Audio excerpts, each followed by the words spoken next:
Nicolae. Chapter 1. It was the worst of times. It was the worst of times. Rayford Steele's knees ached as he sat behind the wheel of the rented Lincoln. He had dropped to the pavement at the crushing realization of his pastor's death. The physical pain, though it would stay with him for days, would prove minor compared to the mental anguish of having yet again lost one of the dearest people in his life. Rayford felt Amanda's eyes on him. She laid one comforting hand on his thigh. In the back seat, his daughter Chloe and her husband Buck each had a hand on his shoulder. What now? Rayford wondered. What do we do without Bruce? Where do we go? The emergency broadcast system station droned on with the news of chaos, devastation, terror, and destruction throughout the world. Unable to speak over the lump in his throat, Rayford busied himself maneuvering his way through the incongruous traffic jams. Why were people out? What did they expect to see? Weren't they afraid of more bombs or fallout? I need to get to the Chicago Bureau office, Buck said. You can use the car after we get to the church, Rayford managed. I need to get the word out about Bruce. Global community peacekeeping forces supervised local police and emergency relief personnel, directing traffic and trying to get people to return to their homes. Rayford relied on his many years in the Chicago area to use back roads and side streets to get around the major thoroughfares, which were hopelessly clogged. Rayford wondered if he should have taken Buck up on his offer to drive. But Rayford had not wanted to appear weak. He shook his head. There's no limit to the pilot's ego. He felt as if he could curl up into a ball and cry himself to sleep.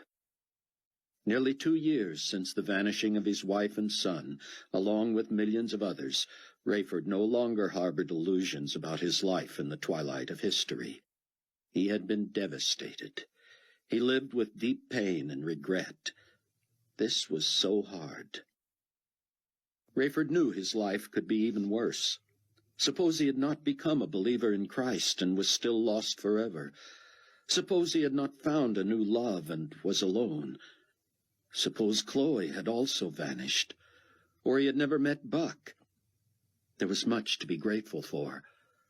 Were it not for the physical touch of the other three in that car, Rayford wondered if he would have had the will to go on. He could hardly imagine not having come to know and love Bruce Barnes. He had learned more and been enlightened and inspired more by Bruce than anyone else he'd ever met.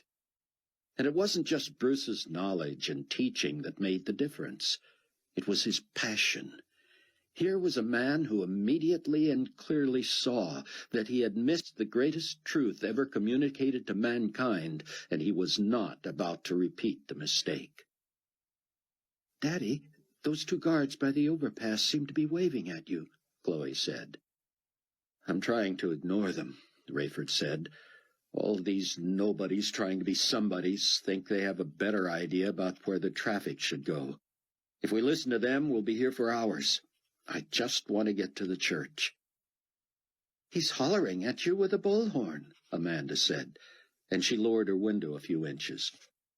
You in the white Lincoln, came the booming voice. Rayford quickly turned off the radio. Are you Rayford Steele? How would they know that? Buck said. Is there any limit to the Global Community Intelligence Network? Rayford said, disgusted. If you're Rayford Steele, came the voice again, please pull your vehicle to the shoulder. Rayford considered ignoring even that, but thought better of it. There would be no outrunning these people if they knew who he was. But how did they know? He pulled over. Buck Williams pulled his hand from Rayford's shoulder and craned his neck to see 2 uniformed soldiers scampering down the embankment. He had no idea how Global Community Forces had tracked down Rayford, but one thing was certain. It would not be good for Buck to be discovered with Carpathia's pilot. Ray, he said quickly, I've got 1 set of phony IDs in the name of Herb Katz. Tell him I'm a pilot friend of yours or something. Okay, Rayford said. But my guess is they'll be deferential to me. Obviously, Nicolae is merely trying to reconnect with me. Buck hoped Rayford was right. It made sense that Carpathia would want to make sure his pilot was all right and could somehow get him back to New Babylon. The two uniforms now stood behind the Lincoln, one speaking into a walkie-talkie, the other on a cell phone. Buck decided to go on the offensive and opened his door. "Please remain in the vehicle," walkie-talkie said. Buck slumped back into his seat and switched his phony papers with his real ones. Chloe looked terrified. Buck put his arm around her and drew her close. "Carpathia must have put out an all-points bulletin. He knew your dad had to rent a car, so it didn't take long to track him down." Buck had no idea what the two GC men were doing behind the car. All he knew was that his entire perspective on the next 5 years had changed in an instant. When global war broke out an hour before, he wondered if he and Chloe would survive the rest of the tribulation. Now, with the news of Bruce's death, Buck wondered if they wanted to survive. The prospect of heaven and being with Christ sure seemed better than living in whatever remained of this world, even if Buck had to die to get there. Walkie-talkie approached the driver's side window. Rayford lowered it. "You are Rayford Steele, are you not?" "Depends on who's asking," Rayford said. "This car, with this license number, was rented at O'Hare by someone claiming to be Rayford Steele. If that's not you, you're in deep trouble." "Wouldn't you agree," Rayford said, "that regardless of who I am, we're all in deep trouble?" Buck was amused at Rayford's feistiness in light of the situation. "Sir, I need to know if you are Rayford Steele." "I am." "Can you prove that, sir?" Rayford appeared as agitated as Buck had ever seen him. "You flag me down, holler at me through a bullhorn, tell me I'm driving Rayford Steele's rental car, and now you want me to prove to you that I'm who you think I am. Sir, you must understand the position I'm in. I have global community potentate Carpathia himself patched through to a secure cell phone here. I don't even know where he's calling from. If I put someone on the phone and tell the potentate it's Rayford Steele, it had better be Rayford Steele." Buck was grateful that Rayford's cat-and-mouse game had taken the spotlight off the others in the car, but that didn't last. Rayford slipped from his breast pocket his ID wallet, and as the GC man studied it, he asked idly, "And the others?" "Family and friends," Rayford said. "Let's not keep the potentate waiting." "I'm going to have to ask you to take this call outside the car, sir. You understand the security risks." Rayford sighed and left the car. Buck wished walkie-talkie would disappear too, but he merely stepped out of Rayford's way and pointed him toward his partner, the one with the phone. Then he leaned in and spoke to Buck. "Sir, in the event that we transport Captain Steele to a rendezvous point, would you be able to handle the disposition of this vehicle?" "Do all uniformed people talk this way?" Buck wondered. "Sure." Amanda leaned over. "I'm Mrs. Steele," she said. "Wherever Mr. Steele is going, I'm going." "That will be up to the potentate," the guard said, "and providing there's room in the chopper." "Yes, sir," Rayford said into the phone. "I'll see you soon, then." Rayford handed the cell phone to the second guard. "How will we get to wherever we're supposed to go?" "A copter should be here momentarily." Rayford motioned for Amanda to pop the trunk, but to stay in the car. As he shouldered both their bags, he leaned in her window and whispered, "Amanda and I have to rendezvous with Carpathia, but he couldn't even tell me where he was or where we would meet. That phone is only so secure. I get the feeling it's not far away, unless they're coptering us to an airfield from which we'll fly somewhere else. Buck, you'd better get this car back to the rental company soon. It'll be too easy to connect you with me otherwise." 5 minutes later, Rayford and Amanda were airborne. "Any idea where we're going?" Rayford shouted to one of the global community guards. The guard clapped the chopper pilot on the shoulder and shouted, "Are we at liberty to say where we're going?" "Glenview," the pilot hollered. "Glenview Naval Air Station has been closed for years," Rayford said. The chopper pilot turned to look at him. "The big runway's still open. The man's there now." Amanda leaned close to Rayford. "Carpathia's in Illinois already?" "He must have been out of Washington before the attack. I thought they might have taken him to one of the bomb shelters at the Pentagon or the National Security Administration. But his intelligence people must have figured those would be the first places the militia would attack." "This reminds me of when we were first married," Buck said as Chloe snuggled close to him. "What do you mean, when we were first married? We're still newlyweds." "Shh," Buck said quickly. "What are they saying about New York City?" Chloe turned up the radio. "Devastating carnage everywhere here in the heart of Manhattan. Bombed-out buildings, emergency vehicles picking their way through debris, civil defense workers pleading with people over loudspeakers to stay underground." Buck heard the panic in the reporter's voice as he continued. "I'm seeking shelter myself now, probably too late to avoid the effects of radiation. No one knows for certain if the warheads were nuclear, but everyone is being urged to take no risks. Damage estimates will be in the billions of dollars. Life as we know it here may never be the same. There's devastation as far as the eye can see. All major transportation centers have been closed, if not destroyed. Huge traffic jams have snarled the Lincoln Tunnel, the Triborough Bridge, and every major artery out of New York City. What has been known as the capital of the world looks like the set of a disaster movie. Now, back to the Cable News Global Community News Network in Atlanta." "Buck," Chloe said, "our home. Where will we live?" Buck didn't answer.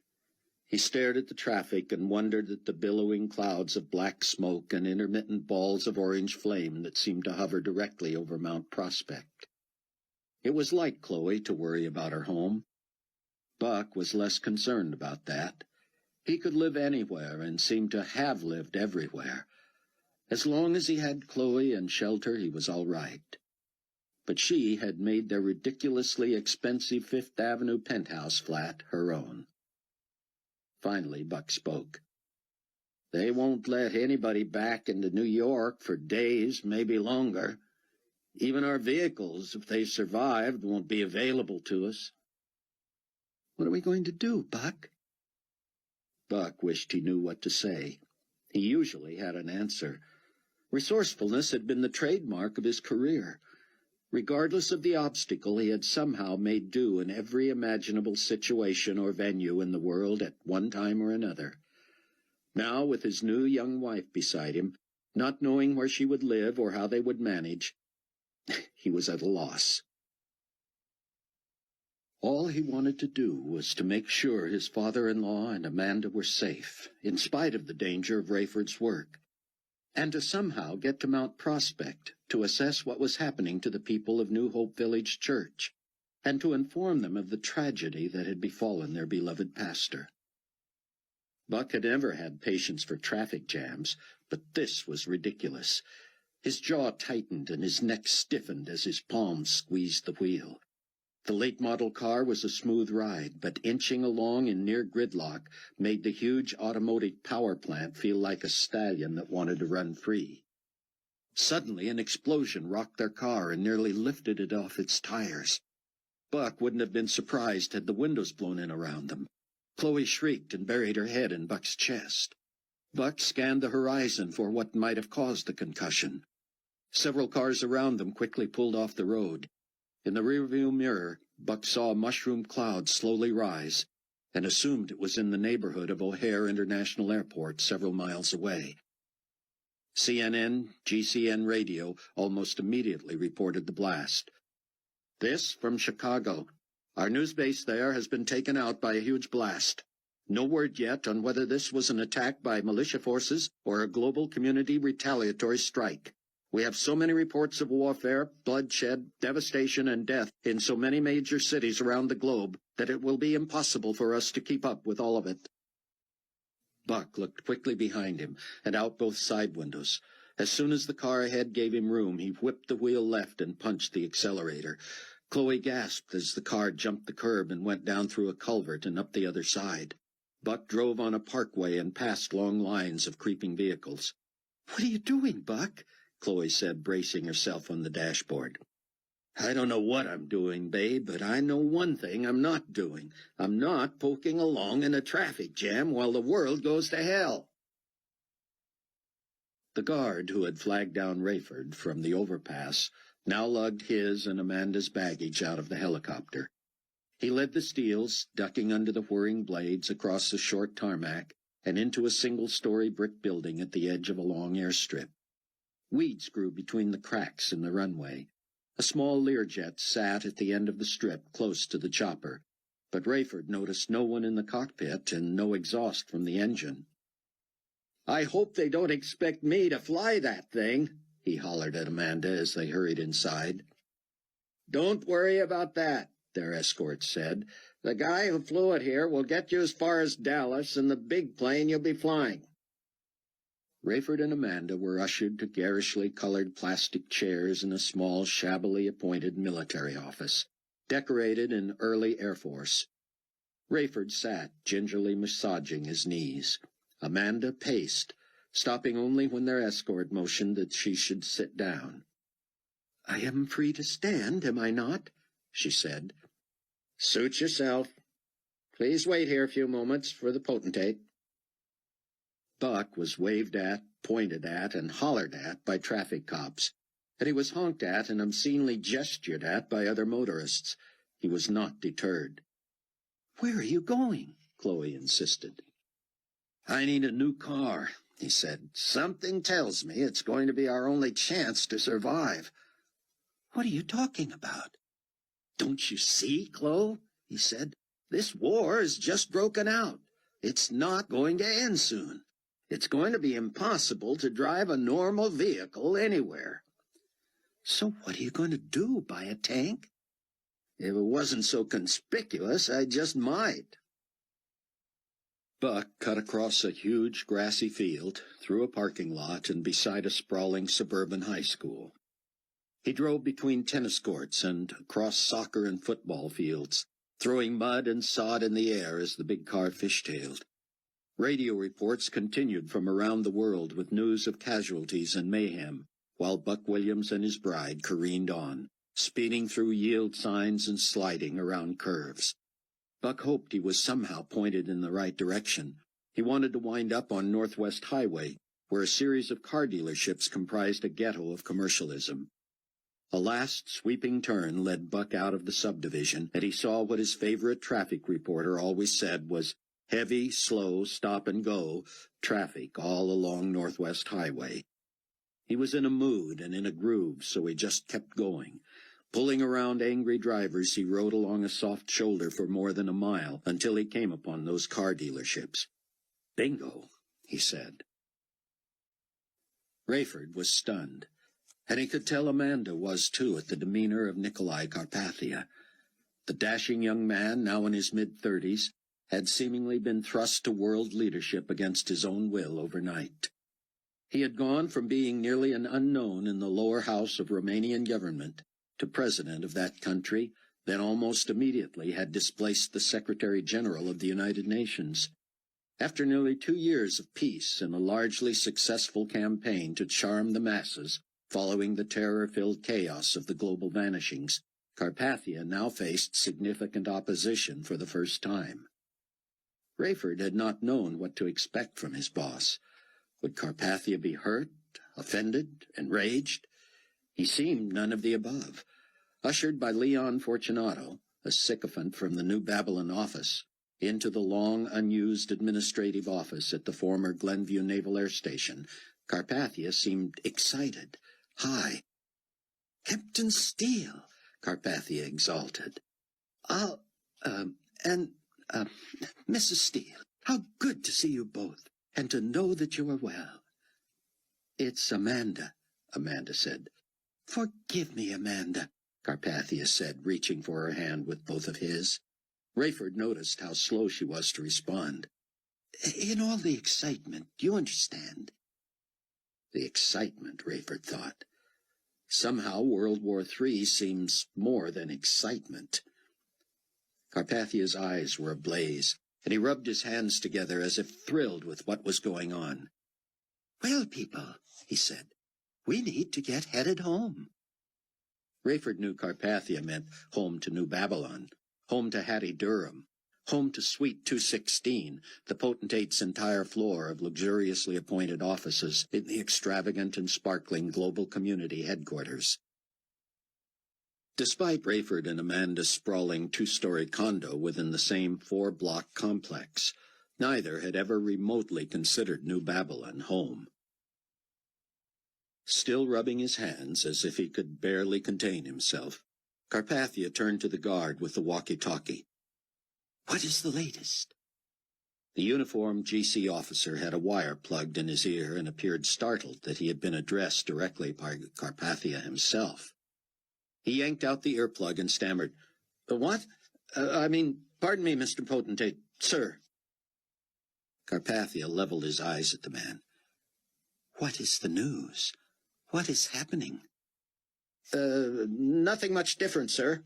Lots of activity and destruction in many major cities."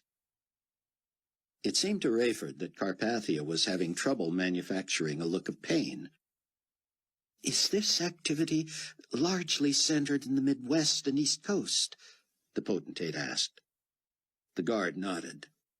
"And some in the South," he added. "Virtually nothing on the West Coast, then," Carpathia said, more a statement than a question.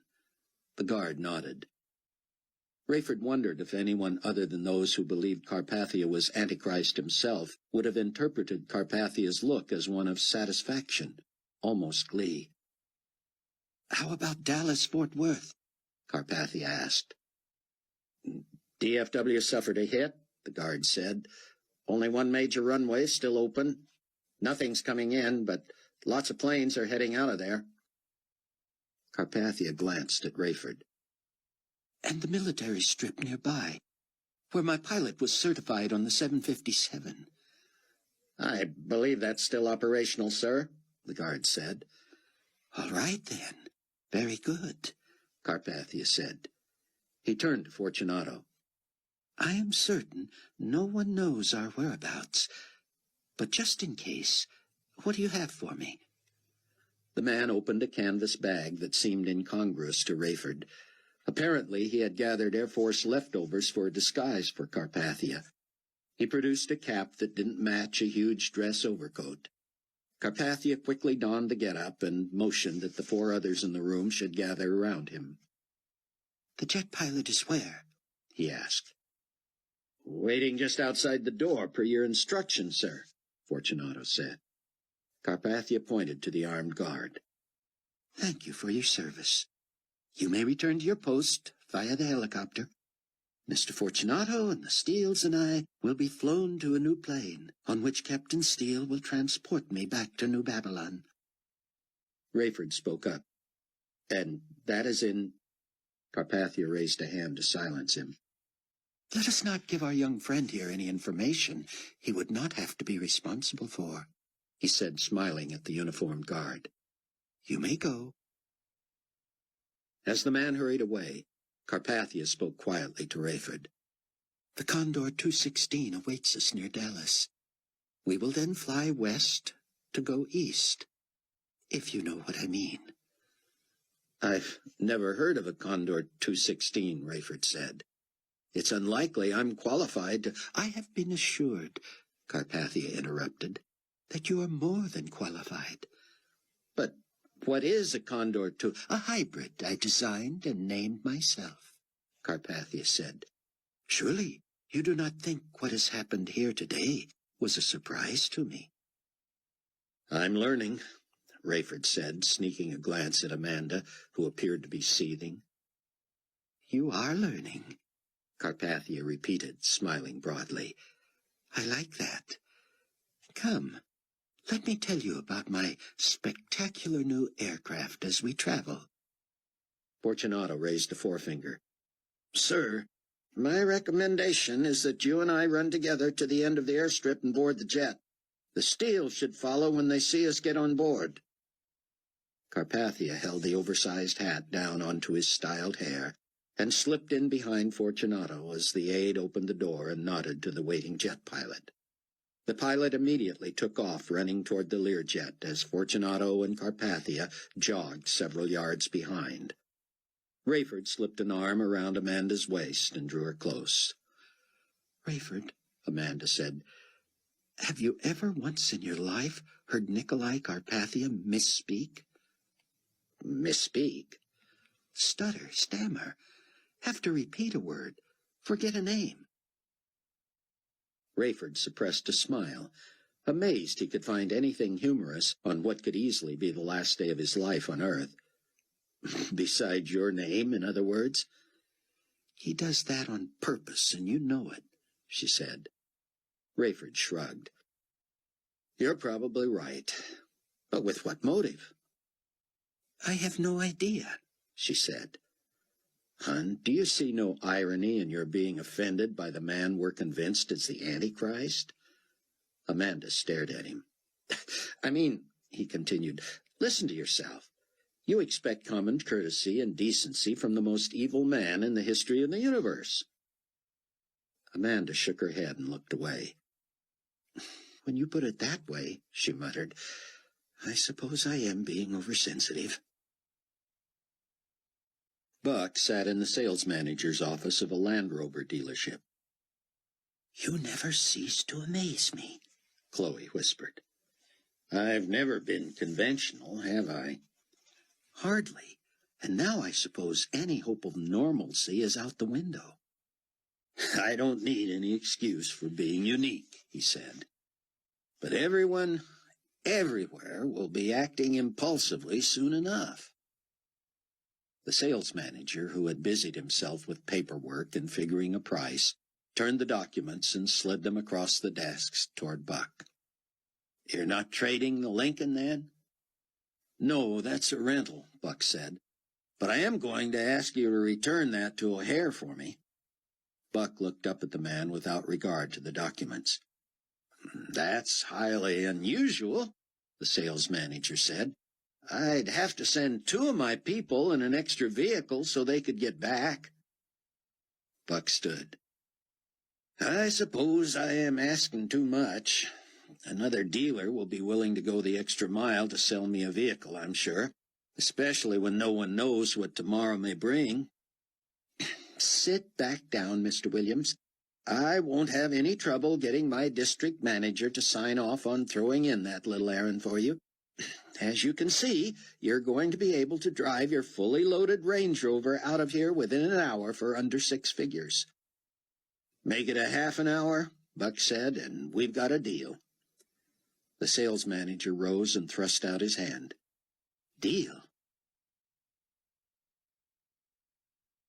Chapter 2. The Learjet was a 6-seater. Carpathia and Fortunato, deep in conversation, ignored Rayford and Amanda as the couple passed. The Steels ducked into the last 2 seats and held hands. Rayford knew global terror was entirely new to Amanda. It was new to him. On this scale, it was new to everyone. She gripped his hands so tight his fingers turned white. She was shuddering. Carpathia turned in his seat to face them. He had that fighting a grin look Rayford found so maddening in light of the situation. "I know you're not certified on these little speedsters," Carpathia said, "but you might learn something in the co-pilot's chair." Rayford was much more worried about the plane he would be expected to fly out of Dallas, something he had never seen or even heard of. He looked at Amanda, hoping she would plead with him to stay with her, but she quickly let go of his hand and nodded. Rayford climbed toward the cockpit, which was separated from the other seats by a thin panel. He strapped himself in and looked apologetically at the pilot, who offered his hand and said, "Chico Hernandez, Captain Steele. Don't worry. I've already done the pre-flight check. I don't really need any help." "I wouldn't be of any help anyway," Rayford said. "I haven't flown anything smaller than a 707 for years." "Compared to what you usually fly," Hernandez said, "this will seem like a motorbike." And that's exactly what it seemed to Rayford. The Learjet screamed and whined as Hernandez carefully lined it up on the runway. They seemed to hit top ground speed in seconds and quickly lifted off, banking hard to the right and setting a course for Dallas. "What tower do you connect with?" Rayford asked. "The tower's empty at Glenview," Hernandez said. "I noticed. I let a few towers know I'm coming along the way. The weather people tell us we're clear all the way, and global community intelligence spots no enemy aircraft between here and touchdown." Enemy aircraft, Rayford thought. There's an interesting way to refer to American militia forces. He recalled not liking the militias, not understanding them, assuming them criminals. But that had been when the American government was also their enemy. Now they were allies of lamed-up United States President Gerald Fitzhugh, and their enemy was Rayford's enemy, his boss of all things, but his enemy nonetheless. Rayford had no idea where Hernandez came from, what his background was, whether he was sympathetic and loyal to Carpathia, or had been pressed into reluctant service as Rayford himself had. Rayford slipped on earphones and found the proper dial so he could communicate to the pilot without allowing for anyone else to hear. "This is your pretend first officer," he said softly. "Do you read me?" "Loud and clear, co-pilot," Hernandez said, and as if reading Rayford's mind, Hernandez added, "This channel is secure." Rayford took that to mean that no one else, inside or outside the plane, could hear their conversation. That made sense. But why had Hernandez said that? Had he realized that Rayford wanted to talk? And how comfortable would Rayford be talking to a stranger? Just because they were fellow pilots didn't mean he could bare his soul to this man. "I'm curious about Global Community 1, Rayford said. "You haven't heard?" Hernandez asked. "Negative." Hernandez shot a glance behind him at Carpathia and Fortunato. Rayford chose not to turn so as not to arouse any suspicion. Apparently, Hernandez had found Carpathia and Fortunato in earnest discussions again, because he told what he knew about Rayford's former plane. "I suppose the potentate would have told you himself if he had had the chance," Hernandez said. "There's not good news out of New York." "I heard that," Rayford said, "but I hadn't heard how widespread the damage was at the major airports." "Just about total destruction, I understand. We know for sure that the hangar where she was located was virtually vaporized." "And the pilot?" "Earl Halliday? He was long gone by the time of the attack." "He's safe then?" Rayford said. "That's a relief. Do you know him?" "Not personally," Hernandez said, "but I've heard a lot about him in the past few weeks." "From Carpathia?" Rayford said. "No, from the North American delegation to the global community." Rayford was lost, but he didn't want to admit it. Why would the North American delegation be talking about Earl Halliday? Carpathia had asked Rayford to find someone to fly the Global Community 1 757 to New York, while Rayford and Amanda were taking a brief vacation in Chicago. Carpathia was to spend a few days confusing the press and the insurrectionists, President Fitzhugh and several American militia groups, by ignoring his published itinerary and being shuttled from place to place. When the militia attacked and the global community retaliated, Rayford had assumed that at least the timing was a surprise. He also assumed that his selection of his old friend and boss at Pan-Continental Airlines as the one to ferry the empty 757 to New York was of little consequence to Nicolae Carpathia. But apparently Carpathia and the North American delegation had known exactly whom he would choose. What was the point of that? And how did Halliday know to get out of New York in time to avoid being killed? "Where is Halliday now?" Rayford asked. "You'll see him in Dallas." Rayford squinted, trying to make it all compute. "I will? Who did you think was going to take you through the paces of the new aircraft?" When Carpathia had told Rayford he might learn a few things by sitting in the co-pilot's chair, Rayford had had no idea it would entail more than a few interesting tidbits about this quick, small jet. "Let me get this straight," he said. "Earl Halliday knew about the new plane, and is conversant enough to teach me to drive it?" Hernandez smiled as he scanned the horizon and maneuvered the Learjet. "Earl Halliday practically built the Condor 216 himself. He helped design it. He made sure anyone who was certified on 757 would be able to fly it, even though it's much bigger and a whole sight more sophisticated than Global Community 1. Rayford felt an ironic emotion rise within him. He hated Carpathia, and knew precisely who he was. But as strange as his wife's taking offense at Carpathia's insistence on getting her name wrong, Rayford suddenly felt left out of the loop. "I wonder why I would not have been informed of a new plane, especially if I'm supposed to be its pilot," he said. "I can't say for sure," Hernandez said, "but you know the potentate tends to be very wary, very careful, and very calculating." "Don't I know it?" Rayford thought. "Conniving and scheming is more like it." "So, he apparently doesn't trust me." "I'm not sure he trusts anyone," Hernandez said. "If I were in his shoes, I wouldn't either. Would you?" "Would I what?" "Would you trust anyone if you were Carpathia?" Hernandez said. Rayford did not respond. "Do you feel like you just spent the devil's money?" Chloe asked Buck, as he carefully pulled the beautiful, new, earth-toned Range Rover out of the dealership and into traffic. "I know I did," Buck said, "and the Antichrist has never invested a better dollar for the cause of God." "You consider spending almost $100,000 on a toy like this an investment in our cause?" "Chloe," Buck said carefully, "look at this rig. It has everything. It'll go anywhere. It's indestructible. It comes with a phone. It comes with a Citizens Band radio. It comes with a fire extinguisher, survival kit, flares, you name it.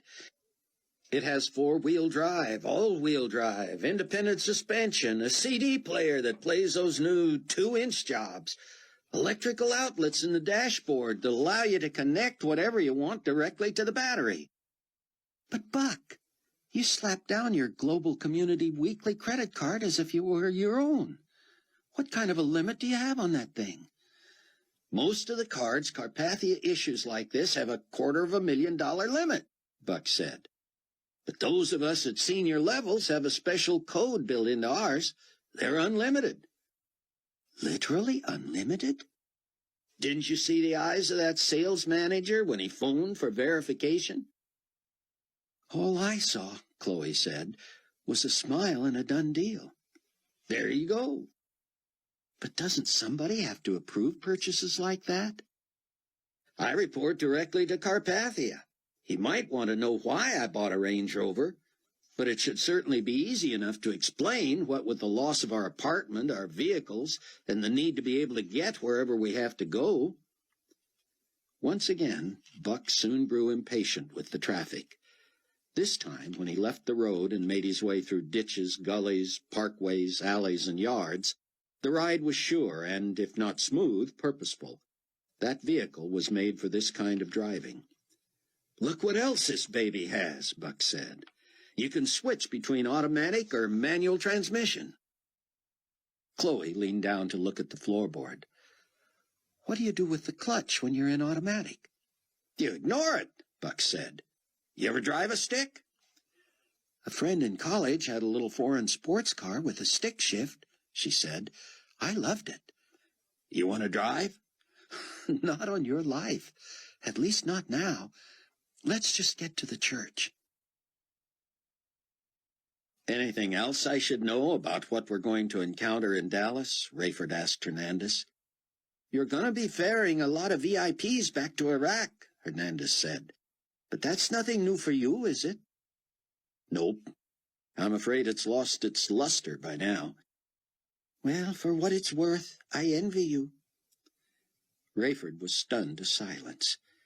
Here he was, what Bruce Barnes referred to as a tribulation saint, a believer in Christ during the most horrifying period in human history, serving Antichrist himself against his own will, and certainly at the peril of his wife, his daughter, her husband, and himself, and yet he was envied. Don't envy me, Captain Hernandez. Whatever you do, don't envy me. As Buck neared the church, he noticed yards full of people. They stared at the sky and listened to radios and TVs that blared from inside their houses. Buck was surprised to see one lone car in the parking lot at New Hope. It belonged to Loretta, Bruce's assistant. I don't look forward to this, Chloe said. I hear you, Buck said. They found the woman, now nearly 70, sitting stiffly in the outer office, staring at the television. 2 balled-up tissues rested in her lap, and she riffled a third in her bony fingers. Her reading glasses rode low on her nose, and she peered over the top of them at the television. She did not seem to look Buck and Chloe's way as they entered, but it soon became clear she knew they were there. From the inner office, Buck heard a computer printer producing page after page after page. Loretta had been a Southern belle in her day. Now she sat red-eyed and sniffling, fingers working that tissue as if creating some piece of art. Buck glanced up to see a helicopter view of the bombed-out Northwest Community Hospital. People been calling, Loretta said. I don't know what to tell 'em. He couldn't survive that, could he? Pastor Bruce, I mean. He couldn't still be alive now, could he? Did you all see him? We didn't see him, Chloe said carefully, kneeling next to the old woman. But my dad did. Loretta turned quickly to stare at her. Mr. Steele saw him. And is he all right? Chloe shook her head. I'm sorry, ma'am. He's not. Bruce is gone.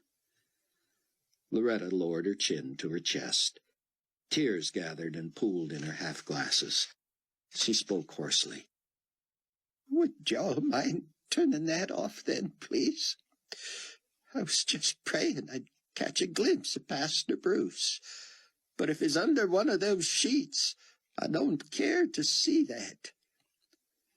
Buck turned off the TV as Chloe embraced the old woman. Loretta broke down and sobbed. That young man was like family to me, you know. We know, Chloe said, crying herself now. He was family to us, too. Loretta pulled back to look at Chloe. But he was my only family. You know my story, don't you? Yes, ma'am. You know I lost everybody. Yes, ma'am. I mean, everybody. I lost every living relative I had. More than 100. I came from one of the most devout, spiritual heritages a woman could come from. I was considered a pillar of this church. I was active in everything, a churchwoman. I just never really knew the Lord. Chloe held her close and cried with her. That young man taught me everything, Loretta continued. I learned more from him in 2 years than I learned in more than 60 years in Sunday school and church before that. I'm not blaming anybody but myself. I was deaf and blind spiritually. My daddy had gone on before, but I lost Mama, all 6 of my brothers and sisters, all of their kids as husbands and wives. I lost my own children and grandchildren. Everybody. If somebody had made a list of who in this church would be most likely to go to heaven when they died, I would have been at the top of the list, right up there with the pastor. This was as painful for Buck as it seemed for Chloe and Loretta. He would grieve in his own way and his own time, but for now he didn't want to dwell on the tragedy. "What are you working on in the office, ma'am?" he said. Loretta cleared her throat. "Bruce's stuff, of course," she managed. "What is it?" "Well, you know, when he got back from that big teaching trip of his in Indonesia, he had some sort of a virus or something. One of the men rushed him to the hospital so fast that he left his laptop computer here. You know, he took that thing with him everywhere he went." "I know he did," Chloe said. "Well, as soon as he was settled into that hospital, he called me. He asked me to bring that laptop to him if I could. I would have done anything for Bruce, of course. I was on my way out the door with it when the phone rang again. Bruce told me they were taking him out of the emergency room and straight to intensive care, so he wouldn't be able to have any visitors for a while. I think he had a premonition." "A premonition?" Buck said. "I think he knew he might die," she said. "He told me to keep in touch with the hospital for when he could have visitors. He was fond of me, but I knew he wanted that laptop more than he wanted to see me." "I'm not so sure about that," Chloe said. "He loved you like a mother." "I know that's true," Loretta said. "He told me that more than once. Anyway, he asked if I would print out everything he had on his hard drive off his computer. You know, everything except what he called program files and all that." "What?" Chloe asked. "His own Bible studies and sermon preparation, stuff like that?" "I guess," Loretta said. "He told me to make sure I had plenty of paper. I thought he meant just like a ream or something." "It's taken more than that," Buck said. "Oh, yes, sir, much more than that. I stood there feeding that machine every 200 pages or so until I'd finished up 2 reams. I'm scared to death of those computers. But Bruce talked me through how to print out everything that had a file name that began with his initials. He told me if I just typed in print BB asterisk dot asterisk that it should spit out everything he wanted. I sure hope I did the right thing. It's given him more than he could ever want. I suppose I should just shut it down now." "You've got a third ream going in there?" Chloe said. "No, I got some help from Donnie." "The phone guy?" Buck said. "Oh, Donnie Moore is a whole lot more than just a phone guy," Loretta said. "There's hardly anything electronic he can't fix or make better. He showed me how I can use those old boxes of continuous feed computer paper in our laser printer. He just hauled a box out and fed it in one end and it comes out the other, so I don't have to keep feeding it." "I didn't know you could do that," Buck said. "Neither did I," Loretta said. "There's a lot of stuff Donnie knows that I don't. He said our printer was pretty new and fancy and should be kicking out close to 15 pages a minute." "And you've been doing this how long?" Chloe said. "Just about ever since I talked to Bruce from the hospital this morning. There was probably a 5 or 10 minute break after those first 2 reams and before Donnie helped me get that big box of paper under there." Buck slipped into the inner office and stood watching in amazement as the high-tech printer drew page after page from the paper box through its innards and out the other side into a stack that was threatening to topple. He straightened the stack and stared at the box. The first 2 reams of printed material, all single-spaced, lay neatly on Bruce's desk. The old paper box, the likes of which Buck hadn't seen in years, noted that it contained 5,000 sheets. He guessed that it had already used 80% of its total. Surely there must be some mistake. Could Bruce have produced more than 5,000 pages of notes? Perhaps there was a glitch, and Loretta had mistakenly printed everything, including program files, Bibles and concordances, dictionaries, and the like. But there had been no glitch. Buck casually fanned through first one ream and then the other, looking for something other than Bruce's own notes. Every page Buck glanced at contained personal writing from Bruce. This included his own commentary on Bible passages, sermon notes, devotional thoughts, and letters to friends and relatives and churchmen from around the globe. At first, Buck felt guilty, as if he were invading Bruce's privacy. And yet, why had Bruce urged Loretta to print all this stuff? Was he afraid he might be gone? Had he wanted to leave it for their use? Buck bent over the fast-rising stack of continuous feed sheets. He lifted it from the bottom and allowed the pages to drop before his eyes one at a time. Again, page after page of single-spaced copy, all from Bruce. He must have written several pages a day for more than 2 years. When Buck rejoined Chloe and Loretta said again, "We might as well shut it off and throw the pages away. He'll have no use for all that stuff now." Chloe had risen and now sat, looking exhausted, in a side chair. It was Buck's turn to kneel before Loretta. He placed his hands on her shoulders and spoke earnestly. "Loretta, you can still serve the Lord by serving Bruce." She began to protest, but he continued, "He's gone, yes, but we can rejoice that he's with his family again, can't we?" Loretta pressed her lips together and nodded. Buck continued, "I need your help on a big project. There's a gold mine in that room. From just glancing at those pages, I can see that Bruce is still with us. His knowledge, his teaching, his love and compassion, they're all there. The best we can do for this little flock that has lost its shepherd is to get those pages reproduced. I don't know what this place will do for a pastor or teacher, but in the meantime, people need access to what Bruce has written. Maybe they've heard him preach it. Maybe they've seen it in other forms before, but this is a treasure that everyone can use." Chloe spoke up. "Buck, shouldn't you try to edit it or shape it into some sort of book form first?" "I'll take a look at it, Chloe, but there's a certain beauty in simply reproducing it in the form it's in. This was Bruce off the cuff, in the middle of his study, writing to fellow believers, writing to friends and loved ones, writing to himself. I think Loretta ought to take all those pages to a quick print shop and get 'em started.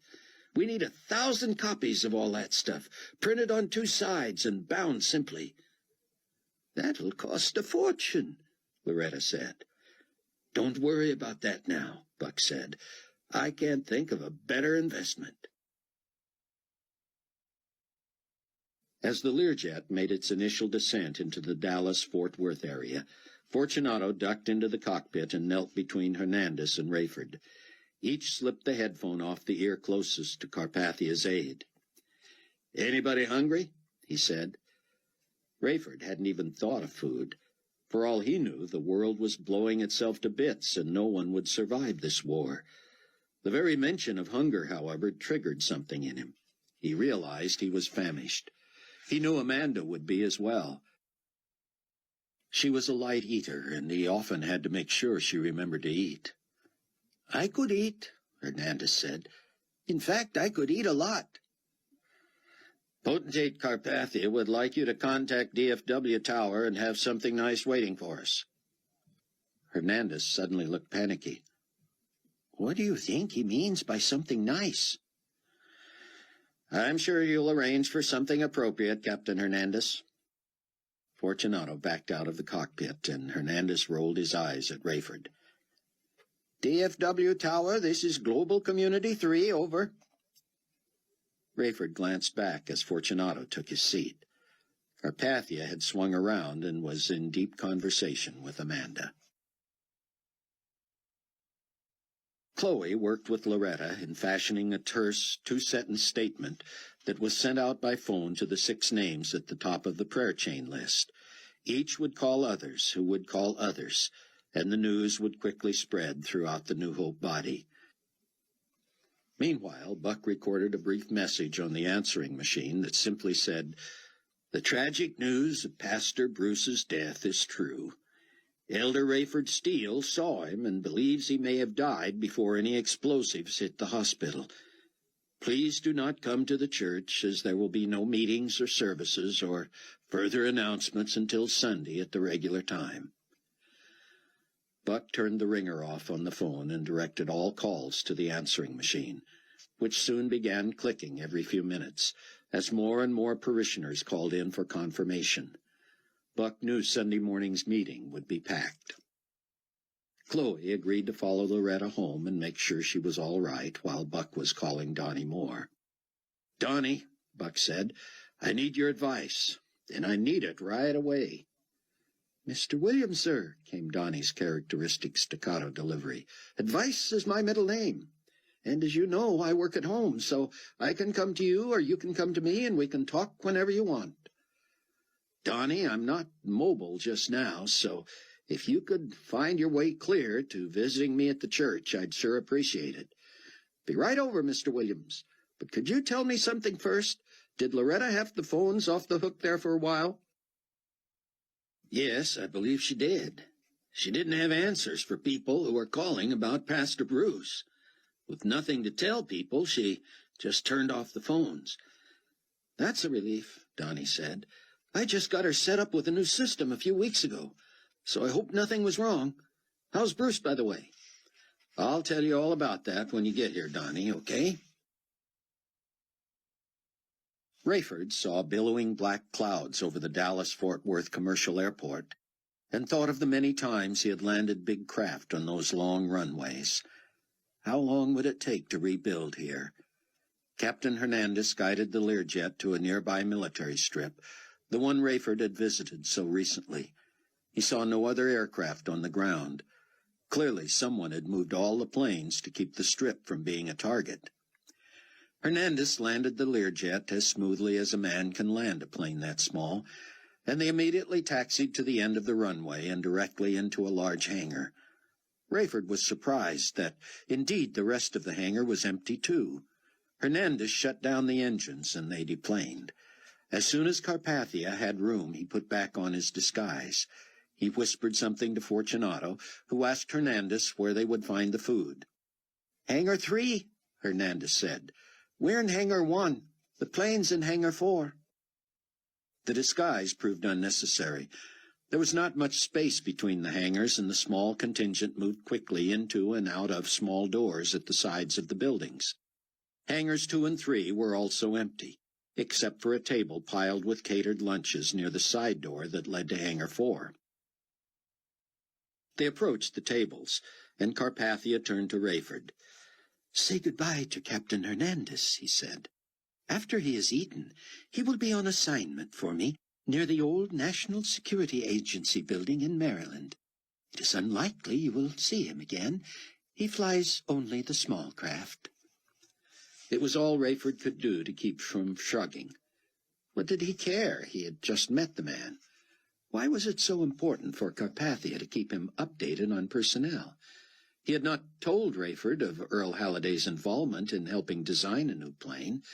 He had not told Rayford that he expected to need a new plane. He had not even sought Rayford's input about the plane he would be flying. Rayford would never understand the man. Rayford ate ravenously and tried to encourage Amanda to eat more than usual. She did not. As the group made its last move between hangars, Rayford heard the characteristic whine of the Learjet and realized Hernandez was already airborne. Interestingly, Fortunato disappeared soon after they entered Hangar 4. There, standing at attention in a neat row, were 4 of the 10 international ambassadors who represented huge land masses and populations and reported directly to Carpathia.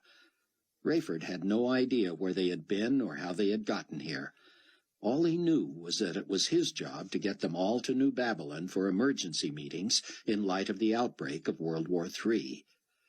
At the end of the row was Earl Halliday, standing stiffly and staring straight ahead. Carpathia shook hands with each of the 4 ambassadors in turn and ignored Halliday, who seemed to expect that. Rayford walked directly to Halliday and stuck out his hand. Halliday ignored it and spoke under his breath. "Get away from me, Steele, you scum." "Earl." "I mean it, Rayford. I have to bring you up to speed on this plane, but I don't have to pretend to like it." Rayford backed away, feeling awkward, and joined Amanda, who had been left alone and looked out of place herself. "Rayford, what in the world is Earl doing here?" she asked. "I'll tell you later. He's not happy, I can tell you that. What was Carpathia talking to you about on the plane?" "He wanted to know what I wanted to eat, of all things. That man." Two aides from New Babylon entered and greeted Carpathia with embraces. One motioned for Earl and Rayford to join him in a corner of the hangar as far from the Condor 216 as they could get. Rayford had purposely avoided staring at the monstrous aircraft. Though it sat facing the door that would open to the runway and was more than 150 feet from where they stood, still the Condor seemed to dominate the hangar. Rayford had known from a glance that here was a plane that had been in development for years, not just months. It was clearly the biggest passenger plane he had ever seen, and it was painted such a brilliant white that it seemed to disappear against the light walls in the dimly lit hangar. He could only imagine how difficult it would be to spot in the sky. Carpathia's aide, dressed just like Carpathia in a natty black suit, white shirt, and blood-red tie with a gold stick-pin, leaned in close to Rayford and Earl and spoke earnestly. "Potentate Carpathia would like to be airborne as soon as possible. Can you give us an estimated time of departure?" "I've never even seen this plane," Rayford said, "and I have no idea." "Rayford," Earl interrupted, "I'm telling you, you can fly this plane within half an hour. I know you. I know planes, so trust me." "Well, that's interesting, Earl, but I won't make any promises till I've been put through the paces." The Carpathia wannabe turned to Halliday. "Are you available to fly this plane, at least until Steele here feels he's—" "No, sir, I am not," Halliday said. "Just let me have Steele for 30 minutes, and then let me get back to Chicago." Donnie Moore proved to be more of a talker than Buck appreciated, but he decided feigning interest was a small price for the man's expertise. "So, you're a phone systems guy, but you sell computers." "On the side, right, yes, sir. Just about double my income that way. Got a trunk full of catalogs, you know." "I'd like to see those," Buck said. Donnie grinned. "Thought you might." He opened his briefcase and pulled out a stack, apparently one of each of the manufacturers he represented. He spread 6 out before Buck on the coffee table. "Whoa," Buck said. "I can see already there are going to be too many choices. Why don't you just let me tell you what I'm looking for, and you can tell me if you can deliver?" "I can tell you right now I can deliver," Donnie said. "Last week I sold a guy 37 notebooks, with more power than any desktop anywhere, and—" "Excuse me a minute, Donnie," Buck said. "Did you hear that printer quit?" "I sure did. It just stopped now. It's either out of paper, out of ink, or done with whatever it was doing. I sold that machine to Bruce, you know. Top of the line. Prints regular paper, continuous feed, whatever you need." "Let me just check on it," Buck said. He rose and peeked into the inner office.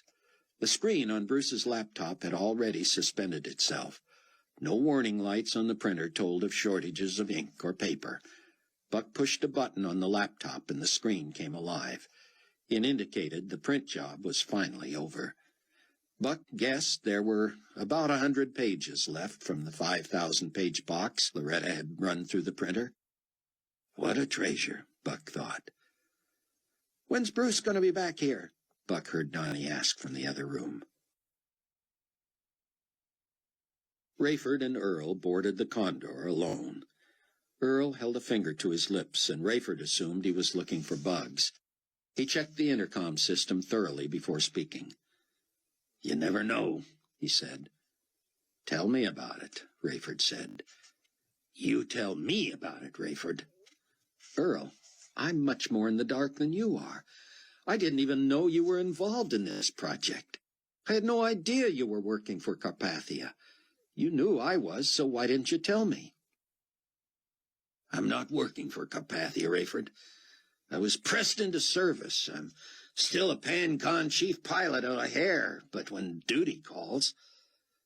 Why didn't Carpathia tell me he was aware of you, Rayford said. He asked me to find somebody to fly Global Community 1 into New York. He didn't know I would choose you. He must have, Earl said. Who else would you pick? I was asked to help design this new plane. I thought it would be fun just to test it a little bit. Then I get asked to fly the original plane to New York. Since the request came from you, I was flattered and honored. It was only when I got on the ground and realized the plane and I were targets that I got out of New York and headed back to Chicago as fast as I could. I never got there. I got word from Carpathia's people while I was in the air that I was needed in Dallas to brief you on this plane. I'm lost, Rayford said. Well, I don't know much either, Earl said, but it's clear Carpathia wanted my going to New York and winding up dead to look like your decision, not his. Why would he want you dead? Maybe I know too much. I've been flying him all over the place, Rayford said. I have to know more than you, and yet I don't sense he's thinking about doing me in. Just watch your back, Rayford. I've heard enough to know this is not all what it seems to be, and that this man does not have the world's best interests at heart. There's the understatement of the ages, Rayford thought. I don't know how you got me into this, Rayford, but I got you into this? Earl, you have a short memory. You're the one who encouraged me to become the pilot of Air Force One. I wasn't looking for that job, and I certainly never dreamed it would turn into this. Piloting Air Force One was a plum assignment, Earl said, whether you recognized that at the time or not.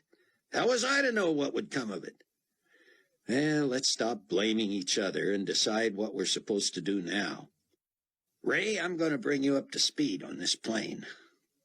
But then I think I'm a dead man. Would you tell my wife that... Earl, what are you talking about? Why do you think you won't make it back to Chicago? I have no idea, Ray. All I know is that I was supposed to be in New York with that plane when it got obliterated. I don't see myself as any threat to the Carpathia administration, but if they cared a whit about me, they would have gotten me out of New York before I had the idea I'd better get out of there. Can't you get yourself some sort of emergency assignment at DFW? There has to be a huge need for Pan-Con personnel over there in light of everything. Carpathia's people have arranged to ride back to Chicago for me. I just have this feeling I'm not safe. Tell them you don't want to put them out. Tell them you've got plenty of work to do at DFW. I'll try. Meanwhile, let me show you this rig. And Ray, as an old friend, I want you to promise me that if anything does happen to me, nothing is going to happen to you, Earl. But of course, I'll keep in touch with your wife either way. Donnie Moore fell silent at the tragic news.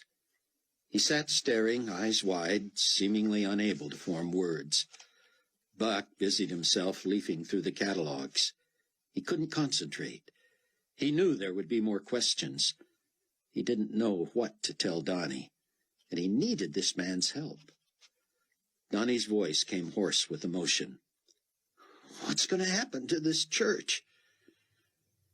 I know this sounds like a cliché, Buck said, but I believe God will provide. How will God provide anybody like Pastor Bruce? I know what you mean, Donnie. Whoever it is won't be another Pastor Bruce. He was unique. I'm still having trouble believing it, Donnie said. But I don't guess anything should surprise me anymore. Rayford sat behind the controls of the Condor 216. What am I supposed to do for a first officer? He asked Earl. They've got somebody on his way over from one of the other airlines. He'll fly with you as far as San Francisco, where McCullum will join you. McCullum? He co-piloted for me from New Babylon to Washington, Earl. When I went to Chicago, he was supposed to go back to Iraq. I only know what I'm told, Rayford. And why are we flying west to go east, as Carpathia says? I have no idea what's going on here, Rayford. I'm new to this. Maybe you know better than I do. The fact is, most of the war and devastation seems to be east of the Mississippi. Have you noticed that? It's almost as if it was planned. This plane was designed and built here in Dallas, but not at DFW where it might have been destroyed. It's ready for you just when you need it. As you can see, it has the controls of a 757, and yet it's a much bigger plane. If you can fly a 57, you can fly this. You just need to get used to the size of it. The people you need are where you need them when you need them. Figure it out, boy. None of this seems a surprise to Carpathia, does it? Rayford had no idea what to say. It didn't take long to catch on. Halliday continued.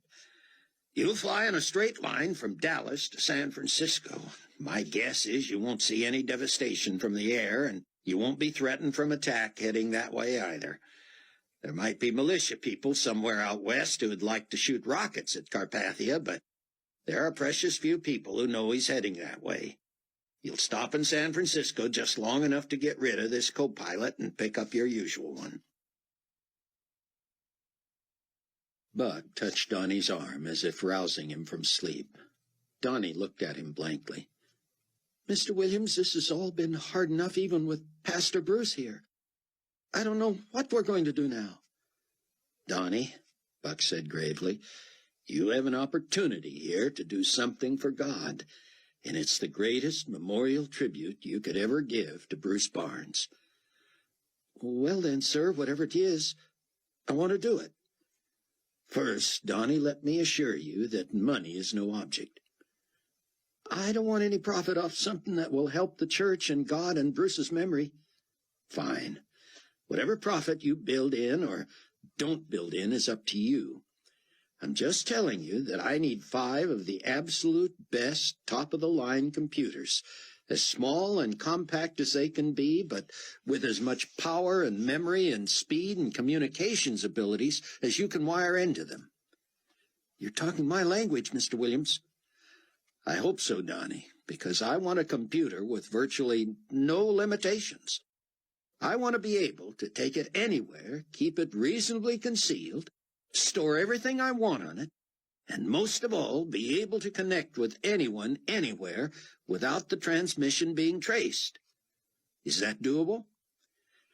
Well, sir, I can put together something for you, like those computers that scientists use in the jungle or in the desert when there's no place to plug in or hook up to. Yeah, Buck said. Some of our reporters use those in remote areas. What do they have, built-in satellite dishes? Believe it or not, it is something like that. And I can add another feature for you, too. What's that? Video conferencing. You mean I can see the person I'm talking to while I'm talking to him? Yes, if he has the same technology on his machine. I want all of it, Donnie, and I want it fast. And I need you to keep this confidential. Mr. Williams, these machines could run you more than $20,000 apiece. Buck had thought money would be no object, but this was one expense he could not lay off on Carpathia. He sat back and whistled through his teeth. Chapter 3. Call it a hunch, Rayford, but I put something in here just for you. Rayford and Earl were finished in the cockpit. He trusted Earl. He knew that if Earl thought he could fly this thing, then he could. He still was going to insist on his and his temporary first officers taking off, staging and landing before he risked flying anyone else. It wouldn't have bothered Rayford to crash and kill himself along with the Antichrist, but he didn't want to be responsible for innocent lives, particularly that of his own wife. So, what did you do for me, Earl? Just look at this, Earl said. He pointed to the button that allowed the captain to speak to the passengers. Captain's intercom, Rayford said. So what? Reach under your seat with your left hand and run your fingers along the side edge of the bottom of your chair, Earl said. I feel a button. I'm going to step back into the cabin now, Earl said. You mash the normal intercom button and make an announcement. Wait for a count of 3, and then push that button under your seat. Make sure your headphones are still on. Rayford waited until Halliday had left and latched the cockpit door. Rayford got on the intercom. Hello, hello, hey, Earl, yada, yada, yada. Rayford counted silently to himself, then pushed the button under his seat. He was amazed to hear through his earphones Earl Halliday speaking in just above a whisper. Rayford, you can tell I'm speaking in lower than even conversational tones. If I did my job right, you can hear me plain as day from all over this plane. Every one of the speakers is also a transmitter and leads back to only your headphone jack. I wired it in such a way that it's undetectable, and this plane has been gone over by Global Community's best bug finders. If it's ever detected, I'll just tell them I thought that's what they wanted. Rayford came hustling out of the cockpit. Earl, you're a genius. I'm not sure what I'll hear, but it has to be an advantage to know what's going on out there. Buck was boxing up all the pages from Bruce's printout when he heard the Range Rover in the parking lot. By the time Chloe reached the office, he had packaged pages and Bruce's computer into one huge carton. As he lugged it out, he told Chloe, "Drop me off at the Chicago Bureau office, and then you'd better check with the Drake and be sure our stuff is still there. We'll want to keep that room till we find a place to live closer to here." I was hoping you'd say that, Chloe said. Loretta is devastated. She's going to need a lot of help here. What are we going to do about a funeral? You're going to have to help handle that, Chloe. You'll want to check with the coroner's office, have the body delivered to a funeral home nearby here, and all that. With so many casualties, it's going to be a mess, so they'll probably be glad to know that at least one body has been claimed. We're each going to need a vehicle. I have no idea where I'll be expected to go. I can work out of the Chicago office in light of the fact that no one will be going to New York for a long time, but I can't promise I'll be around here all the time. Loretta, bless her heart, thought of the same thing in spite of all she's going through. She reminded me that there's a fleet of extra cars among the congregation and has been ever since the rapture. They lend these out for just such crises as this one. Good, Buck said. Let's get you fixed up with one of those. And remember, we're going to need to get this material reproduced for members of the congregation. You're not going to have time to go through all that, are you, Buck? No, but I'm confident that anything in here will be profitable for all. Buck, wait a minute. There's no way we can reproduce that until someone has read all of it. There's got to be private, personal stuff in there. And you know there will be direct references to Carpathia and to the Tribulation Force. We can't risk being exposed like that. Buck had an ego crisis.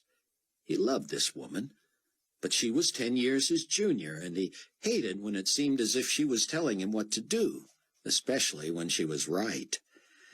As he laid the heavy box of pages and the computer in the back of the Range Rover, Chloe said, "Just entrust it to me, hon.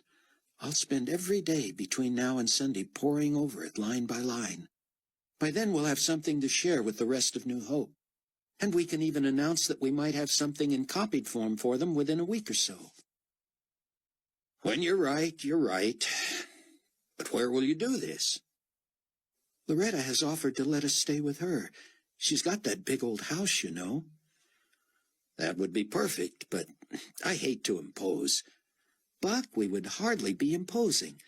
She'll hardly know we're there.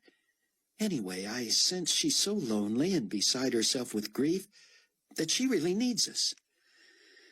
"You know, it's unlikely I'll be there much," Buck said. "I'm a big girl. I can take care of myself."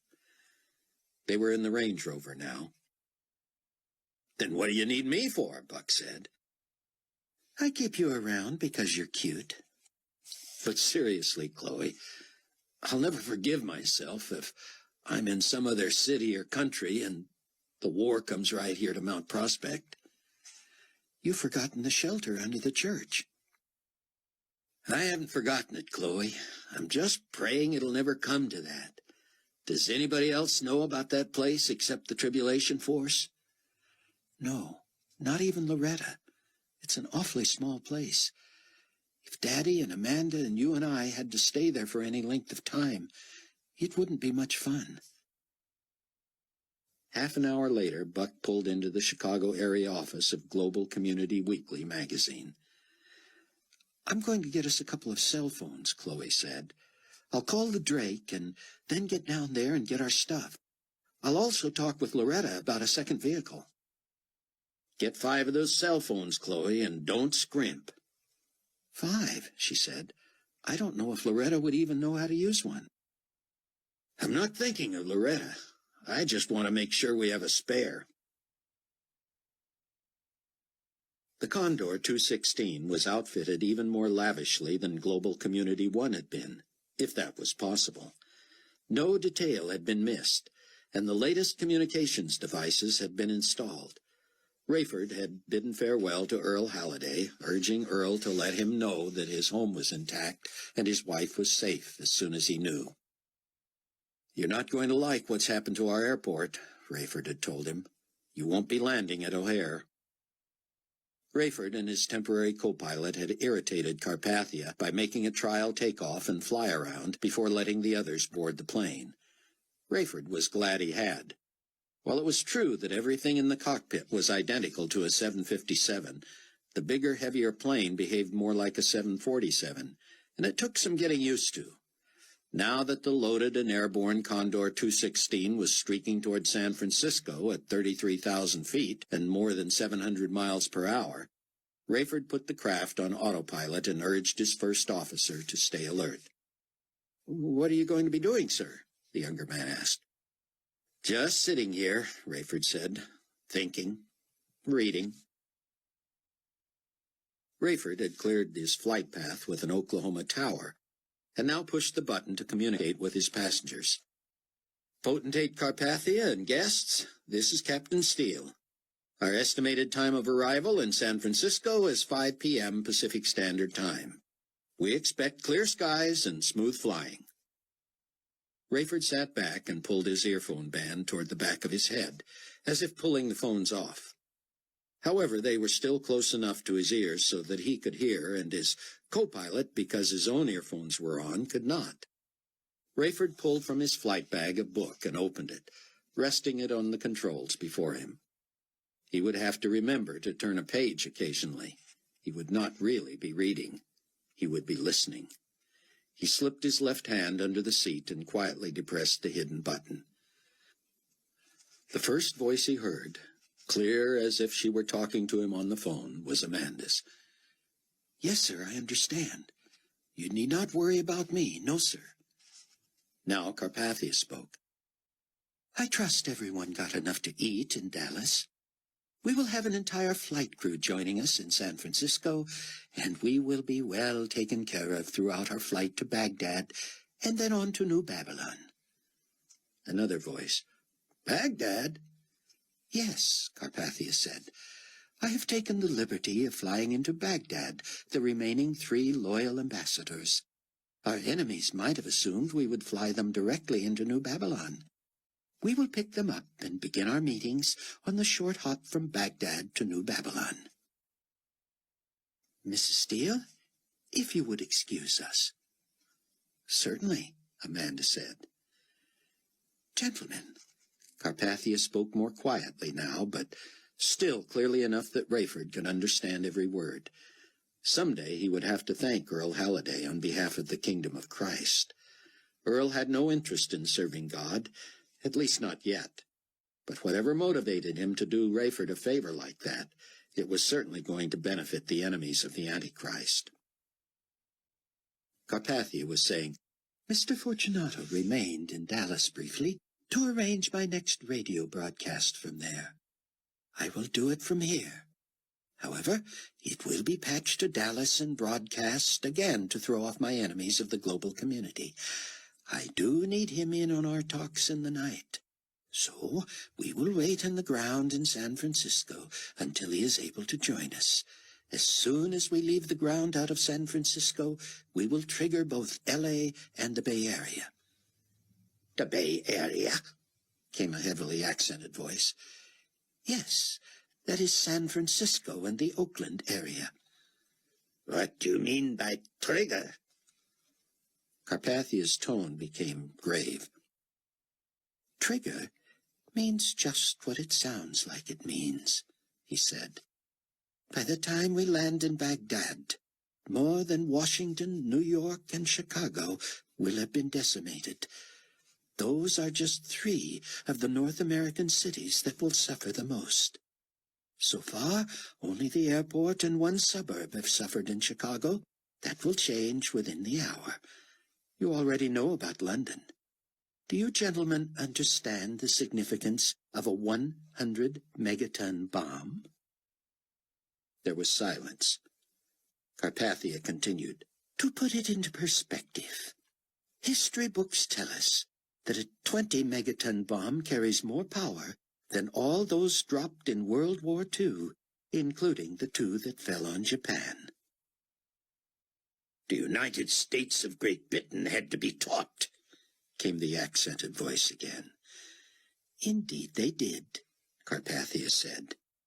And in North America alone, Montreal, Toronto, Mexico City, Dallas, Washington, D.C., New York, Chicago, San Francisco, and Los Angeles will become object lessons to those who would oppose us.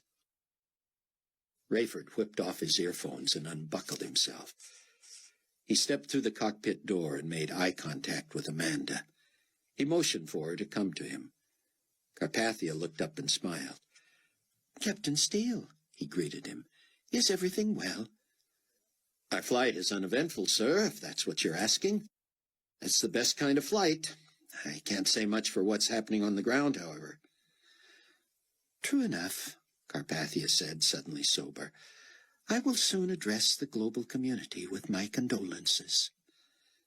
Rayford pulled Amanda into the galleyway. Were Buck and Chloe going to stay at the Drake again tonight? There wasn't time to talk about it, Ray, she said. I can't imagine what other choice they'd have. It sounds like they may never get back to New York. I'm afraid Chicago is a certain someone's next target, Rayford said. Oh, I can't imagine, Amanda said. I have to warn them. Do you want to risk a phone call that could be traced? She asked. Saving their lives would be worth any risk. Amanda embraced him and went back to her seat. Rayford used his own cell phone after making sure his first officer had his own earphones on and was otherwise engaged. Reaching the Drake Hotel in Chicago, Rayford asked for the Williamses. We have 3 guests named Williams, he was told. None with the first name of Cameron, or Buck, or Chloe. Rayford racked his brain. Just put me through to Mr. Katz, then, he said. Herbert Katz, the operator said. That's the one. After a minute. No answer, sir. Would you like to leave a message on their voicemail? I would, Rayford said. But I would also like to be sure that the message light is lit and that they are flagged down for an urgent message should they visit the front desk. We'll certainly do that, sir. Thank you for calling the Drake. When the voicemail tone came on, Rayford spoke quickly.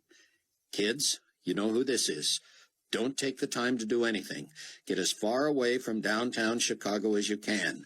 Please, trust me on this. Buck had had innumerable run-ins with Verna Z in the Chicago office.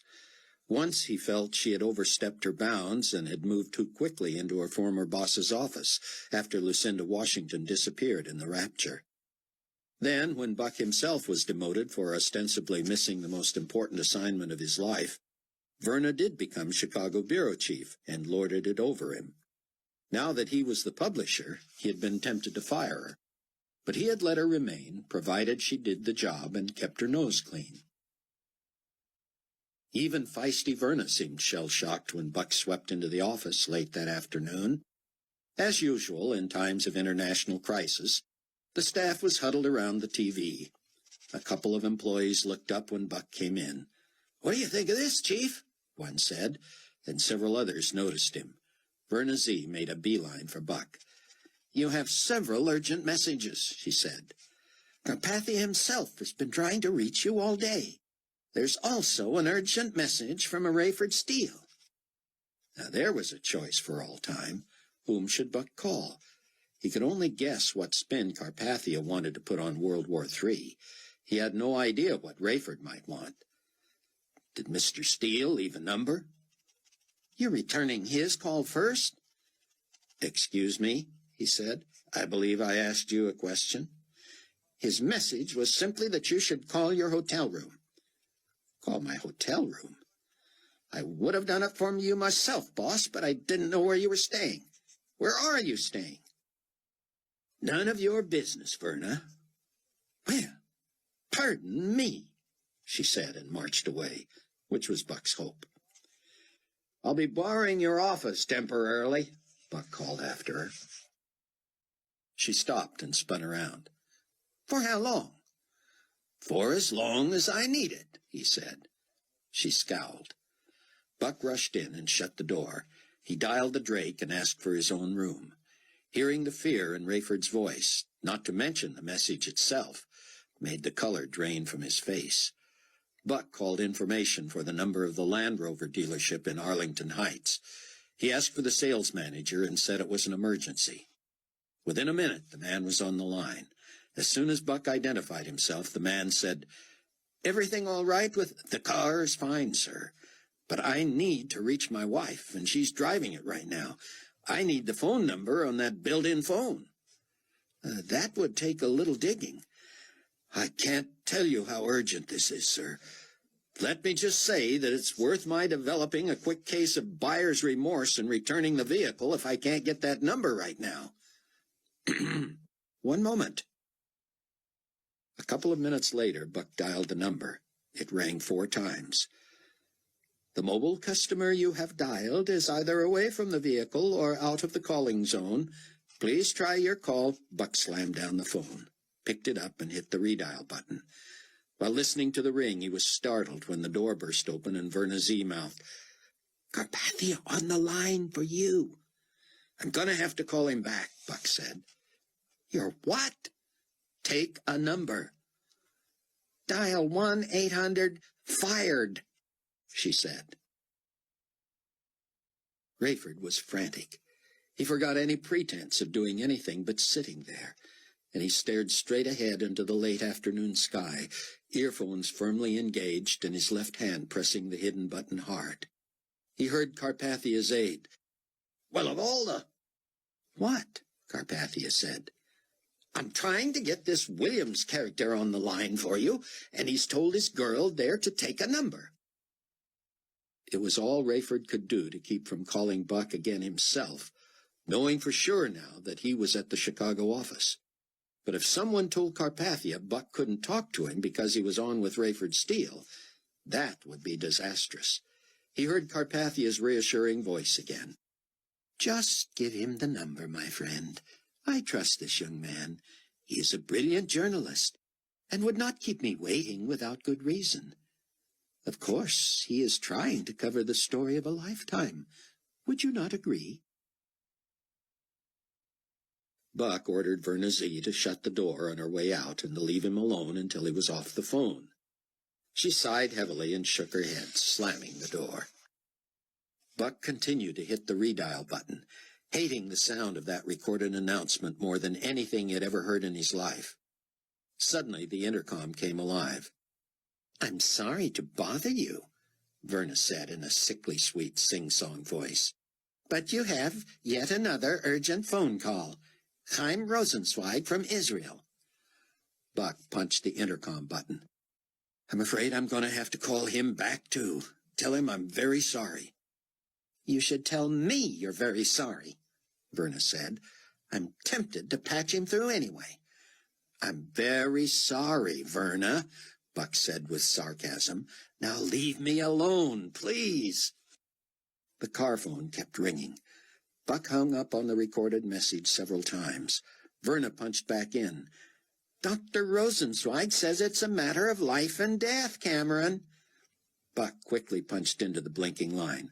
Chaim, I'm very sorry, but I'm in the middle of an urgent matter here myself. Can I call you back? Cameron, please don't hang up on me. Israel has been spared the terrible bombings that your country has suffered. Rabbi Ben Judah's family was abducted and slaughtered.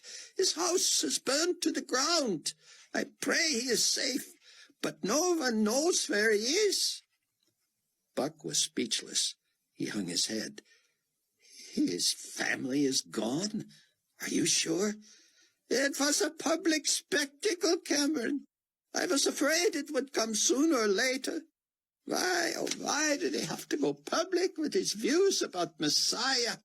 It's one thing to disagree with him as I do, a respected and trusted friend.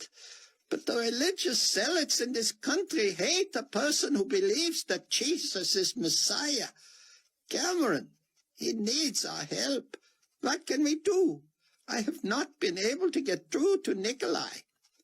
Chaim, do me one huge favor and leave Nicolae out of this, please.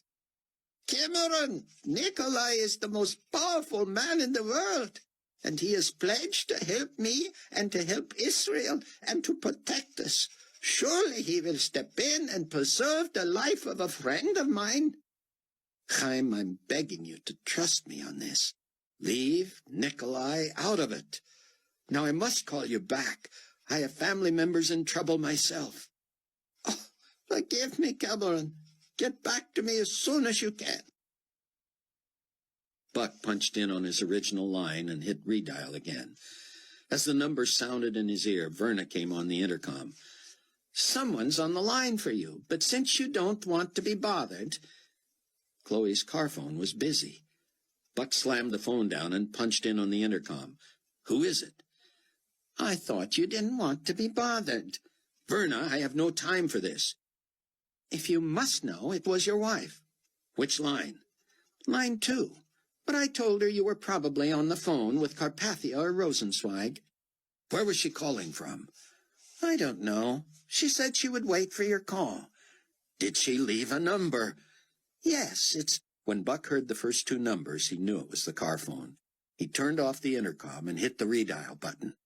Verna poked her head in the door and said, I'm not a secretary, you know, and I'm certainly not your secretary. Buck had never been angrier with anyone. He stared at Verna. I'm coming across this desk to kick that door shut. You had better not be in the way. The car phone was ringing. Verna still stood there. Buck rose from his chair, phone still to his ear, and stepped up onto the desk and across Verna's mess of papers. Her eyes grew wide as he lifted his leg, and she ducked out of the way as he kicked the door shut with all his might. It sounded like a bomb and nearly toppled the wall partitions. Verna screamed. Buck almost wished she'd been in the doorway.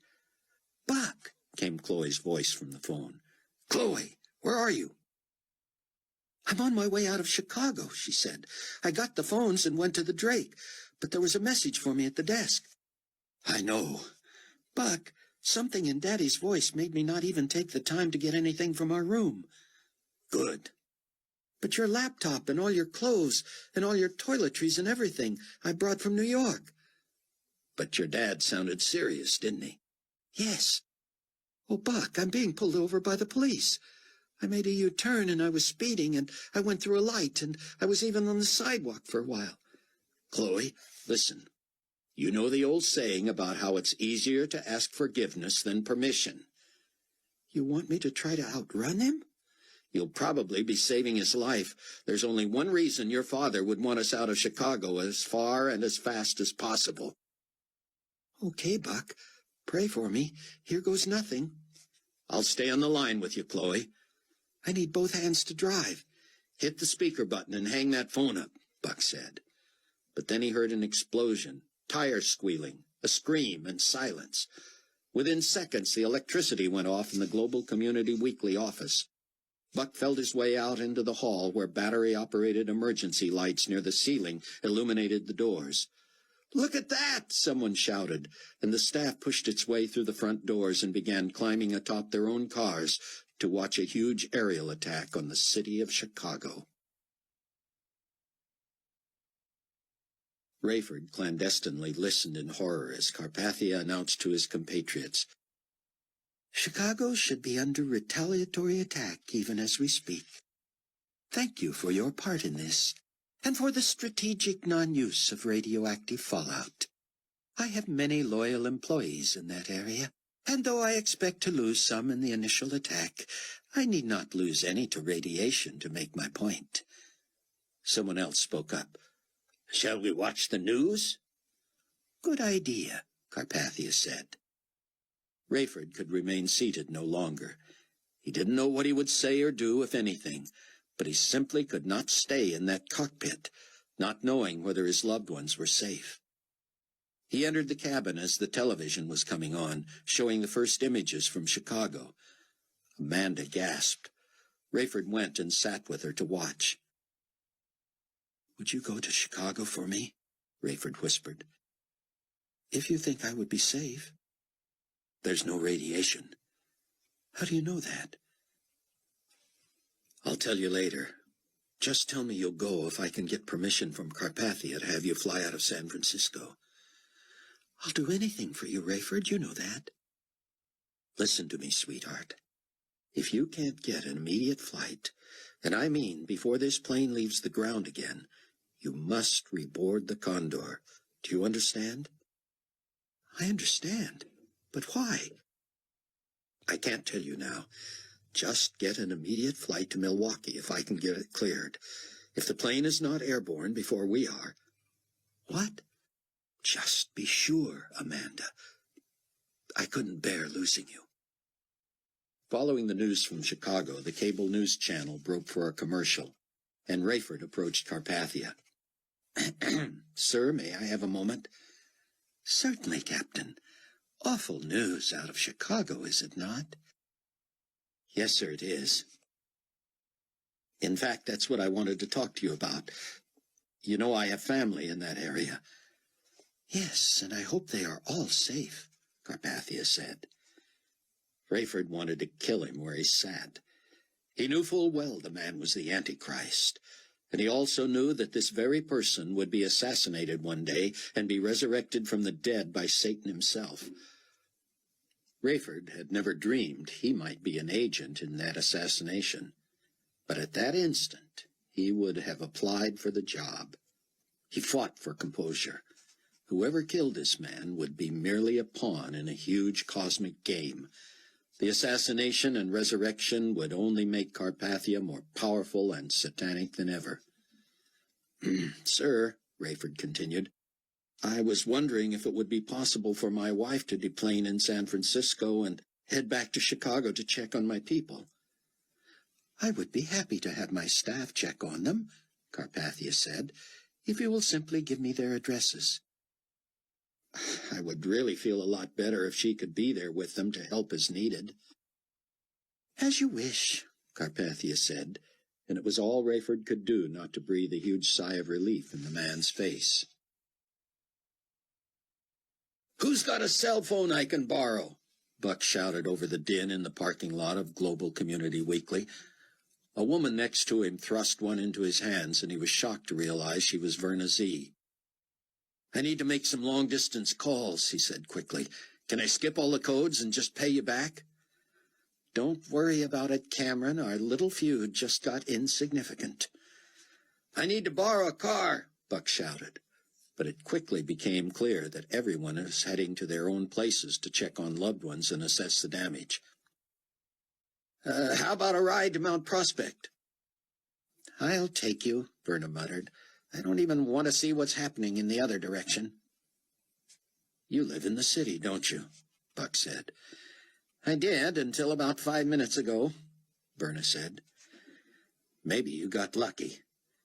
"Cameron, if that big blast was nuclear, none of us will last a week." I Might know a place you can stay in Mount Prospect, Buck said. I'd be grateful, she said. Verna went back inside to gather up her stuff. Buck waited in her car, making his phone calls. He started with his own father out west. I'm so glad you called, his father said. I tried calling New York for hours. Dad, it's a mess here. I'm left with the clothes on my back, and I don't have much time to talk. I just called to make sure everybody was all right. Your brother and I are doing all right here, Buck's dad said. He's still grieving the loss of his family, of course, but we're all right. Dad, the wheels are coming off this country. You're not going to really be all right until... Cameron, let's not get into this again, okay? I know what you believe, and if it gives you comfort... Dad, it gives me little comfort right now. It kills me that I was so late coming to the truth. I've already lost too many loved ones. I don't want to lose you, too. His father chuckled, maddening Buck. You're not going to lose me, big boy. Nobody seems to want to even attack us out here. We feel a little neglected. Dad, millions are dying. Don't be glib about this. So, how's that new wife of yours? Are we ever going to get to meet her? I don't know, Dad. I don't know exactly where she is right now, and I don't know whether you'll ever get the chance to meet her. You ashamed of your own father? It's not that at all, Dad. I need to make sure she's all right, and we're going to have to try to get out that way somehow. Find a good church there, Dad. Find somebody who can explain to you what's going on. I can't think of anybody more qualified than you, Cameron. And you're just going to have to let me ruminate on this myself. Chapter 4. Rayford heard Carpathia's people setting up for his broadcast. Is there any way anyone will be able to tell we are airborne? Carpathia asked. None, he was assured. Rayford wasn't so sure, but certainly unless Carpathia made some colossal error, no one would have a clue precisely where in the air he was. At the sound of a knock on the cockpit door, Rayford shut off the hidden button and turned expectantly. It was a Carpathia aide. Do whatever you have to do to shut down all interference and patch us back through to Dallas. We go live on satellite in about 3 minutes, and the potentate should be able to be heard everywhere in the world. Yippee, Rayford thought. Buck was on the phone with Loretta when Verna Z slipped behind the wheel. She slung her oversized bag onto the seat behind her, then had trouble fastening her seat belt. She was shaking so.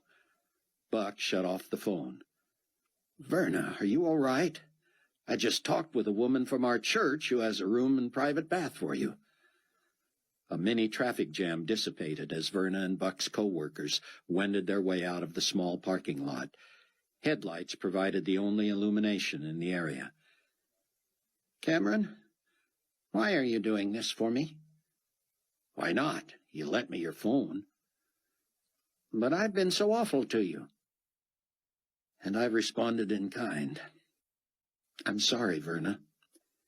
This is the last time in the world we should care so much about getting our own way." Verna started the car, but sat with her face in her hands. "You want me to drive?" Buck asked.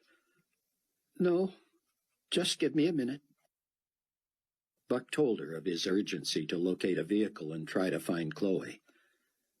"Cameron, you must be frantic." "Frankly, I am." She unlatched her seat belt and reached for the door handle. "Take my car, Cameron. Do whatever you have to do." "No," Buck said. "I'll let you lend me your car, but let's get you settled first." "You may not have a minute to spare." "All I can do is trust God at this point," Buck said. He pointed Verna in the right direction. She sped to the edge of Mount Prospect and slid up to the curb in front of Loretta's beautiful, rambling old home. Verna did not allow Buck to even take the time to make introductions. She said, "We all know who each other is, so let's let Cameron get going." "I arranged for a car for you," Loretta said. "It should be here in a few minutes." "I'll take Verna's for now, but I sure appreciate it."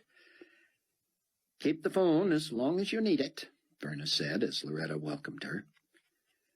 Buck pushed the driver's seat all the way back and adjusted the mirror. He punched in the number he'd been given for Nicolae Carpathia and tried to return that call. The phone was answered by an aide. "I'll tell him you returned his call, Mr. Williams, but he's conducting an international broadcast just now. You might want to tune it in." Buck whipped on the radio while racing toward the only route he could imagine Chloe taking to escape Chicago. "Ladies and gentlemen, from an unknown location, we bring you live global community potentate Nicolae Carpathia." Rayford swung around in his chair and propped open the cockpit door. The plane was on autopilot, and both he and his first officer sat watching as Carpathia addressed the world. The potentate looked amused as he was being introduced and winked at a couple of his ambassadors. He pretended to lick his finger and smooth his eyebrows, as if primping for his audience. The others stifled chuckles. Rayford wished he had a weapon. On cue, Carpathia mustered his most emotional voice. "Brothers and sisters of the global community, I am speaking to you with the greatest heaviness of heart I have ever known. I am a man of peace who has been forced to retaliate with arms against international terrorists who would jeopardize the cause of harmony and fraternity. You may rest assured that I grieve with you over the loss of loved ones, of friends, of acquaintances. The horrible toll of civilian lives should haunt these enemies of peace for the rest of their days. As you know, most of the 10 world regions that comprise the global community destroyed 90% of their weapon hardware. We have spent nearly the last 2 years breaking down, packaging, shipping, receiving, and reassembling this hardware in New Babylon. My humble prayer was that we would never have had to use it. However, wise counselors persuaded me to stockpile storehouses of technologically superior weapons in strategic locations around the globe. I confess, I did this against my will, and my optimistic and overly positive view of the goodness of mankind has proven faulty. I am grateful that somehow I allowed myself to be persuaded to keep these weapons at the ready. In my wildest dreams, I never would have imagined that I would have to make the difficult decision to turn this power against enemies on a broad scale. By now, you must know that 2 former members of the exclusive Global Community Executive Council have viciously and wantonly conspired to revolt against my administration, and another carelessly allowed militia forces in his region to do the same. These forces were led by the now late President of the United States of North America, Gerald Fitzhugh, trained by the American militia and supported also by secretly stored weapons from the United States of Great Britain and the formerly sovereign country of Egypt. While I should never have to defend my reputation as an anti-war activist, I am pleased to inform you that we have retaliated severely and with dispatch. Anywhere that global community weaponry was employed, it was aimed specifically at rebel military locations. I assure you that all civilian casualties and the destruction of great populated cities in North America and around the world was the work of the rebellion. There are no more plans for counterattacks by global community forces. We will respond only as necessary, and pray that our enemies understand that they have no future. They cannot succeed. They will be utterly destroyed. I know that in a time of global war such as this, most of us live in fear and grief. I can assure you that I am with you in your grief, but that my fear has been overcome by confidence that the majority of the global community is together, heart and soul, against the enemies of peace. As soon as I am convinced of security and safety, I will address you via satellite television and the Internet. I will communicate frequently, so you know exactly what is going on, and will see that we are making enormous strides toward rebuilding our world. You may rest assured that as we reconstruct and reorganize, we will enjoy the greatest prosperity and the most wonderful home this earth can afford. May we all work together for the common goal. While Carpathia's aides and ambassadors nodded and clapped him on the back, Rayford caught Amanda's eye and resolutely shut the cockpit door. Bernazee's car was a junky old import. It was rattly and drafty, a 4-cylinder automatic. In short, it was a dog. Buck decided to test its limits and reimburse Verna later if necessary.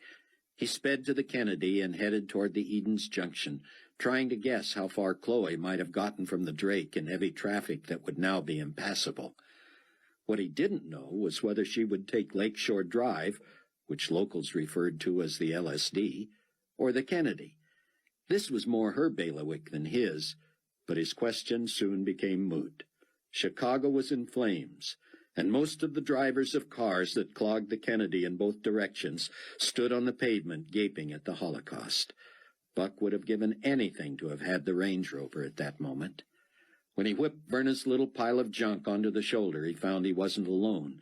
Traffic laws and civility went out the window at a time like this, and there was almost as much traffic off the road as on. He had no choice.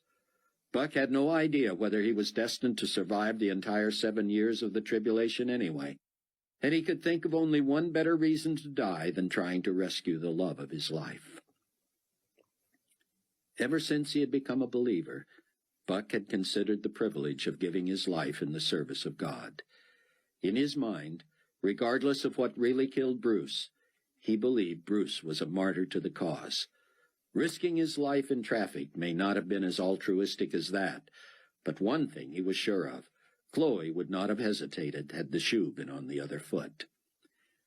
The biggest jam-ups came at the bridge overpasses, where the shoulders ended, and those fighting to go around stalled traffic had to take turns picking their way through. Angry motorists rightfully tried to block their paths. Buck couldn't blame them. He would have done the same in their places. He had stored the number of the phone in the Range Rover and continued to redial every chance he got. Every time he first heard a hint of the message, "The mobile customer you have called," he disconnected and tried again. Just before the initial descent into San Francisco, Rayford huddled with Amanda. "I'm going to get that door open and get you off this plane as soon as possible," he said. "I'm not going to wait for the post-flight checklist or anything. Don't forget, it's imperative that whatever flight you find is off the ground before we are." "But why, Ray?" "Just trust me, Amanda. You know I have your best interests in mind. As soon as you can, call me on my universal cell phone and let me know Chloe and Buck are all right." Buck left the expressway and picked his way through side streets for more than an hour, until reaching Evanston. By the time he got to Sheridan Road along the lake, he found it barricaded, but not guarded. Apparently, every law enforcement officer and emergency medical technician was busy. He thought about ramming one of the construction horses, but didn't want to do that to Verna's car. He stepped out and moved the horse enough to drive through. He was going to leave the opening there, but someone hollered from an apartment, "Hey, what are you doing?" Buck looked up and waved in the direction of the voice. "Press! he shouted. "All right, then, carry on." To make himself look more legitimate, Buck took the time to get out of the car and replace the barrier before driving on. He saw the occasional police car with lights flashing and some uniformed men standing at side streets. Buck merely put on his emergency flashers and kept going. No one stood in his way. No one drew down on him. No one so much as shined a light at him. To Buck, it seemed as if they assumed that if he had gone to the trouble of getting so deep into a prohibited area and was now proceeding with such confidence, he must be all right. He could hardly believe how clear the sailing was with all the arteries leading into Sheridan Road blocked off. The question now was what he would find on Lakeshore Drive. Frustrated was too mild a word for the way Rayford felt as he landed the Condor 216 in San Francisco and taxied to a private jetway. There he sat with the unenviable task of carrying Antichrist himself wherever he wanted to go. Carpathia had just told bald-faced lies to the largest audience that had ever listened to a single radio broadcast. Rayford knew beyond doubt that shortly after takeoff toward New Babylon, San Francisco would be devastated from the air the same way Chicago had been. People would die. Business and industry would crumble. Transportation centers would be destroyed, including that very airport. Rayford's first order of business was to get Amanda off that plane and out of that airport and into the Chicago area. He didn't even want to wait for the jetway to be maneuvered out to the plane. He opened the door himself and lowered the telescoping stairs to the runway. He motioned for Amanda to hurry. Carpathia made some farewell small talk as she hurried past, and Rayford was grateful that she merely thanked the man and kept moving.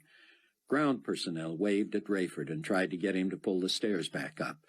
He shouted, "We have one passenger who needs to make a connection." Rayford embraced Amanda and whispered, "I checked with the tower. There's a flight to Milwaukee leaving from a gate at the end of this corridor in less than 20 minutes. Make sure you're on it." Rayford kissed Amanda, and she hurried down the steps. He saw the ground crew waiting for him to pull the stairs back up so they could get the jetway into position. He could think of no legitimate reason to stall, so he simply ignored them, walked back into the cockpit, and began post-flight checks. "What's going on?" his co-pilot asked. "I want to switch places with your guy as soon as I can." If you only knew what you were walking into, Rayford thought. "Where are you headed tonight?" "What possible business is that of yours?" the young man said. Rayford shrugged. He felt like the little Dutch boy with his thumb in the dike. He couldn't save everyone. Could he save anyone? The Carpathia aide poked his head into the cockpit. "Captain Steele, you're being summoned by the ground crew." "I'll handle it, sir. They'll have to wait for our post-flight check. You realize that with a new plane, there's a lot we need to be sure of before we attempt a trans-Pacific flight." "Well, we've got McCullum waiting to board, and we've got a full flight crew waiting besides. We're kind of like to have some service." Rayford tried to sound cheery. "Safety first." "Well, hurry it up." While the first officer double-checked items on his clipboard, Rayford checked with the tower on the status of the outbound flight to Milwaukee. "Behind schedule about 12 minutes, Condor 216. It shouldn't affect you." But it will, Rayford thought. Rayford stepped into the cabin. Excuse me, sir, but isn't Mr. Fortunato joining us for the next leg of the flight?" "Yes," an aide said. "He left Dallas half an hour after we did, so he shouldn't be long." "He will be if I can help it." Buck finally hit the brick wall he knew would be inevitable. He had bounced over a couple of curbs and couldn't avoid smashing one traffic barrier where Sheridan Road jogged to meet Lakeshore Drive. All along the drive he saw cars off the road, emergency vehicles with lights flashing, and disaster relief specialists trying to flag him down. He floored Vernazzi's little car, and no one dared step in front of him. He had most of the lanes open all the way down the drive, but he heard people shouting, "Stop! Road closed!" The radio told him that gridlock within the city proper had ground all fleeing traffic to a halt. One report said it had been that way since the moment of the first blast. Buck wished he had time to scan the exits that led to the beach. There were plenty of places where a Range Rover might have left the road, crashed, or been hidden. If it became clear to Chloe that she could not have made any decent time by heading to the Kennedy or the Eisenhower from the Drake, she might have tried the LSD. But as Buck got to the Michigan Avenue exit that would have taken him within sight of the Drake, he would have had to kill someone or go airborne to go any farther. The barricade that shut down Lakeshore Drive and the exit looked like something from the set of Les Miserables. Squad cars, ambulances, fire trucks, construction and traffic horses, caution lights, you name it, were stretched across the entire area, manned by a busy force of emergency workers. Buck came to a screeching halt, swerving and sliding about 50 feet before his right front tire blew. The car spun as emergency workers danced out of the way. Several swore at him, and a woman police officer advanced, gun drawn. Buck started to get out, but she said, "Stay right where you are, pal." Buck lowered the window with one hand and reached for his press credentials with the other. The policewoman would have none of that. She thrust her weapon through the window and pressed it to his temple. "Both hands where I can see 'em, scumbag." She opened the door, and Buck executed the difficult procedure of getting out of a small car without the use of his hands. She made him lie flat on the pavement, spread eagle. 2 other officers joined the first and roughly frisked Buck. "Any guns, knives, needles?" Buck went on the offensive. "Nope, just 2 sets of IDs. The cops pulled a wallet out of each of his back pockets, one containing his own papers, the other the documents of the fictitious Herb Katz. "So, which one are you? What's the deal?" "I'm Cameron Williams, publisher of Global Community Weekly. I report directly to the potentate. The phony ID is to help me get into unsympathetic countries." A young, slender cop pulled Buck's real ID wallet from the hands of the woman officer. "Let me just have a look at this," he said with sarcasm. "If you really report to Nicolae Carpathia, you'd have level 2A clearance, and I don't see—" Oops, I guess I do see level 2A security clearance here. The 3 officers huddled to peer at the unusual identification card. "You know carrying phony 2A security clearance is punishable by death." "Yes, I do." "We aren't even going to be able to run your license plate with the computer so jammed." "I can tell you right now," Buck said, "that I borrowed this car from a friend named Z. You can check that for sure before you have it junked." "You can't leave this car here." "What am I going to do with it?" Buck said. "It's worthless. It's got a flat tire. There's no way we're going to find help for that tonight." "Or for the next 2 weeks, most likely," one of the cops said. "So, where were you going in such an all-fired hurry?" "The Drake." "Where have you been, pal? Don't you listen to the news? Most of Michigan Avenue is toast." "Including the Drake?" "I don't know about that, but it can't be in too good a shape by now." "If I walk up over that rise and get onto Michigan Avenue on foot, am I going to die of radiation poisoning?" "Civil defense guys tell us there's no fallout readings. That means this must have been done by the militia trying to spare as much human life as possible. Anyway, if those bombs had been nuclear, the radiation would have traveled a lot farther than this already." "True enough," Buck said. "Am I free to go?" "No guarantees you'll get past the guards on Michigan Avenue." "I'll take my chances." "Your best bet is with that clearance card. I sure hope it's legit, for your sake." Rayford couldn't stall the ground crew any longer, at least by merely ignoring them. He pulled the stairs in as if to receive the jetway, but did not fully move them out of the way, knowing that the jetway would never connect. Rather than stay and watch, he returned to the cockpit and busied himself. "I don't even want fuel before Amanda's plane is off the ground." It was a full 15 minutes before Rayford's usual co-pilot switched places with his temporary one, and a full flight service crew entered the plane. Every time the ground crew radioed Rayford that they were ready to begin refueling, he told them he wasn't ready. Finally, an exasperated laborer barked into his radio. "What's the hold up there, Chief? I was told this was a VIP plane that needed fast service." "You were told wrong. This is a cargo plane, and it's a new one. We got a learning curve in the cockpit. Plus, we're switching crews. Just hold tight. Don't call us, we'll call you. Rayford breathed a sigh of relief 20 minutes later when he discovered that Amanda's plane was en route to Milwaukee. Now he could refuel, play it by the book, and settle in for the long flight over the Pacific. "Some plane, huh?" McCullum said as he checked out the cockpit. "Some plane," Rayford agreed. "It's been a long day for me, Mac. I'd appreciate a good long snooze once we get her on course." "My pleasure, Cap. You can sleep the night away for all I care. You want me to come in and wake you for initial descent?" "I'm not quite confident enough to leave the cockpit," Rayford said. "I'll be right here if you need me." It suddenly hit Buck that he had taken a huge risk. It wouldn't be long before Verna Z learned that he had, at least at one time, been a full-fledged member of New Hope Village Church. He had been so careful about not taking a leadership role there, not speaking in public, not being known to very many people. Now one of his own employees, and a long-standing enemy at that, would have knowledge that could ruin him, even cost him his life. He called Loretta's home on Verna's phone. "Loretta," he said, "I need to speak with Verna." "She's quite distraught just now," Loretta said. "I hope you're praying for this girl." "I certainly will," Buck said. "How are you two getting along?" "As well as can be expected for two complete strangers," Loretta said. "I'm just telling her my story as I assumed you wanted me to." Buck was silent. Finally he said, "Put her on, would you, Loretta?"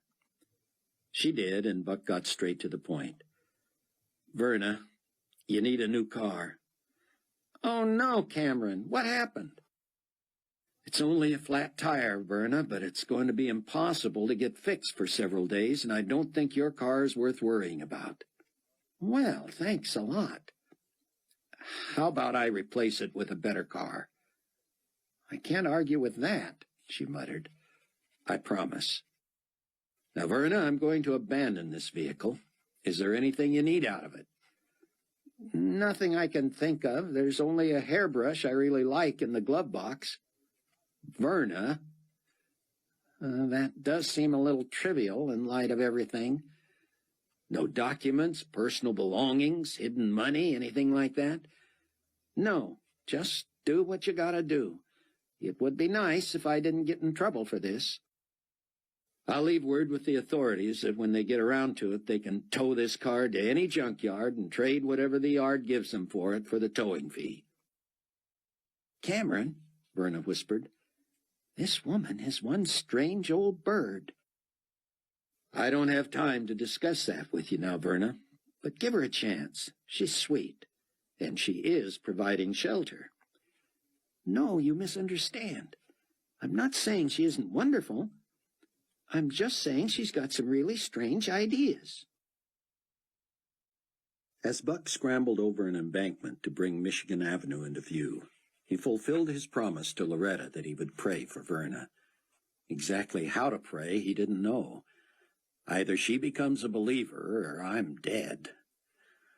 All Buck could think of as he came into sight of the dozens of bombed-out buildings along Michigan Avenue, and knew that they continued almost the entire length of the magnificent mile, was his experience in Israel when Russia had attacked. He could imagine the sound of the bombs and the searing heat of the flames, but in that instance the Holy Land had been miraculously delivered from damage. There was no such intervention here. He hit the redial button on Verna's phone, forgetting that he had last called Loretta, not the cell phone in the Range Rover.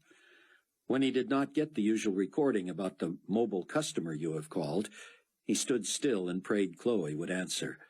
When it was Loretta, he was speechless at first. "Hello? Is anyone there?" "I'm sorry, Loretta," he said. "Wrong number." "I'm glad you called, Buck. Verna was about to call you." "About what?" "I'll let her tell you." "Cameron, I called the office. A few people are still there monitoring things and promising to lock up when they're finished. Anyway, there were a couple of phone messages for you." "From Chloe?" No, I'm sorry. There was one from Dr. Rosenzweig in Israel. Another was from a man claiming to be your father-in-law, and another from a Miss White who says she needs to be picked up at Mitchell Field in Milwaukee at midnight. Miss White, Buck thought. Crafty of Amanda to keep hidden how connected our little family has become. Thanks, Verna. Got it. Cameron, how are you going to pick up anyone in Milwaukee without a vehicle? I've still got a few hours to figure that out. Right now, that much time seems like a luxury. Loretta has offered her car, provided I'm willing to drive, Verna said. I hope that won't be necessary, Buck said, but I appreciate it. I'll let you know. Buck didn't feel much like a journalist standing in the midst of the chaos. He should have been drinking it all in, impressing it upon his brain, asking questions of people who seemed to be in charge. But no one seemed in charge. Everyone was working. And Buck didn't care whether he could translate this into a story or not.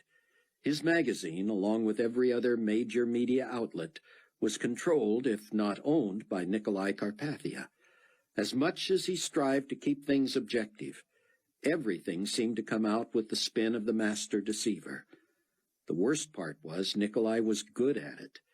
Of course he had to be. It was his very nature. Buck just hated the idea that he himself was being used to spread propaganda and lies that people were eating like ice cream. Most of all, though, right now, right here, he cared about nothing but Chloe. He had allowed the thought to invade his mind that he might have lost her. He knew he would see her again at the end of the tribulation. But would he have the will to go on without her? She had become the center of his life, around which everything else revolved. During the short time they had been together, she had proved more than he ever could have hoped for in a wife. It was true they were bound in a common cause that made them look past the insignificant and the petty, which seemed to get in so many other couples' way. But he sensed she would never have been catty or a nag anyway. She was selfless and loving. She trusted him and supported him completely. He would not stop until he found her, and until he knew for sure he would never believe her dead. Buck dialed the number in the Range Rover. How many dozens of times had he done this now? He knew the routine by heart. When he got a busy signal, his knees nearly buckled. Had he dialed the right number? He'd had to punch it in anew because redial would have given him Loretta's home again. He stopped dead on the sidewalk, mayhem all around him, and with fingers shaking, carefully and resolutely punched in the numbers. He pressed the phone to his ear. "The mobile customer you have called," Buck swore and gripped Verna's phone so tightly he thought it might break. He took a step and pulled his arm back as if to fire the blasted machine into the side of a building. He followed through, but hung on to the phone, realizing it would be the stupidest thing he had ever done. He shook his head at the word that had burst from his lips when the cursed recording had come on. So, the old nature is still just under the surface. He was mad at himself. How, in such dire circumstances, could he have dialed the wrong number? Though he knew he would hear that recording again, and that he would hate it as never before, he couldn't keep himself from hitting the redial button yet again. Now the line was busy. Was it a malfunction? Some cruel cosmic joke? Or was somebody somewhere trying to use that phone? There was no guarantee it was Chloe. It could be anyone. It could be a cop. It could be an emergency worker. It could be someone who found her wrecked Range Rover. No, he would not allow himself to believe that. Chloe was alive. Chloe was trying to call him. But where would she call? No one was at the church. For all he knew, no one was still at the Global Community Weekly office. Did Chloe know Loretta's number? It would be easy enough to get. The question was whether he should try calling the places she might have called or just keep redialing her number in hopes of catching her between calls. The senior flight attendant of a crew that was 2/3 as many people as the entire passenger list rapped on the cockpit door and opened it as Rayford taxied slowly down the runway. "Captain, she said as he lifted the headphone from his right ear. "Not everyone is seated and buckled in." "Well, I'm not going to stop," he said. "Can't you handle it?" "The offending party, sir, is Mr. Carpathia himself."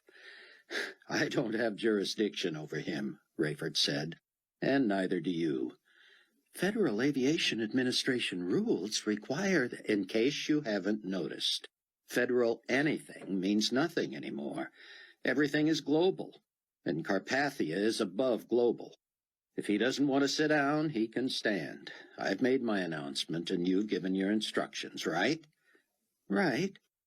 "Then you go, get strapped in, and let the potentate worry about himself." "If you say so, Captain.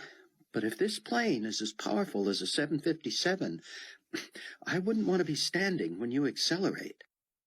But Rayford had replaced his earphones and was getting the plane into position for takeoff. As he awaited instructions from the tower, Rayford surreptitiously slipped his left hand beneath the seat and depressed the intercom button. Someone was asking Carpathia if he didn't want to sit down. Rayford was aware of McCullum looking at him expectantly, as if he had heard something through his earphones that Rayford had not. Rayford quickly released the intercom button and heard McCullum say, "We have clearance, Cap. We can roll." Rayford could have begun gradually and slowly picked up enough speed to go airborne. But everybody enjoyed a powerful takeoff once in a while, right? He throttled up and took off down the runway with such speed and power that he and McCullum were driven back into their seats. "Yee-haw!" McCullum cried. "Ride 'em, cowboy!" Rayford had a lot to think about. And taking off for only the second time in a new aircraft, he should have remained focused on the task at hand. But he couldn't resist pressing that intercom button again and hearing what he might have done to Carpathia. In his mind's eye, he pictured the man somersaulting all the way to the back of the plane, and he only wished there was a back door he could open from the cockpit. "Oh, my goodness," he heard over the intercom. "Potentate, are you all right?" Rayford heard movement, as if others were trying to unstrap themselves to help Carpathia. But with the plane still hurtling down the runway, those people would be pinned in their seats by centrifugal force. "I'm all right," Carpathia insisted. "It is my own fault. I will be fine." Rayford turned off the intercom and concentrated on his takeoff. Secretly, he hoped Carpathia had been leaning against one of the seats at the time of the initial thrust. That would have spun him around and nearly flipped him over.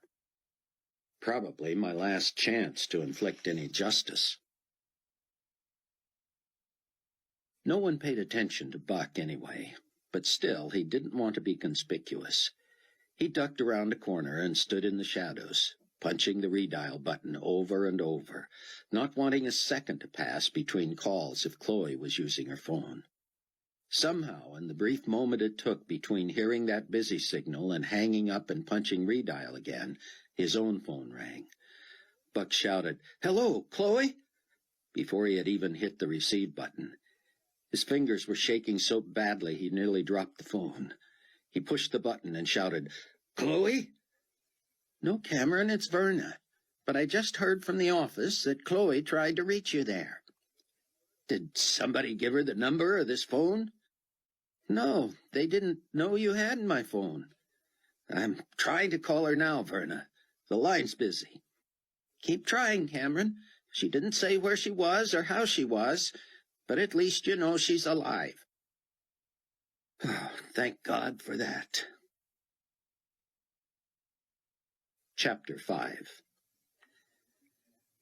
Buck wanted to jump or shout or run somewhere, but he didn't know where to go.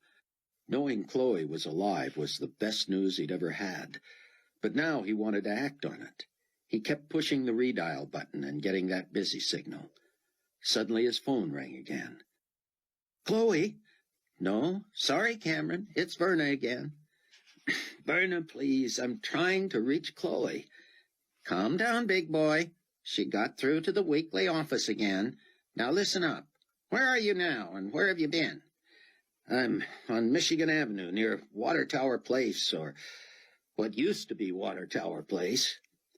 "How did you get there?" "Sheridan to Lakeshore Drive." "Okay," Verna said. Chloe told somebody in our office that she's the other way on Lakeshore Drive. The other way? That's all I know, Cameron. You're gonna need to look off the road, lakeside, the other way from where you might expect on Lakeshore Drive. Buck was already moving that way as he spoke. I don't see how she could have gotten onto the lakeside if she was heading south on the drive. I don't know either, Verna said. Maybe she was hoping to go around everything by heading that way, saw that she couldn't, and popped a U-turn. Tell anybody who hears from her that she should stay off the phone until I can connect. She's gonna have to direct me right to her if possible. Any remaining doubts Rayford Steele had about the incredible and instant evil power that Nicolae Carpathia wielded were eradicated a few minutes after the Condor 216 left the ground at San Francisco International. Through the privately bugged intercom, he heard one of Carpathia's aides ask, "Now, sir, on San Francisco?" "Trigger," came the whispered reply. The aide, obviously speaking into a phone, said simply, "It's a go." "Look out the window on that side," Carpathia said, the excitement obvious in his voice. "Look at that." Rayford was tempted to turn the plane so he could see too, but this was something he would rather try to forget than have visually burned into his memory. He and McCullum looked at each other as their earphones came alive with startled cries from the control tower. "Mayday! Mayday! We're being attacked from the air!" The concussions knocked out communications, but Rayford knew the bombs themselves would easily take out that whole tower, not to mention the rest of the airport, and who knew what portion of the surrounding area. Rayford didn't know how much longer he could take being the devil's own pilot. Buck was in reasonably good shape for a man in his early 30s, but now his joints ached and his lungs pleaded for air as he sprinted to Chicago Avenue and headed east toward the lake. How far south might Chloe have gotten before turning around? She had to turn around. Otherwise, how could she have gone off the road and wound up on that side? When he finally got to the drive, he found it empty. He knew it was barricaded from the north at the Michigan Avenue exit. It had to have been blocked from the far south end, too. Gasping, he hurdled the guardrail, jogged to the middle, heard the clicking of meaningless traffic lights, and raced across to the other side. He jogged south, knowing Chloe was alive, but not knowing what he might find. The biggest question now, assuming Chloe didn't have some life-threatening injury, was whether those printouts of Bruce's personal commentaries, or worse, the computer itself, might have fallen into the wrong hands.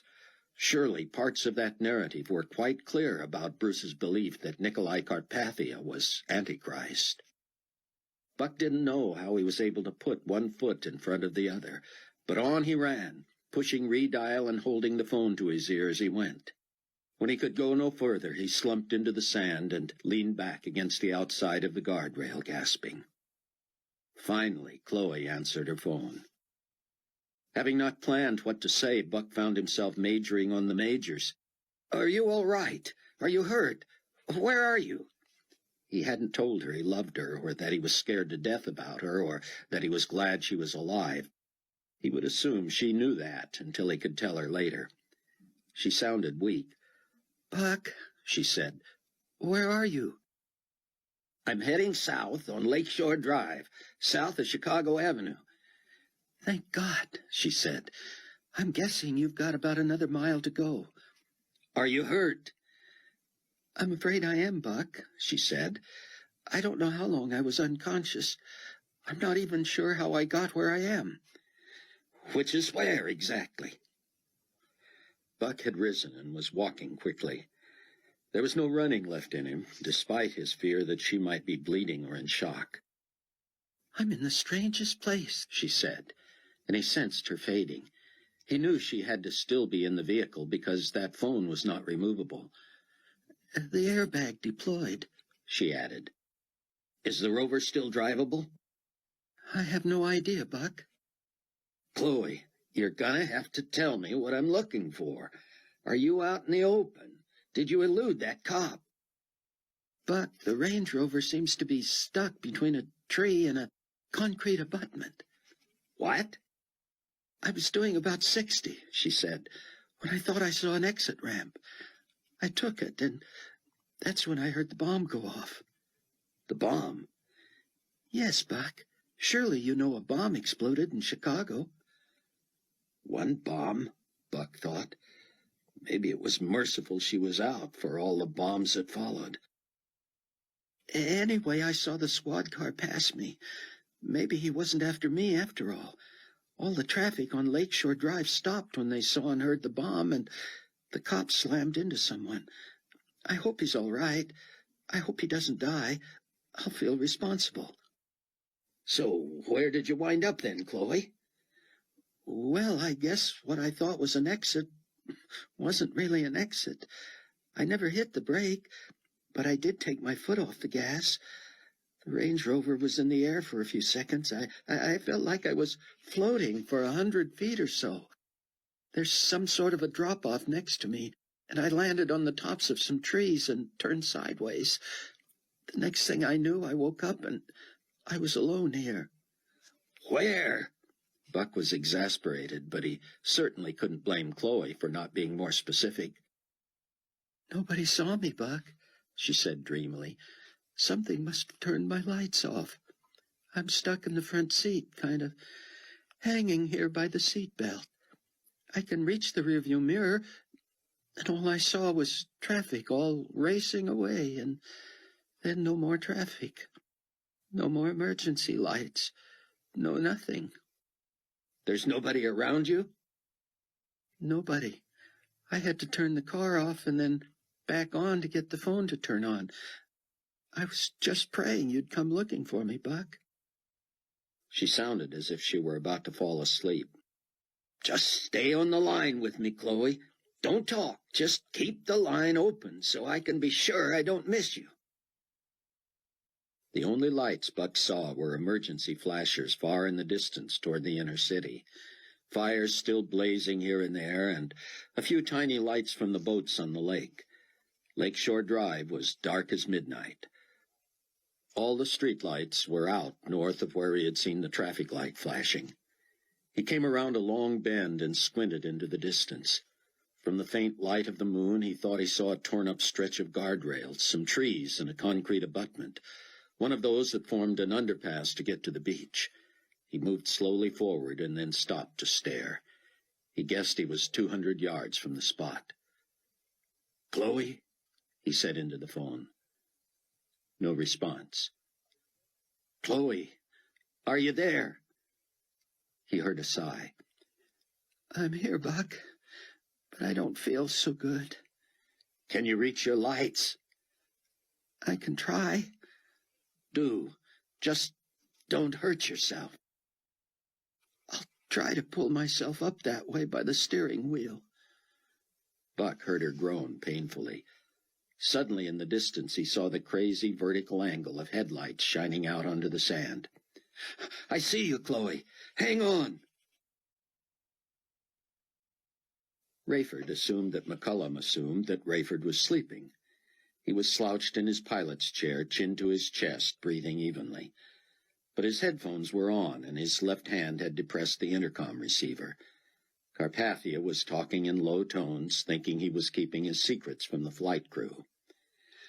I was so excited and so full of ideas, the potentate said, that I could not stay seated. I hope I do not have a bruise to show for it. His lackeys all roared with laughter. Nothing funnier than the boss's joke, Rayford thought. We have so much to talk about, so much to do, Carpathia continued. When our compatriots join us in Baghdad, we will get right to work. The destruction of San Francisco Airport and much of the Bay Area had already made the news. Rayford saw the fear in McCullum's eyes. Maybe the man would have felt more confident had he known that his ultimate boss, Nicolae Carpathia, had most everything under control for the next few years. Suddenly Rayford heard the unmistakable voice of Leon Fortunato. Potentate, he whispered, We'll need replacements for Hernandez, Halliday, and your fiancé, will we not? Rayford sat up. Was it possible? Had they already eliminated those three?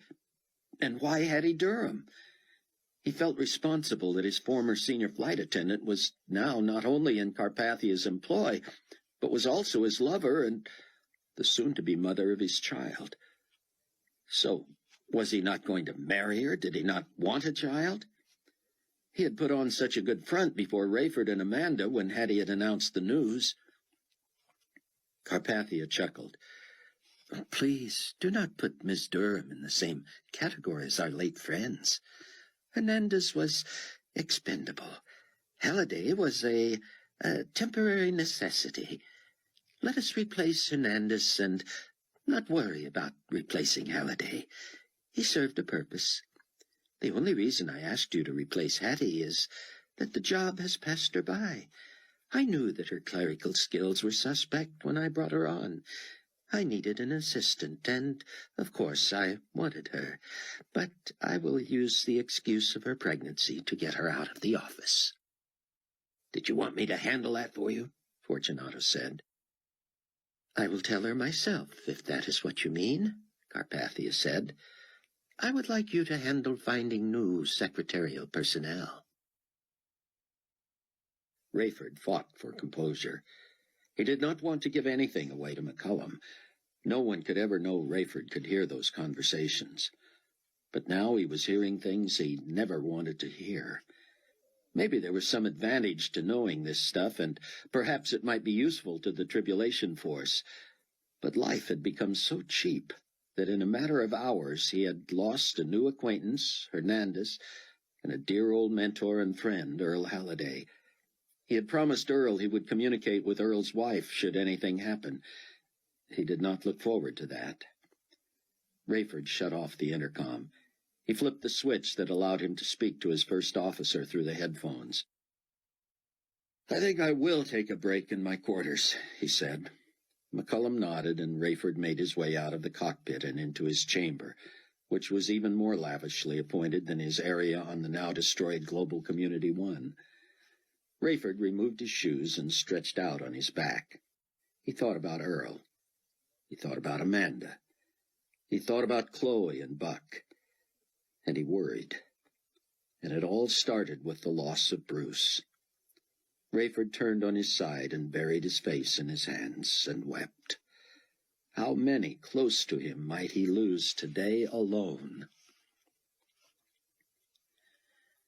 The Range Rover was lodged between the trunk and lower branches of a large tree and the concrete abutment.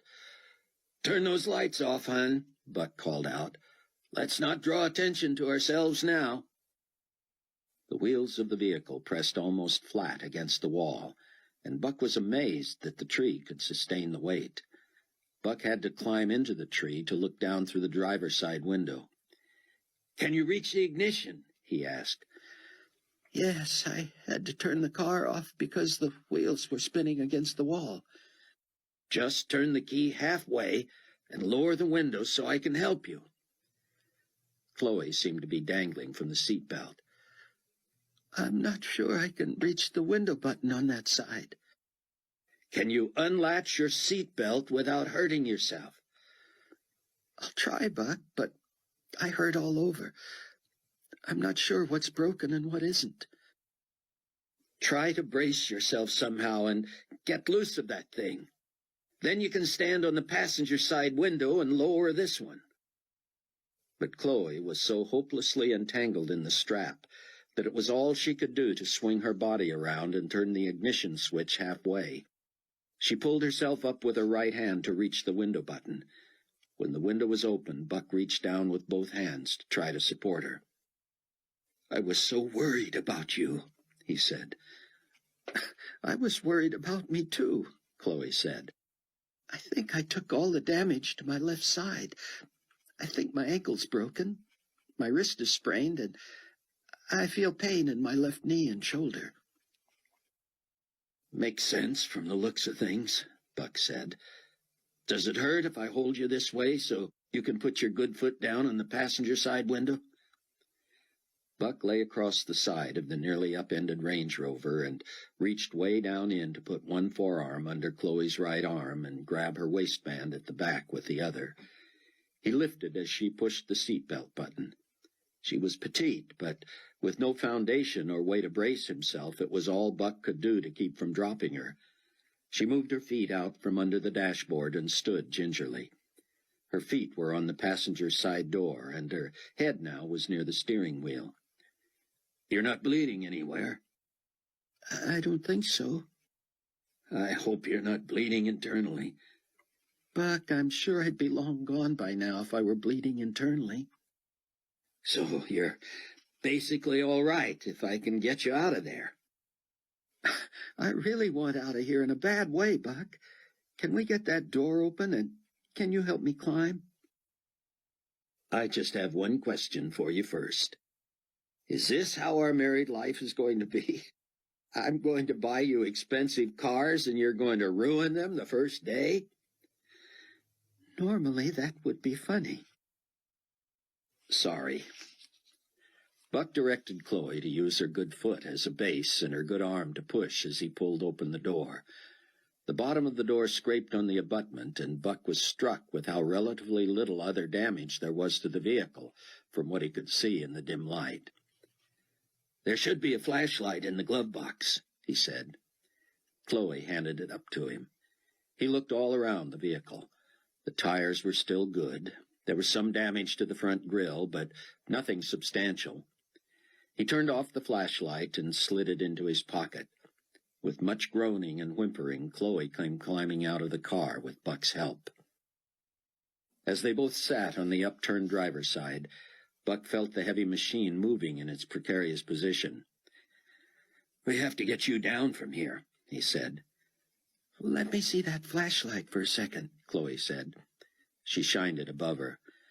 "It would be easier to go 2 feet up to the top of the abutment," she said. "You're right," he said. "Can you make it?" "I think I can," she said. "I'm the little engine who could." "Tell me about it." Chloe hopped to where she could reach the top of the wall with her good hand, and she asked Buck to push until she had most of her weight atop the wall. When she made the last thrust with her good leg, the Range Rover shifted just enough to loosen itself from the wickedly bent tree branches. The tree and the Range Rover shuddered and began to move. "Buck, get out of there! You're going to be crushed!" Buck was spread-eagled on the side of the Range Rover that had been facing up. Now it was shifting toward the abutment, the tires scraping and leaving huge marks on the concrete. The more Buck tried to move, the faster the vehicle shifted, and he realized he had to stay clear of that wall to survive.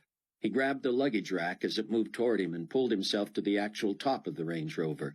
Branches snapped free from under the vehicle and smacked him in the head, scraping across his ear.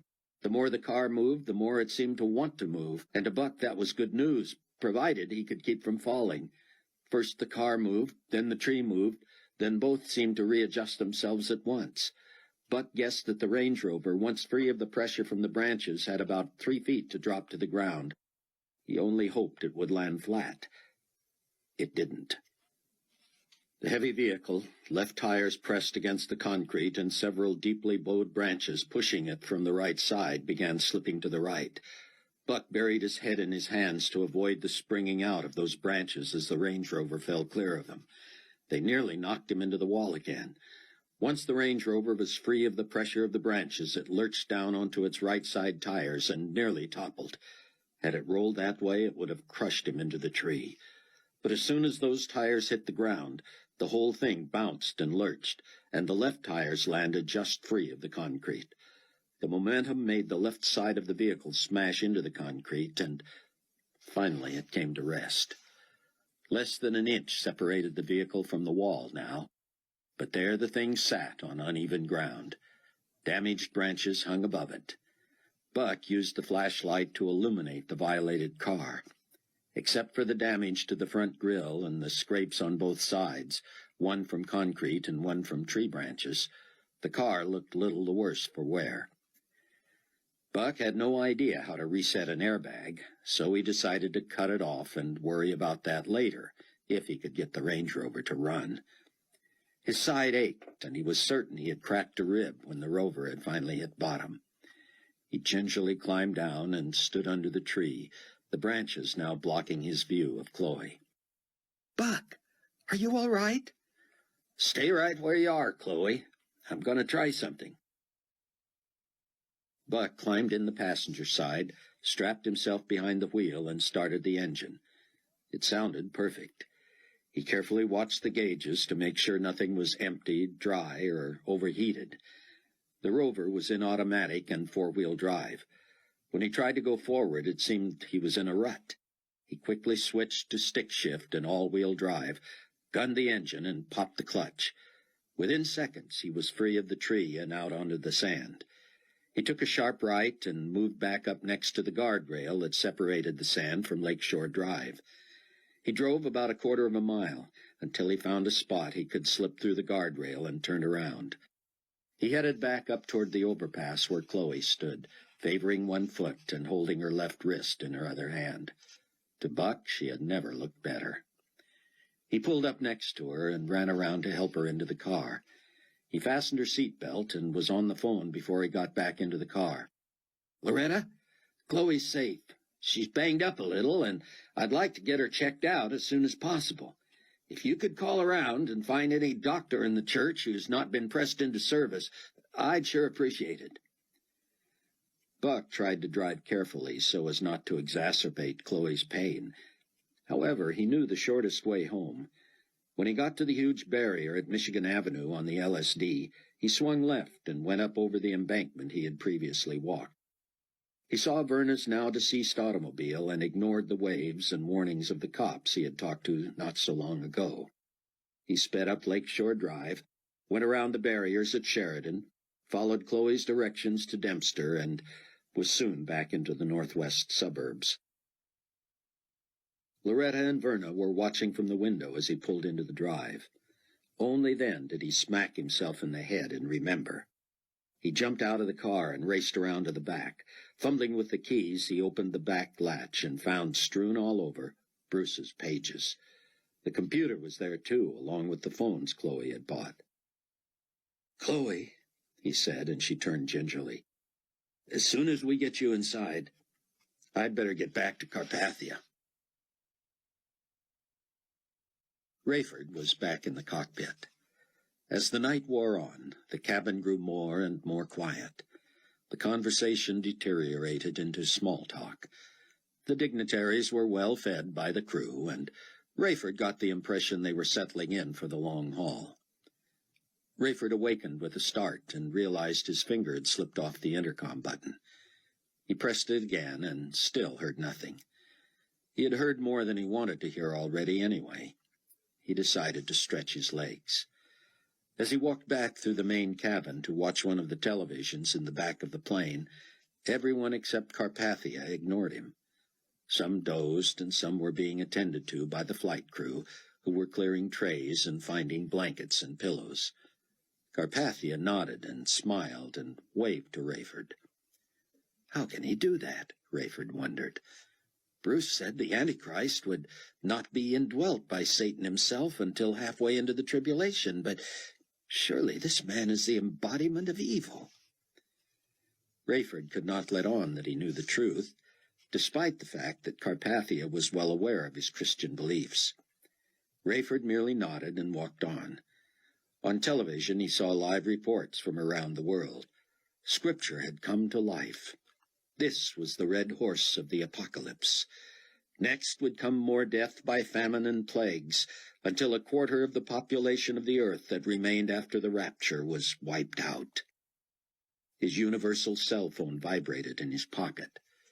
Few people not on that plane knew his number. Thank God for technology, he thought. He didn't want anyone to hear him. He slipped deeper into the back of the plane and stood near a window. The night was as black as Carpathia's soul. "This is Rayford Steele," he said.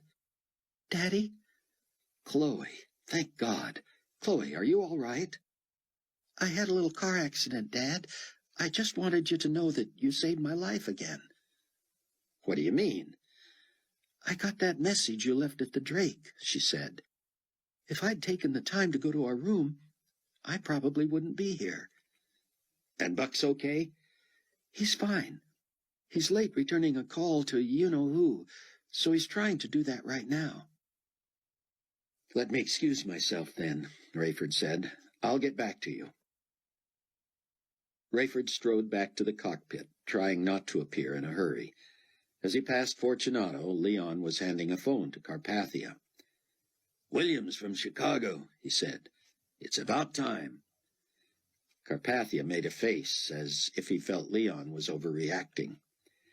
As Rayford reached the cockpit, he heard Carpathia exult, "Cameron, my friend, I've been worried about you." Rayford quickly settled in and set his earphones. McCullum looked at him expectantly, but Rayford ignored him and closed his eyes, pressing the secret button. "I'm curious about coverage," Carpathia was saying. "What is happening there in Chicago?" Yes. Devastation, I understand. Yes, a tragedy." Sickening, Rayford thought. "Cameron," Carpathia said, "would it be possible for you to get to New Babylon within the next few days?" "Ah, I see. Israel? Ah, yes, I see the wisdom of that. The so-called Holy Lands were spared again, were they not? I would like pooled coverage of high-level meetings in Baghdad and New Babylon. I would like to have your pen on it, but Steve Plank, your old friend, can run the point. You and he can work together to see that the appropriate coverage is carried in all our print media."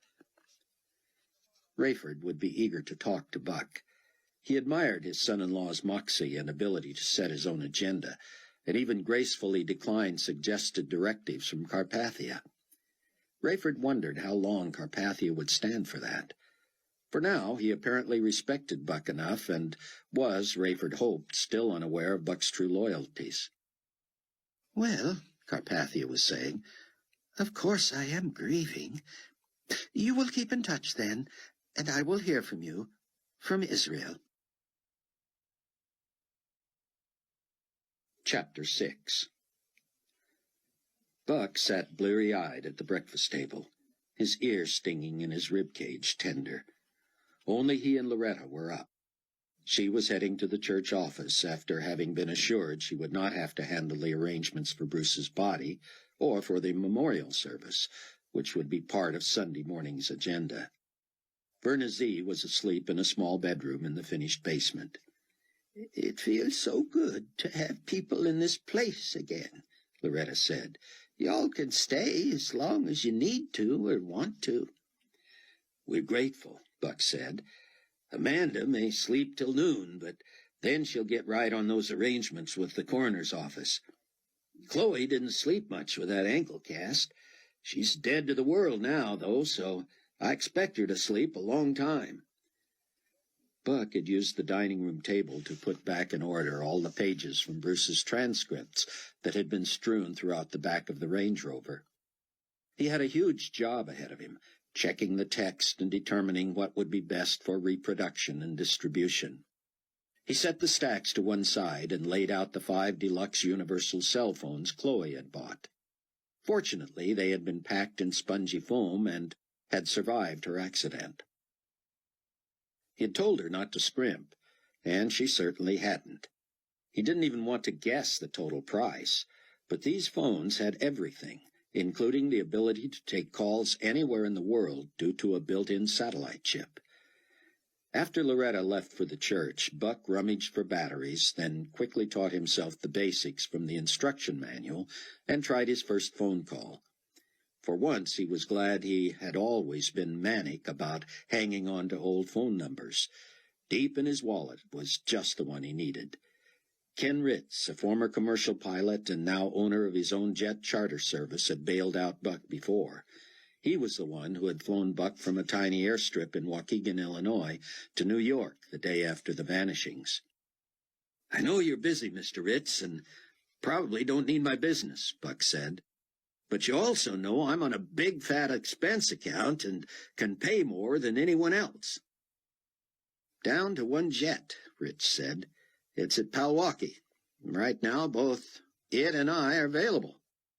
I'm charging $2 a mile and $1,000 a day for downtime. Where do you want to go? Israel, Buck said, and I have to be back here by Saturday night at the latest. Jet lag city, Ritz said. It's best to fly that way early evening and land there the next day. Meet me at Palwaki at 7, and we got a deal. Rayford had finally fallen off to sleep for real, snoring, according to McCullum, for several hours. About an hour outside Baghdad, Leon Fortunato entered the cockpit and knelt next to Rayford. "We're not entirely sure of security in New Babylon," he said. "No one expects us to land in Baghdad. Let's keep maintaining with the New Babylon Tower that we're on our way directly there. When we pick up our other 3 ambassadors, we may just stay on the ground for a few hours until our security forces have had a chance to clear New Babylon." "Will that affect your meetings?" Rayford said, trying to sound casual. "I don't see how it concerns you one way or the other. We can easily meet on the plane while it is being refueled. You can keep the air conditioning on, right?" "Sure," Rayford said, trying to think quickly. "There's still a lot I'd like to teach myself about this craft. I'll stay in the cockpit or in my quarters and keep out of your way." See that you do." Buck checked in with Donnie Moore, who said he had found some incredible deals on individual components and was putting together the 5 mega laptops himself. "That'll save you a little money," he said. "Just a little over 20,000 apiece, I figure." "And I can have these when I get back from a trip on Sunday?"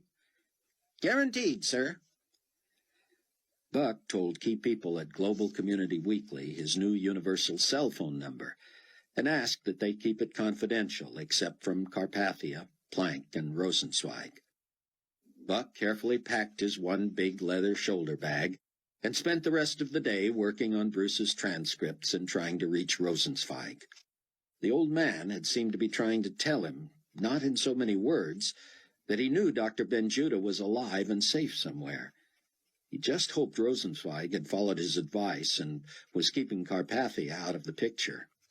Buck had no idea where Tzion Ben-Judah might be hiding out, but if Rosenzweig knew, Buck wanted to talk with him before he and Ken Ritz hit the ground at Ben Gurion Airport.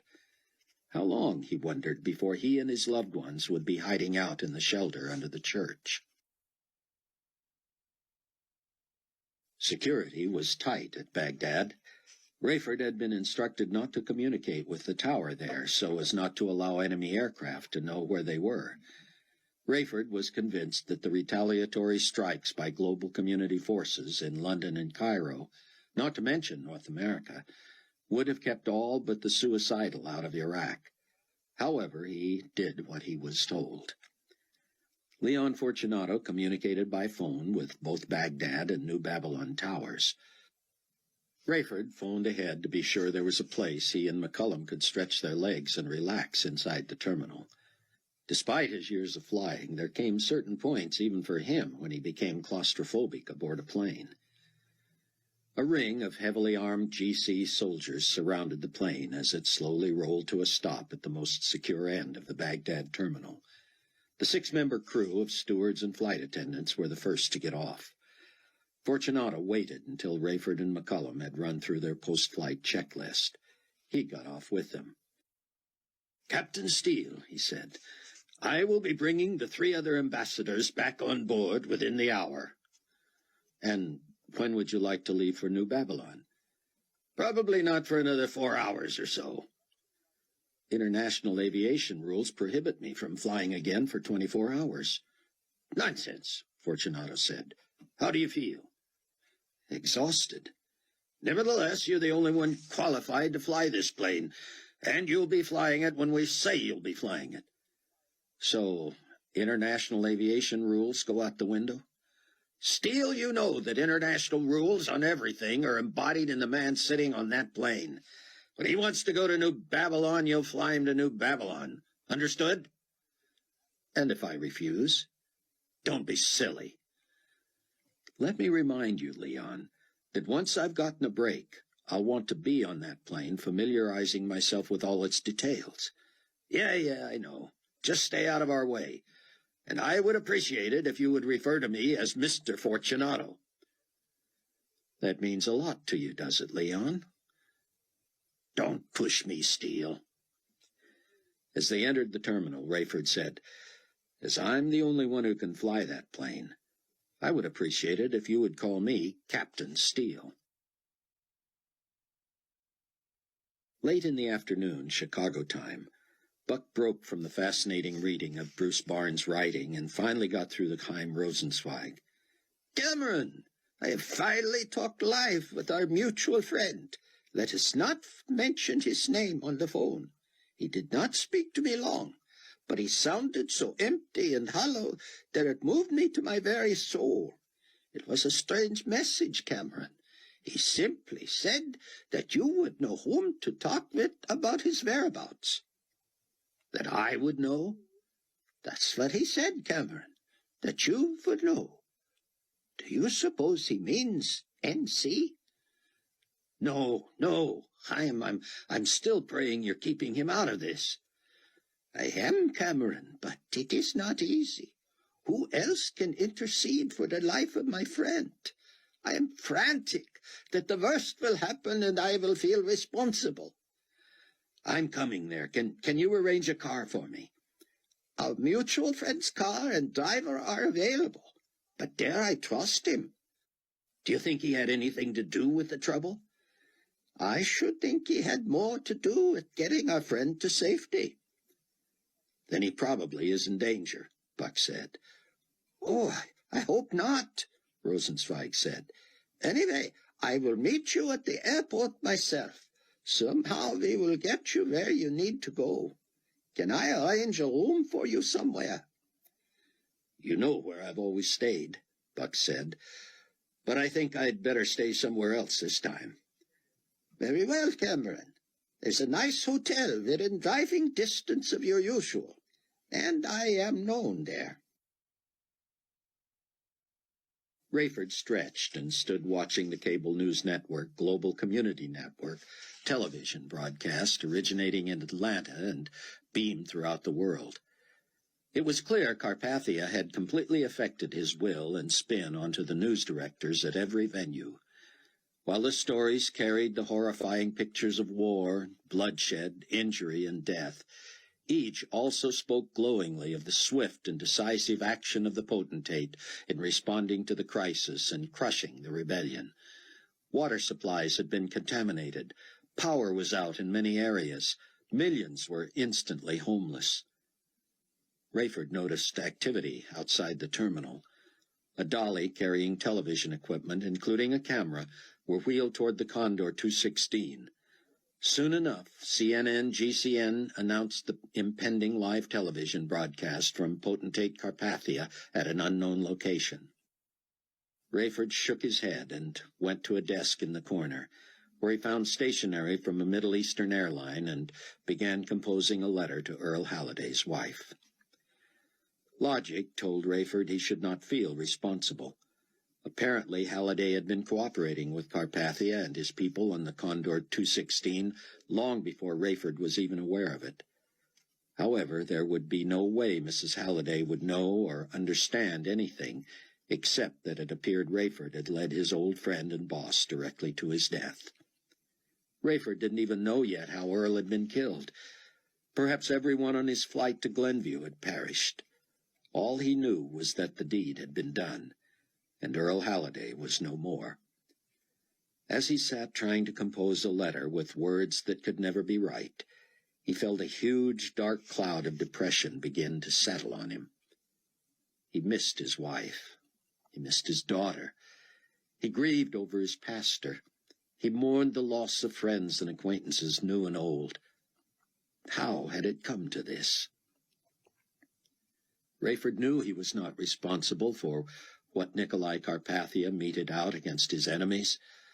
The terrible dark judgment on the earth rendered by this evil man would not stop if Rayford merely quit his job. Hundreds of pilots could fly this plane. He himself had learned in half an hour. He didn't need the job didn't want the job, didn't ask for the job. Somehow he knew God had placed him there. For what? Was this surprising bugging of the intercom system by Earl Halliday a gift directly from God that allowed Rayford to somehow protect a few from the wrath of Carpathia? Already he believed it had saved his daughter and son-in-law from certain death in the Chicago bombings. And now, as he looked at television reports from America's West Coast, he wished there had been something he could have done to have warned people in San Francisco and Los Angeles of their impending doom. He was fighting an uphill battle, and in himself he didn't have the strength to carry on. He finished the brief note of condolence and regret to Mrs. Halliday, lowered his head to his arms on the desk, felt a lump in his throat, but was unable to produce tears. He knew he could cry 24 hours a day from now until the end of the tribulation, when his pastor had promised that Christ would return yet again, and what Bruce had called the glorious appearing. How he longed for that day. Would he or his loved ones survive to see it, or would they be tribulation martyrs, as Bruce had been? At times like this, Rayford wished for some quick, painless death that would take him directly to heaven to be with Christ. It was selfish, he knew. He wouldn't really want to leave those he loved and who loved him, but the prospect of 5 more years of this was nearly unbearable. And now came a brief address from global community potentate Nicolae Carpathia. Rayford knew he was sitting within 200 feet of the man, and yet he watched it on television, as did millions of others across the globe. It was nearly time for Buck to head for Palwaukee Airport. Verna Z was back at the Global Community Weekly office with the new, to her, used car Buck had promised to buy her from the fleet of leftovers from New Hope. Loretta was at the church office, fielding the constant phone calls about Sunday's memorial service. Chloe hobbled around on a cane, needing crutches, but unable to manage them with her sprained wrist in a sling. That left Amanda to take Buck to the airport. "I want to ride along," Chloe said. "Are you sure you're up to it, hon?" Buck said. Chloe's voice was quavery. "Buck, I hate to say it, but in this day and age, we never know when we might or might not ever see each other again." "You're being a little maudlin, aren't you?" he said. "Buck," Amanda said in a scolding tone, "you cater to her feelings now. I had to kiss my husband goodbye in front of the Antichrist. You think that gives me confidence about whether I'll ever see him again?" Buck was properly chastised. "Let's go," he said. He jogged out to the Range Rover and swung his bag into the back, returning quickly to help Chloe to the car. Amanda sat in the back seat and would drive Chloe home later. Buck was amazed that the built-in TV had survived Chloe's crash. He was not in a position to see it, but he listened as Amanda and Chloe watched. Nicolae Carpathia, in his usual overly humble manner, was holding forth. "Make no mistakes, my brothers and sisters. There will be many dark days ahead. It will take tremendous resources to begin the rebuilding process. But because of the generosity of the 7 loyal global regions, and with the support of those citizens in the other 3 areas who were loyal to the global community and not to the insurrectionists, we are amassing the largest relief fund in the history of mankind. This will be administered to needy nations from New Babylon and the global community headquarters under my personal supervision. With the chaos that has resulted from this most sinister and unwise rebellion, local efforts to rebuild and care for the displaced will likely be thwarted by opportunists and looters. The relief effort carried out under the auspices of the global community will be handled in a swift and generous way that will allow as many loyal members of the global community as possible to return to their prosperous standard of living. Continue to resist naysayers and insurrectionists. Continue to support the global community. And remember that though I did not seek this position, I accept it with gravity and with resolve to pour out my life in service to the brotherhood and sisterhood of mankind.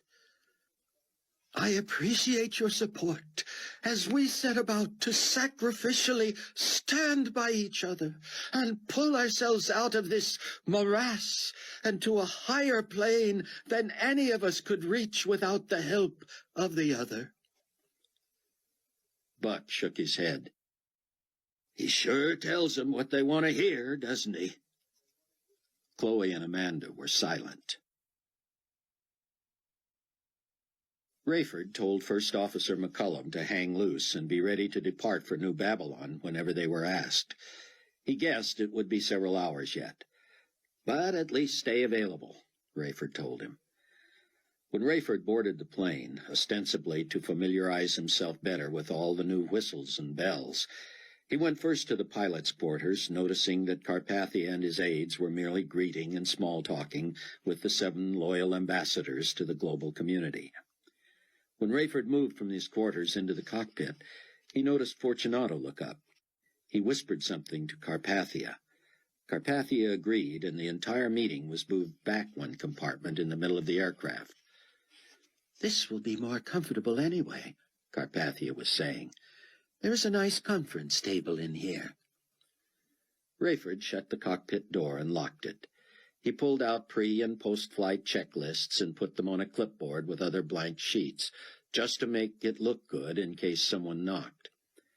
He sat in his chair, applied his headphones, and hit the intercom button. The Middle Eastern ambassador was speaking. Dr. Rosenzweig sends his most heartfelt and loyal greetings to you, Potentate. There is an urgent personal matter he wants me to share with you. Is it confidential? Carpathia said. I don't believe so, sir. It concerns Rabbi Tzion Ben Judah. The scholar who has been creating such a furor with his controversial message? One and the same, the Middle Eastern ambassador said. Apparently his wife and 2 stepchildren have been murdered by zealots, and Dr. Ben Judah himself is in hiding somewhere. He should have expected no better, Nicolae said. Rayford shuddered, as he always did when Carpathia's voice waxed grave. I couldn't agree with you more, Potentate, the ambassador said. I can't believe those zealots let him slip through their fingers. So, what does Rosenzweig want from me? He wants you to intercede on Ben Judah's behalf. With whom? I suppose with the zealots, the ambassador said, bursting into laughter. Rayford recognized Carpathia's laughter as well, and soon the others joined in. Okay, gentlemen, calm down, Carpathia said. Perhaps what I should do is accede to Dr. Rosenzweig's request and speak directly with the head of the zealot faction. I would give him my full blessing and support, and perhaps even supply some technology that would help him find his prey and eliminate him with dispatch. The ambassador responded, Seriously, Potentate, how shall I respond to Dr. Rosenzweig? Stall him for a while. Be hard to reach. Then tell him that you have not found the proper moment to raise the issue with me. After an appropriate lapse, tell him I've been too busy to pursue it. Finally, you can tell him that I have chosen to remain neutral on the subject. Very good, sir. But Carpathia was not neutral. He had just begun to warm to the subject. Rayford heard the squeak of a leather seat and imagined Carpathia leaning forward to speak earnestly to his cadre of international henchmen. But let me tell you this, gentlemen.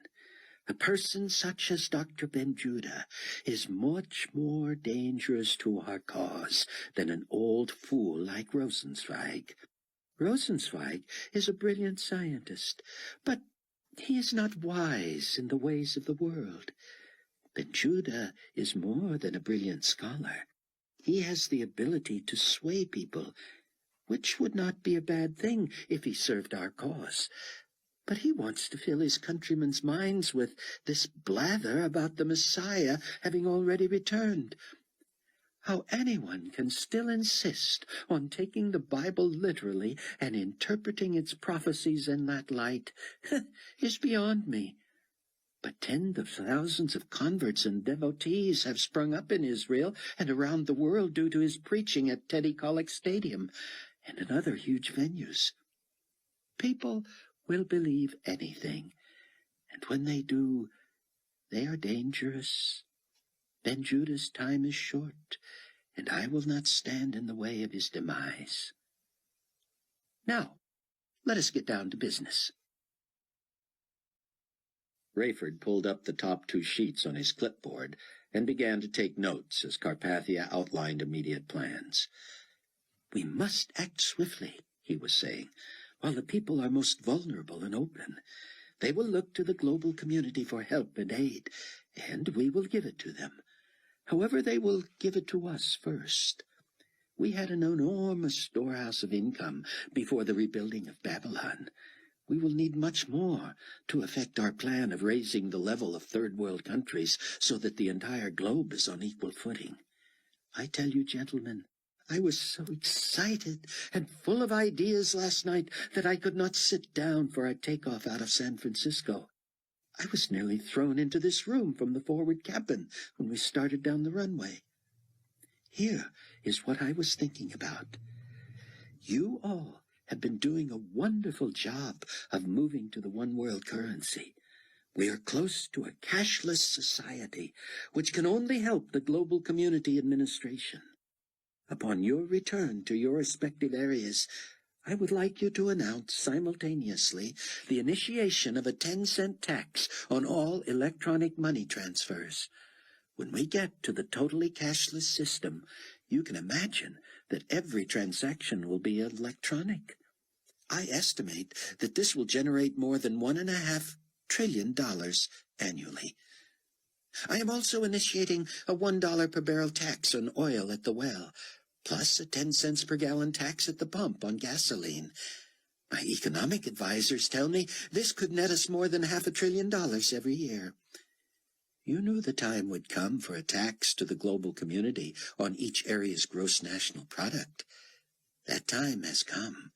While the insurrectionists from Egypt, Great Britain, and North America have been devastated militarily, they must also be disciplined with a 50% tax on their GNP. The rest of you will pay 30%. No. Do not give me those looks, gentlemen. You understand that everything you pay in will be returned to you in multiplied benefits. We are building a new global community. Pain is part of the process. The devastation and death of this war will blossom into a utopia unlike any the world has ever seen, and you will be in the forefront of it. Your countries and regions will benefit, and you personally, most of all. Here is what else I have in mind. As you know, our intelligence sources quickly became convinced that the attack on New York had been planned by American militia under the clandestine leadership of President Fitzhugh. This only confirmed my earlier decision to virtually strip him of executive power. We now know that he was killed in our retaliatory attack on Washington, D.C., which we have been able to effectively lay at the feet of the insurrectionists. Those limited few who remain loyal to him will likely turn against the rebels and see that they were bumbling fools. As you know, the second largest pool of oil, second only to the one in Saudi Arabia, was discovered above the Prudhoe Bay in Alaska. During the state of this leadership vacuum in North America, the global community will appropriate the vast oil fields in Alaska, including that huge pool. Years ago, it was capped off to satisfy environmentalists. However, I have ordered teams of laborers into the region to install a series of 16-inch pipelines that would route that oil through Canada and to waterways where it could be barged to international trade centers. We already own the rights to oil in Saudi Arabia, Kuwait, Iraq, Iran, and the rest of the Middle East. That gives us control of 2/3 of the world's oil supply. We will gradually but steadily raise the price of oil, which will further finance our plans to inject social services into underprivileged countries and make the world playing field equal for everyone. From oil alone, we should be able to profit at a rate of about $1 trillion per year. I will soon be appointing leaders to replace the 3 ambassadors of the regions that turned against us. That will bring the Global Community Administration back to its full complement of 10 regions. While you are now known as ambassadors to the global community, forthwith I will begin referring to you as sovereign heads of your own kingdoms. You will each continue to report directly to me. I will approve your budgets, receive your taxes, and give you block grants. Some will criticize this as making it appear that all nations and regions are dependent upon the global community for their income, and thus assuring our control over the destiny of your people. Oh, you know better. You know that your loyalty will be rewarded, that the world will be a better place in which to live, and that our destiny is a utopian society based on peace and brotherhood. I am sure you all agree that the world has had enough of an antagonistic press.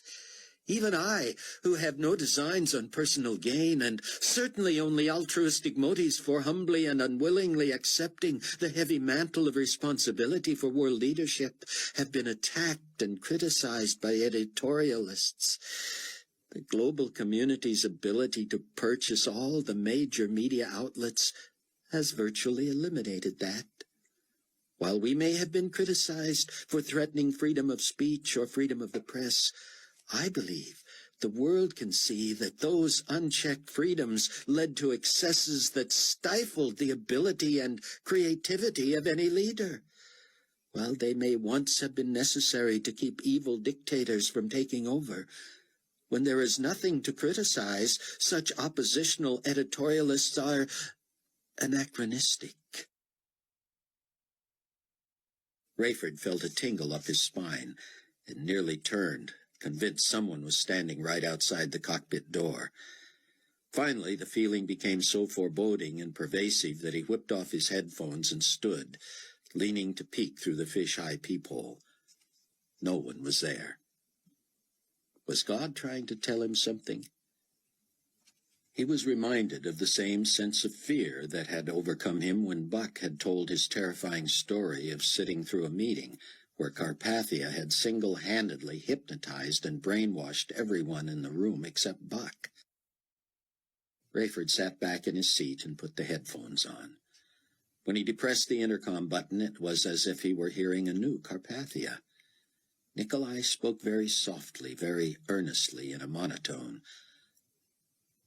None of the flourishes and inflections that usually characterized his speech were evident.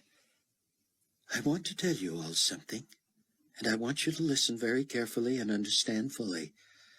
This same control that we now have over all media, we also need over industry and commerce. It is not necessary for us to buy or own all of it. That would be too obvious and too easily opposed. Ownership is not the issue. Control is. Within the next few months, we shall all announce unanimous decisions allowing us to control business, education, health care, and even the way your individual kingdoms choose their leaders. The fact is, democracy and voting will be suspended. They are inefficient and not in the best interests of the people. Because of what we will provide people, they will quickly understand that this is correct. Each of you can go back to your subjects and honestly tell them that this was your idea. You raised it, you sought support of your colleagues and me for it, and you prevailed. I will publicly, reluctantly accede to your wishes, and we all will win. Rayford listened to a long silence, wondering if his bugging device was malfunctioning. He released and depressed it several times, finally deciding that no one was saying anything in the conference area. So this was the mind control Buck had witnessed firsthand. Finally, Leon Fortunato spoke up. "Potentate Carpathia," he began deferentially. "I know I'm merely your aide and not a member of this august body. However, may I make a suggestion?" "Why, yes, Leon," Carpathia said, seemingly pleasantly surprised. "You are in a significant position of trust and confidence, and we all value your input." "I was just thinking, sir," Fortunato said, "that you and your colleagues here might consider suspending popular voting as inefficient and not in the best interests of the people, at least temporarily." "Oh, Mr. Fortunato," Carpathia said, "I do not know. How do you feel people would respond to such a controversial proposal?" The others seemed unable to keep from talking over each other. Rayford heard them all agreeing with Fortunato and urging Carpathia to consider this. One repeated Carpathia's statement about how much healthier the press was now that the global community owned it, and added that ownership of industry and commerce was not as necessary as ownership of the press, as long as it was Carpathia-controlled and global community-led. "Thank you very much for your input, gentlemen. It has been most stimulating and inspiring. I will take all these matters to heart and let you know soon of their disposition and implementation." The meeting lasted another couple of hours, and consisted mostly of Carpathia's so-called kings parroting back to him everything he had assured them that they would find brilliant when they thought about it. Each seemed to raise these as new and fresh ideas. Not only had Carpathia just mentioned them, but often the ambassadors would repeat each other as if not having heard.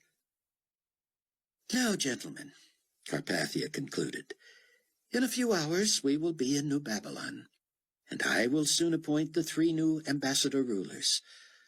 I want you to be aware of the inevitable. We cannot pretend that the world as we know it has not been almost destroyed by this outbreak of global war. It is not over yet. There will be more skirmishes. There will be more surreptitious attacks. We will have to reluctantly access our power base of weaponry, which you all know I am loath to do. And many more thousands of lives will be lost, in addition to the hundreds of thousands already taken. In spite of all of our best efforts and the wonderful ideas you have shared with me today, we must face the fact that for a long time we will be fighting an uphill battle. Opportunists always come to the fore at a time such as this. Those who would oppose us will take advantage of the impossibility of our peacekeeping forces to be everywhere at once. And this will result in famine, poverty, and disease. In one way, there is a positive side to this. Due to the incredible cost of rebuilding, the fewer people we must feed and whose standard of living we must raise, the more quickly and economically we can do this. As the population level decreases and then stabilizes, it will be important for us to be sure that it does not then explode again too quickly. With proper legislation regarding abortion, assisted suicide, and the reduction of expensive care for the defective and handicapped, we should be able to get a handle on worldwide population control. All Rayford could do was pray. "Lord," he said silently, "I wish I was a more willing servant. Is there no other role for me? Could I not be used in some sort of active opposition or judgment against this evil one? I can only trust in your purpose. Keep my loved ones safe until we see you in all your glory. I know you have long since forgiven me for my years of disbelief and indifference, but still it weighs heavily on me. Thank you for helping me find the truth. Thank you for Bruce Barnes. And thank you for being with us as we fight this ultimate battle." Chapter 7. Buck had always had the ability to sleep well, even when he couldn't sleep long. He could have used a dozen or more hours the night before, after the day he had had. However, 7+ hours had been just enough, because when he was out, he was out. He knew Chloe had slept fitfully only because she told him in the morning. Her tossing and turning and winces of pain had not affected his slumber. Now, as Ken Ritz landed the Learjet in eastern Pennsylvania, "Just to top off the tank before heading to Tel Aviv," Buck was alert. He and the lanky, weathered veteran pilot in his late 50s seemed to have picked up where they left off the last time he had employed this freelance charter service. Ritz was a talker, a raconteur, opinionated, interesting, and interested. He was as eager to know Buck's latest thoughts on the vanishings and the global war as he was in sharing his own views. "So, what's new with the jet-setting young magazine writer since I saw you last? What, almost 2 years ago?" Ritz had begun. Buck told him. He recalled that Ritz had been forthright and outspoken when they first met, admitting that he had no more idea than anyone else what might have caused the vanishings, but coming down on the side of aliens from outer space. It had hit Buck as a wild idea for a buttoned-down pilot, but Buck hadn't come to any conclusions at that time either. One theory was as good as the next. Ritz had told him of many strange encounters in the air that made it plausible that an airman might believe in such things. That gave Buck the confidence to tell his own story without apology. It didn't seem to faze Ritz, at least negatively. He listened quietly, and when Buck was through, Ritz simply nodded. "So," Buck said, "do I seem as weird to you now as you did to me when you were propounding the space aliens theory?" "Not really," Ritz said. "You'd be amazed at the number of people just like you that I've run into since the last time we talked.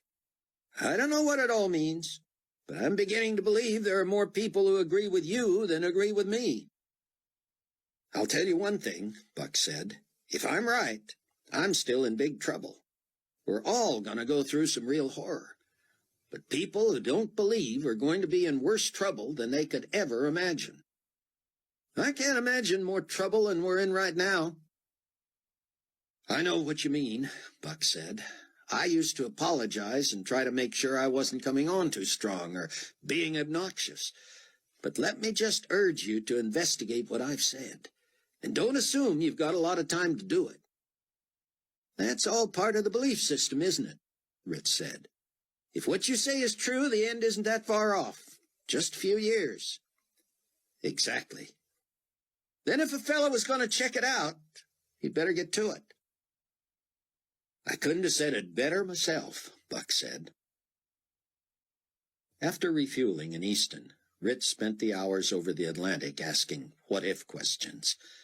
Buck had to keep assuring him he was not a student or a scholar, but he amazed even himself at what he remembered from Bruce's teaching. "It must have hurt like everything to lose a friend like that," Ritz said. "You can't imagine." Leon Fortunato instructed everyone on the plane when to get off and where to stand for the cameras when they finally reached New Babylon. "Mr. Fortunato," Rayford said, careful to follow Leon's wishes, at least in front of others, "McCullum and I don't really need to be in the photograph, do we?" "Not unless you'd like to go against the wishes of the potentate himself," Fortunato said. "Please just do what you're told." The plane was on the ground and secure in New Babylon for several minutes before the doors were opened and the Carpathia-controlled press was assembled. Rayford sat in the cockpit, still listening over the two-way intercom. "Remember," Carpathia said, "no smiles. This is a grave, sad day. Appropriate expressions, please." Rayford wondered why anyone would have to be reminded not to smile on a day like this. Next came Fortunato's voice. "Potentate, apparently there's a surprise waiting for you." "You know I do not like surprises," Carpathia said. "It seems your fiancé is waiting with the crowd." "That is totally inappropriate." "Would you like me to have her removed?" "No, I am not sure how she might react. We certainly would not like a scene. I just hope she knows how to act. This is not her strength, as you know."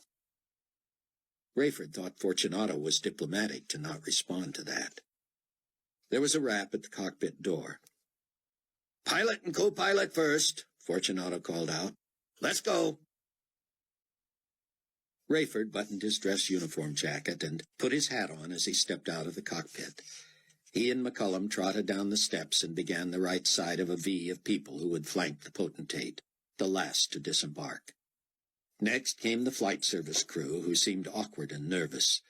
They knew enough not to giggle, but simply looked down and walked directly to their spots. Fortunato and 2 other Carpathia aides led the 7 ambassadors down the steps. Rayford turned to watch Carpathia appear at the opening at the top of the stairs. The potentate always seemed taller than he really was in these situations, Rayford thought.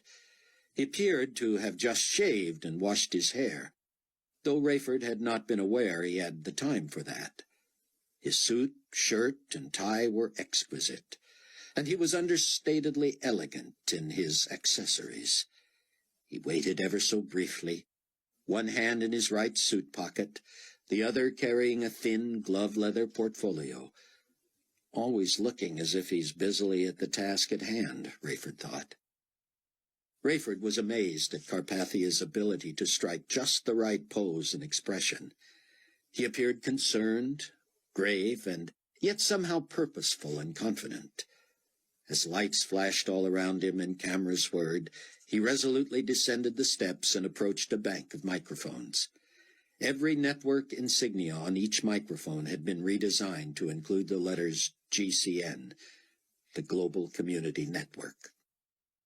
The only person he couldn't fully control chose that moment to burst Carpathia's bubble of propriety. Hattie Durham broke from the crowd and ran directly for him. Security guards who stepped in her way quickly realized who she was and let her through. She did everything, Rayford thought, except squeal in delight. Carpathia looked embarrassed and awkward for the first time in Rayford's memory. It was as if he had to decide which would be worse, to brush her off or to welcome her to his side. He chose the latter, but it was clear he was holding her at bay. She leaned in to kiss him, and he bent to brush her cheek with his lips.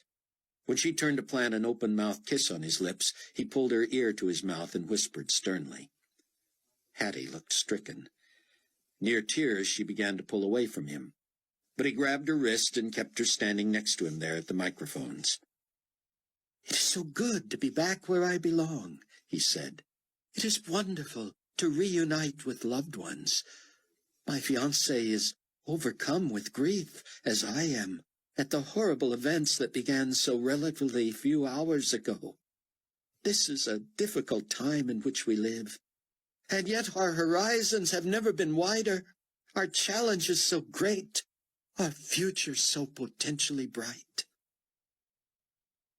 That may seem an incongruous statement in light of the tragedy and devastation we all have suffered. But we are all destined for prosperity if we commit to standing together. We will stand against any enemy of peace and embrace any friend of the global community. The crowd, including the press, applauded with just the right solemnity. Rayford was sick to his stomach, eager to get to his own apartment and desperate to phone his wife as soon as he was sure it was daytime in the States. "Don't worry about me, buddy boy," Ken Ritz told Buck as he helped him off the Learjet. "I'll hangar this baby and find a place to crash for a few days. I've always wanted to tour this country. Nice to be in a place that hasn't been blown to bits. You know how to reach me. When you're ready to head back, just leave a message here at the airport. I'll be checking in frequently." Buck thanked him and grabbed his bag, slinging it over his shoulder.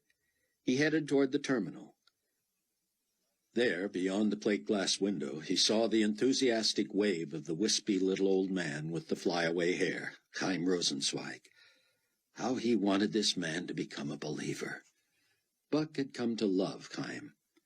That was not an expression he would have used about the other man back when he first met the scientist. It had been only a few years, but it seemed so long ago. Buck had been the youngest senior writer in the history of Global Weekly. In fact, in the history of international journalism. He had unabashedly campaigned for the job of profiling Dr. Rosenzweig as the weekly's Man of the Year. Buck had first met the man a little more than a year before that assignment, after Rosenzweig had won a huge international prize for his invention — Heim himself always called it more of a discovery — of a botanic formula. Rosenzweig's concoction, some said without much exaggeration, allowed flora to grow anywhere, even on concrete. The latter had never been proven. However, the desert sands of Israel soon began to blossom like a greenhouse. Flowers, corn, beans, you name it. Every spare inch of the tiny nation was quickly cleared for agriculture. Overnight, Israel had become the richest nation in the world. Other nations had been jealous to get hold of the formula. Clearly, this was the answer to any economic woes. Israel had gone from vulnerable, geographically defenseless country to a world power, respected, feared, envied. Rosenzweig had become the man of the hour, and according to Global Weekly, Man of the Year. Buck had enjoyed meeting him more than any powerful politician he had ever interviewed. Here was a brilliant man of science, humble and self-effacing, naive to the point of childlikeness, warm, personable, and unforgettable. He treated Buck like a son. Other nations wanted Rosenzweig's formula so badly that they assigned high-level diplomats and politicians to court him. He acceded to audiences from so many dignitaries that his life's work had to be set aside. He was past retirement age anyway, but clearly here was a man more comfortable in a laboratory or a classroom than in a diplomatic setting. The darling of Israel had become the icon of world governments, and they all came calling. Chaim had told Buck at one point that each suitor had his own not-so-hidden agenda. "I did my best to remain calm and diplomatic," he told Buck, "but only because I was representing my mother country. I grew almost physically ill," he added with his charming Hebrew-accented dialect, "when each began trying to persuade me that I would personally become the wealthiest man in the world if I would condescend to lend them my formula." The Israeli government was even more protective of the formula. They made it so clear that the formula was not for sale or rent that other countries threatened war over it, and Russia actually attacked. Buck had been in Haifa the night the warplanes came screaming in. The miraculous delivery of that country from any damage, injury, or death, despite the incredible aerial assault, made Buck a believer in God, though not yet in Christ. There was no other explanation for bombs, missiles, and warships crashing and burning all over the nation, yet every citizen and building escaping unscathed. That had sent Buck, who had feared for his life that night, on a quest for truth that was satisfied only after the vanishings and his meeting Rayford and Chloe Steele. It had been Chaim Rosenzweig who had first mentioned the name Nicolae Carpathia to Buck. Buck had asked the old man if any of those who had been sent to court him about the formula had impressed him. Only one, Rosenzweig had told him, a young mid-level politician from the little country of Romania. Chaim had been taken with Carpathia's pacifist views, his selfless demeanor, and his insistence that the formula had the potential to change the world and save lives. It still rang in Buck's ears that Chaim Rosenzweig had once told him, "You and Carpathia must meet one day. You would like each other." Buck could hardly remember when he had not been aware of Nicolae Carpathia, though his first exposure even to the name had been in that interview with Rosenzweig. Within days after the vanishings, the man who had seemingly overnight become president of Romania was a guest speaker at the United Nations. His brief address was so powerful, so magnetic, so impressive, that he had drawn a standing ovation even from the press, even from Buck. Of course, the world was in shock, terrified by the disappearances, and the time had been perfect for someone to step to the fore and offer a new international agenda for peace, harmony, and brotherhood. Carpathia was thrust, ostensibly against his will, into power. He displaced the former Secretary-General of the United Nations, reorganized it to include 10 international mega-territories, renamed it the Global Community, moved it to Babylon, which was rebuilt and renamed New Babylon, and then set about disarming the entire globe. It had taken more than Carpathia's charismatic personality to effect all this. He had a trump card. He had gotten to Rosenzweig. He had convinced the old man and his government that the key to the new world was Carpathia's and global community's ability to broker Rosenzweig's formula in exchange for compliance with international rules for disarmament. In exchange for a Carpathia-signed guarantee of at least 7 years of protection from her enemies, Israel licensed to him the formula that allowed him to extract any promise he needed from any country in the world. With the formula, Russia could grow grain in the frozen tundra of Siberia. Destitute African nations became hothouses of domestic food sources and agricultural exports. The power the formula allowed Carpathia to wield made it possible for him to bring the rest of the world willingly to its knees. Under the guise of his peacenik philosophies, member nations of the global community were required to destroy 90% of their weaponry and to donate the other 10% to global community headquarters. Before anyone realized what had happened, Nicolae Carpathia, now called the Grand Potentate of the global community, had quietly become the most militarily powerful pacifist in the history of the globe. Only those few nations that were suspicious of him kept back any firepower. Egypt, the new United States of Great Britain, and a surprisingly organized underground group of American militia forces had stockpiled just enough firepower to become a nuisance, an irritant, a trigger for Carpathia's angry retaliation. In short, their insurrection and his incredible overreaction had been the recipe for World War III, which the Bible had symbolically foretold as the red horse of the apocalypse. The irony of all this was that the sweet-spirited and innocent Chaim Rosenzweig, who always seemed to have everyone else's interests at heart, became an unabashed devotee of Nicolae Carpathia. The man whom Buck and his loved ones in the Tribulation Force had come to believe was Antichrist himself played the gentle botanist like a violin. Carpathia included Rosenzweig in many visible diplomatic situations, and even pretended Chaim was part of his elite inner circle. It was clear to everyone else that Rosenzweig was merely tolerated and humored. Carpathia did what he wanted. Still, Rosenzweig nearly worshipped the man, once intimating to Buck that if anyone embodied the qualities of the long-sought Jewish Messiah, it was Nicolae himself. That had been before one of Rosenzweig's younger protégés, Rabbi Tzion ben Judah, had broadcast to the world the findings of his government-sanctioned quest for what Israel should look for in the Messiah. Rabbi ben Judah, who had conducted a thorough study of ancient manuscripts, including the Old and New Testaments, had come to the conclusion that only Jesus Christ had fulfilled all the prophecies necessary to qualify for the role. To his regret, Rabbi ben Judah had come just short of receiving Christ and committing his life to him when the rapture occurred. That sealed for sure his view that Jesus was Messiah and had come for his own. The rabbi in his mid-40s had been left behind with a wife of 6 years and 2 teenage stepchildren, a boy and a girl. He had shocked the world, and especially his own nation, when he withheld the conclusion of his 3-year study until a live international television broadcast. Once he had clearly stated his belief, he became a marked man. Though ben Judah had been a student, protégé, and eventually a colleague of Dr. Rosenzweig, the latter still considered himself a non-religious, non-practicing Jew. In short, he did not agree with ben Judah's conclusion about Jesus, but mostly it was simply something he didn't want to talk about.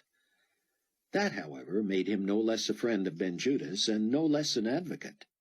When ben Judah, with the encouragement and support of the 2 strange, otherworldly preachers at the Wailing Wall, began sharing his message, first at Teddy Kollek Stadium and then in other similar venues around the world, everyone knew it was just a matter of time before he would suffer for it. Buck knew that one reason Rabbi Tzion ben Judah was still alive was that any attempt on his life was treated by the two preachers, Moishe and Eli, as attempts on their own. Many had died mysterious and fiery deaths trying to attack those two. Most everyone knew that Ben Judah was their guy, and thus he had so far eluded mortal harm. That safety seemed at an end now, and that was why Buck was in Israel. Buck was convinced that Carpathia himself was behind the horror and tragedy that had come to Ben Judah's family. News reports said black-hooded thugs pulled up to Ben Judah's home in the middle of a sunny afternoon when the teenagers had just returned from Hebrew school. 2 armed guards were shot to death, and Mrs. Ben Judah and her son and daughter were dragged out into the street, decapitated, and left in pools of their own blood. The murderers had driven away in a nondescript and unmarked van. Ben Judah's driver had raced to the rabbi's university office as soon as he heard the news, and he had reportedly driven Ben Judah to safety. Where, no one knew. Upon his return, the driver denied knowledge of Ben Judah's whereabouts to the authorities and the press, claiming he had not seen him since before the murders, and that he merely hoped to hear from him at some point. Chapter 8. Rayford thought he had enough sleep, catching catnaps on his long journey. He had not figured the toll that tension and terror and disgust would exact on his mind and body. In his and Amanda's own apartment, as comfortable as air conditioning could make a place in Iraq, Rayford disrobed to his boxers and sat on the end of his bed. Shoulders slumped, elbows on knees, he exhaled loudly and realized how exhausted he truly was. He had finally heard from home.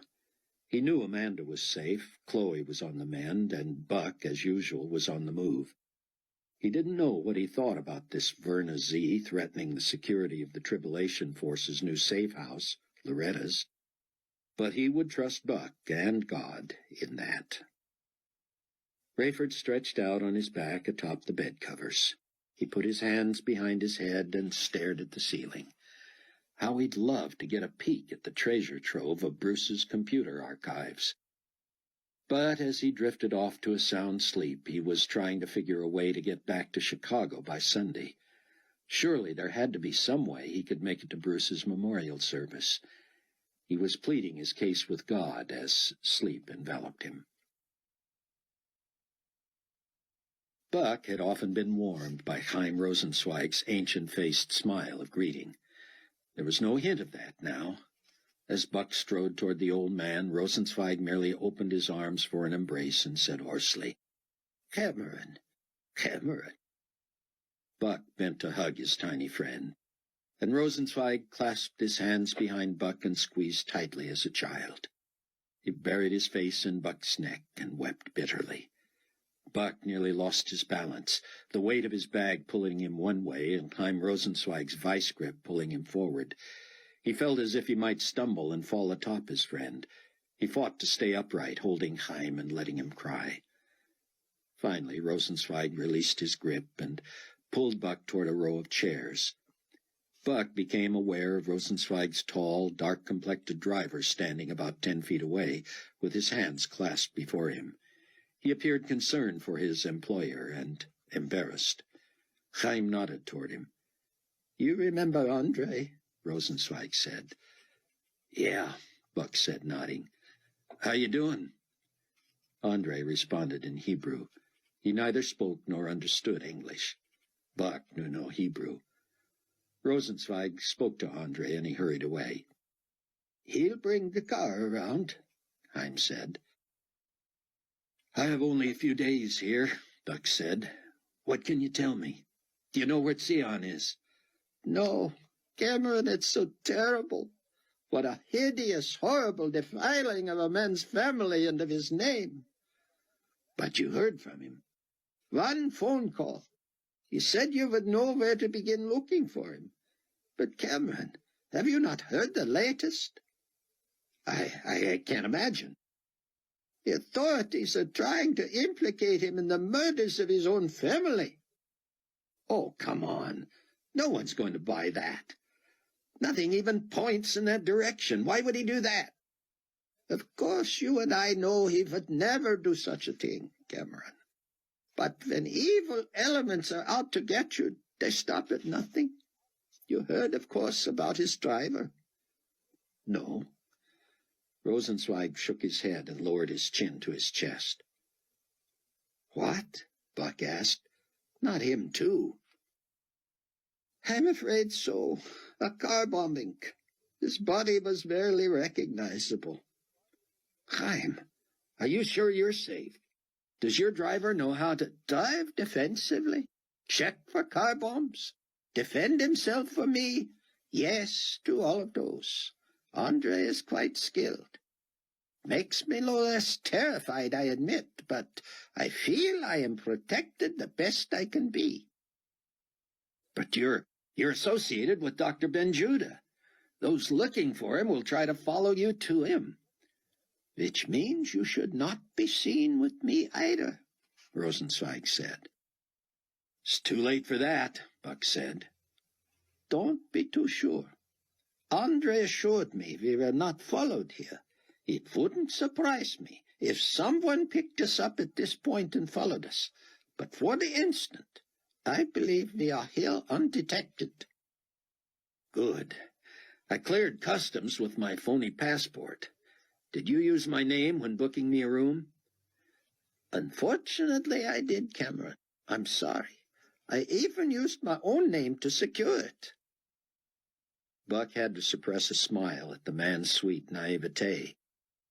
Well, friend, we'll just use that to keep him off our trail, Cameron, I'm afraid I'm not too good at this. Why don't you have Andre drive you directly to that hotel? Tell him my plans have changed and that I'll not be in till Sunday. Cameron, how do you think of such things so quickly? Hurry now, and we must not be seen together any more. I'll leave here no later than Saturday night. You can reach me at this number. Is it secure? It's a satellite phone, the latest technology. No one can tap into it. Just don't put my name next to that number, and don't give that number to anyone else. Cameron, where will you begin looking for Zion? I have a couple of ideas, Buck said. And you must know if I can get him out of this country, I'll do it. Excellent. If I were a praying man, I'd pray for you. Chaim, one of these days soon, you need to become a praying man. Chaim changed the subject. One more thing, Cameron. I have placed a call to Carpathia for his assistance in this. I wish you hadn't done that, Chaim. I don't trust him the way you do. I've sensed that, Buck, Rosenzweig said. But you need to get to know the man better. If you only knew, Buck thought. Chaim, I'll try to communicate with you as soon as I know anything. Call me only if you need to. Rosenzweig embraced him fiercely again and hurried off. Buck used a payphone to call the King David Hotel. He booked a room for 2 weeks under the name of Herb Katz. Representing what company? The clerk said. Buck thought a moment. International Harvester, he said, deciding that that would have been a great description of both Bruce Barnes and Zion Ben-Judah. Rayford's eyes popped open. He had not moved a muscle. He had no idea how long he had slept, but something had interrupted his reverie. The jangling phone on the bedside table made him jump. Reaching for it, he realized his arm was asleep. It didn't want to go where he wanted it to. Somehow he forced himself to grasp the receiver. Steele here, he gargled. Captain Steele, are you all right? It was Hattie Durham. Rayford rolled onto his side and tucked the receiver under his chin. Leaning on his elbow, he said, I'm all right, Hattie. How are you? Not so good. I'd like to see you if I could. Despite the closed curtains, the brilliant afternoon sun forced its way into the room. When? Rayford said. Dinner tonight, she said. About 6. Rayford's mind was reeling. Had she already been told of her lessened role in the Carpathia administration? Did he want to be seen in public with her while Amanda was away? "Is there a rush, Hattie? Amanda's in the States, but she'll be back in a week or so." "No, Rayford, I really need to talk to you. Nicolae has meetings from now till midnight, and their dinner's being catered. He said he didn't have a problem with my talking with you. I know you want to be appropriate and all that. It's not a date. Let's just have dinner somewhere where it will be obvious we're just old friends talking. Please." "I guess," Rayford said, curious. "My driver will pick you up at 6 then, Rayford." "Hattie, do me a favor. If you agree this shouldn't look like a date, don't dress up." "Captain Steele," she said, suddenly formal, "stepping out is the last thing on my mind."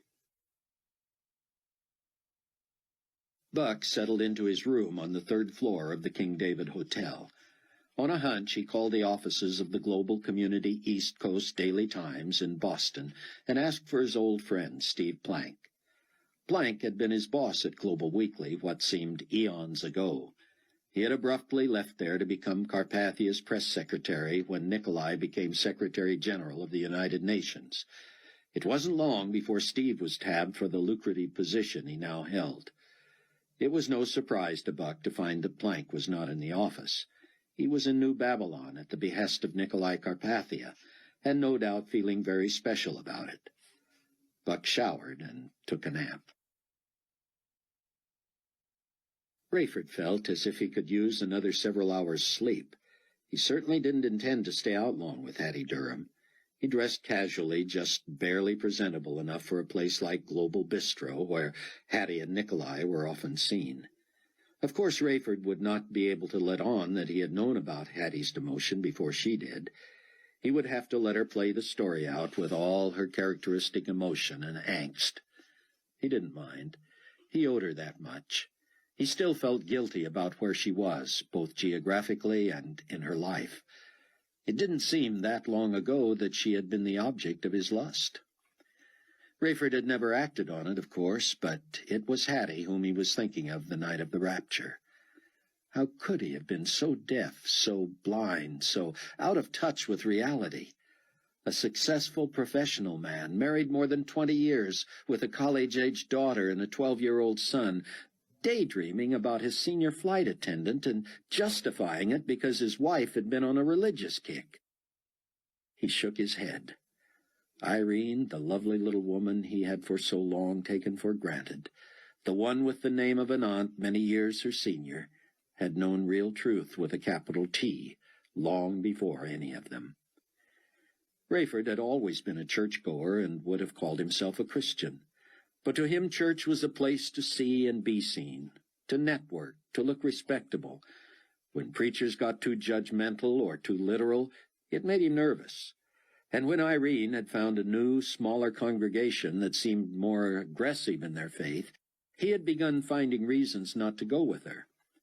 When she started talking about the salvation of souls, the blood of Christ, and the return of Christ, he became convinced she was off her nut. How long before she had him traipsing along behind her, passing out literature door to door? That was how he had justified the dalliance, only in his mind, with Hattie Durham. Hattie was 15 years his junior, and she was a knockout. Though they had enjoyed dinner together a few times and drinks several times, and despite the silent language of the body and the eyes, Rayford had never so much as touched her. It had not been beyond Hattie to grab his arm as she brushed past him, or even to put her hands on his shoulders when speaking to him in the cockpit. But Rayford had somehow kept from letting things go further. That night over the Atlantic, with a fully loaded 747 on autopilot, he had finally worked up the courage to suggest something concrete to her. Ashamed as he was now to admit it, even to himself, he had been ready to take the next bold, decisive step toward a physical relationship. But he had never gotten the words out of his mouth. When he left the cockpit to find her, she had nearly bowled him over with the news that about a quarter of his passengers had disappeared, leaving everything material behind. The cabin, which was normally a black, humming sleep chamber at 4 o'clock in the morning, quickly became a beehive of panic as people realized what was happening. That was the night Rayford told Hattie he didn't know what was happening any more than she did. The truth was that he knew all too well. Irene had been right. Christ had returned to rapture his church, and Rayford, Hattie, and 3/4 of their passengers had been left behind. Rayford had not known Buck Williams at that time, didn't know Buck was a first-class passenger on that very flight. He couldn't know that Buck and Hattie had chatted, that Buck had used his computer and the Internet to try to reach her people to see if they were okay. Only later would he discover that Buck had introduced Hattie to the new, sparkling international celebrity leader, Nicolae Carpathia. Rayford had met Buck in New York. Rayford was there to apologize to Hattie for his inappropriate actions toward her in the past, and to try to convince her of the truth about the vanishings. Buck was there to introduce her to Carpathia, to interview Carpathia, and to interview Rayford, Hattie's captain. Buck was merely trying to put a story together about various views of the disappearances. Rayford had been earnest and focused in his attempts to persuade Buck that he had found the real truth, too. That was the night Buck met Chloe. So much had happened in so short a time. Less than 2 years later, Hattie was the personal assistant and lover of Nicolae Carpathia, the Antichrist.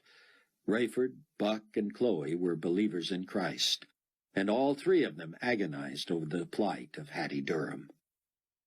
Maybe tonight, Rayford thought, he could finally have some positive influence on Hattie.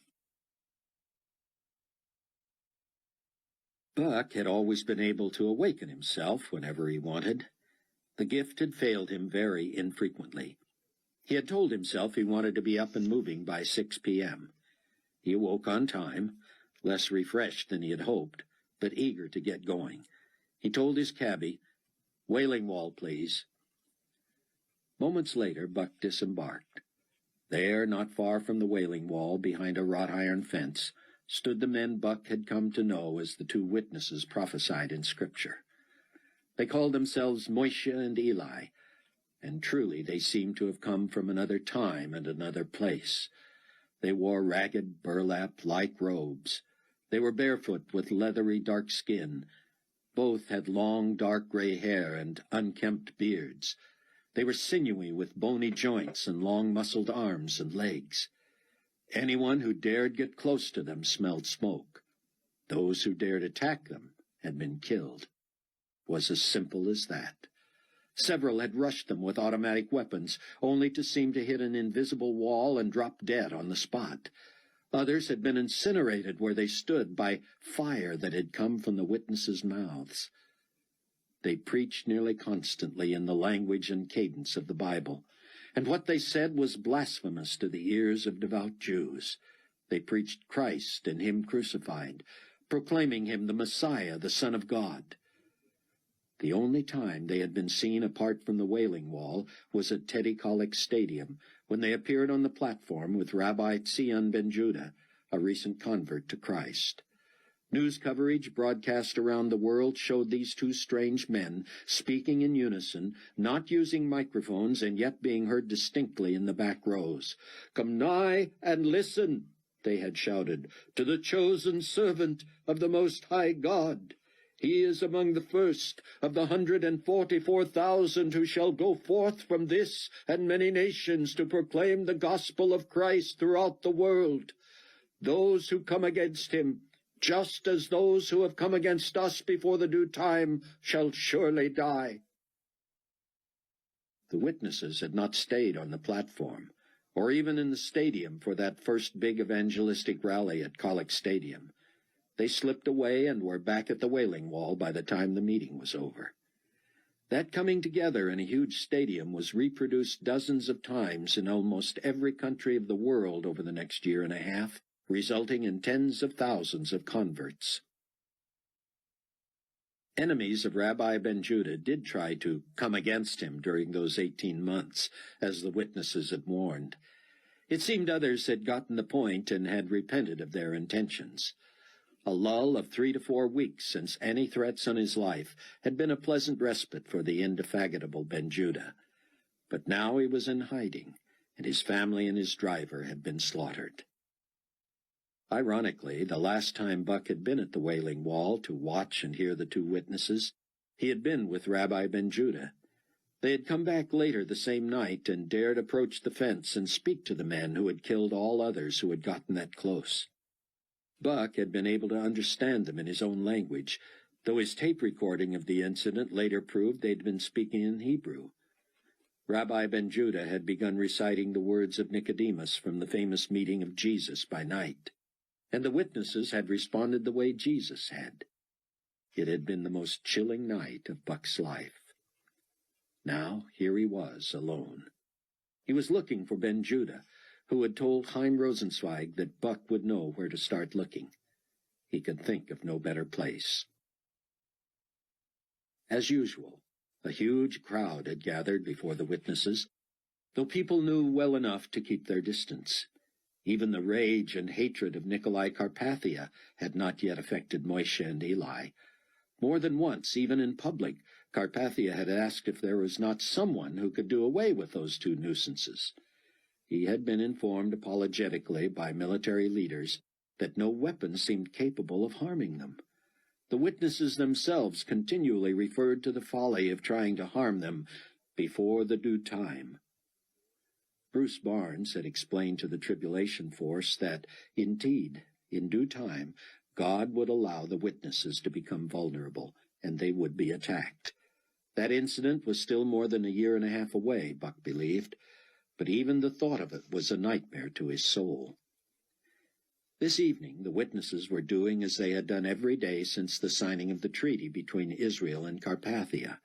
They were proclaiming the terrible day of the Lord, and they were acknowledging Jesus Christ as the mighty God, the everlasting Father, and the Prince of Peace. Let no other man anywhere call himself the ruler of the world. Any man who makes such a claim is not the Christ, but the Antichrist, and he shall surely die.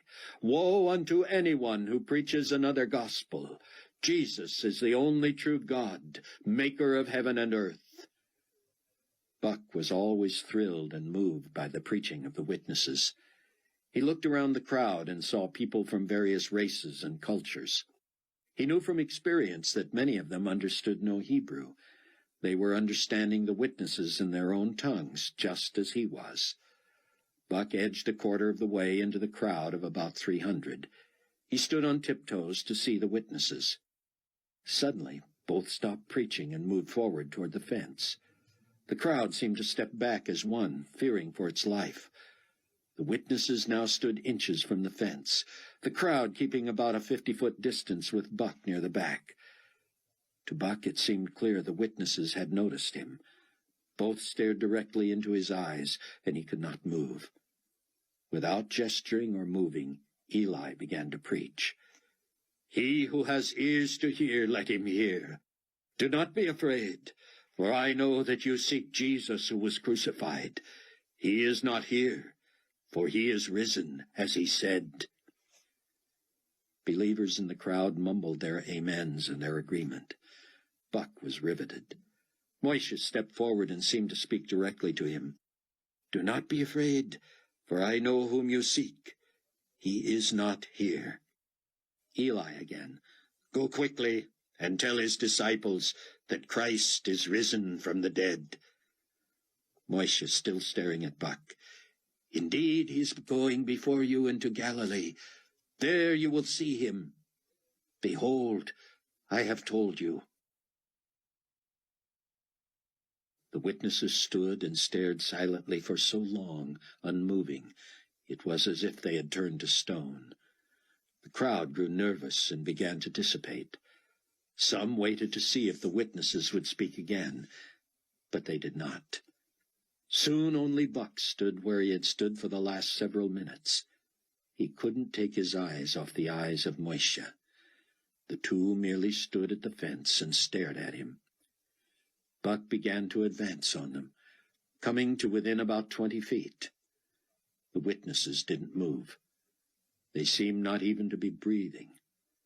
Buck noticed no blink, no twitch. In the fading twilight, he carefully watched their faces. Neither opened his mouth, and yet Buck heard plain as day in his own language. He who has ears to hear, let him hear.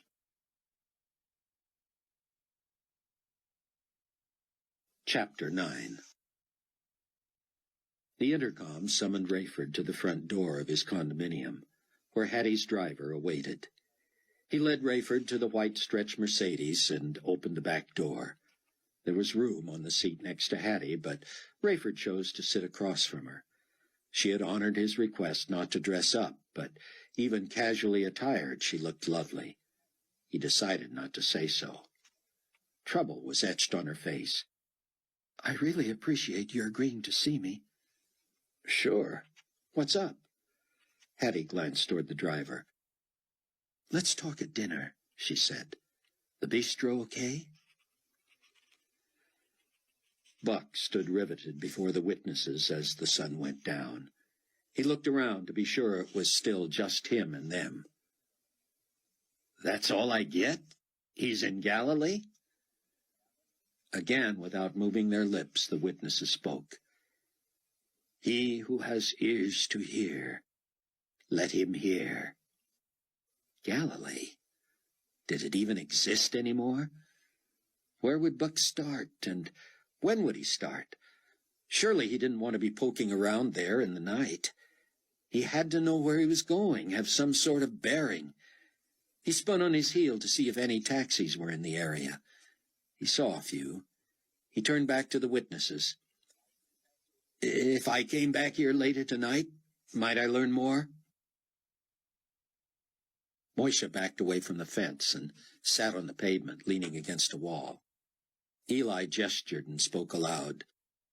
"Birds of the air have nests," he said, "but the Son of Man has nowhere to lay his head." "I don't understand," Buck said. "Tell me more." "He who has ears—" Buck was frustrated. "I'll come back at midnight. I'm pleading for your help." Eli was now backing away too. "Lo, I am with you always, to the end of the age." Buck left, still planning to come back, but also strangely warmed by that last mysterious promise. Those were the words of Christ. Was Jesus speaking directly to him through the mouths of these witnesses? What an unspeakable privilege. He took a cab back to the King David, confident that he would before long be reunited with Zion ben Judah. Rayford and Hattie were welcomed expansively by the maitre d' of the Global Bistro. The man recognized her, of course, but not Rayford. "Your usual table, ma'am?" "No, thank you, Geoffrey, but neither would we like to be hidden." They were led to a table set for 4. But even though 2 busboys hurried out to clear away 2 sets of dinnerware, and the waiter pulled out a chair for Hattie while pointing Rayford to the one next to her, Rayford was still thinking of appearances. He sat directly across from Hattie, knowing they would nearly have to shout to hear each other in the noisy place. The waiter hesitated, looking irritated, and finally moved Rayford's tableware back to in front of him. That was something Hattie and Rayford might have chuckled over in their past, which included a half-dozen clandestine dinners, where each seemed to be wondering what the other was thinking about their future. Hattie had been more flirtatious than Rayford, though he had never discouraged her. Televisions throughout the bistro carried the continuing news of war around the world. Hattie signaled for the maitre d', who came running. "I doubt the potentate would appreciate this news-depressing patrons who come in here for a little relaxation." "I'm afraid it's on every station, ma'am." "There's not even a music station of some kind?" "I'll check." Within moments, all the television sets in the Global Bistro showed music videos. Several applauded this, but Rayford sensed Hattie barely noticed. In the past, when they were playing around the edges of an affair of the mind, Rayford had to remind Hattie to order and then encourage her to eat. Her attention had been riveted on him, and he had found it flattering and alluring. Now the opposite seemed the case. Hattie studied her menu as if she faced a final exam on it in the morning. She was as beautiful as ever, now 29 and pregnant for the first time. She was early enough along that no one would know unless she told them. She had told Rayford and Amanda the last time they were together. At that time she seemed thrilled, proud of her new diamond, and eager to talk about her pending marriage. She had told Amanda that Nicolae was going to make an honest woman of me yet. Hattie was wearing her ostentatious engagement ring. However, the diamond was turned in toward her palm, so only the band was visible. Hattie was clearly not a happy woman, and Rayford wondered if this all stemmed from her getting the cold shoulder from Nicolae at the airport. He wanted to ask her, but this meeting was her idea. She would say what she wanted to say soon enough. Though the Global Bistro had a French-sounding name, Hattie herself had helped conceive it, and the menu carried international cuisine, mostly American.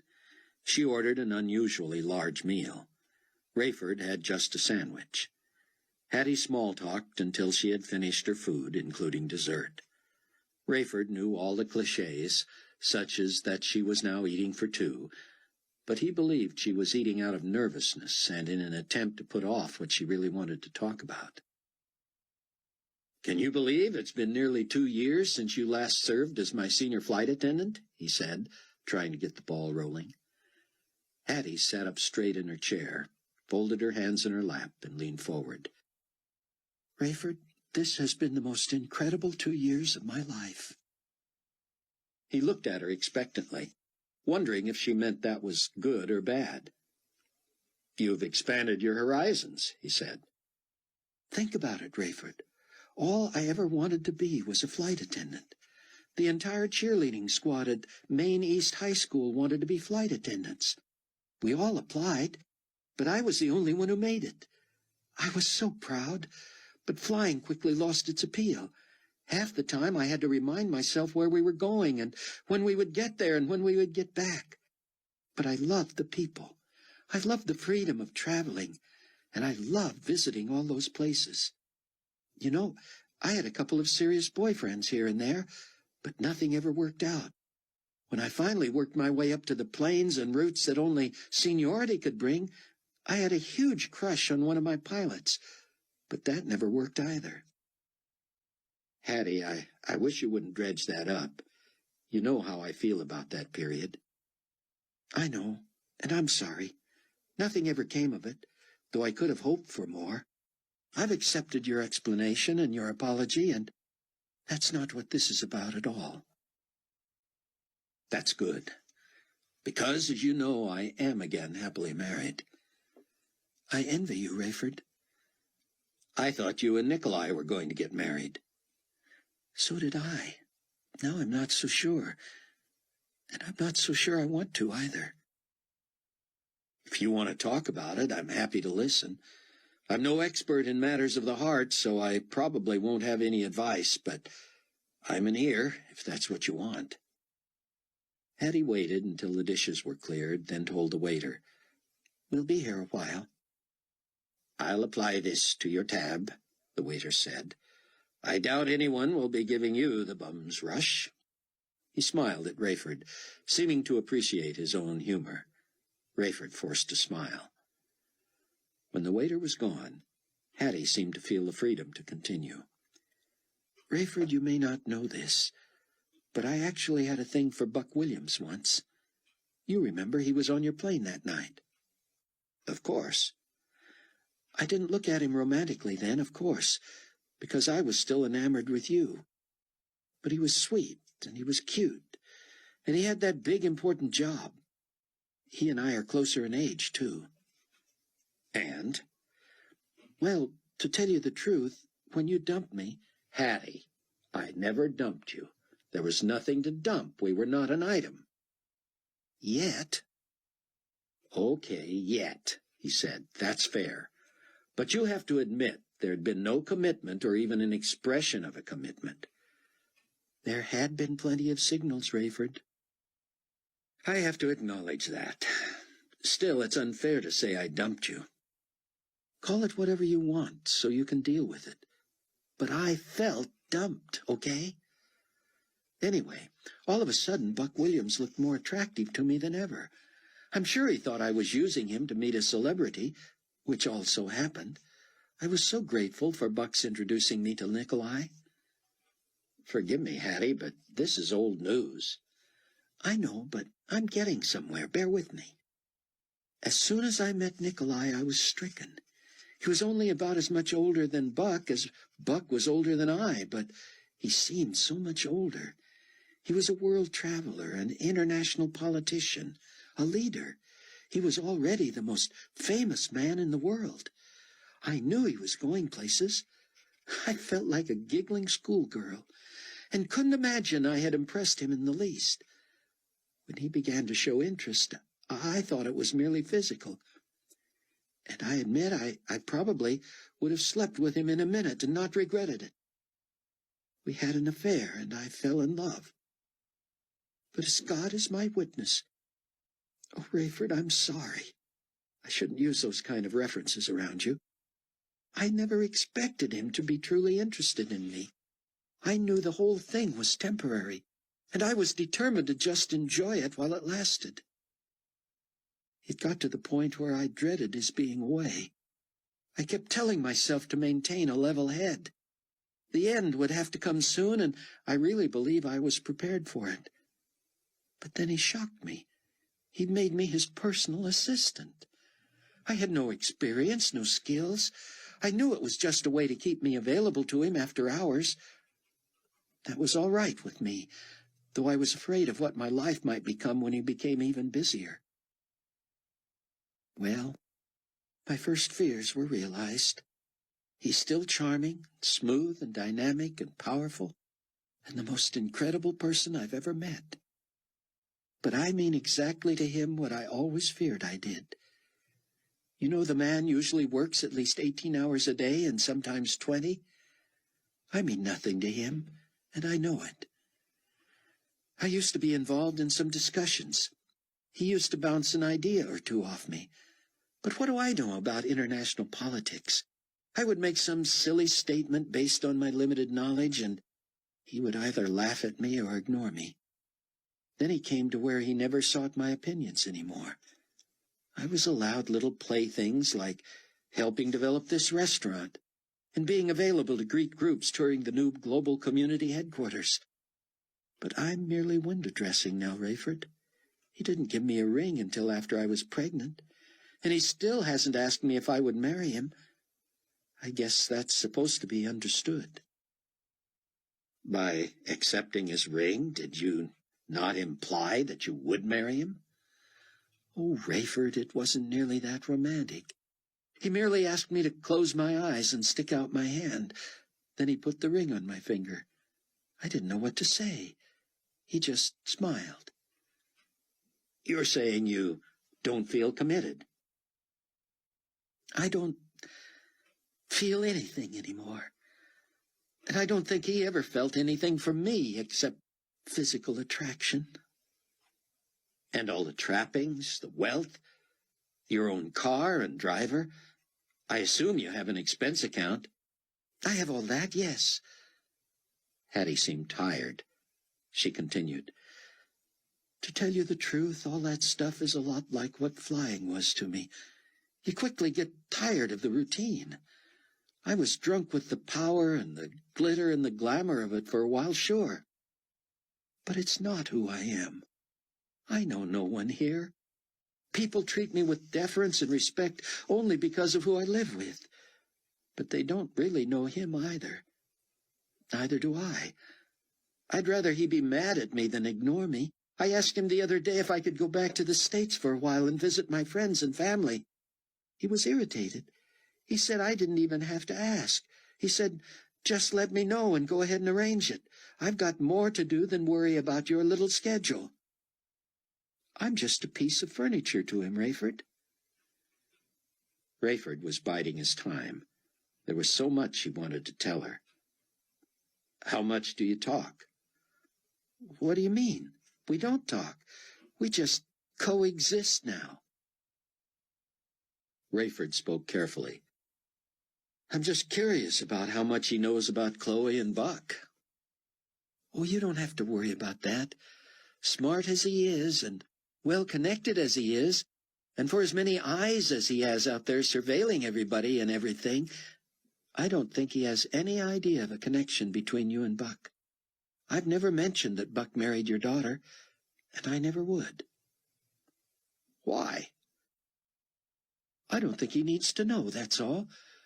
For some reason, Rayford, he trusts you implicitly on some things, and not at all on others. I've noticed.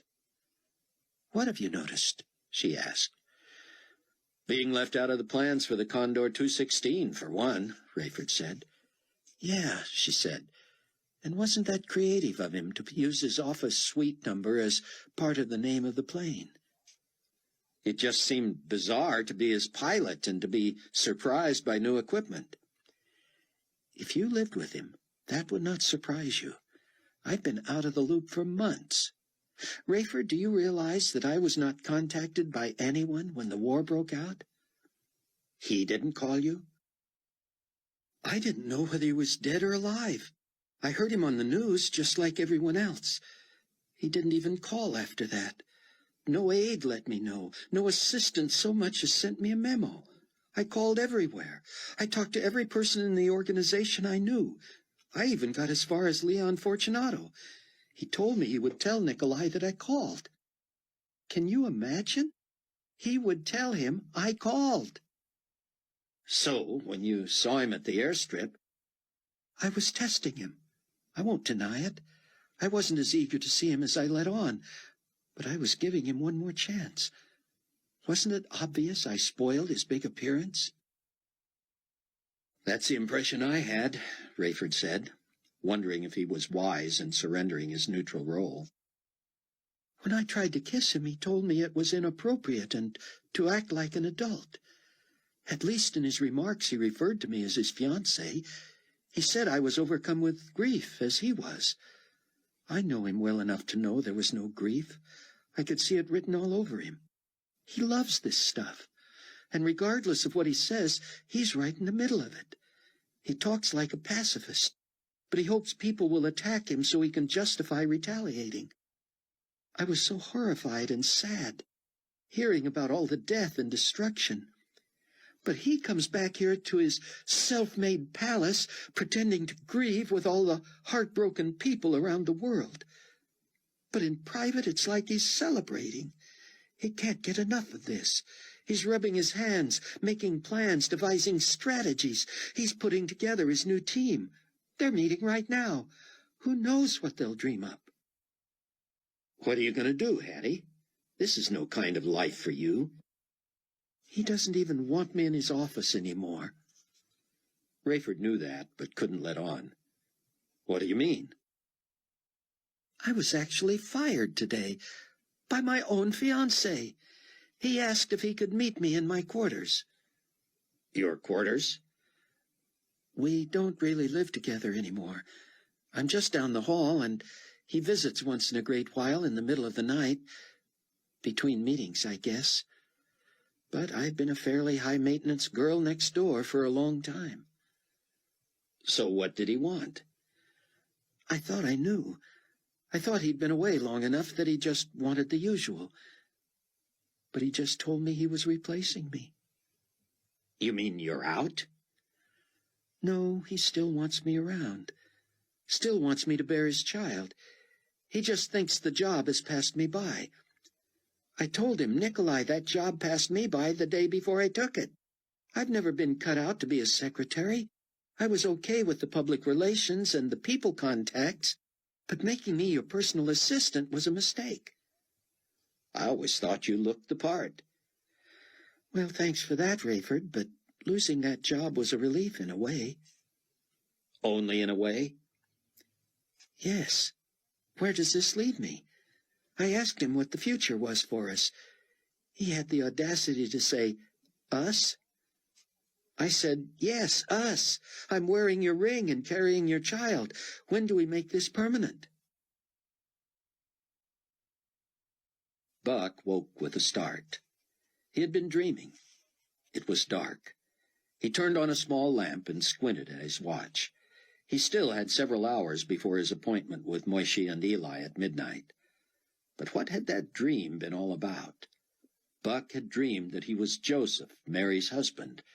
He had heard an angel of the Lord saying, "Arise, flee to Egypt, and stay there until I bring you word." Buck was confused. He had never been communicated to in a dream, by God or anyone else. He had always considered dreams just aberrations based on daily life. Here he was in the Holy Land, thinking about God, thinking about Jesus, communicating with the two witnesses, trying to steer clear of the Antichrist and his cohorts. It made sense he might have a dream related to biblical stories. Or was God trying to tell him that he would find Sion ben Judah in Egypt, rather than wherever it seemed the witnesses were sending him? They always spoke so circumspectly. He would have to simply ask them. How could he be expected to understand biblical references when he was so new at all this? He wanted to sleep until 11:30 before taking a cab to the Wailing Wall, but he found it difficult to fall back to sleep with the weird dream playing itself over and over in his mind. One thing he didn't want to do, especially with the news of war coming out of Cairo, was to go anywhere near Egypt. He wasn't much more than 200 miles from Cairo as the crow flew anyway. That was plenty close enough, even if Carpathia had not used nuclear weapons on the Egyptian capital. Buck lay back in the darkness, wondering. Rayford was torn. What could he tell his old friend? She was clearly in pain, clearly at a loss. He couldn't blurt that her lover was the Antichrist and that Rayford and his friends knew it. What he really wanted was to plead with her, to beg her to receive Christ. But hadn't he already done that once? Hadn't he spelled out to her everything he had learned following the vanishings which he now knew as the rapture? She knew the truth. At least she knew what he believed was the truth. He had spilled his guts to her, Chloe and Buck, at a restaurant in New York. And he felt he had alienated Hattie by repeating what he had said to her earlier that day in private. He had been certain his daughter was embarrassed to death, and he had been convinced that the erudite Buck Williams was merely tolerating him. It had been a shock to find that Chloe took a huge step closer to her own personal decision to follow Christ after seeing his passion that night. That meeting had also been a huge influence on Buck. Now he tried a new tack. "Let me tell you something, Hattie. You need to know that Buck and Chloe and I all care very deeply about you." "I know, Rayford, but—" "I don't think you do know," Rayford said. "We've all wondered if this was the best thing for you, and each of us feels somehow responsible for your having left your job and loved ones and gone first to New York and now to New Babylon. And for what?" Hattie stared at him. "But I hardly heard from any of you." "We didn't feel we had a right to say anything. You're an adult. It's your life. I felt my antics had pushed you away from the aviation industry. Buck feels guilty for having introduced you to Nicolae in the first place. Chloe often wonders if she couldn't have said or done something that might have changed her mind." "But why?" Hattie said. "How did any of you know I was not happy here?" Now Rayford was stuck.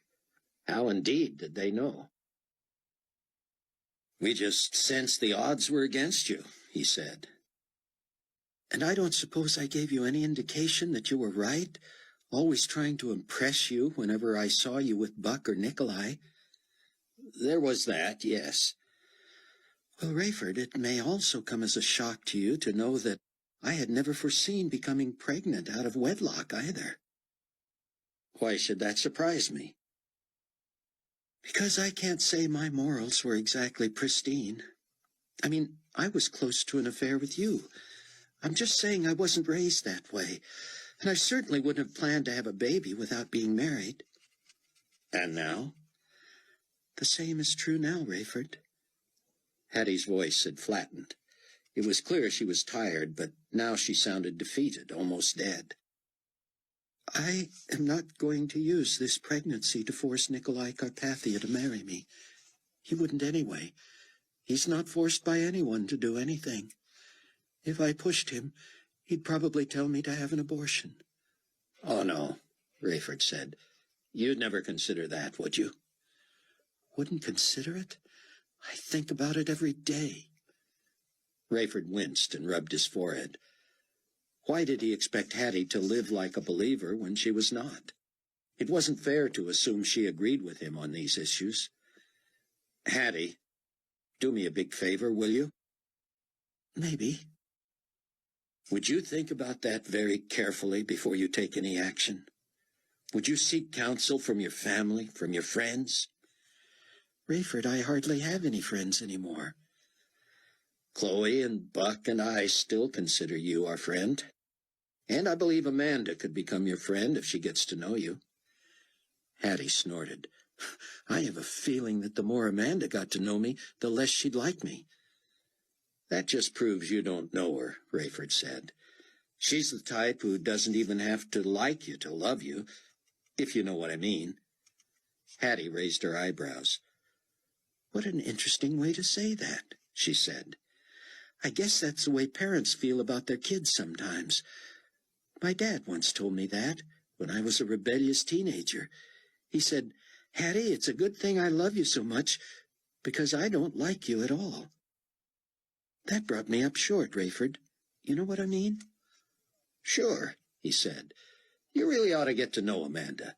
She'd be like another mother figure to you. One is more than enough, Hattie said. Don't forget, my mother's the one that gave me this crazy name that belongs to someone 2 generations older than me. Rayford smiled. He had always wondered about that. Anyway, you said Nicolae didn't mind if you took a trip back to the States. Yeah, but that was before the war broke out. Hattie, several airports are still taking incoming flights. And as far as I know, no nuclear-equipped warheads landed on any major cities. The only nuclear radiation fallout was in London. You'd want to stay out of there for at least a year, I should think. But even the devastation in Cairo didn't have a radiation associated with it. You think he'd still let me go back to the States soon, then? I wouldn't know, but I'm trying to get back there by Sunday to check on Amanda and to attend a memorial service. How are you getting there, Rayford? Commercial. Personally, I think carting around even a dozen or fewer dignitaries is extravagant for the Condor 216. Anyway, the potentate— Oh, please, Rayford, don't call him that. Does that sound as ridiculous to you as it does to me? It always has. For such a brilliant, powerful man, that stupid title makes him sound like a buffoon. Well, I don't really know him well enough to call him Nicolae, and that last name is a mouthful. Don't most of you church types consider him the Antichrist? Rayford flinched. He never would have expected that out of her mouth. Was she serious? He decided it was too soon to come clean. The Antichrist? I can read, she said. In fact, I like Buck's writing. I've read his pieces in the Weekly.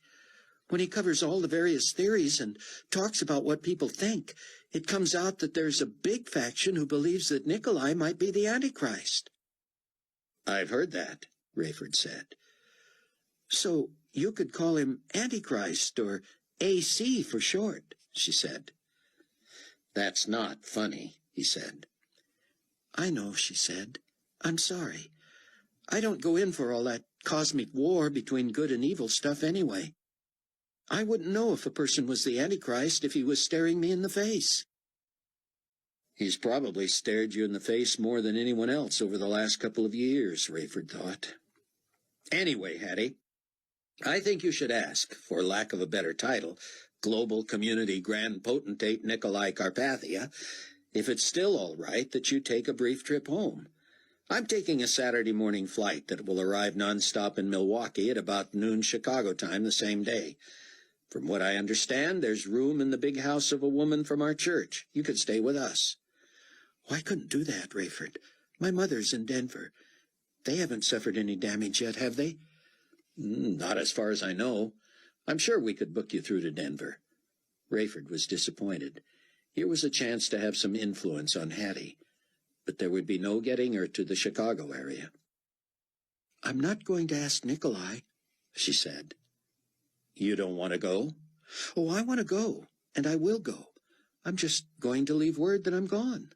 That's what he said last time I checked with him. He told me I was an adult and should make these decisions for myself. He's got more important things on his mind. Maybe I'll see you on the flight to Milwaukee. In fact, unless you hear otherwise from me, why don't you assume my driver will pick you up Saturday morning? You think it would be all right with Amanda if we sat together?" "I hope you're not being facetious," Rayford said, "because if you really wanted to talk, I'd let her know in advance." "Wow, I don't remember your first wife being so possessive." "She would have been if she'd known what kind of a man I was." "Or what kind of a woman I was?" "Well, maybe." "You go ahead and check with your wife, Rayford. If I have to sit by myself, I'll understand. Who knows? Maybe we can sit across the aisle from each other." Rayford smiled tolerantly. He hoped for at least that. Chapter 10. Buck followed a strong urge to take his bag when he left the King David that night. In it was his small dictation machine, his sub-notebook computer, which would soon be replaced by the mother of all computers, his camera, that great cell phone, his toiletries, and 2 changes of clothing. He left his key at the front desk and took a cab to the Wailing Wall, asking the cabbie if he spoke English. The driver held up his thumb and forefinger an inch apart and smiled apologetically. "How far to Galilee?" Buck said. The cabbie took his foot off the accelerator. "You go to Galilee? Wailing Wall in Jerusalem?" Buck waved him on. "I know. Wailing Wall now. Galilee later." The cabbie headed for the Wailing Wall. "Galilee now Lake Tiberias," he said. "About 120 kilometers." Hardly anyone was at the Wailing Wall, or even in the entire Temple Mount area at this time of the night. The newly rebuilt temple was illuminated magnificently, and looked like something in a 3-dimensional picture show. It seemed to hover on the horizon. Bruce had taught Buck that one day Carpathia would sit in that new temple and proclaim himself God. The journalist in Buck wanted to be there when that happened. Buck did not at first see the 2 witnesses. A small group of sailors strolled past the wrought iron fence at the end of the wall where the witnesses usually stood and preached. The sailors chatted in English, and one pointed. "I think that's them right over there," he said. The others turned and stared. Buck followed their gaze past the fence and to a stone building. The 2 mysterious figures sat with their backs against it, feet tucked under them, chins resting on their knees. They were motionless, appearing to sleep. The sailors gawked and tiptoed closer. They never got within 100 feet of the fence, apparently having heard enough stories. They weren't going to rouse the 2 the way they might do to animals at the zoo for sport. These were more than animals. These were dangerous beings who had been known to toast people who trifled with them. Buck did not want to draw attention to himself by boldly approaching the fence. He waited until the sailors got bored and moved on. As soon as the young men were out of the area, Eli and Moishe raised their heads and looked directly at Buck. He was drawn to them.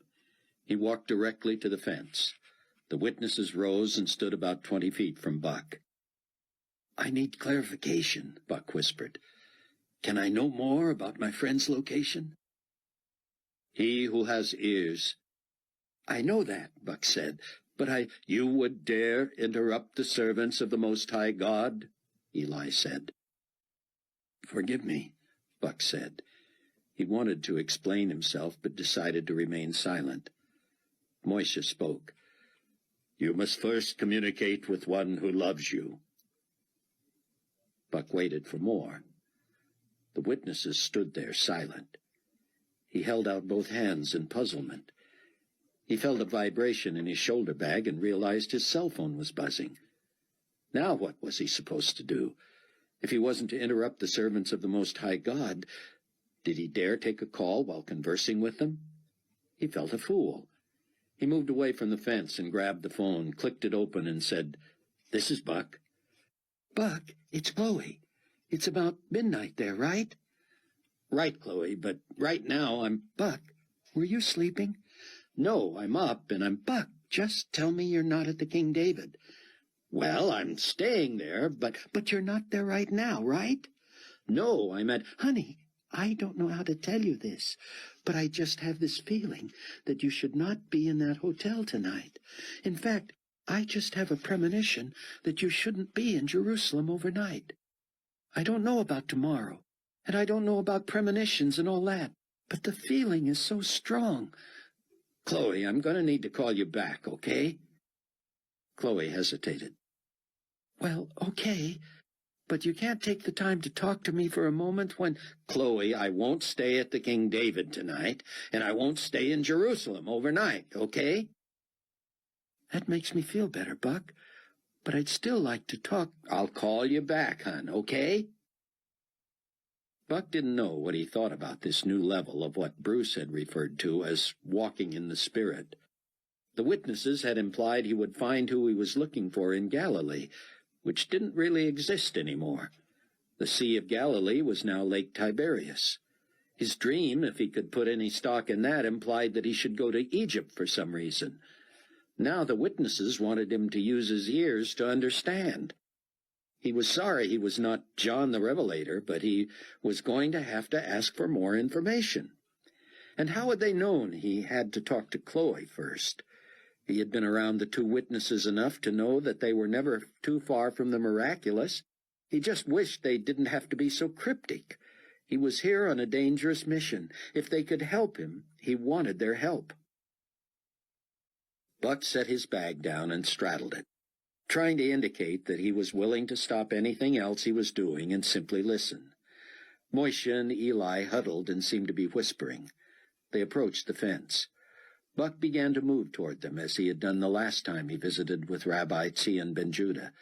But both witnesses held up a hand, and he stopped a few feet from his bag and several feet short of the fence.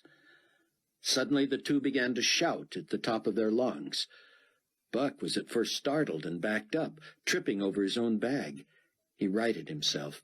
Eli and Moishe traded off, quoting verses Buck recognized from Acts and Bruce's teaching.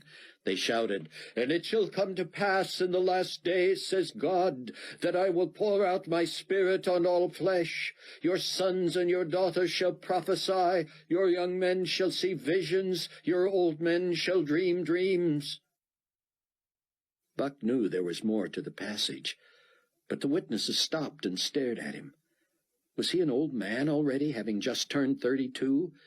Was he one of the old men who dreamed a dream? Did they know that? Were they telling him his dream was valid? They continued, "And on my men servants and on my maid servants I will pour out my Spirit in those days, and they shall prophesy. I will show wonders in heaven above and signs in the earth beneath, blood and fire and vapor of smoke. The sun shall be turned into darkness and the moon into blood before the coming of the great and awesome day of the Lord. And it shall come to pass that whoever calls on the name of the Lord shall be saved." Buck was inspired, moved, excited to get on about this task. But where should he start? And why couldn't the witnesses just tell him? He was surprised to realize he was no longer alone. The shouting of Scripture by the witnesses had produced another small crowd. Buck didn't want to wait any longer. He picked up his bag and moved toward the fence. People warned him not to advance. He heard warnings in other languages and a few in English. "You'll regret that, son." Buck came within a few feet of the witnesses. No one else dared come close. He whispered, "By Galilee, I can only assume you mean Lake Tiberias," he said. How was one supposed to tell people who seemed to have come back from Bible times that their geography was out of date? "Will I find my friend in Galilee, or on the Sea of Galilee, or where?" "He who has ears to hear." Buck knew better than to interrupt and show his frustration. "How do I get there?" he asked. Eli spoke softly. "It will go well with you if you return to the multitude," he said. Return to the multitude, Buck thought. He backed up and rejoined the crowd. "Are you all right, son?" someone said. "Did they hurt you?" Buck shook his head. Moishe began to preach in a loud voice. "Now after John was put in prison, Jesus came to Galilee, preaching the gospel of the kingdom of God, and saying, 'The time is fulfilled, and the kingdom of God is at hand. Repent and believe in the gospel.' And as he walked by the Sea of Galilee, he saw Simon and Andrew his brother casting a net into the sea, for they were fishermen. Then Jesus said to them, 'Follow me, and I will make you to become fishers of men.' They immediately left their nets and followed him." Buck wasn't sure what to make of all that, but he sensed he had gotten all he was going to get from the witnesses that night. Though they continued to preach, and more people gathered seemingly from nowhere to listen, Buck drifted away. He lugged his bag to a short taxi line and climbed into the back seat of a small cab. "Can a fella get a boat ride up the Jordan River and to Lake Tiberias at this time of night?" he asked the driver. "Well, sir, to tell you the truth, it's a lot easier coming the other way. But yes, there are motorized boats heading north, and some do run in the night. Of course, your touring boats are daytime affairs, but there's always someone who would take you where you want to go for the right price, any time of the day or night." "I figured that," Buck said. Not long later, he was dickering with a boatman named Michael, who refused to give a last name. "In the daytime, I can carry 20 tourists on this rig, and 4 strong young men, and I pilot it by arm power, if you know what I mean." "Oars?" "Yes, sir, just like in the Bible. Boats made of wood. We cover the twin outboards with wood and burlap, and no one's the wiser. Makes for a pretty long, tiring day, but when we have to go back upriver, we can't do that with the oars." It was only Michael, the twin outboards, and Buck heading north after midnight. But Buck felt as if he had paid for 20 tourists and 4 oarsmen as well. Buck began the trip standing in the bow and letting the crisp air race through his hair. He soon had to zip his leather jacket to the neck and thrust his hands deep into his pockets. Before long, he was back next to Michael, who piloted the long, rustic wood boat from just ahead of the outboard motors. Few other crafts were on the Jordan that night. Michael shouted above the wind and the sound of the water, "So, you don't really know who you're looking for, or exactly where they'll be?" They had set out from near Jericho, and Michael had told him that they had more than 100 kilometers to travel against the current. "Could take nearly 3 hours just to get to the mouth of Lake Tiberias," he had added. "I don't know much," Buck admitted. "I'm just counting on figuring out when I get there." Michael shook his head. "Lake Tiberias is no pond. Your friend or friends could be on either shore or at either end." Buck nodded and sat, burying his chin in his chest to keep warm, to think and to pray. "Lord," he said silently, "you've never spoken to me audibly, and I don't expect you to start now, but I could sure use some more direction. I don't know if the dream was from you and I'm supposed to go through Egypt on the way back or what. I don't know if I'm going to find Ben Judah with some fisherman or whether I'm even on the right track by heading to the old Sea of Galilee. I've always enjoyed being independent and resourceful, but I confess I'm at the end of myself here. A lot of people have to be looking for Ben Judah, and I desperately want to be the first one to find him." The small craft had just gone around a bend when the engine sputtered and the lights fore and aft went out. So much for the answer to that prayer, Buck thought. "Trouble, Michael?" Buck was struck by the sudden silence as the boat drifted. It seemed headed toward shore. "No trouble, Mr. Katz. Until your eyes grow accustomed to the darkness, you're not going to be able to see that I've got a high-powered weapon pointed at your head. I would like you to remain seated and answer a few questions." Buck felt a strange calmness. This was too bizarre, too strange even for his weird life. I mean you no harm, Michael," he said. "You have nothing to fear from me." "I'm not the one who should be afraid just now, sir," Michael said. "I have twice, within the last 48 hours, fired this weapon into the heads of people I've believed were enemies of God." Buck was nearly speechless. "One thing I can assure you of, Michael, is that I am in no way an enemy of God. Are you telling me you are a servant of His?" "I am. The question is, Mr. Katz, are you? And if you are, how will you prove it?" Apparently," Buck said, "we will need to assure each other we're on the same side." "The responsibility is yours.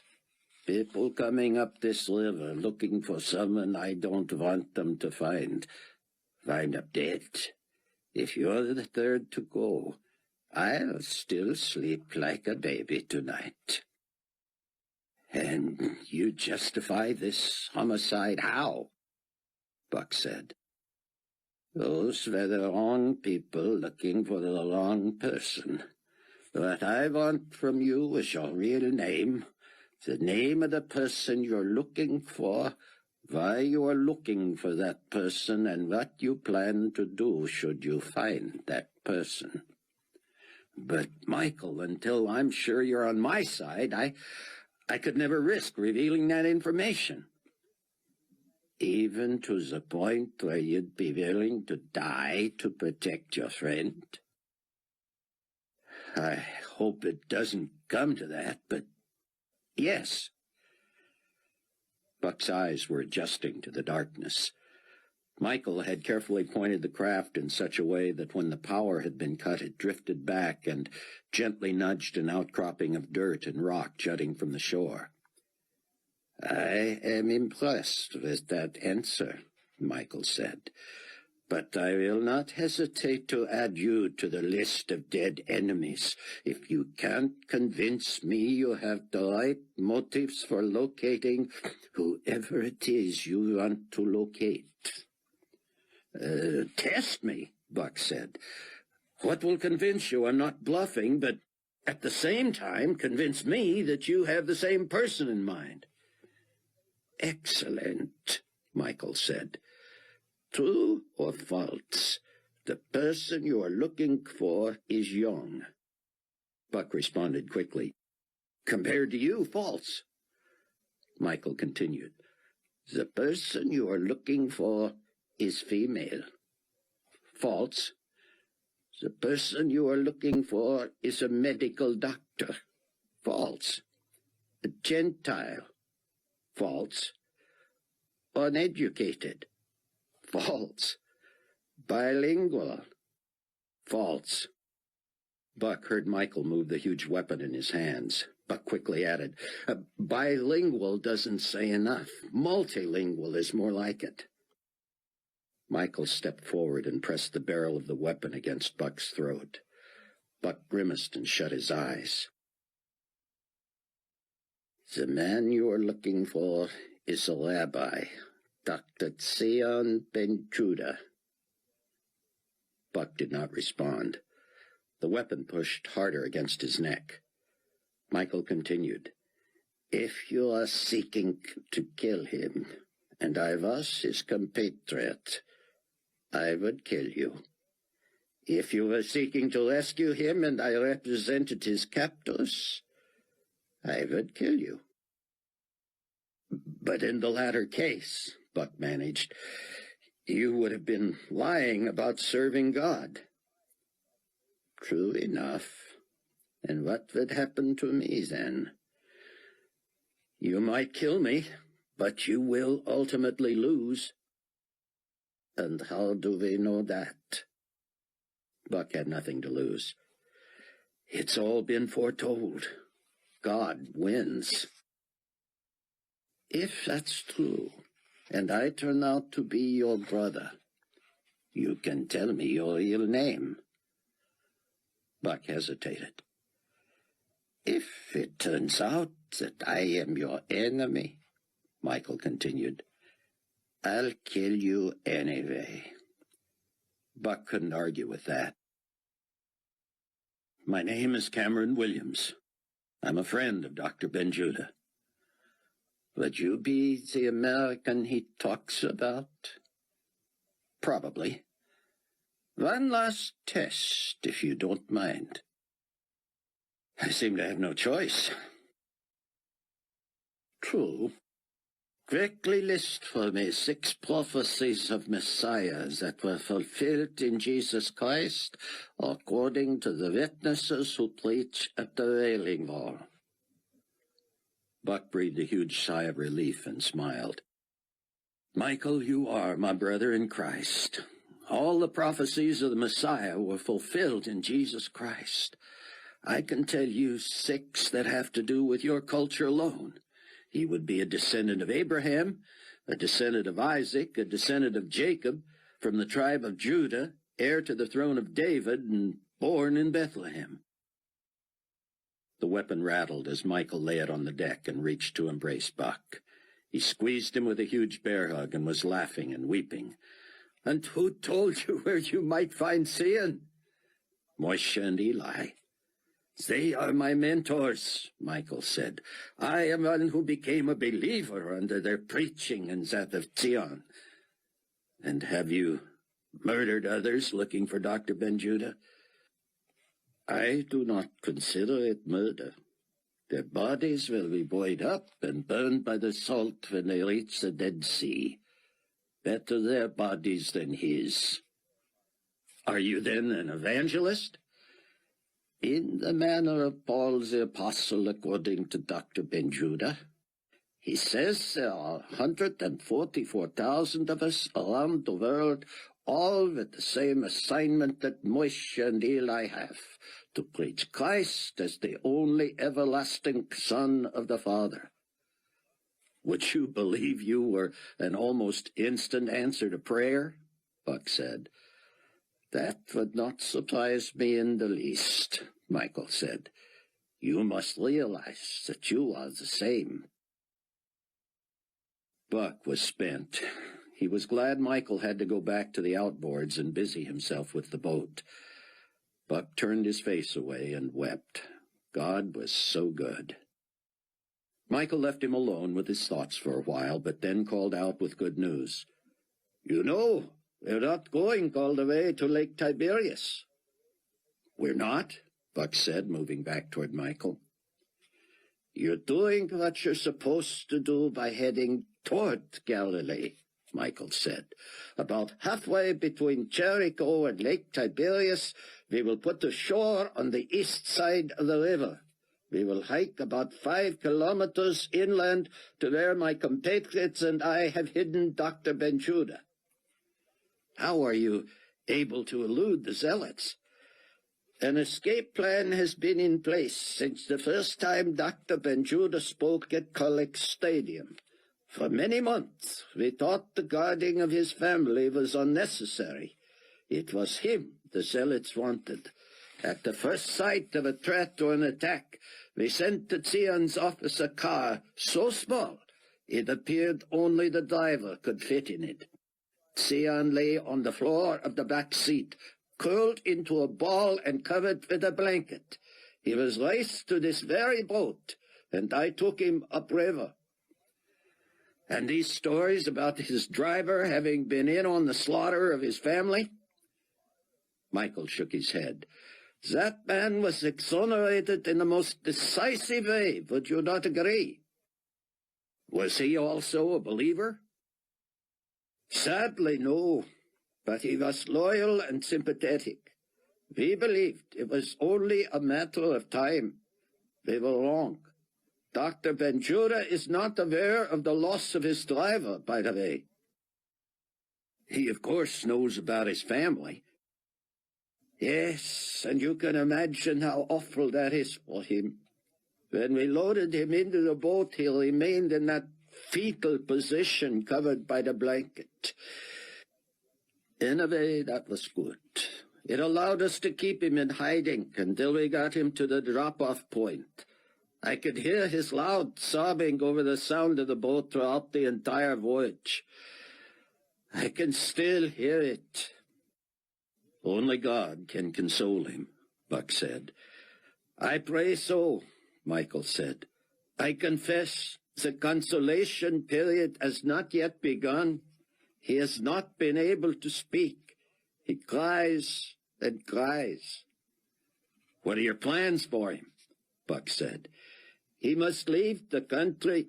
His life is worthless here. His enemies far outnumber us. He will not be safe anywhere. But at least outside Israel he has a chance. And where will you and your friends take him? Me and my friends? Who then? You, my friend.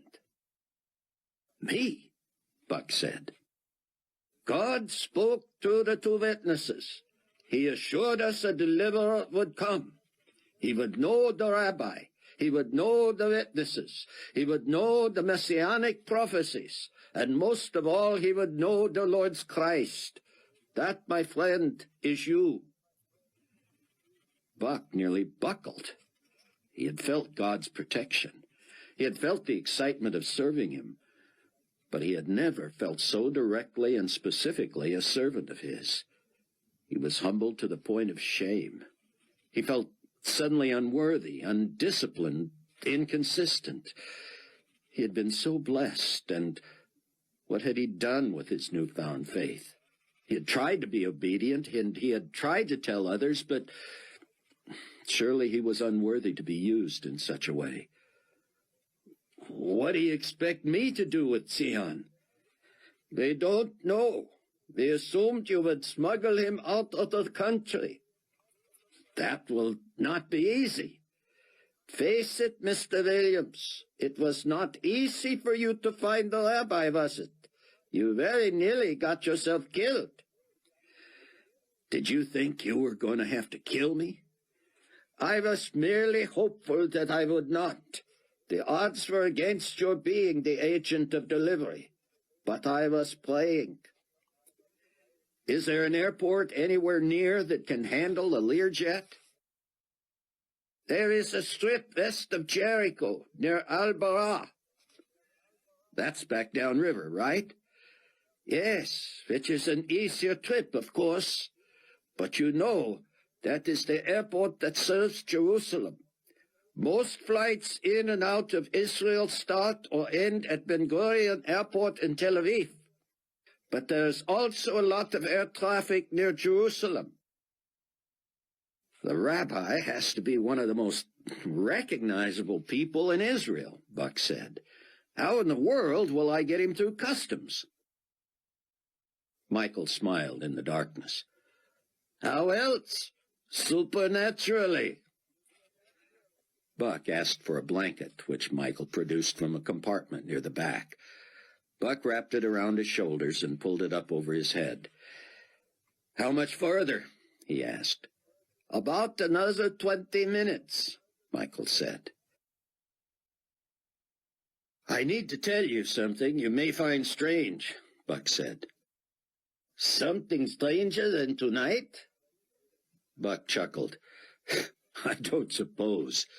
It's just that I may have been warned in a dream to leave through Egypt rather than Israel. You may have? I'm not used to this kind of communication from God, so I don't know. I wouldn't argue with a dream that seemed to come from God, Michael said. But does it make sense? It makes more sense than trying to smuggle a target of the zealots out of here to an international airport. But Cairo has been destroyed. Where are the flights in and out of there being rerouted to? Alexandria, Michael said.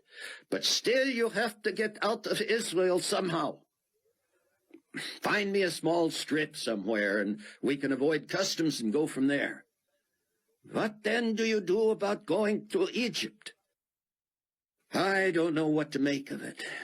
Maybe the dream simply meant I should take other than the usual route. One thing is certain, Michael said. This will have to be done after dark. If not tonight, then tomorrow night. I wouldn't be able to do it tonight if the skies opened and God pointed in my face. Michael smiled. My friend, if I had gone through what you've gone through and seen prayer answered the way you have, I would not be challenging God to do something so simple.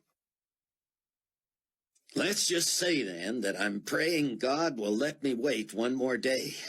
I have to be in touch with my pilot, and we're all going to have to work together at determining the best spot from which to head back to the United States. There's one thing you should know, Michael said. Just one? No, but something very important. I believe Dr. Benjuda will be reluctant to flee. Well, what choice does he have? That's just it. He may not want a choice. With his wife and children gone, he may see no reason to go on, let alone to live. Nonsense. The world needs him. We must keep his ministry alive. You don't need to convince me, Mr. Williams. I'm just telling you, you may have a selling job to get him to flee to the United States. I believe, however, that he will be likely safer there than anywhere, if he can be safe any place. Your boots will stay driest if you stand in the bow and leap out when you hear the bottom scraping the sand, Michael said. He had turned east and raced toward the shore. In what seemed to Buck the last instant, Michael cut the engines and raised them from the water. He nimbly jogged up next to Buck and peeled his eyes, bracing himself. Fling your bag as far as you can, jump with me, and make sure you outrun the boat. The boat slid along the bottom, and Buck followed orders. But when he leaped, he fell sideways and rolled. The boat barely missed him. He sat up, covered with wet sand. Help me, please, Michael said. He had grabbed the boat and was tugging it onto land.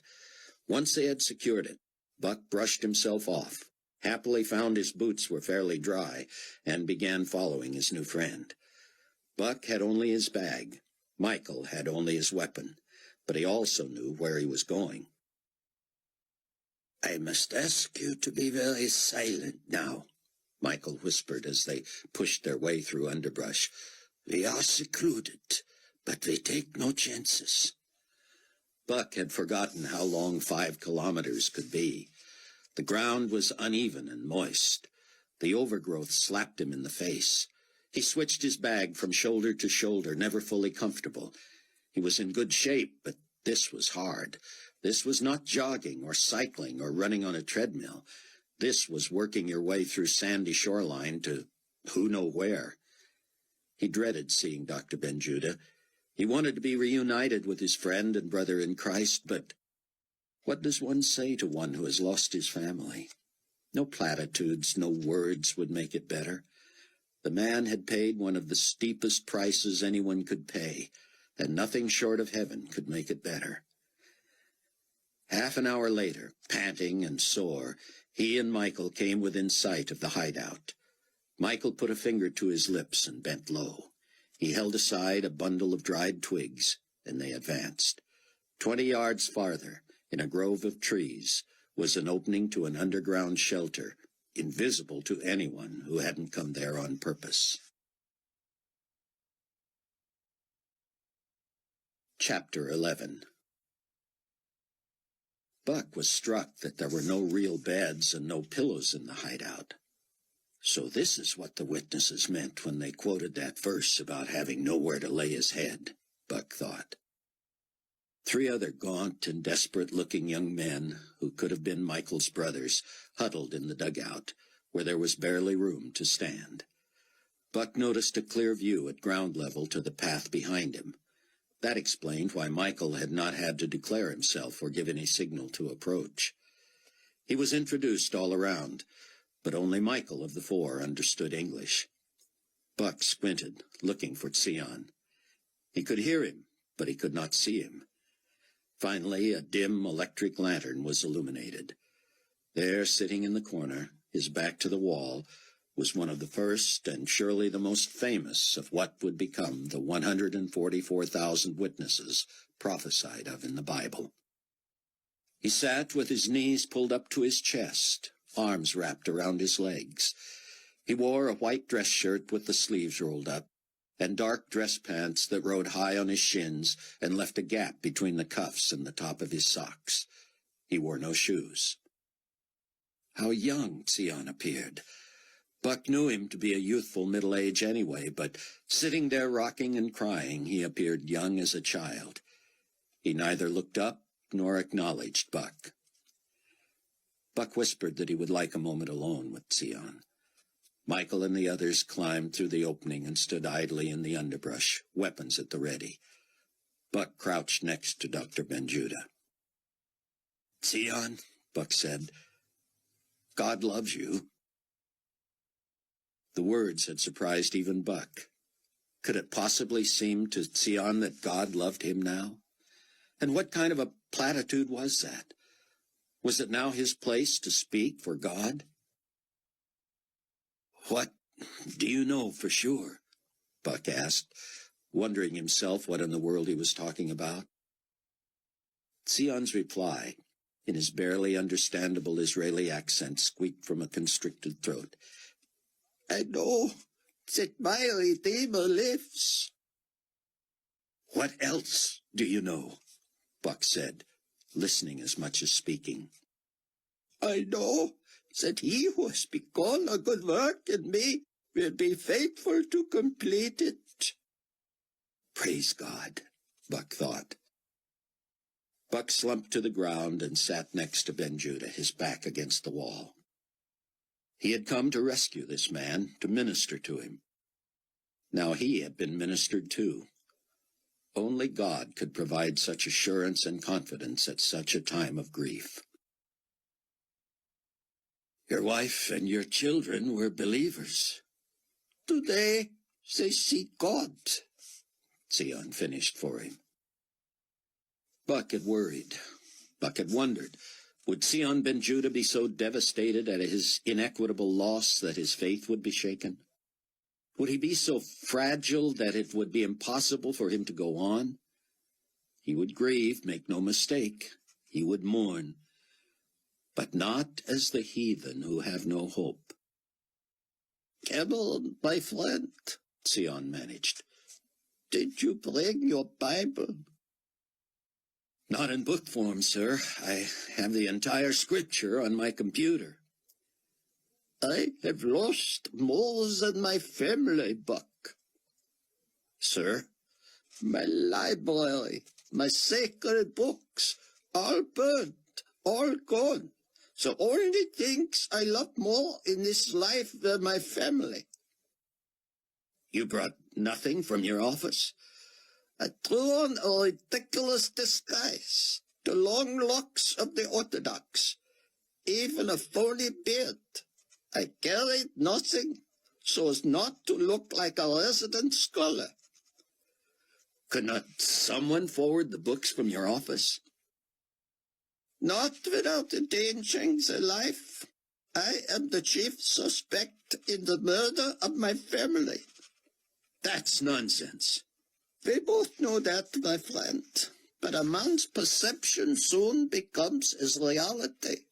Anyway, where could someone send my things without bleeding my enemies to me?" Buck dug into his bag and produced his laptop. "I'm not sure how much battery life is left," he said. He turned on the backlit screen. "This would not happen to have the Old Testament in Hebrew?" Sion said. "No, but those programs are widely available." "At least they are now," Sion said, a sob still in his throat. My most recent studies have led me to believe that our religious freedoms will soon become scarce at an alarming pace. What would you like to see, sir? At first, Buck thought Sion had not heard his question. Then he wondered if Sion had spoken and he himself had not heard the answer. The computer ground away, bringing up a menu of Old Testament books. Buck stole a glance at his friend. Clearly he was trying to speak. The words would not come. I sometimes find the Psalms comforting, Buck said. Sion nodded, now covering his mouth with his hand. The man's chest heaved, and he could hold back the sobs no longer. He leaned over onto Buck and collapsed in tears. The joy of the Lord is my strength, he moaned over and over. The joy of the Lord is my strength. Joy, Buck thought. What a concept in this place, this time. The name of the game now was survival. Certainly, joy took on a different meaning than ever before in Buck's life. He used to equate joy with happiness. Clearly, Sion Ben Judah was not implying that he was happy. He might never be happy again. This joy was a deep, abiding peace, an assurance that God was sovereign. They didn't have to like what was happening. They merely had to trust that God knew what he was doing. That made it no easier. Buck knew well that things would get worse before they ever got better. If a man was not rock solid in his faith now, he never would be. Buck sat in that damp, moist, earthen hideout in the middle of nowhere, knowing with more certainty than ever that he had put his faith in the only begotten Son of the Father. With his bent and nearly broken brother sobbing in his lap, Buck felt as close to God as he had the day he trusted Christ. Sion composed himself and reached for the computer. He fumbled with the keys for a minute before asking for help. Just bring up the Psalms, he said. Buck did, and Sion cursored through them, one hand on the computer mouse and the other covering his mouth as he wept. Ask the others to join us for prayer, he whispered. A few minutes later, the 6 men knelt in a circle. Sion spoke to them briefly in Hebrew, Michael quietly whispering the interpretation into Buck's ear. My friends and brothers in Christ, though I am deeply wounded, yet I must pray. I pray to the God of Abraham, Isaac, and Jacob. I praise you because you are the one and only true God, the God above all other gods. You sit high above the heavens. There is none other like you. In you there is no variation or shadow of turning. With that, Sion broke down again and asked that the others pray for him. Buck had never heard people praying together aloud in a foreign language. Hearing the fervency of these witness evangelists made him fall prostrate. He felt the cold mud on the backs of his hands as he buried his face in his palms. He didn't know about Sion, but felt as if he were being borne along on clouds of peace. Suddenly, Sion's voice could be heard above the rest. Michael bent down and whispered in Buck's ear, If God is for us, who can be against us? Buck did not know how long he lay on the floor. Eventually the prayers became groanings and what sounded like Hebrew versions of amens and hallelujahs. Buck rose to his knees and felt stiff and sore. Sion looked at him, his face still wet but seemingly finished crying for now. I believe I can finally sleep, the rabbi said. Then you should. We'll not be going anywhere tonight. I'll make arrangements for after dark tomorrow. You should call your friend, Michael said. You realize what time it is? Buck said. Michael looked at his watch, smiled, shook his head, and said simply, Oh. Alexandria, Ken Ritz said by phone the next morning. Sure, I can get there easily enough. It's a big airport. When will you be along? Buck, who had bathed and washed out a change of clothes in a tiny tributary off the Jordan, dried himself with a blanket.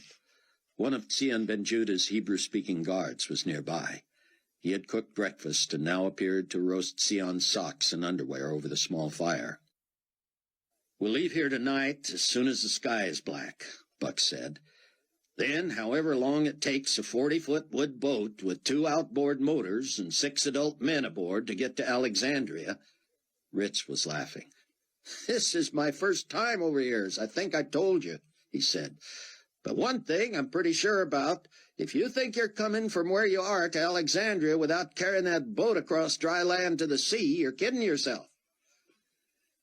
At midday, all 6 men were out of the dugout. They were confident no one had followed them to this remote location, and that as long as they stayed out of sight from the air, they could stretch their legs and breathe a little. Michael was not as amused at Buck's naivete as Ken Ritz had been. He found little to smile about and nothing to laugh about these days. Michael leaned back against a tree. "There are some small airports here and there in Israel," he said. "Why are you so determined to fly out of Egypt?" "Well, that dream, I don't know. This is all new to me. I'm trying to be practical, listen to the witnesses, follow the leadings of God. What am I supposed to do about that dream?" "I'm a newer believer than you, my friend," Michael said, "but I wouldn't argue with a dream that was so clear." "Maybe we have some advantage in Egypt we would not have in Israel," Buck suggested. "I can't imagine what," Michael said. "For you to legally get out of Israel and into Egypt, you still have to go through customs somewhere." "How realistic is that, considering my guest?" "You mean your contraband cargo?" Now there had been an attempt at humor, but still Michael had not smiled when he said it. "I'm just wondering," Buck said, "how carefully customs officers and border guards will be looking for Dr. Ben Judah." "You're wondering? I'm not wondering. We either avoid the border crossings or seek yet another supernatural act." "I'm open to any suggestion," Buck said. Rayford was on the phone with Amanda. She had filled him in on everything. "I miss you more than ever right now," he told her. "Having me come back here was sure the right idea," she said. "With Buck gone and Chloe still tender, I feel needed here." "You're needed here too, sweetheart, but I'm counting the days." Rayford told her about his conversation with Hattie and her plans to fly to the States. "I trust you, Rayford. She sounds like she's hurting. We'll pray for her. What I wouldn't give to get that girl under some sound teaching." Rayford agreed. If she could only stop through our area on her way back. Maybe when Bruce is going through some chapter on... Rayford realized what he had said. "Oh, Ray." "It's still too fresh, I guess," he said. "I just hope God provides some other Bible teacher for us." "Well, it won't be another Bruce." "No," Amanda said. "And it won't likely be soon enough to do Hattie any good, even if she does come here." Late that afternoon, Buck took a call from Ken Ritz. "You still want me to meet you in Alexandria?" "We're talking about it, Ken. I'll get back to you."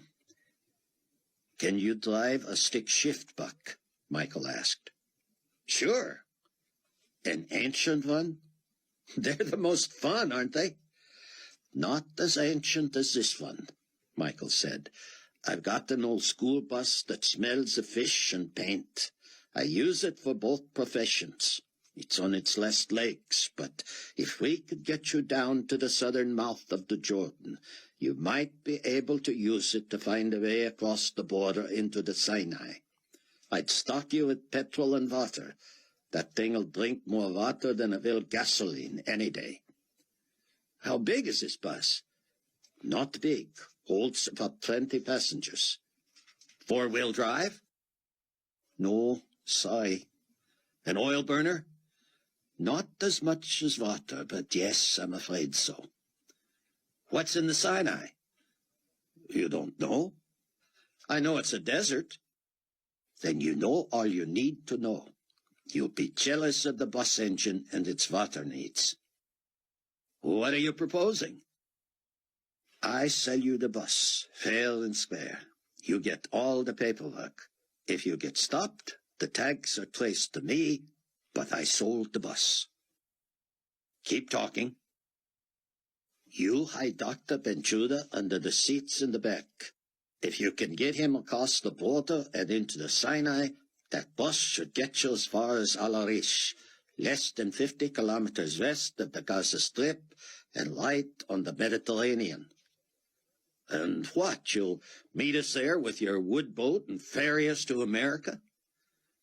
Finally, Buck had elicited a resigned smile from Michael. There is an airstrip there, and it's unlikely the Egyptians will care about a man wanted in Israel. If they even seem to care, they can be bought. One of the other guards appeared to have understood the name of the seaport city, and Buck guessed he was asking in Hebrew for Michael to explain his strategy. He spoke earnestly to Michael, and Michael turned to Buck. My comrade is right about the risk. Israel might have already announced a huge ransom for the rabbi. Unless you could beat the price, the Egyptians might lean toward selling him back. How will I know the price? You'll just have to guess. Keep bidding until you can beat it. What would be your guess?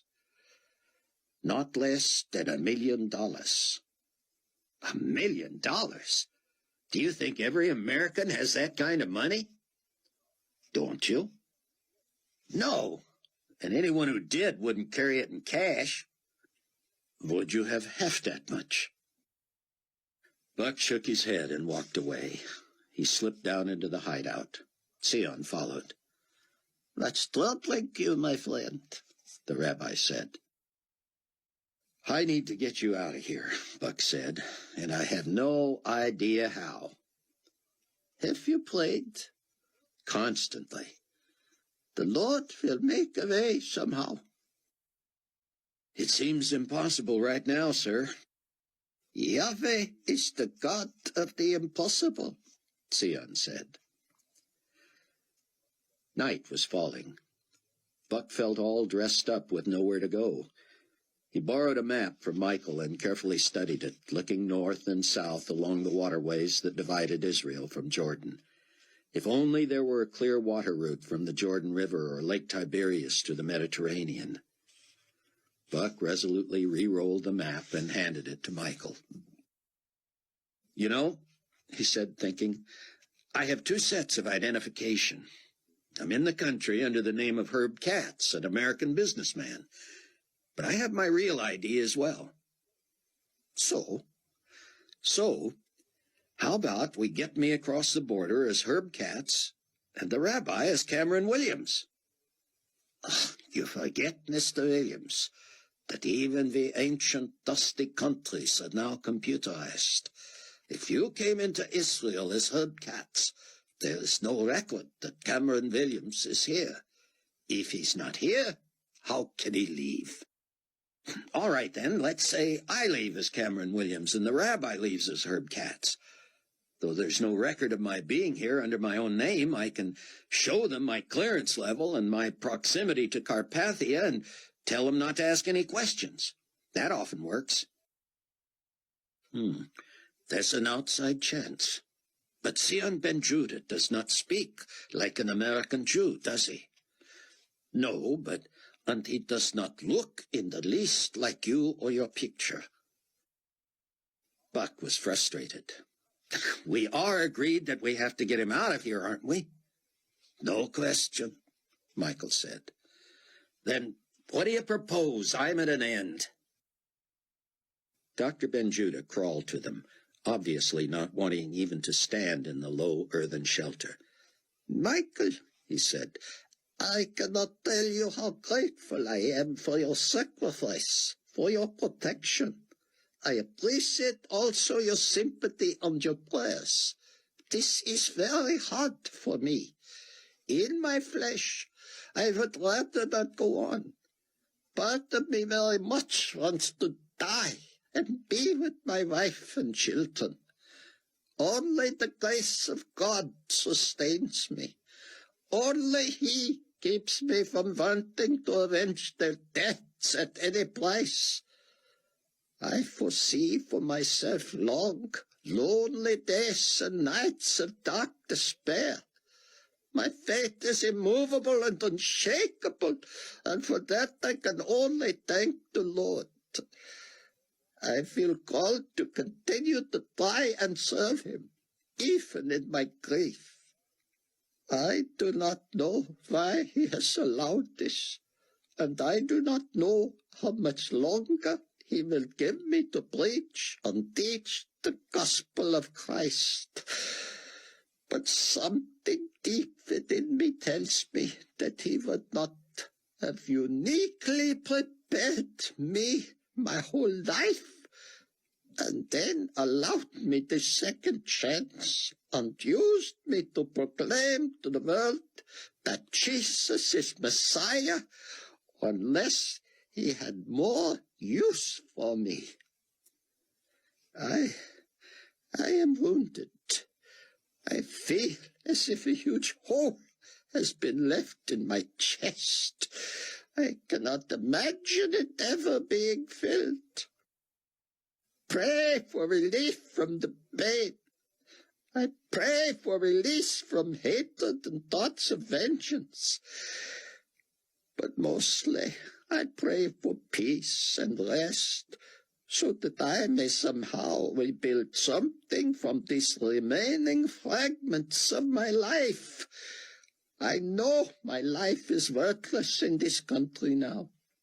My message has angered all those except the believers. And now, with the trumped-up charges against me, I must get out. If Nicolae Carpathia focuses on me, I will be a fugitive everywhere. But it makes no sense for me to stay here. I cannot hide out forever. And I must have some outlet for my ministry. Michael stood between Sion and Buck and put his hands on them. Sion, my friend, you know that my compatriots and I are risking everything to protect you. We love you as our spiritual father, and we will die before we see you die. Of course we agree that you must go. Sometimes it seems that short of God sending an angel to whisk you away, no one as recognizable and as much a fugitive as you could slip past Israeli borders. In the midst of your pain and suffering, we dare not ask you for counsel. But if God has told you anything, we need to hear it, and we need to hear it now. The sky is getting black. And unless we want to wait another 24 hours, the time to move is now. What shall we do? Where shall we go? I am willing to lead you to customs at any border crossing with weapons. But we all know the folly of that. Buck looked to Dr. Ben-Judah, who simply bowed his head and prayed aloud once more. Oh God, our help in ages past. Buck immediately began to shiver and dropped to his knees. He sensed the Lord impressing upon him that the answer was before them. Echoing in his mind was a phrase he could only assume was of God. I have spoken. I have provided. Do not hesitate. Buck felt humbled and emboldened, but still he didn't know what to do. If God had told him to go through Egypt, he was willing. Was that it? What had been provided? Michael and Sion were now on their knees with Buck, huddled together, shoulders touching. None of them spoke. Buck felt the presence of the Spirit of God and began to weep. The other two seemed to be shivering as well. Suddenly Michael spoke. "The glory of the Lord shall be your rear guard." Words filled Buck's mind. Though he could barely pronounce them through his emotion, he blurted, "You give me living water, and I thirst no more." What was that? Was God telling him he could travel into the Sinai desert and not die of thirst? Zion Ben Judah prostrated himself on the floor, sobbing and groaning, "Oh God! Oh God! Oh God!" Michael lifted his face and said, "Speak, Lord, for your servants hear. Heed the words of the Lord. He who has ears to hear, let him hear." Zion again. "The Lord of hosts has sworn, saying, Surely as I have taught, so shall it come to pass, and as I have purposed, so shall it stand." It was as if Buck had been steamrollered by the Spirit of God. Suddenly he knew what they must do. The pieces of the puzzle were all there. He and they had been waiting for some miraculous intervention.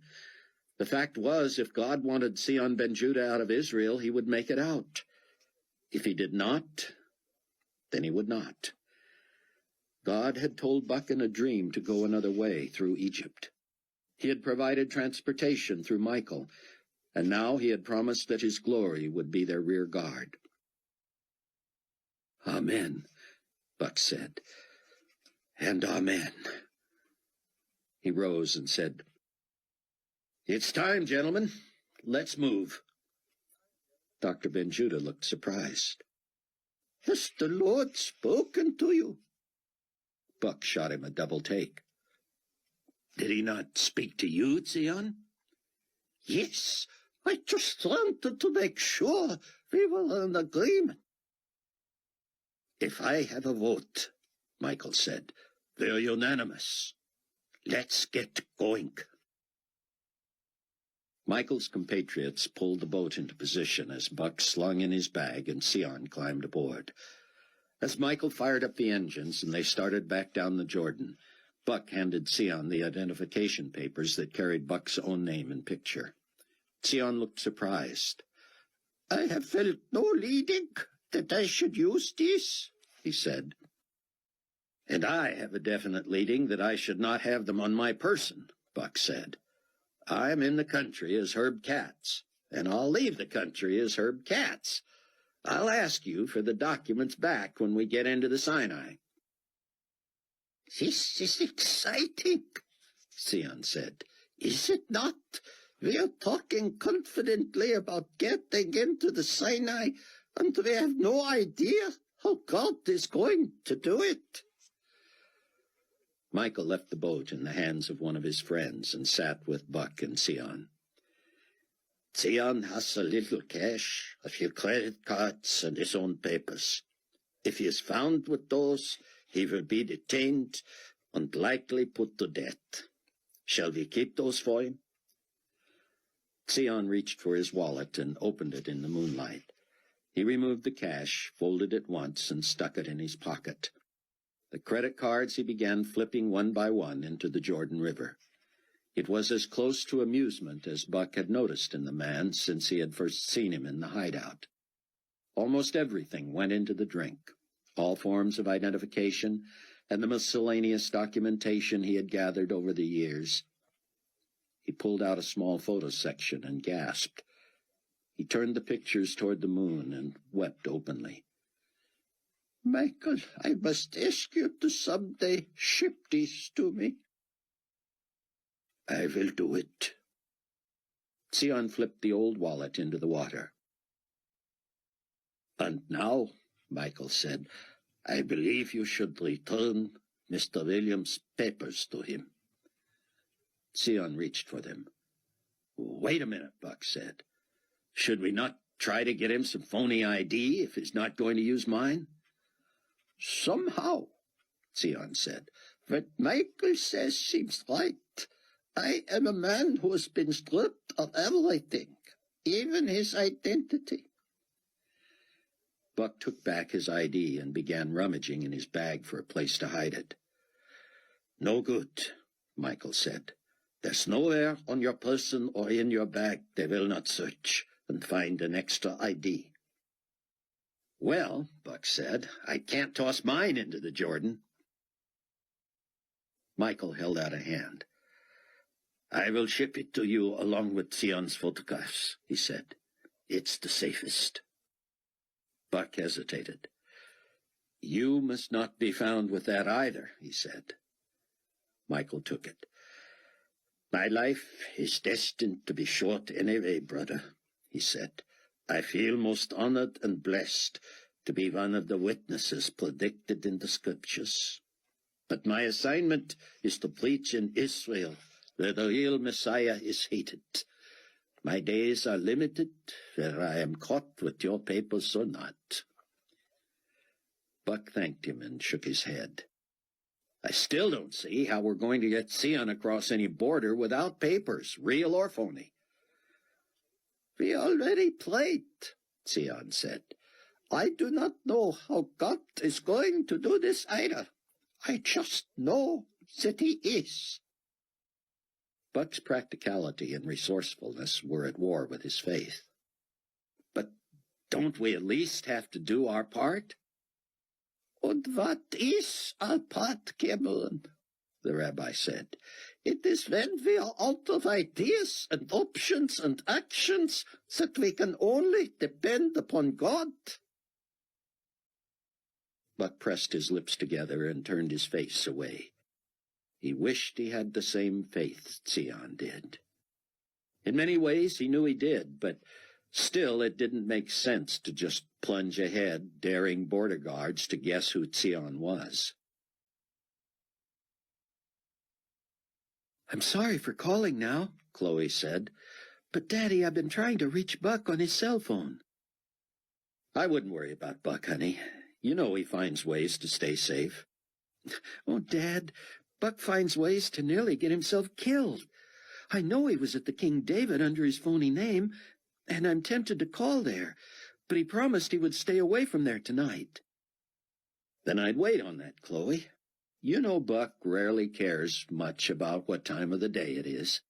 If the story or the caper takes him all night, then it takes him all night." "You're a big help." "I'm trying to be." "Well, I just don't understand why he wouldn't have his cell phone with him all the time. You keep yours in your pocket, don't you?" "Usually. But maybe it's in his bag." "So if his bag is in the hotel and he's out gallivanting, I'm out of luck." "I guess so, hon." "I wish he'd take his phone with him, even if he doesn't take his bag." "Try not to worry, Chloe. Buck always turns up somewhere." When Michael docked at the mouth of the Jordan, he and his fellow guards scanned the horizon and then casually walked to his tiny car and crammed themselves inside. Michael drove to his home, which had a tiny lean-to that served as a garage. That was too small for the bus that dominated the alley behind his humble place. Lights came on. A baby cried. Michael's wife padded out in a robe and embraced him desperately. She spoke urgently to him in Hebrew. Michael looked apologetically at Buck. "I need to keep in touch more," he said, shrugging. Buck patted his pocket, feeling for his phone. It was not there. He dug in his bag and found it. He should keep in touch with Chloe more, too, but for right now it was more important that he get a hold of Ken Ritz. While Buck was on the phone, he was aware of all the activity around him. Silently, Michael and his friends went to work. Oil and water were dumped into the engine and radiator of the rickety old school bus. One of the men filled the gas tank from cans stored at the side of the house. Michael's wife handed out a stack of blankets and a basket of clothes for Sion. As Buck hung up from talking to Ritz, who had agreed to meet them at Al-Arish in the Sinai, Buck passed Michael's wife on his way out to the bus. She hesitated shyly, glancing at him. He slowed, assuming she did not understand English, but also wanting to express his gratitude. English?" he tried. She closed her eyes briefly and shook her head. I just wanted to thank you, he said. So, thank you. He spread his hands and then clasped them together under his chin, hoping she would know what he meant. She was a tiny, fragile-looking, dark-eyed thing. Sadness and terror were etched on her face and in her eyes. It was as if she knew she was on the right side, but that her time was limited. It couldn't be long before her husband was found out. He was not only a convert to the true Messiah, but he had also defended an enemy of the state. Buck knew Michael's wife must be wondering how long it would be before she and her children suffered the same fate that Zion ben Judah's family suffered. And short of that, how long before she lost her husband to the cause, worthy though it was. It would have been against custom for her to have touched Buck, so he was startled when she approached. She stood just 2 feet from his face and stared into his eyes. She said something in Hebrew, and he recognized only the last 2 words. Yeshua HaMashiach. When Buck slipped away in the darkness and arrived at the bus, Zion was already stretched out under the seats in the back. Food and extra water and oil and gasoline had already been stored. Michael approached, his 3 friends behind him. He embraced Buck and kissed him on both cheeks. "Go with God," he said, handing him the ownership documents. Buck reached to shake hands with the other 3, who apparently knew he wouldn't understand them anyway, and said nothing. He stepped into the bus and shut the door, settling into the creaky chair behind the wheel. Michael signaled him from outside to slide open his driver's side window. "Feather it," Michael said. "Feather it," Buck said. "The throttle." Buck put the pedal down and released it, turning the key. The engine roared noisily to life. Michael put up both hands to urge him to be as quiet as possible. Buck slowly let out the clutch, and the old crate shuddered and jumped and lurched. Just to get out of the alleyway and onto the main thoroughfare, Buck felt as if he were riding the clutch, shifting, clutching, and yes, feathering the throttle. He was finally free of the tiny neighborhood and out onto the road. Now, if he could just follow Michael's instructions and directions and somehow get to the border, the rest would be up to God. He felt an unusual sense of freedom, simply piloting a vehicle, albeit one like this, on his own. He was on a journey that would lead him somewhere. By dawn he could be anywhere, detained, imprisoned, in the desert, in the air, or in heaven. Chapter 12. It didn't take Buck long to learn what Michael meant by feathering the throttle. Any time Buck clutched to shift, the engine nearly stalled. When he came to a complete stop, he had to keep his left foot on the clutch, his right heel on the brake, and feather the throttle with the toes of his right foot. Along with the title to the dilapidated rig, Michael had included a rough map. "There are 4 different places where you can cross over from Israel into Egypt by auto," Michael had told him. The 2 most direct were at Rafah on the Gaza Strip.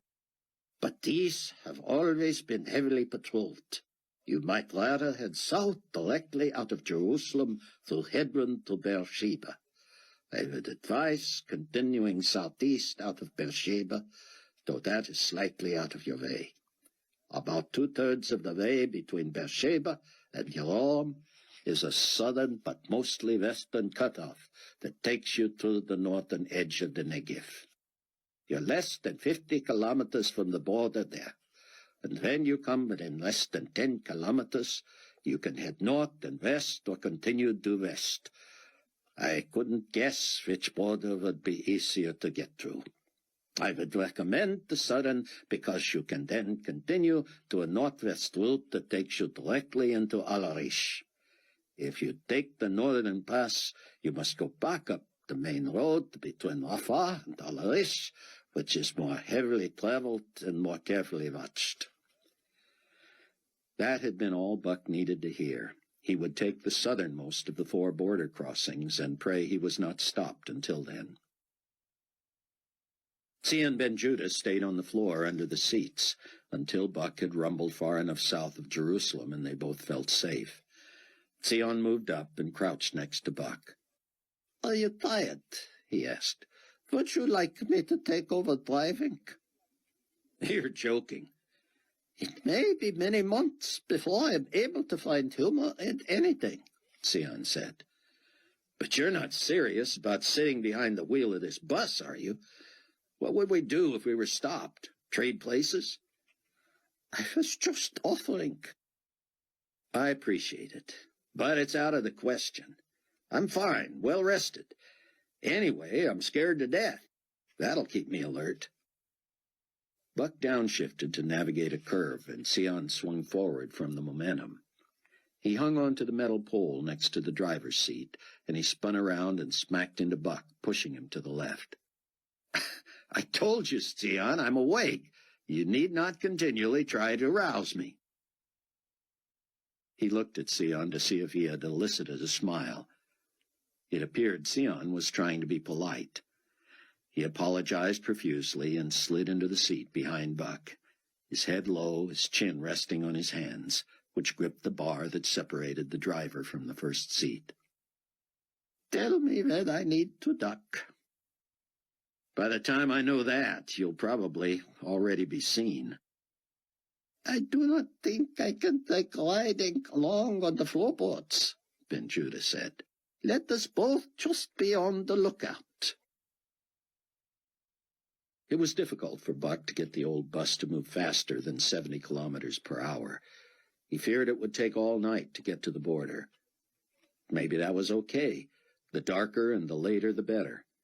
As he chugged along, watching the gauges and trying not to do anything that might draw attention to them, he noticed in his rearview mirror that Zion had slumped in the seat and was trying to rest on his side. Buck thought the rabbi had said something. "Beg your pardon?" Buck said. "I'm sorry, Cameron. I was playing." Later, Buck heard him singing. Later still, weeping. Well after midnight, Buck checked his map and noted that they were rolling through LaHaye, a small town just a tick north of Hebron. "Will the tourists be out this time of night in Hebron?" Buck asked. Zion leaned forward. "No, but still it is a populated area. I will be careful. Cameron, there is something I would like to talk to you about." "Anything." "I want you to know that I am deeply grateful that you have sacrificed your time and risked your life to come for me." "No friend would do less, Zion. I felt a deep bond with you since the day you first took me to the Wailing Wall, and then we had to flee together after your television broadcast." "We have been through some incredible experiences, it is true," Zion said. "That is why I knew if I could merely get Dr. Rosenzweig to point you in the direction of the witnesses, you would find me. I did not dare let on to him where I was. Even my driver knew only to take me to Michael and the other brothers in Jericho. My driver was so distraught at what happened to my family that he was in tears. We have been together for many years. Michael promised to keep him informed, but I would like to call him myself. Perhaps I can use your secure phone once we have passed the border." Buck didn't know what to say. He had more confidence than Michael that Zion could take yet more bad news, but why did he have to be the one to bear it? The intuitive rabbi seemed to immediately suspect Buck was hiding something. "What?" he asked. "Do you think it is too late to call him?" "It is very late," Buck said. "But if the situation were reversed, I would be overjoyed to hear from him at any time of the day or night." "I'm sure he feels the same," Buck said lamely. Buck peeked into the rearview mirror. Sion stared at him, a look of realization coming over him. "Maybe I should call him now," he suggested. "May I use your phone?" "Sion, you're always welcome to whatever I have, you know that." "I would not phone him now, no." When Sion responded, Buck knew that he knew. His voice was flat, full of the pain that would plague him the rest of his days. "Cameron, his name was Jaime. He had been with me since I started teaching at the university. He was not an educated man. However, he was wise in the ways of the world. We talked much about my findings. He and my wife were the only ones besides my student assistants who knew what I was going to say on the television broadcast. He was close, Cameron. So close. But he is no longer with us, is he?" Buck thought about merely shaking his head, but he could not do that. He busied himself looking for road signs for Hebron, but the rabbi, of course, would not let it go. "Cameron, we are too close and have gone through too much for you to hold out on me now. Clearly you have been told the disposition of Jaime. You must understand that the toll the bad news has taken on me can be made neither worse by hearing more, nor better by hearing less. We believers in Christ, of all people, must never fear any truth, hard as it may be." "Jaime is dead," Buck said. Sion hung his head. "He heard me preach so many times. He knew the gospel. Sometimes I even pushed him. He was not offended. He knew I cared about him. I can only hope and pray that perhaps after he delivered me to Michael he had time to join the family. Tell me how it happened." "Car bomb." "Instantaneous, then," he said. "Perhaps he never knew what hit him. Perhaps he did not suffer." "I'm so sorry, Sion. Michael didn't think you could take it." "He underestimates me, but I appreciate his concern. I worry about everyone associated with me. Anyone who appears they might know anything of my whereabouts may suffer if they are not forthcoming. That includes so many. I will never forgive myself if they all pay the ultimate price for merely having known me. Frankly, I worry about Chaim Rosenzweig." "I wouldn't worry about him just yet," Buck said. "He's still closely identified with Carpathia. Ironically, that's his protection for now."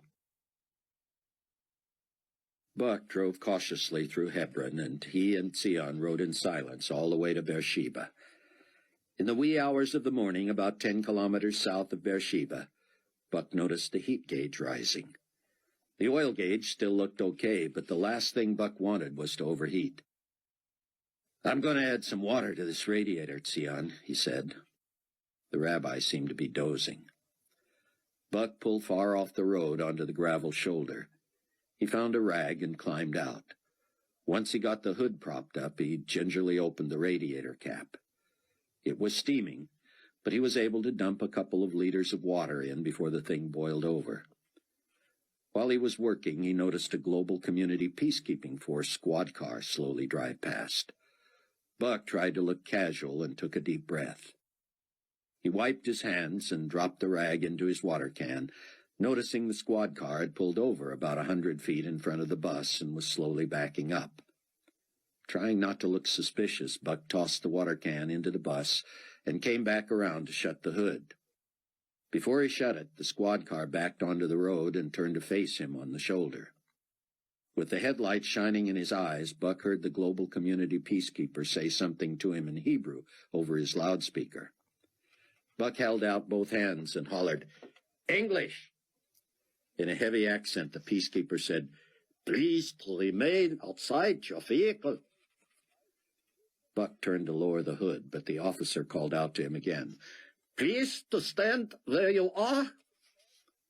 Buck shrugged and stood awkwardly, hands at his side. The officer spoke into his radio. Finally, the young man emerged. "Happy evening to you, sir," he said. "Thank you," Buck said. "Just had some overheating problems is all." The officer was dark and slender, wearing the gaudy uniform of the global community. Buck wished he'd had his own passport and papers.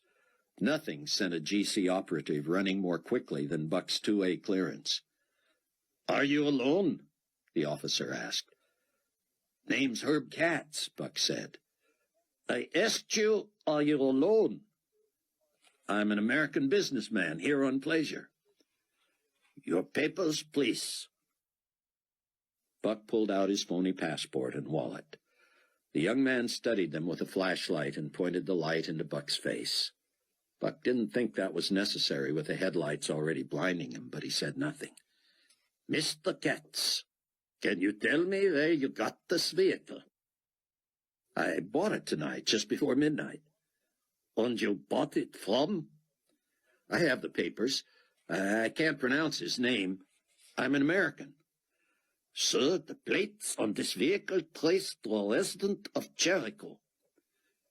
Buck, still playing dumb, said, "Well, there you go. That's where I bought it, in Jericho."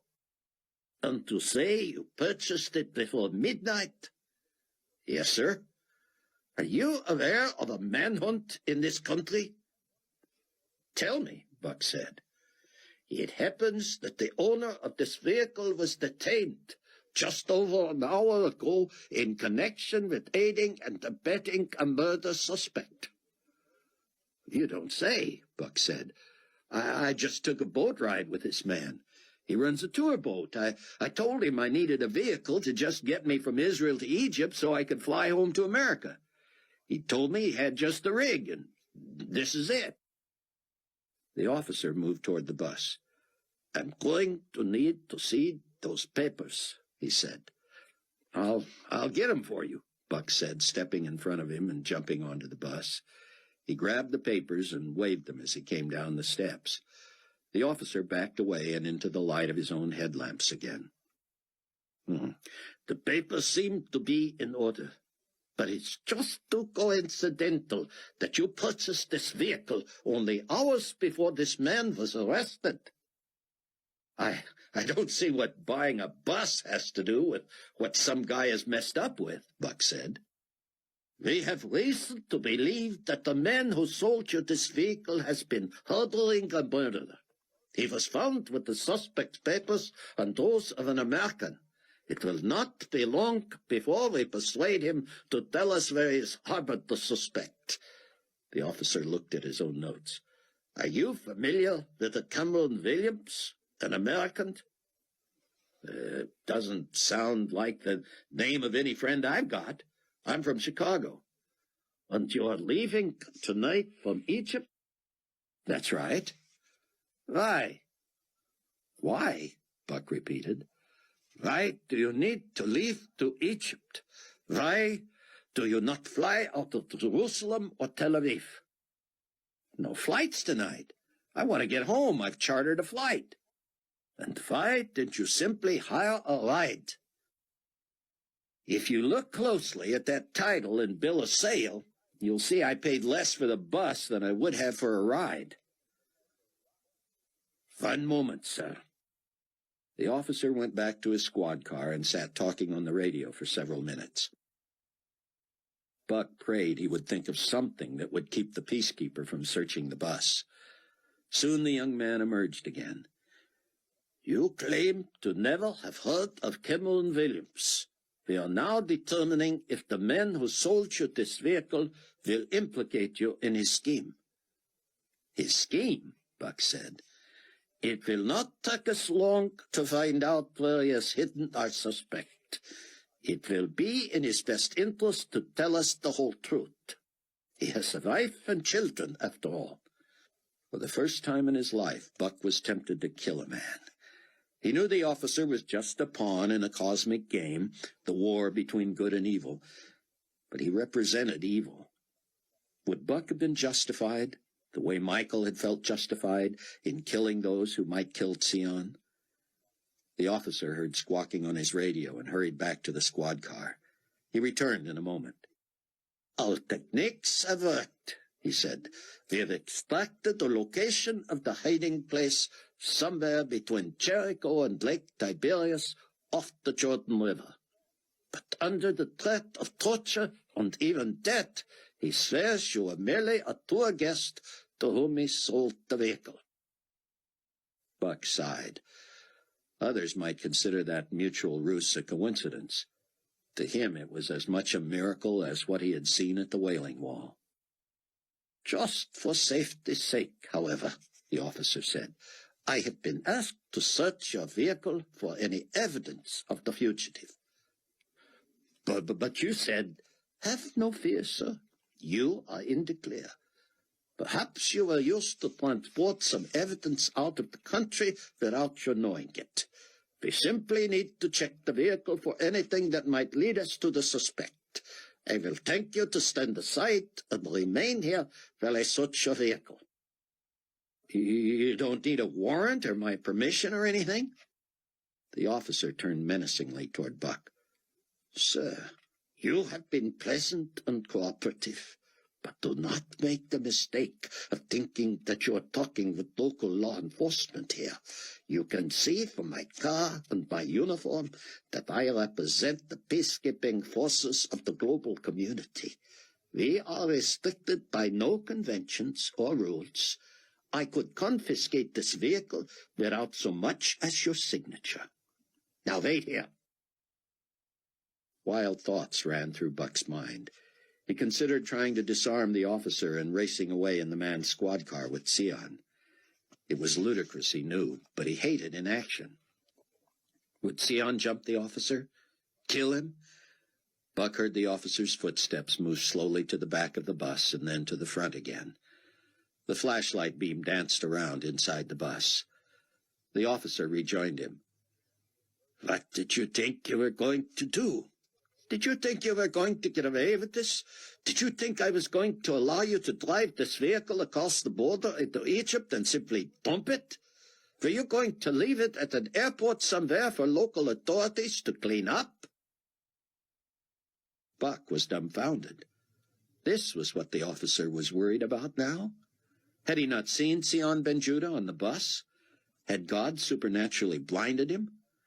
I actually had thought of that, yes. I understood that many of the locals had tried to pick up extra money, helping with baggage and the like, that they'd be thrilled to have such a vehicle.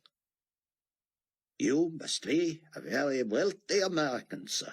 I realize this bus is not worth much, but it sure is a big tip for a baggage handler, wouldn't you say? Call me frivolous, Buck said. Thank you for your cooperation, Mr. Katz.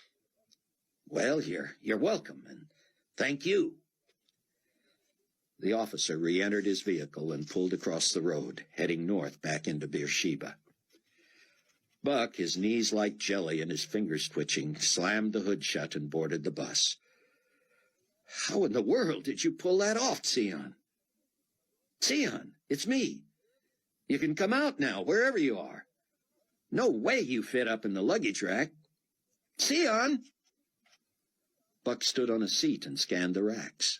Nothing. He lay on the floor and looked beneath the seats. Nothing but his own bag, the pile of clothes, the foodstuffs, and the water, oil, and gasoline. If Buck hadn't known better, he'd have thought Sion Ben Judah had been raptured after all. Now what? No traffic had passed while Buck was engaged with the officer. Did he dare shout into the darkness? When had Sion left the bus? Rather than make a scene for anyone who might happen along, Buck merely climbed aboard, restarted the engine, and drove down the shoulder of the road.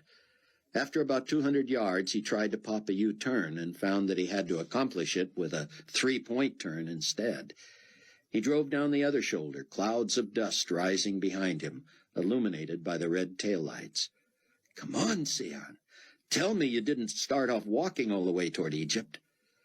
Buck thought of honking the horn. Instead, he drove another couple of 100 yards north and turned around yet again. This time his lights picked up the small, furtive wave of his friend from a grove of trees in the distance. He slowly rolled the bus to the area and opened the door.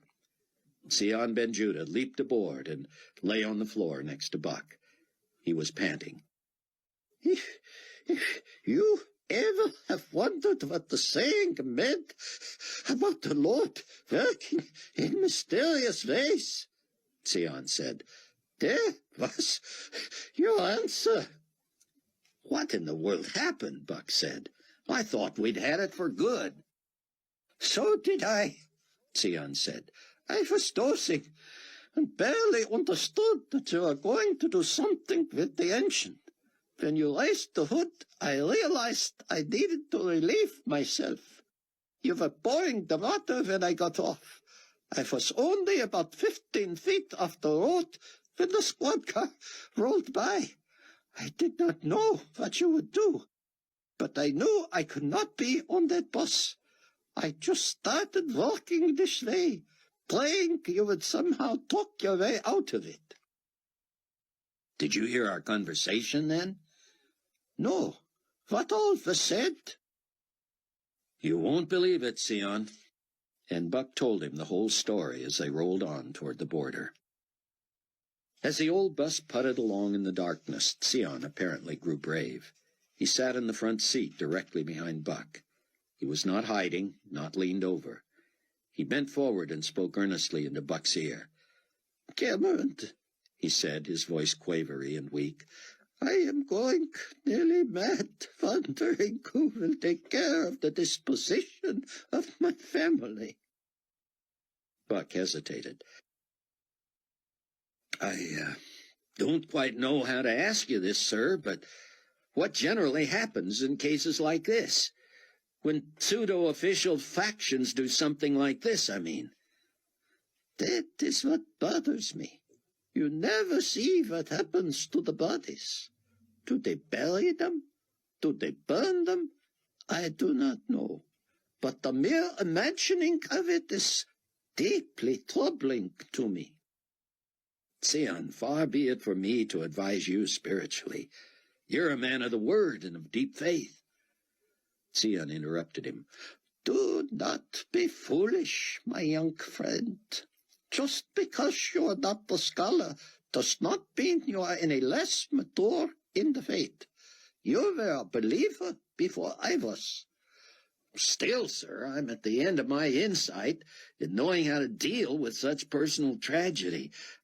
I could not have remotely handled what you're going through and anywhere near how you're handling it."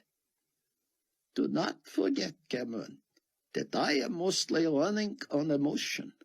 No doubt my system is in shock. My worst days are yet to come." "Frankly, Sion, I have feared the same thing for you. At least you've been able to cry. Tears can be a great release. I fear for those who go through such trauma and find it impossible to shed tears." Sion sat back and said nothing. Buck prayed silently for him. Finally, Sion leaned forward again. "I come from a heritage of tears," he said. "Centuries of tears." "I wish I could do something tangible for you, Sion," Buck said. "Tangible? What is more tangible than this? You have been of such encouragement to me, I cannot tell you. Who else would do this for a man he hardly knows?" "It seems I've known you forever." "And God has given you resources that even my closest friends do not have." Sion seemed deep in thought. Finally he said, "Cameron, there is something you can do that would be of some comfort to me. Anything. Tell me about your little group of believers there in America. What did you call them? The core group, I mean? The Tribulation Force. Yes, I love hearing such stories. Wherever I've gone in the world to preach, and to help be an instrument in converting the 144,000 Jews who are becoming the witnesses foretold in the scriptures, I have heard wonderful tales of secret meetings and the like. Tell me all about your Tribulation Force. Buck began at the beginning. He started on the plane when he was merely a passenger, and Hattie Durham was a flight attendant, Rayford Steele the pilot. As he talked, he kept glancing in the rearview mirror to see if Sion was really listening or merely tolerating a long story. Buck had always been amazed that his own mind could be on two tracks at once. He could be telling a story and thinking of another at the same time. All the while he told Sion of hearing Rayford spill his own story of a spiritual quest, of meeting Chloe and traveling back from New York to Chicago with her on the very day she prayed with her father to receive Christ, of meeting and being counseled by Bruce Barnes, mentored and tutored by him whenever possible. Buck was trying to hold at bay his fear of facing the border crossing. At the same time, he was wondering whether he should complete his story. Sion did not know yet of the death of Bruce Barnes, a man he had never met, but with whom he had corresponded and with whom he hoped to minister one day. Buck brought the story up to just a few days before, when the Tribulation Force had reunited in Chicago, just before war erupted. Buck sensed Sion growing more nervous as they neared the border. He seemed to move more, to interrupt more, to talk more quickly, and to ask more questions. And Pastor Bruce had been on the church staff for many years without having truly been a believer?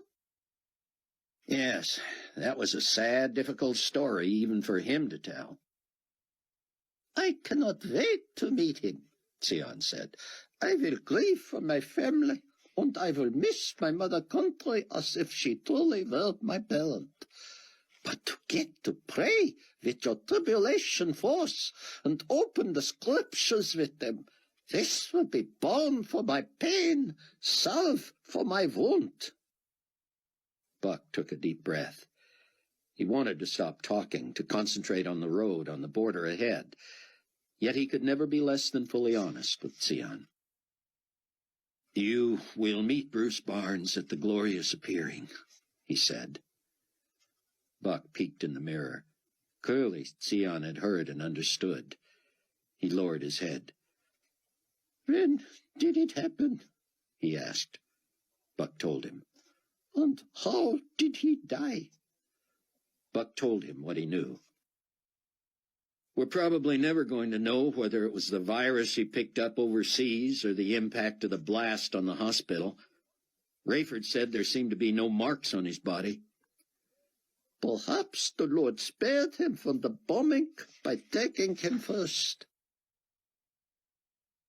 Buck considered that God was providing Rabbi Ben-Judah to be the new scriptural and spiritual mentor for the Tribulation Force, but he didn't dare suggest that. No way an international fugitive could become the new pastor of New Hope Village Church, especially if Nicolae Carpathia had his sights trained on him. Anyway, Sion might consider Buck's idea a crazy one. Was there not some easier way God could have put Sion in a position to help the Tribulation Force without costing him his wife and children?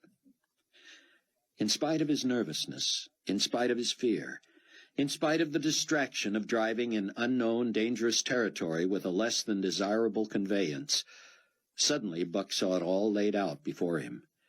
He wouldn't call it a vision. It was simply a realization of the possibilities. Suddenly he knew the first use for the secret shelter beneath the church. He envisioned Sion there, supplied with everything he needed, including one of those great computers Donnie Moore was dolling up.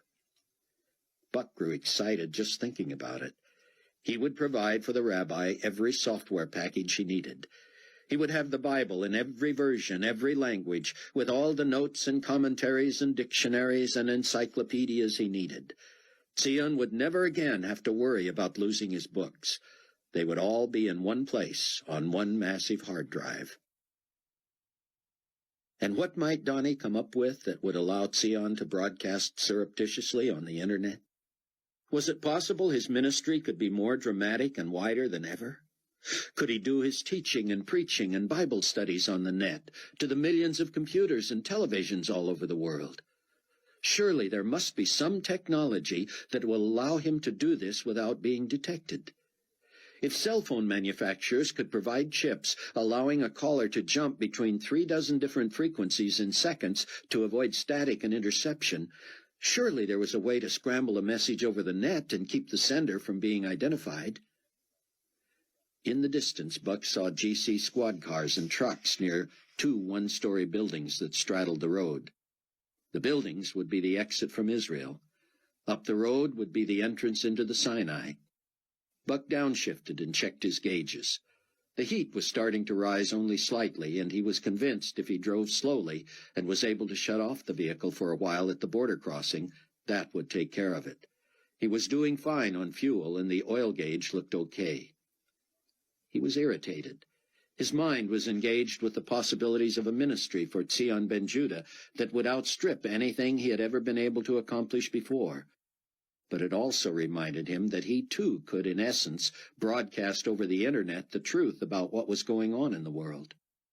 For how long could he pretend to be a cooperative, if not loyal, employee of Nicolae Carpathia? His journalism was no longer objective. It was propaganda. It was what George Orwell would have called newspeak in his famous novel 1984.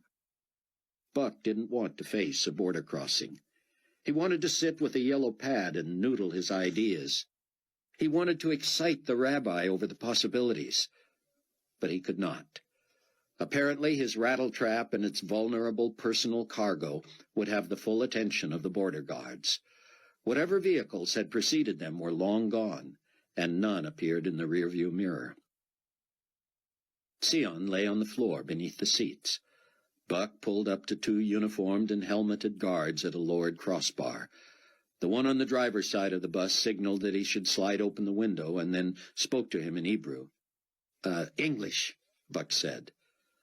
Passport, visa, identification papers, vehicle registration, any goods to declare, and anything on board you want us to know about before we search should be passed through the window or told to us before we raise the gate. Buck stood and retrieved from the front seat all the papers related to the vehicle. He added his phony passport, visa, and identification. He slipped back behind the wheel and passed everything out to the guard. I'm also carrying foodstuffs, gasoline, oil, and water. Anything else? Anything else? Buck repeated. Anything else we need to see, sir. You will be interrogated in sight, and your vehicle will be searched over there. The guard pointed just beyond the building on the right side of the road. Yes, I have some clothing and some blankets. Is that all? Those are the only other things I'm carrying. Very good, sir. When the bar is raised, please pull your vehicle to the right and meet me in the building on the left. Buck slowly drove under the angled crossbar, keeping the bus in first gear, the noisiest. Zion reached past Buck's chair and grabbed his ankle. Buck took it as encouragement and as thanks and, if necessary, farewell. Zion, he whispered, your only hope is to stay as far in the back as possible. Can you scoot all the way to the back? I will try. Zion, Michael's wife said something to me when I left. I didn't understand it. It was in Hebrew. The last 2 words were something like Yeshua Hama something. Yeshua HaMashiach means Jesus, the Messiah, Zion said, his voice quavery. She was wishing you the blessing of God on your trip in the name of Yeshua HaMashiach. The same to you, my brother, Buck said. Cameron, my friend, I will see you soon. If not in this life, then in the everlasting kingdom. The guards were approaching, obviously wondering what was keeping Buck. He shut off the engine and opened the door just as a young guard approached. Buck grabbed a water can and shouldered his way past the guard. "Been having a little trouble with the radiator," he said. "You know anything about radiators?" Distracted, the guard raised his eyebrows and followed Buck to the front of the bus. He raised the hood, and they added water. The older guard, the one who had talked to him at the gate, said, "Come on, let's go, let's go." "Be right with you," Buck said, aware of every nerve in his body. He made a huge noise, slamming the hood. The younger guard moved toward the door, but Buck passed him, excused himself, put one foot on the steps, and tossed the water can into the bus. He thought about helping the guard search the bus. He could stand with him and point out the blankets and cans of gas, oil, and water, but he had already come dangerously close, he feared, to making them suspicious. He came back off the bus and into the face of the young guard. "Thanks so much for your help. I don't know much about engines, really. Business is my game. America, you know." The young guard looked him in the eyes and nodded. Buck prayed he would merely follow him into the building on the other side of the border crossing. The older guard was waiting, staring at him, now waving for him to come over. Buck had no choice now. He left Rabbi Tzion ben Judah, the most recognizable and notorious fugitive in Israel, in the hands of border guards. Buck hurried into the processing building. He was as distracted as he'd ever been, but he couldn't let it show. He wanted to turn and see if Tzion was dragged off the bus. No way he could escape on foot, as he had on the road not long before. There was nowhere to go here, nowhere to hide. Barbed wire fences lined each side. Once you got in the gate, you had to go one way or the other. There was no going around. The original guard had Buck's papers spread out before him. "You entered Israel to what entry point?" "Tel Aviv," Buck said. "It should all be there." "Oh, it is. Just checking. Your papers seem to be in order, Mr. Katz," he added, stamping Buck's passport and visa. "And you're representing—" "International Harvesters," Buck said, making it plural because he meant it. "And you're leaving the area then?" "Tonight, if my pilot meets up with me at Al-Arish." "And how will you dispose of the vehicle?" "I was hoping to sell it cheap to someone at the airport." "Depending upon how cheap, that should be no problem." Buck seemed frozen into place. The guard looked over his shoulder and out across the road. What was he looking at? Buck could only imagine Tzion detained, handcuffed, and led across the road. What a fool he had been to not try to find some secret compartment for Tzion. This was madness. Had he driven a man to his death? Buck couldn't stand the thought of losing yet another member of his new family in Christ. The guard was on the computer. "This shows you were detained near Beersheba earlier this morning."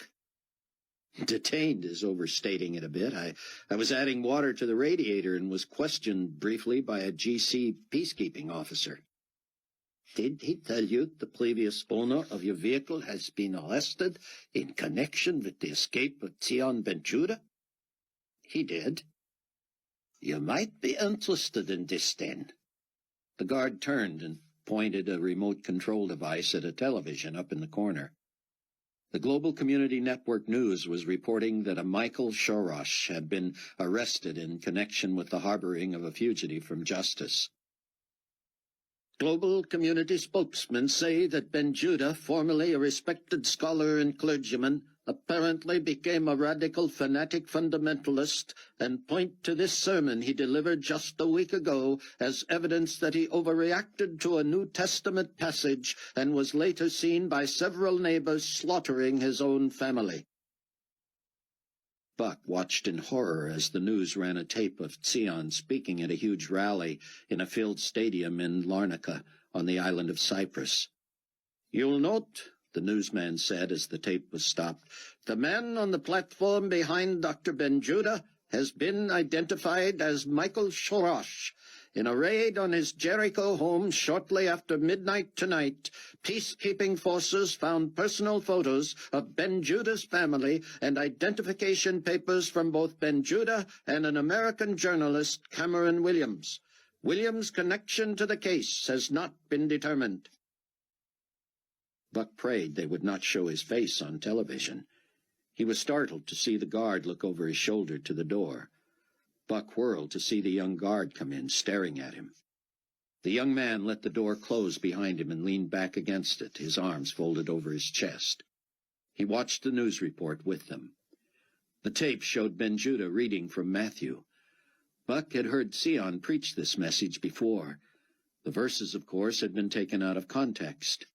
Whoever denies me before men, him I will also deny before my Father who is in heaven. Do not think that I came to bring peace on earth. I did not come to bring peace, but a sword. For I have come to set a man against his father, a daughter against her mother, and a daughter-in-law against her mother-in-law. And a man's enemies will be those of his own household. He who loves father or mother more than me is not worthy of me, and he who loves son or daughter more than me is not worthy of me. And he who does not take his cross and follow after me is not worthy of me. The news reporter said solemnly, "This just a few days before the rabbi murdered his own wife and children in broad daylight." "That's something, isn't it?" the older guard said. "That's something, all right," Buck said, fearing his voice betrayed him. The guard at the desk was stacking Buck's papers. He looked past Buck to the young guard. "Everything all right with the vehicle, Annis?" Buck had to think quickly. Which would look more suspicious, not turning to look at the young man or turning to look at him? He turned to look. Still standing before the closed doors, arms over his chest, the rigid young man nodded once. "All is in order. Blankets and supplies." Buck had been holding his breath. The man at the desk slid his papers across. "Safe journey," he said. Buck nearly wept as he exhaled. "Thank you," he said. He turned toward the door, but the older guard was not finished. "Thank you for visiting Israel," he added. Buck wanted to scream. He turned around and nodded. Yes, you're welcome." He had to will himself to walk. Annis did not move as Buck approached the door. He came face to face with the young man and stopped. He sensed the older guard watching. "Excuse me," Buck said. "My name is Annis," the man said. Yes, Annis, thank you. Excuse me, please." Finally, Annis stepped aside, and Buck shakily left. His hands trembled as he folded his papers and stuffed them into his pocket. He boarded the rickety old bus and fired it up. If Sion had found somewhere to hide, how would Buck find him now? He executed the fragile dance between clutch and accelerator and got the rig moving. Finally up to speed, he shifted into third, and the engine smoothed out a bit. He called out, "If you're still on board, my friend, stay right where you are until the lights of that border crossing disappear. Then I want to know everything." Chapter 13. Rayford was tired of being awakened by the phone. However, few people in New Babylon outside of Carpathia and Fortunato ever called him, and they usually had the sense not to disturb him in the middle of the night. So he decided the ringing phone was either good news or bad news. One chance out of two in this day and age wasn't bad. He picked up the phone. "Steele," he said. It was Amanda.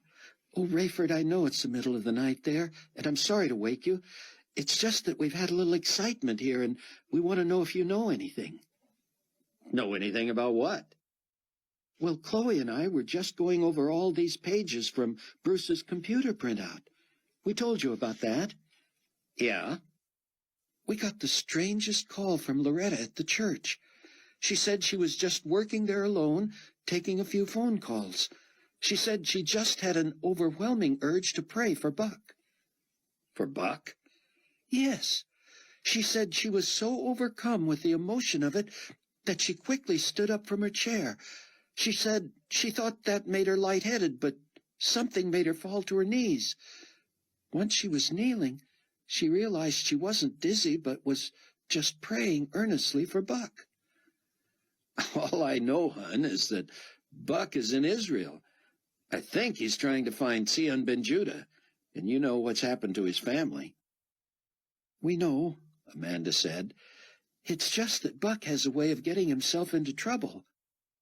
He also has a way of getting himself out of trouble, Rayford said. Then what do you make of this premonition, or whatever it was, of Loretta's? Oh, I wouldn't call it a premonition. We all could use prayer these days, couldn't we? Amanda sounded annoyed. Rayford, this was no fluke. You know Loretta is as level-headed as they come. She was so upset, she shut the office and came home. You mean before 9 o'clock at night? What has she become, a slacker? Come on, Ray. She didn't go in until about noon today. You know she often stays till 9. People call at all hours. I know, I'm sorry. She wants to talk to you. To me? Yes. Will you talk to her? Sure, put her on. Rayford had no idea what to say to her. Bruce would have had an answer for something like this. Loretta, indeed, sounded shaken. Captain Steele, I'm so sorry about troubling you at this time in the night. What is it, going on like 3 o'clock over there? Yes, ma'am, but it's all right. No, it's not all right. There's no reason to raise you out of a sound sleep. But, sir, God told me to pray for that boy. I just know it. Then I'm glad you did. Do you think I'm crazy? I've always thought you were crazy, Loretta. That's why we love you so much. I know you're sporting with me, Captain Steele, but seriously, have I lost my marbles? No, ma'am. God seems to be working in much more direct and dramatic ways all the time. If you were led to pray for Buck right then, you remember to ask him what was happening. That's just the thing, Mr. Steele. I had this overwhelming sense that Buck was in deep trouble. I just hope he makes it out of there alive. We're all hoping he can be back here in time for the Sunday service. You'll be here, won't you? The Lord willing, Rayford said, stunned to hear from his own lips a phrase he had always considered silly when Irene's old friends had used it. We want everybody together Sunday, Loretta said. It's my highest priority, ma'am. And Loretta, would you do me a favor? After getting you up in the middle of the night, you name it. If the Lord prompts you to pray for me, would you do it with all your might? Course I will. You know that. I hope you're not just being funny now. I've never been more serious. When the lights of the border crossing disappeared behind him, Buck pulled the bus off the road, shifted into neutral, set the brake, turned sideways in his seat, and sighed heavily. He could barely produce volume in his voice. Sion, are you here on this bus? Come on now, wherever you are. From the back of the bus came an emotion-filled voice. I am here, come on. Praise the Lord God Almighty, maker of heaven and earth. The rabbi crawled out from under the seats. Buck met him in the aisle, and they embraced. Talk to me, Buck said. I told you the Lord would make a way somehow, Sion said. I don't know if the young Annas was an angel or a man, but he was sent from God. Annas? Annas. He walked up and down the aisle of the bus, shining his flashlight here and there.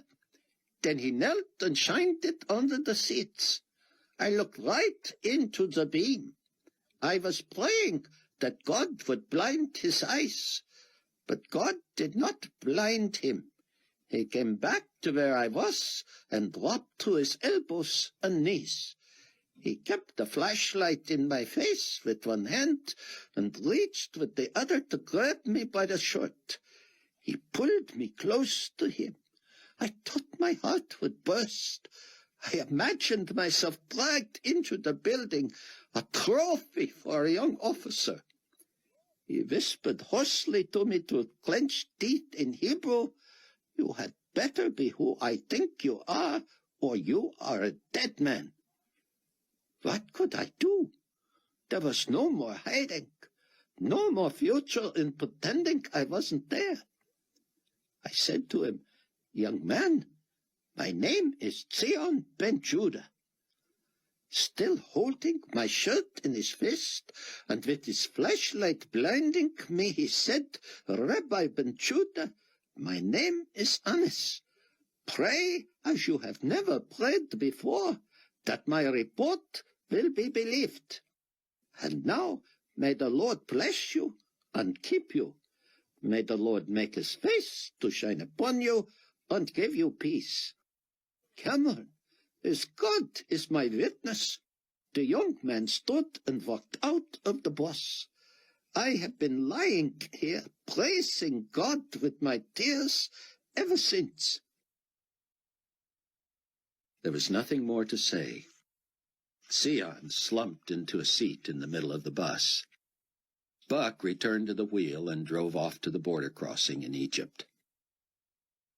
Half an hour later, Buck and Sion pulled up to the entrance into the Sinai. This time, God merely used the carelessness of the system to allow Ben Judah to slip through.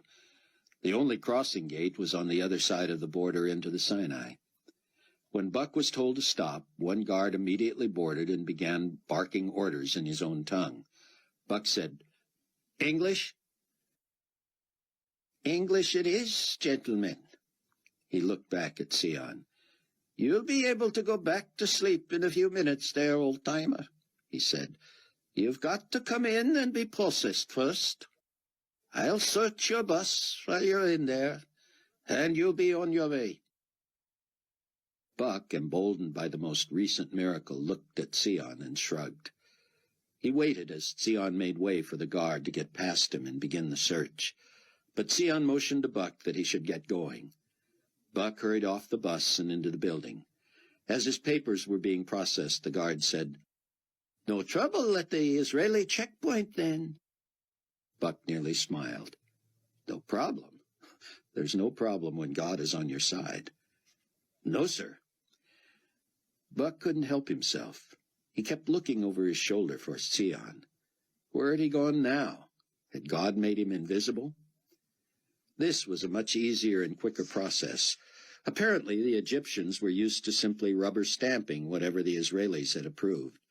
You couldn't get to this checkpoint without going through the previous, so unless the Israelis were trying to dump their cast-offs, it was usually smooth sailing.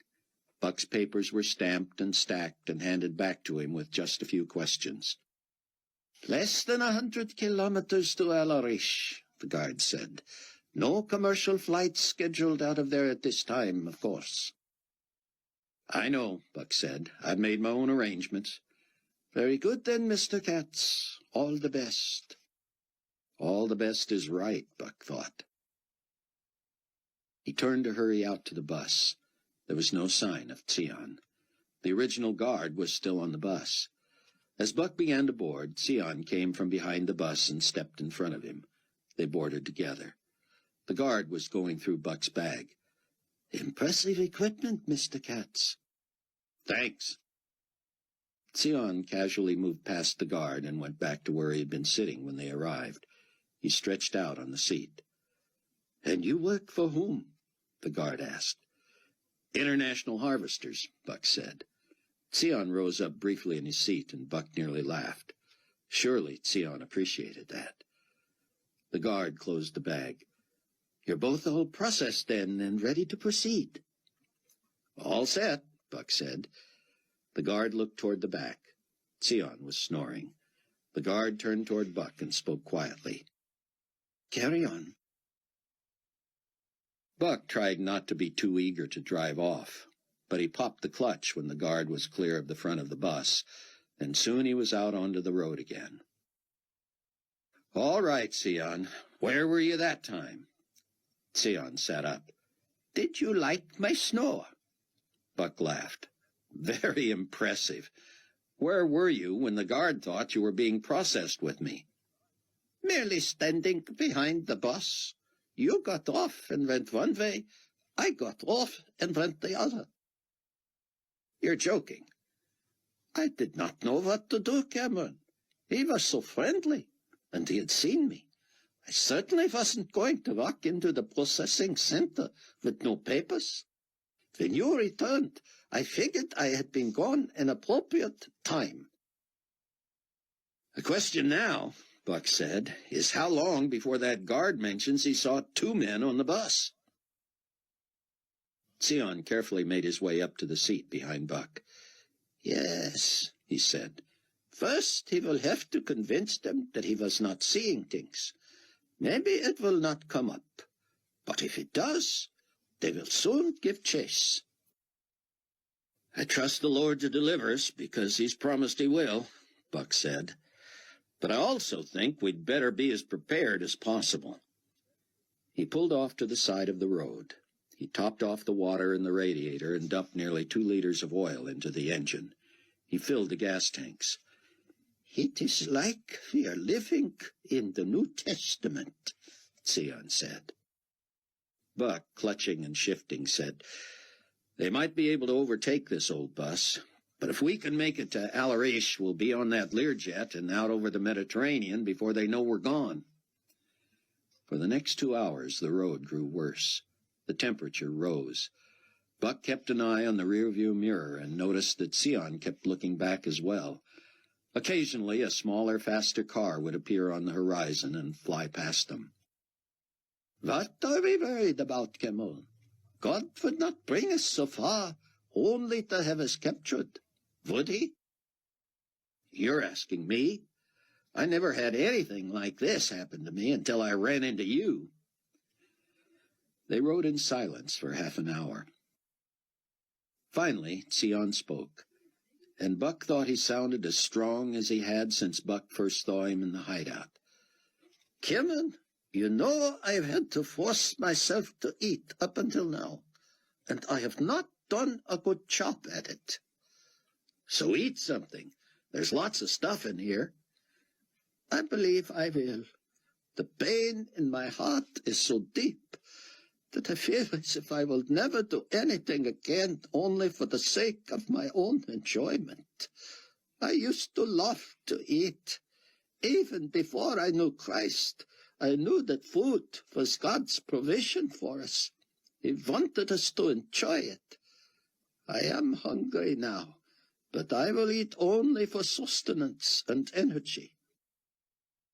You don't have to explain it to me, Sion. I only pray that sometime between now and the glorious appearing, you'll get some relief from the deep wound you must feel. You want anything? Buck shook his head, then thought better of it. Anything there with lots of fiber and natural sugar? He didn't know what was ahead, but he didn't want to be physically weak regardless. Sion snorted. High in fiber and natural sugars? This is food from Israel, Cameron. You just described everything we eat. The rabbi tossed Buck several fig bars that reminded him of granola and fruit. Buck had not realized his own level of hunger until he began to eat. He suddenly felt supercharged and hoped Sion felt the same, especially when he saw flashing yellow lights on the horizon far behind them. The question now was whether to try to outrun the official vehicle or to feign innocence and merely let it pass. Perhaps it was not after them anyway. Buck shook his head. What was he thinking? Of course this was probably their Waterloo. He was confident God would bring them through, but he also didn't want to be naive enough to think an emergency vehicle would be coming at them from the border crossing without Buck and Sion in its sights. Sion, you better secure everything and get out of sight. Sion leaned to stare out the back. More excitement, he muttered. Lord, have we not had enough for one day? Cameron, I will put most of it away, but I am taking a few morsels with me to my bed. Suit yourself. From the looks of those cars at the border, they're small and have very little power. If I step on it, it'll take them a long time to catch us. And when they do, Sion said from beneath the seats in the back. I'm trying to think of a strategy now. I will be praying, Sion said. Buck nearly laughed. Your praying has resulted in a lot of mayhem tonight, he said. There was no response from the back. Buck pushed the bus for all it was worth. He got it up to over 80 kilometers an hour, which he guessed was in the 50-mile-an-hour range. It rattled and shook and bounced, and the various metal parts squeaked in protest. He knew that if he could see the border patrol car, its driver could see him. There was no sense cutting the lights and hoping they assumed he had pulled off the road. It seemed he might be pulling away from them. He could not judge distances well in the darkness, but they didn't appear to be coming at high speed. The lights were flashing, and he was convinced they were after him, but he pushed ahead. From the back, Cameron, I think I have the right to know. What is your plan? What will you do when they overtake us, as they surely will? Well, I'll tell you one thing. I'm not going back to that border. I'm not even sure I'll let them pull me over. How will you know what they want? If it's the man who searched the bus, we'll know what they want, won't we? I suppose we will. I'll holler at him from the window and urge him to deal with us at the airport. There's no sense driving all the way back to the border. But will that not be his decision? I guess I'll have to engage in civil disobedience then, Buck said. But what if he forces you off the road, makes you pull over? I'll try to avoid hitting him at all costs, but I will not stop. And if I am forced to stop, I will not turn around. I appreciate your resolve, Cameron. I will pray, and you do as God leads you. You know I will. Buck guessed they were 30 kilometers from the airport outside Al-Arish. If he could even keep the bus close to 60 kilometers per hour, they could make it in half an hour. The border patrol car would surely overtake them before that. But they were so much closer to the airport than to the border. He was certain the officer would see the wisdom of following them to the airport rather than leading them back to the border. Sion, I need your help. Anything. Stay down and out of sight, but find my phone in my bag and get it to me. When Sion crawled next to Buck with his phone, Buck asked him, Sir, how old are you? That is considered an impolite question in my culture, Sion said. Yeah, like I care about that now. I'm 46, Cameron. Why do you ask? You seem in pretty good shape. Thank you. I work out. You do, really? Does that surprise you? You would be surprised at the number of scholars who work out. Of course, there are many who do not, but I just wanted to make sure you'll be able to run if you need to. I hope it does not come to that, but yes, I can run.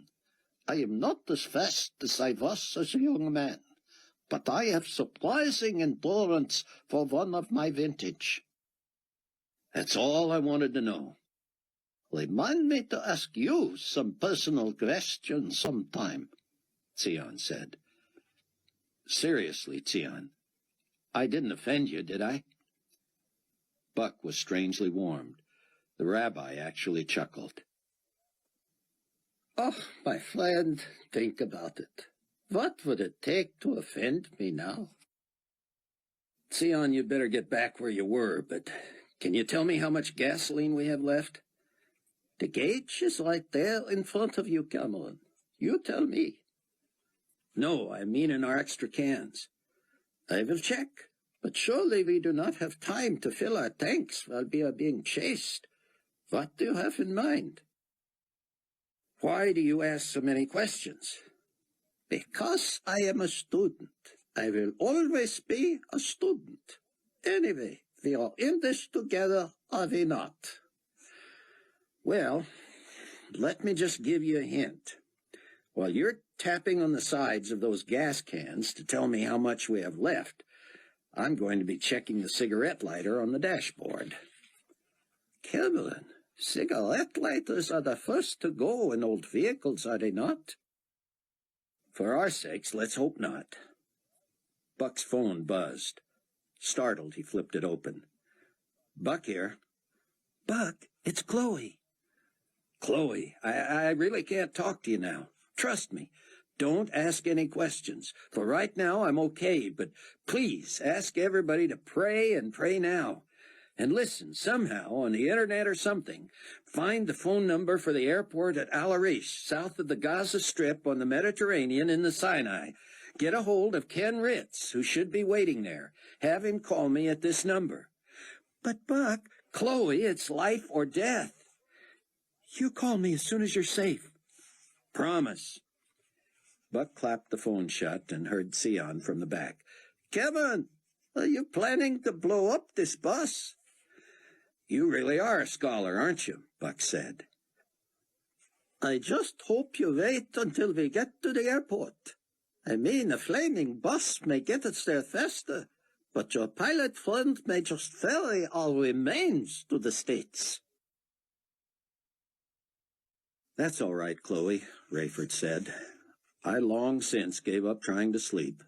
I'm up reading anyway. Chloe told him of her strange conversation with Buck. Don't waste time on the internet, Rayford said. I've got a guide to all those phone numbers. Hang on. Daddy, she said, it's got to be a closer phone call for you anyway.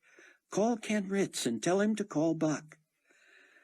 I'm tempted to fly over there myself if I had a small enough craft. Daddy, we don't need both you and Buck endangering your lives at the same time. Chloe, we do that every day. Better hurry, Dad. Buck guessed the Border Patrol car was less than half a mile behind him. He put the accelerator to the floor and the bus lurched. The steering wheel shook and bounced as they hurtled down the road. The gauges still looked okay for the moment, but Buck knew it was only a matter of time before the radiator overheated. I'm guessing we have about 8 liters of gasoline, Sion said. That'll be plenty. I agree, Cameron. That will be more than enough to make martyrs of us both.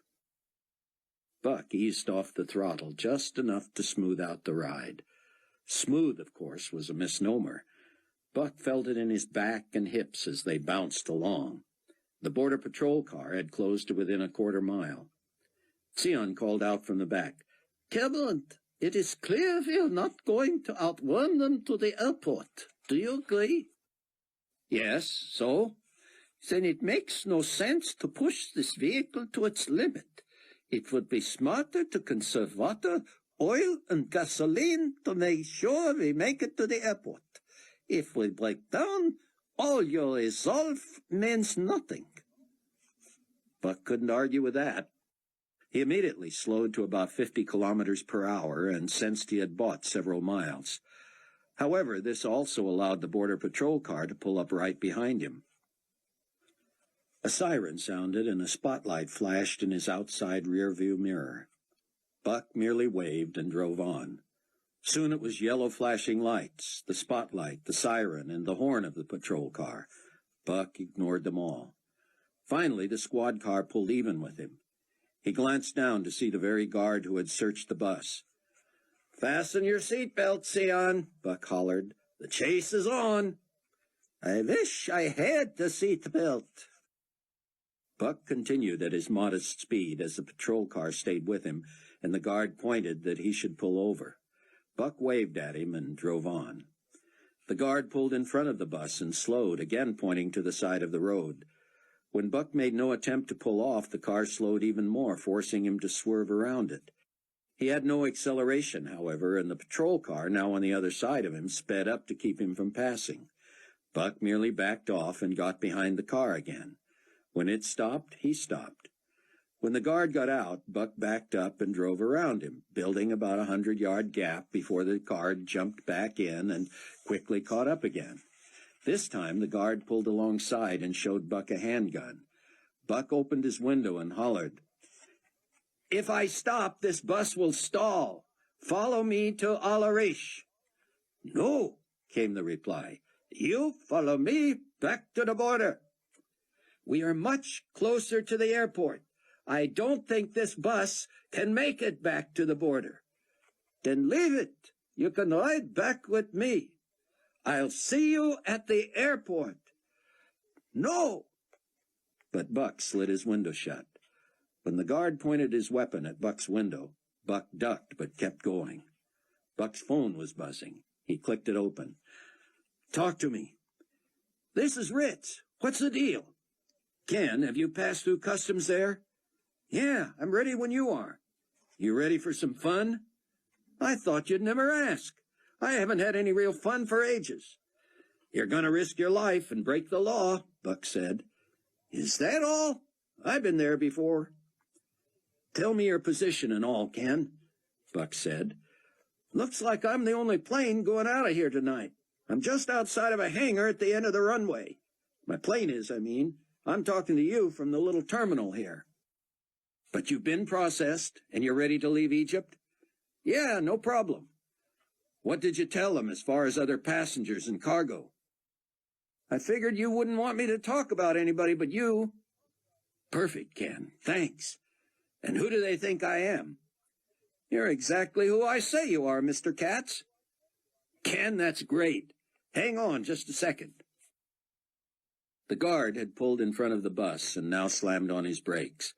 Buck had to swerve almost all the way off the road to miss him, and when he pulled back on, the bus fishtailed and nearly went over. "I am rolling back here," Sion said. "Enjoy the ride," Buck said. "I'm not stopping and I'm not turning around." The guard had turned off his flashing yellow lights and his spotlight. The siren was silent now, too. He quickly caught up with the bus and tapped it from behind. He tapped it again and again. "He's afraid to hurt that squad car, isn't he?" Buck said. "Do not be so sure," Sion said. "I'm sure." Buck slammed on the brakes, making Sion slide forward and cry out. Buck heard the screeching tires behind him and saw the squad car lurch off the right side of the road and down into loose gravel. Buck punched the accelerator. The bus stalled. As he tried to start it, he saw the squad car, still in the gravel, coming up along his right side. The engine kicked in, and Buck popped the clutch. He picked up the phone. "Ken, you still there?" "Yeah. What in the world's going on?" "You wouldn't believe it." "You being chased or something?" "That's the understatement of the year, Ritz. I don't think we're going to have time to go through customs there. I need to know how to get to your plane. You need to be cleared, engines running, door open, and stairs down." "This is going to be fun," Ritz said. "You have no idea," Buck said. The pilot quickly told Buck the layout of the airstrip and the terminal and precisely where he was. "We're within about 10 minutes of you," Buck said. "If I can keep this thing rolling, I'll try to get as close to the runway and your plane as possible. What am I going to run into?" The squad car came up onto the road, spun, and now faced the bus. Buck swerved left, but the car cut him off. Buck couldn't avoid smashing him. The impact turned the car around in the road and knocked the hood off. Buck sensed little damage to the big old bus, but the temperature gauge was rising. "Who's chasing you anyway?" Ritz said. "Egyptian Border Patrol," Buck said. "Then you can bet they're going to radio ahead here. There'll be some kind of a roadblock." "I just hit the squad car. Is this going to be a roadblock I can blast through?" "You'll have to play that one by ear. If you're as close as you say you are, I'd better get out to my plane." "The cigarette lighter works," Buck hollered to Sion. "I am not sure I wanted to hear that." The smashed patrol car resumed pursuit. Buck saw the lights of the airstrip in the distance. "Sion, come up here. We need to strategize." "Strategy? It is lunacy." "And what would you call what else we've been through?" "The lunacy of the Lord. Just tell me what to do, Cameron, and I will do it. Nothing will be able to stop us tonight." The guard in the squad car had apparently radioed ahead, not only for a roadblock, but also for help. Two sets of headlights, side by side and covering both lanes of the road, headed toward the bus. "Have you heard the phrase, playing chicken?" Buck asked. "No," Sion said, "but it is becoming clear to me. Are you going to challenge them?" "Don't you agree they have more to lose than we do?" "I do. I am hanging on. Do what you have to do." Buck pressed the accelerator to the floor. The heat gauge was pressed to the maximum and quivering. Steam billowed from the engine. "Here's what we're going to do, Sion. Listen carefully." "Just concentrate on your driving, Cameron. Tell me later." "There will be no later. If these cars don't back down, there's going to be a tremendous crash. I think we'll be able to keep going either way. When we get to whatever roadblock they have for us at the airport, we have to make a quick decision. I need you to pour all those gas containers into the one big water bucket, the one that's wide open at the top. I'll have the cigarette lighter hot and ready to go. If we come upon a roadblock, I think I can smash through. I'll just keep going and get as close to the runway as possible. The Lear's going to be off to our right and about 100 yards from the terminal. If the roadblock is not something we can smash through, I'll try to go around it. If that's impossible, I'm going to pull the wheel hard to the left and slam on the brakes. That'll make the back end swing around into the roadblock, and anything loose will slide to the back door. You must put that bucket of gasoline in the aisle about 8 feet from the back door, and when I give you the signal, toss that cigarette lighter into it. It needs to be just enough ahead of the collision so it's burning before we hit." "I do not understand. How will we escape that?" "If the roadblock is impenetrable, it's our only hope. When that back door blows open and that burning gasoline flies out, we have to be hanging on up here with all our might so we don't get thrown back into it. While they're concentrating on the fire, we jump out the front and run toward the jet. Got it?"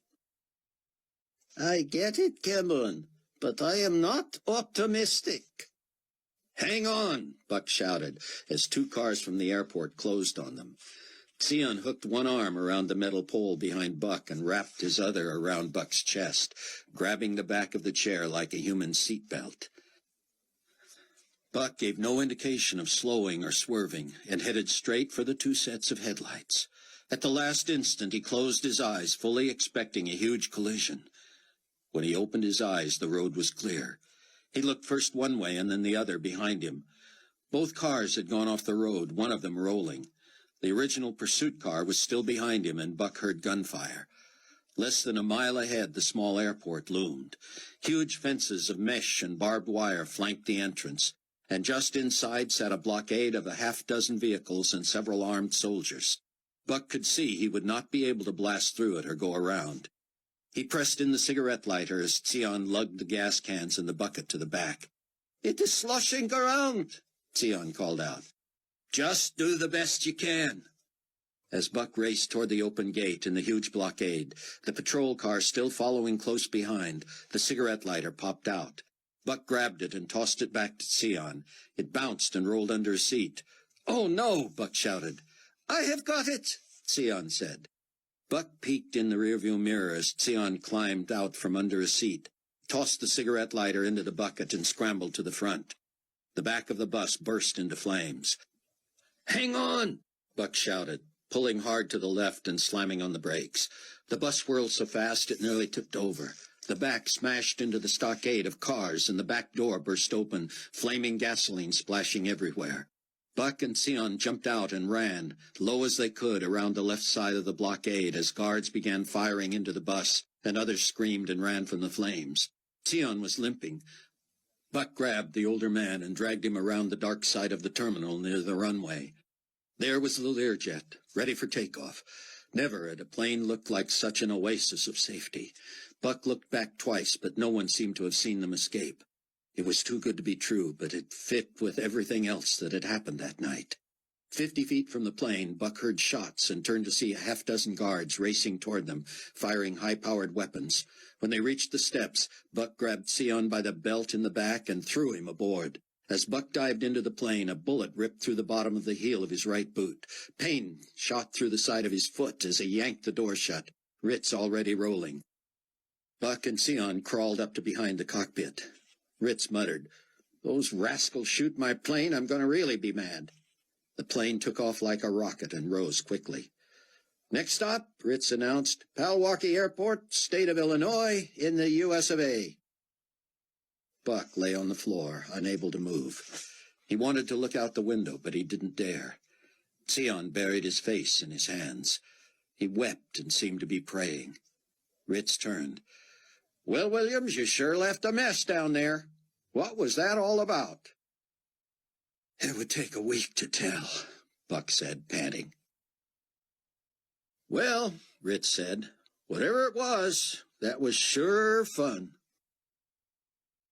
An hour later, Buck and Sion sat in reclining seats assessing the damage. "'Tis only sprained," Sion said. "I caught my foot under one of the seat supports when we first hit. I was afraid I had broken it. It will heal quickly." Buck slowly took off his right boot and held it up so Sion could see the trajectory of the bullet. A clean hole had been blasted from the sole to the ankle. Buck took off a bloody sock. "Would you look at that?" he said, smiling. "I won't even need stitches. Just a nick there." Sion used Ken Ritz's first aid kit to treat Buck's foot and found an ace bandage for his own ankle. Finally settled back with their wounded limbs elevated, Sion and Buck looked at each other. "Are you as exhausted as I am?" Buck said. "I am ready to sleep," Sion said. "But we would be remiss, would we not, if we did not return thanks." Buck leaned forward and bowed his head. The last thing he heard before he slipped into a sleep of sweet relief was the beautiful cadence of Rabbi Zion ben Judah's prayer, thanking God that "the glory of the Lord was our real God." Chapter 14. Buck awoke nearly 10 hours later, pleased that Sion was still sleeping. He checked Sion's ace bandage. The ankle was swollen, but it didn't look serious. His own foot was too tender to go back into his boot. He limped forward. "How you doing, Cap?" "A lot better now that we're over American airspace. I had no idea what you guys got yourselves into, and who knew what kind of fighter pilots might have been on my tail." "I don't think we were worth all that, with World War III going on," Buck said. "Where'd you leave all your stuff?" Buck whirled around. What was he looking for? He had brought nothing with him. Everything he brought had been in that leather bag, which by now was charred and melted. "Oh, I promised to call my wife back, too," he said. "You'll be happy to know I already talked to your people," Ritz said. "They were mighty relieved to hear you were on your way home." "You didn't say anything about my wound or about my passenger, did you?"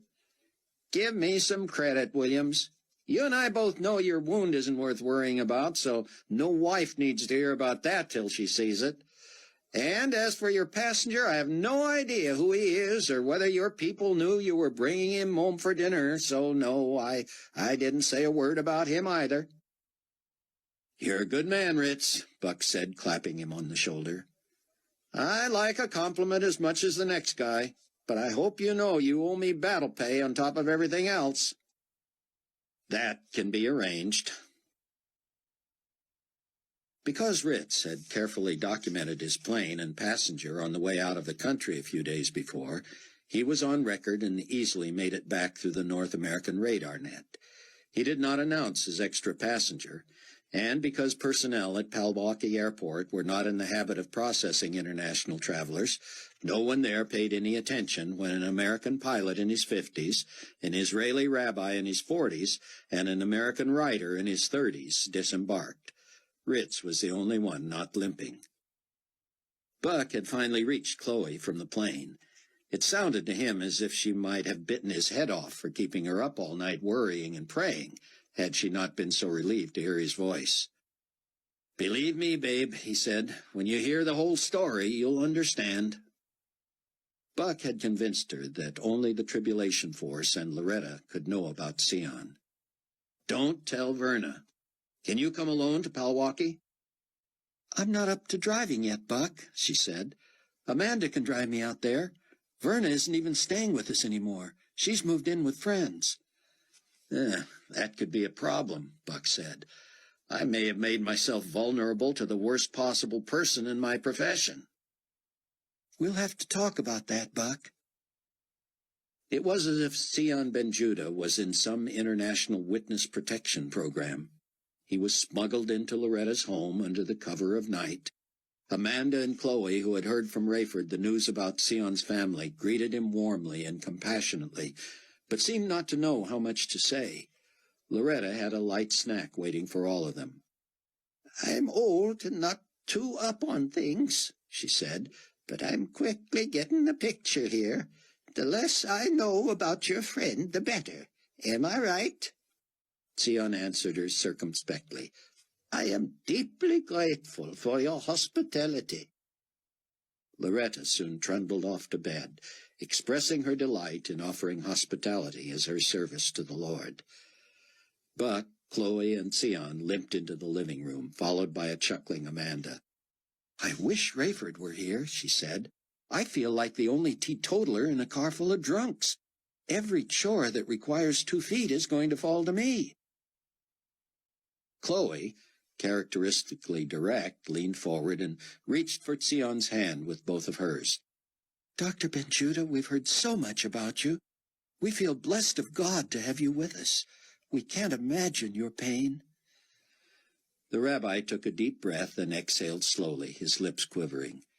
"I cannot tell you how deeply grateful I am to God that he has brought me here, and to you who have welcomed me. I confess my heart is broken. The Lord has shown me his hand so clearly since the death of my family that I cannot deny his presence. Yet there are times I wonder how I will go on. I do not want to dwell on how my loved ones lost their lives. I must not think about who did this and how it was accomplished. I know my wife and children are safe and happy now, but it is very difficult for me to imagine their horror and pain before God received them. I must pray for relief from bitterness and hatred. Most of all, I feel terrible guilt that I brought this upon them. I do not know what else I could have done, short of trying to make them more secure. I could not have avoided serving God in the way he has called me." Amanda and Buck each moved to put a hand on Sion's shoulders, and with the 3 of them touching him, they all prayed as he wept.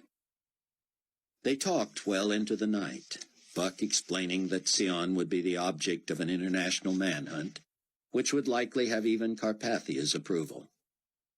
"How many people know about the underground shelter at the church?" "Believe it or not," Chloe said, "unless Loretta has read the printouts from Bruce's computer, even she thinks it was just some new utility installation." "How was he able to keep that from her? She was at the church every day while it was being excavated." "You'll have to read Bruce's stuff, Buck. In short, she was under the impression that all that work was for the new water tank and parking lot improvements, just like everyone else in the church thought." 2 hours later, Buck and Chloe lay in bed, unable to sleep. "I knew this was going to be difficult," she said. "I guess I just didn't know how much." "Do you wish you'd never gotten involved with somebody like me?" "Let's just say it hasn't been boring." Chloe then told him about Verna Z. "She thought we were all wacky." "Aren't we? The question is, how much damage can she do to me? She knows completely where I stand now, and if that gets back to people at the Weekly, it'll shoot up the line to Carpathia like lightning. Then what?" Chloe told Buck that she and Amanda and Loretta had at least persuaded Verna to keep Buck's secret for now. "But why would she do that?" Buck said. "We've never liked each other. We've been at each other's throats. The only reason we traded favors the other night was that World War III made our skirmishes look petty. Your skirmishes were petty, Chloe said. She admitted she was intimidated by you and jealous of you. You were what she'd always hoped to be, and she even confessed that she knew she was no journalist compared to you. That doesn't give me confidence about her ability to keep my secret. You would have been proud of us, Buck. Loretta had already told Verna her entire story, how she was the only person in her extended family not taken in the rapture. Then I got my licks in, telling her all about how you and I met, where you were when the rapture happened, and how you and I and Daddy became believers. Verna must have thought we were all from another planet, Buck said.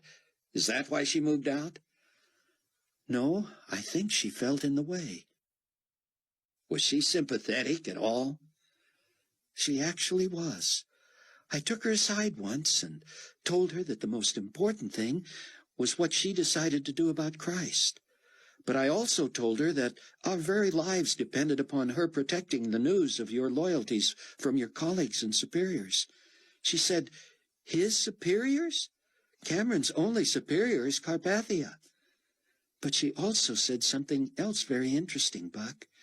She said that as much as she admires Carpathia and what he's done for America and the world, gag, she hates the way he controls and manipulates the news. The question, Chloe, is whether you extracted from her any promises of my protection. She wanted to trade favors, probably wanted some sort of a promotion or raise. I told her you would never work that way, and she said she figured that.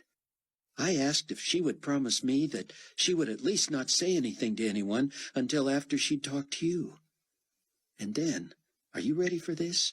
I made her promise to come to Bruce's memorial service Sunday. And she's coming? She said she would. I told her she'd better be there early. It'll be packed. It sure will. How foreign is all this going to be to her? She claims she's been in church only about a dozen times in her life, for weddings and funerals and such. Her father was a self-styled atheist, and her mother apparently had been raised in some sort of a strict denomination that she turned her back on as an adult. Verna says the idea of attending church was never discussed in her home. And she was never curious? Never searched for any deeper meaning in life? No. In fact, she admitted she's been a pretty cynical and miserable person for years. She thought it made her the perfect journalist. She always gave me the willies, Buck said. I was as cynical and negative as any, but hopefully there was a balance of humor and personability there. Oh, yeah, that's you all right, Chloe teased. That's why I'm still tempted to have a child with you, even now. Buck didn't know what to say or think. They had had this discussion before. The idea of bringing a child into the tribulation was, on the surface, unconscionable. And yet they had both agreed to think about it, pray about it, and see what Scripture said about it. You want to talk about this now? She shook her head. No, I'm tired, but let's not shut the door on it.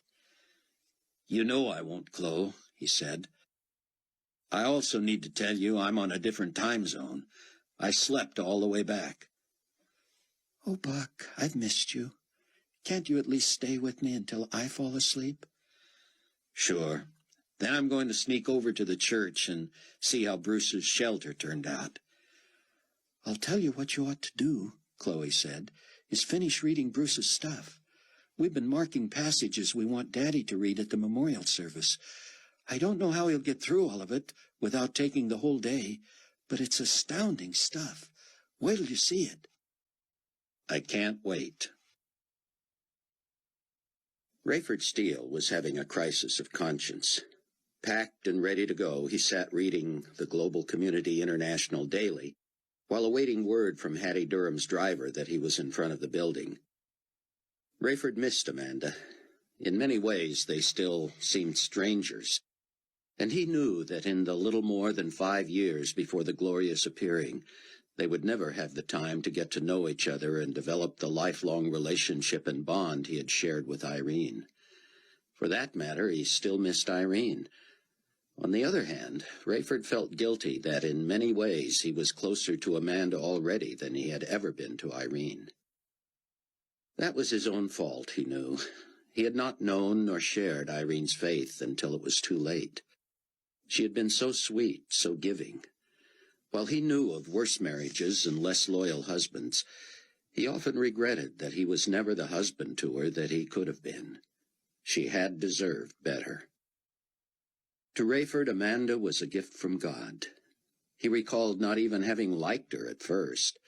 A handsome, wealthy woman, slightly older than he, she was so nervous upon first meeting him that she gave him the impression of being a jabberer.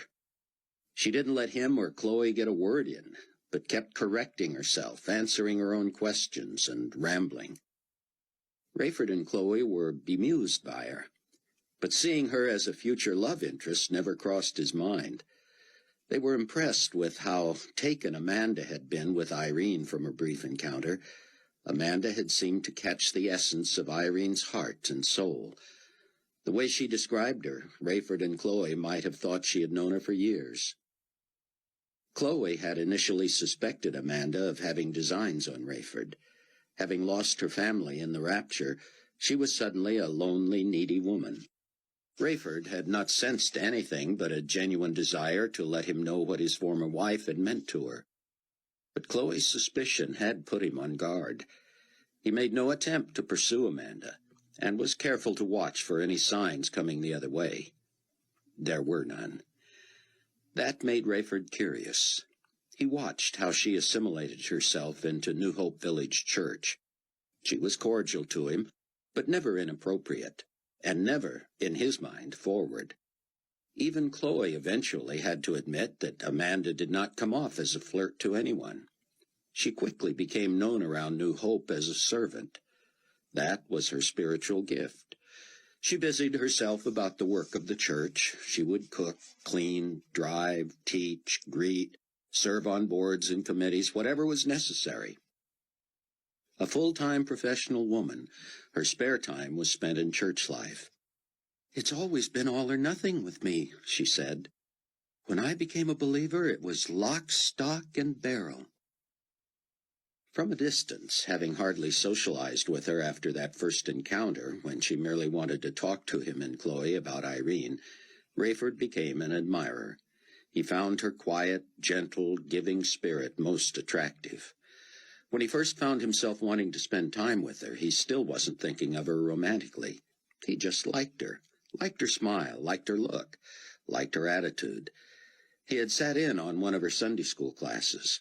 She was a most engaging teacher and a quick study. The next week he found her sitting in his class. She was complimentary. They joked about someday team teaching. But that day didn't come until after they had double-dated with Buck and Chloe. It wasn't long before they were desperately in love. Having been married just a few months before in a double ceremony with Buck and Chloe had been one of the small islands of happiness in Rayford's life during the worst period of human history.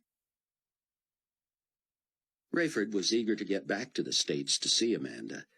He also looked forward to some time with Hattie on the plane. He knew the work of drawing her to Christ was that of the Spirit and not his responsibility, but still he felt he should maximize every legitimate opportunity to persuade her. His problem that Saturday morning was that every fiber of his being fought against his role as pilot for Nicolae Carpathia. Everything he had read, studied, and learned under Bruce Barnes' tutelage had convinced him and the other members of the Tribulation Force, as well as the congregation at New Hope, that Carpathia himself was the Antichrist.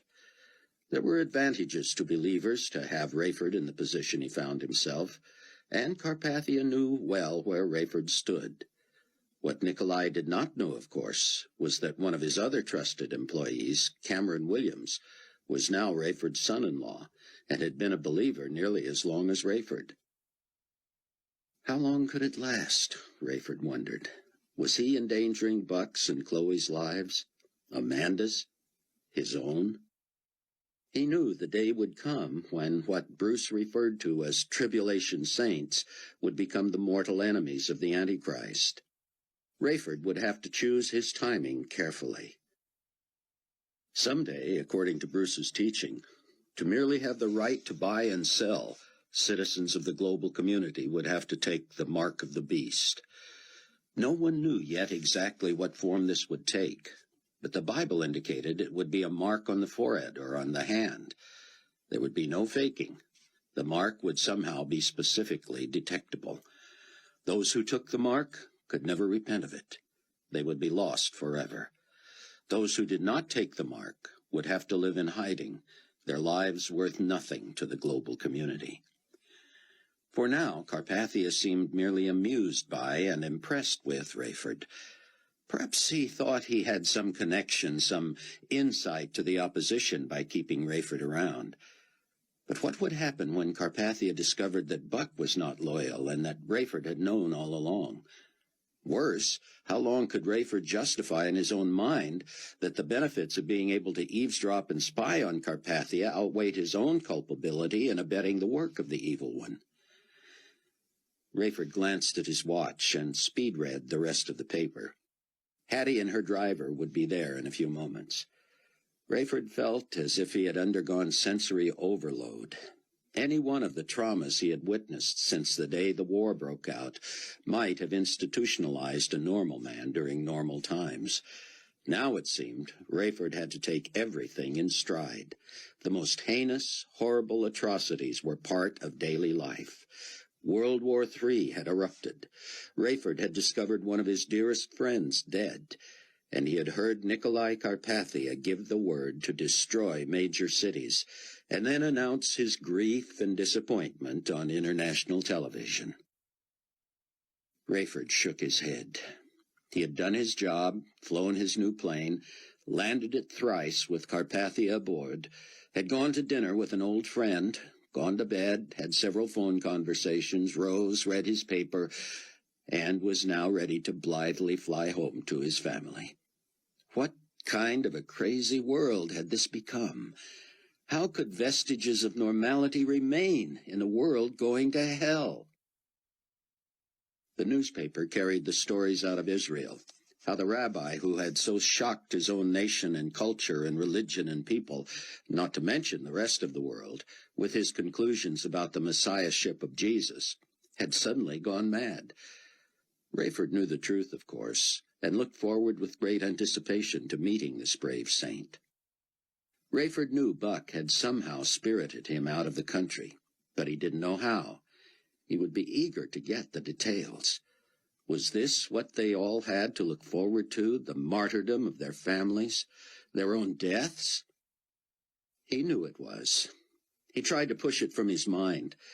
The juxtaposition between the easy, daily, routine life of a jumbo jet pilot, the Rayford Steele he was a scant 2 years ago, and the international political pinball he felt like today, was almost more than his mind could assimilate.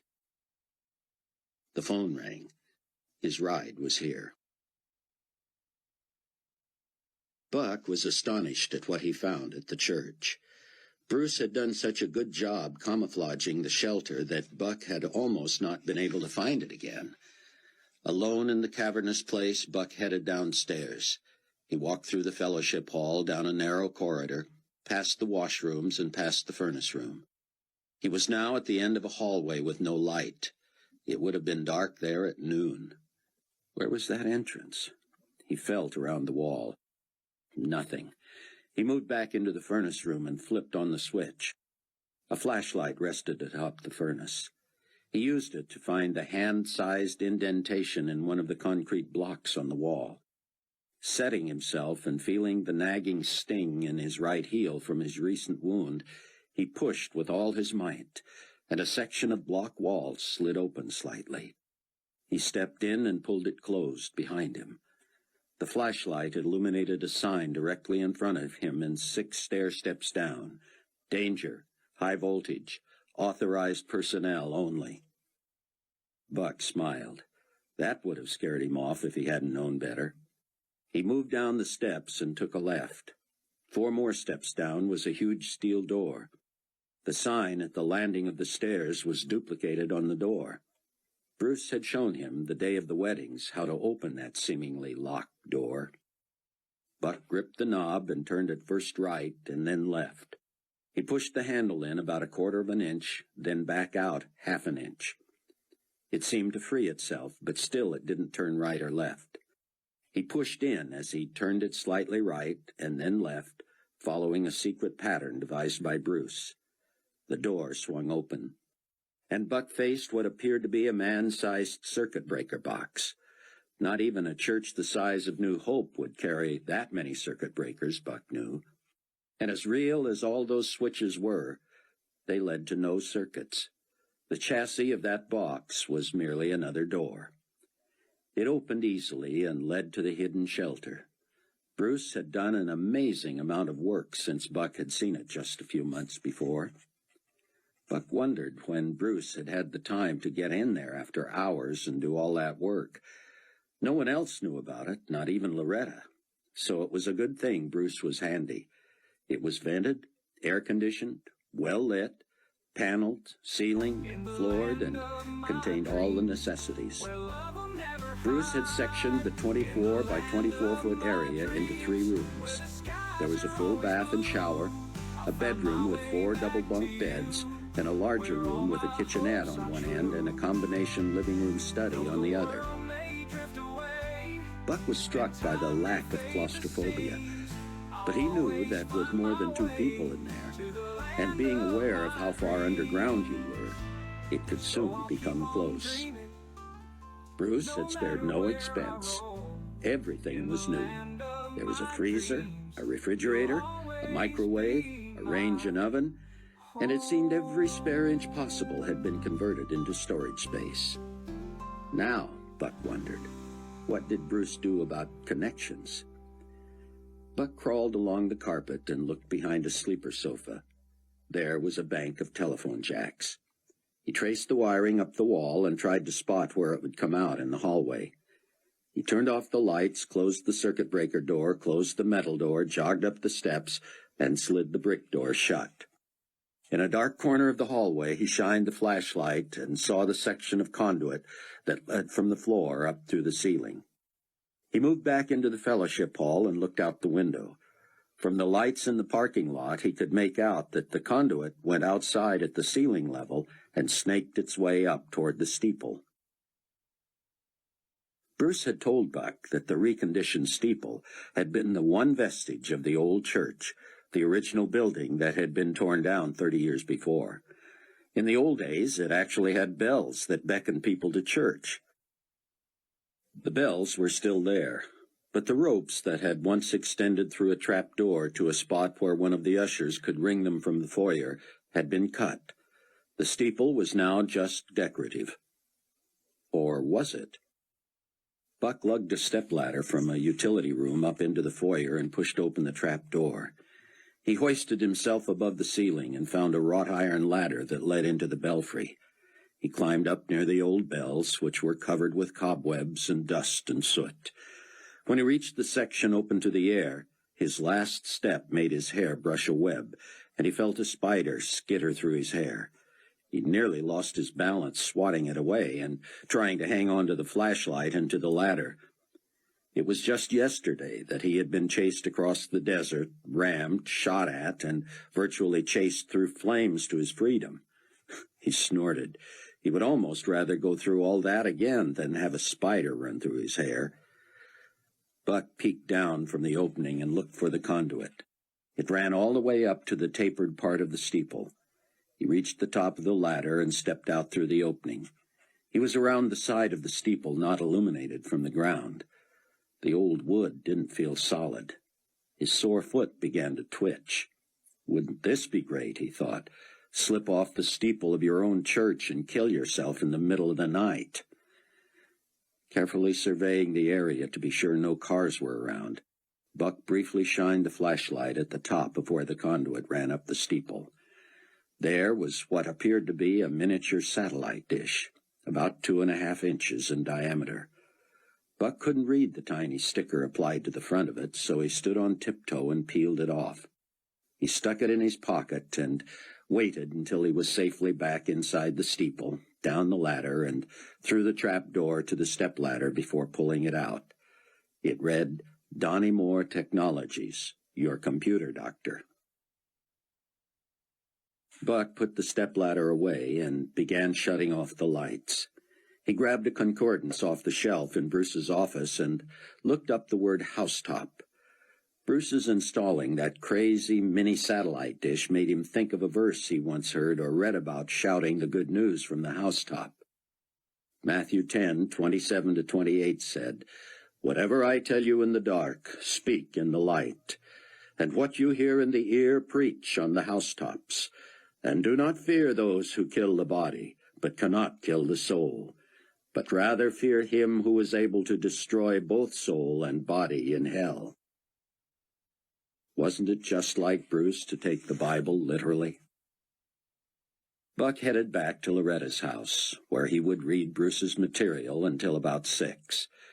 Then he wanted to sleep until noon and be up when Amanda brought Rayford home from Mitchell Field in Milwaukee. Would he ever cease to be amazed? As he drove the few blocks, he was struck by the difference between the two vehicles he had driven within the last 24 hours. This, a 6-figure Range Rover with everything but a kitchen sink, and that probably still smoldering bus he had bought from a man who might soon be a martyr.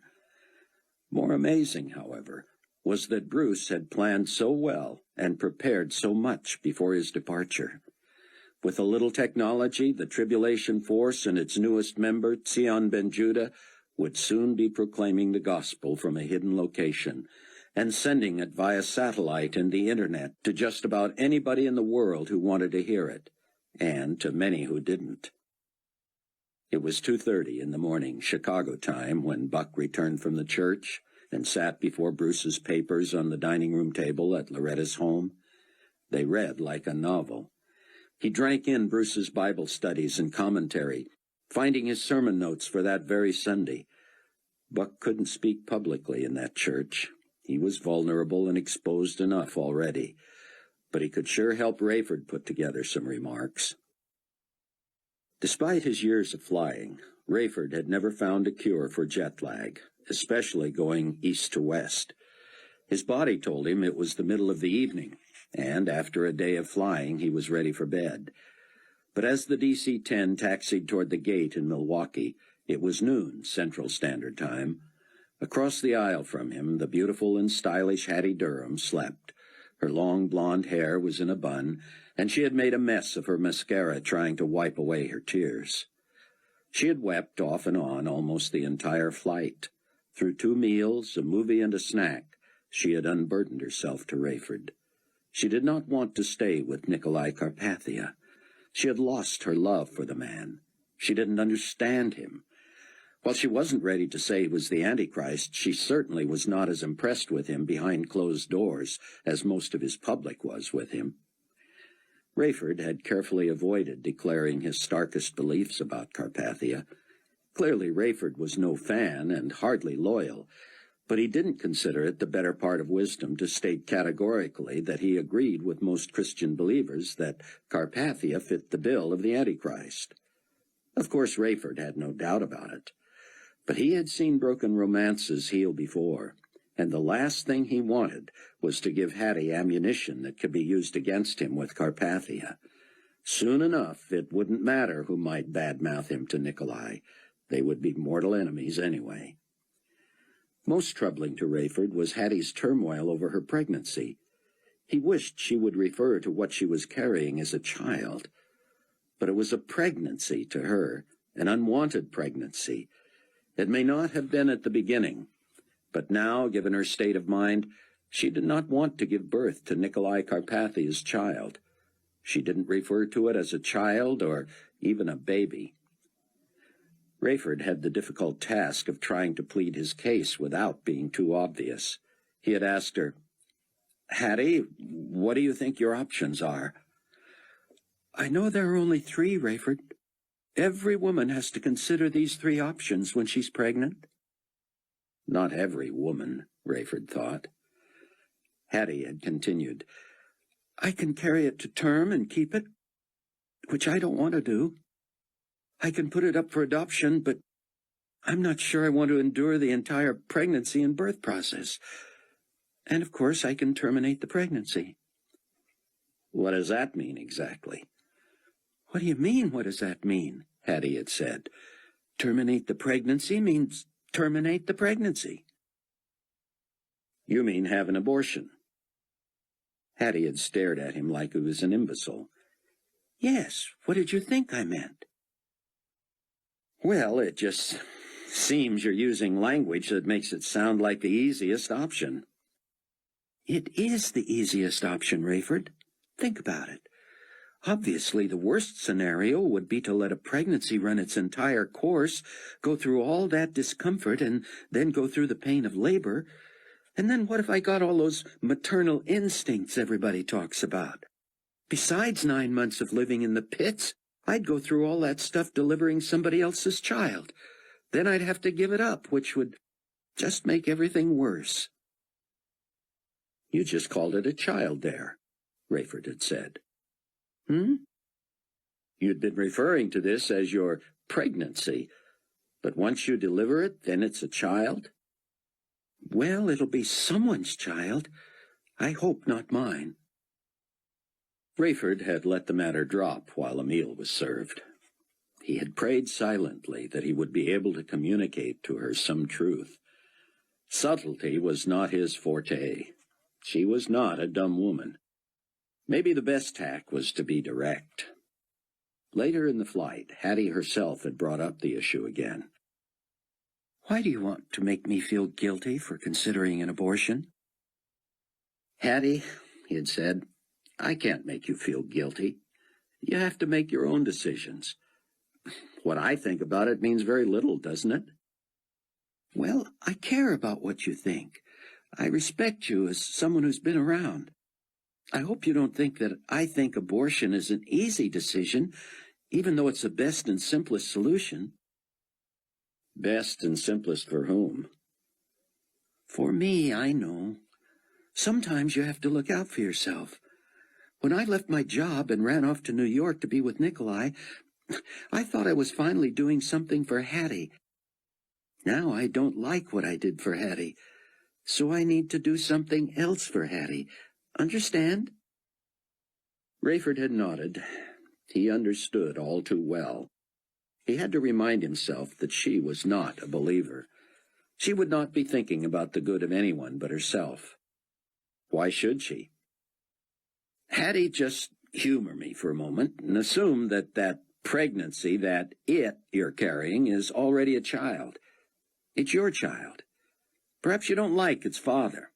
Perhaps you'd hate to see what kind of a person its father might produce. But that baby is your blood relative, too. You already have maternal feelings, or you wouldn't be in such a turmoil about this. My question is, who's looking out for that child's best interests?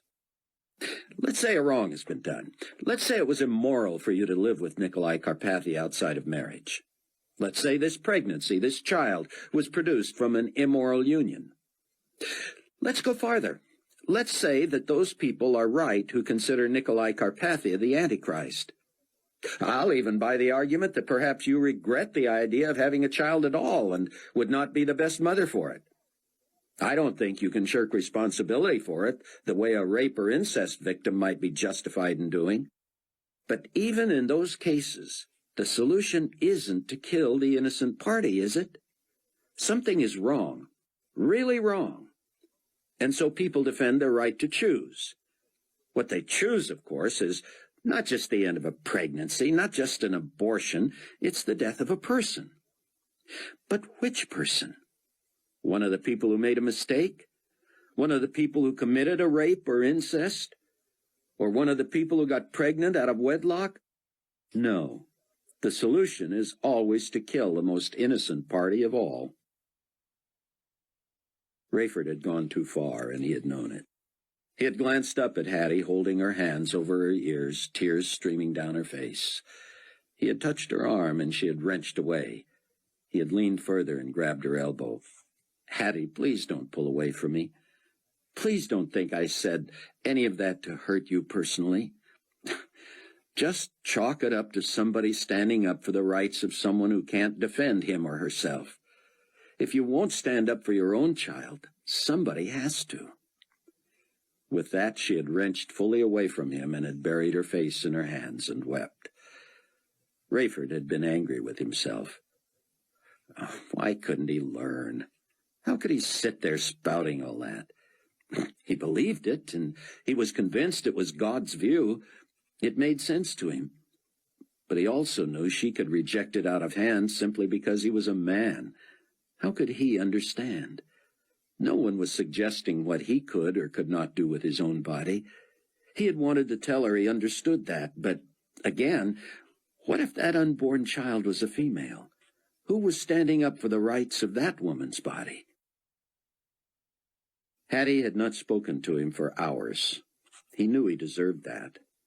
But he wondered, how much time is there to be diplomatic? He had no idea what her plans were. He could only plead with her when he had the chance. "Hattie," he had said. She hadn't looked at him. "Hattie, please let me just express one more thing to you." She had turned slightly, not looking fully at him, but he had the impression she would at least listen. "I want you to forgive me for anything I said that hurt you personally or insulted you.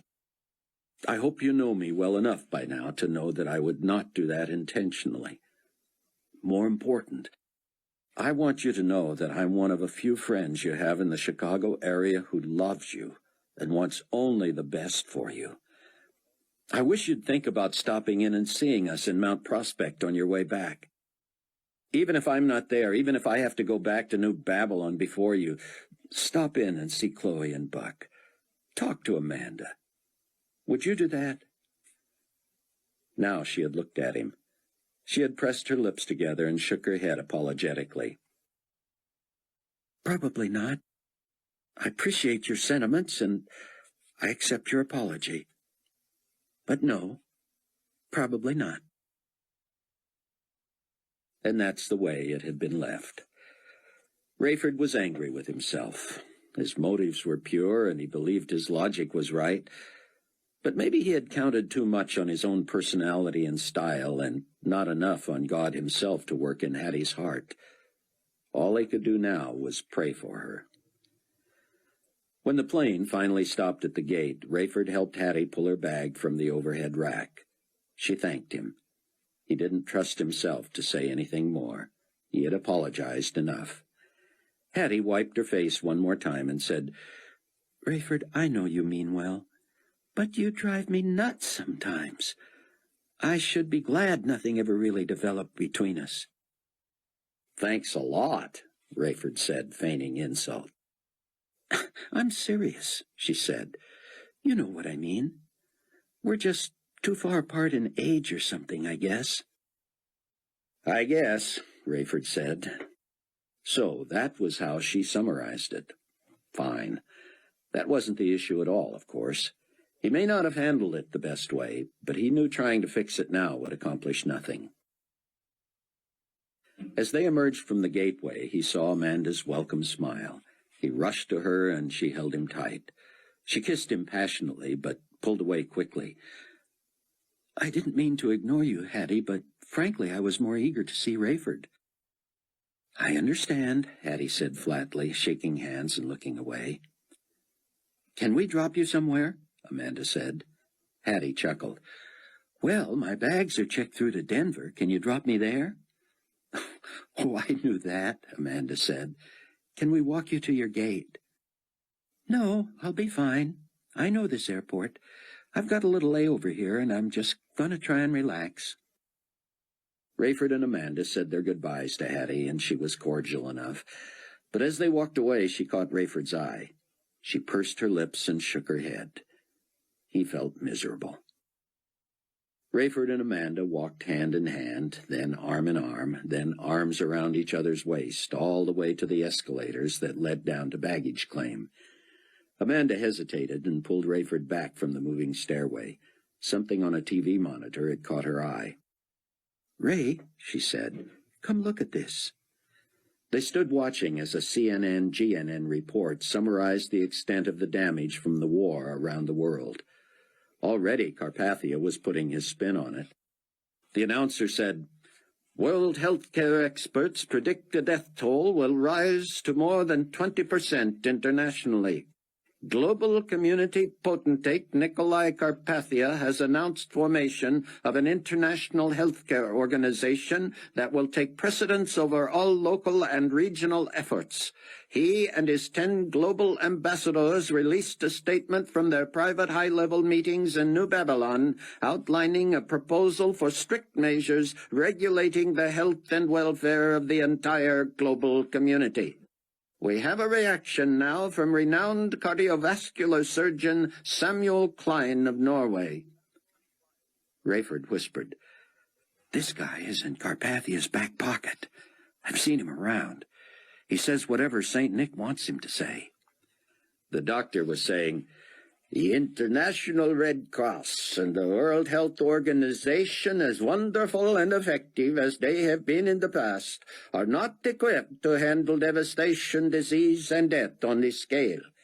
Potentate Carpathia's visionary plan is not only our only hope for survival in the midst of coming famine and plagues, but also, it seems to me, at first glance, a blueprint for the most aggressive international healthcare agenda ever.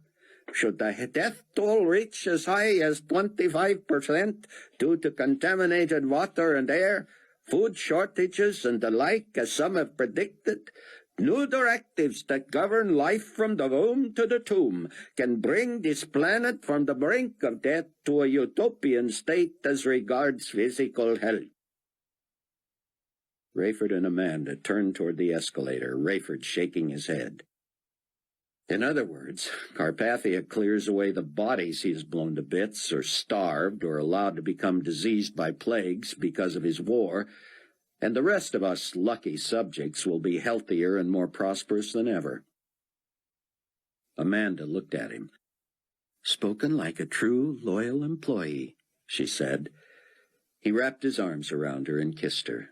They stumbled and nearly tumbled when the escalator reached the bottom.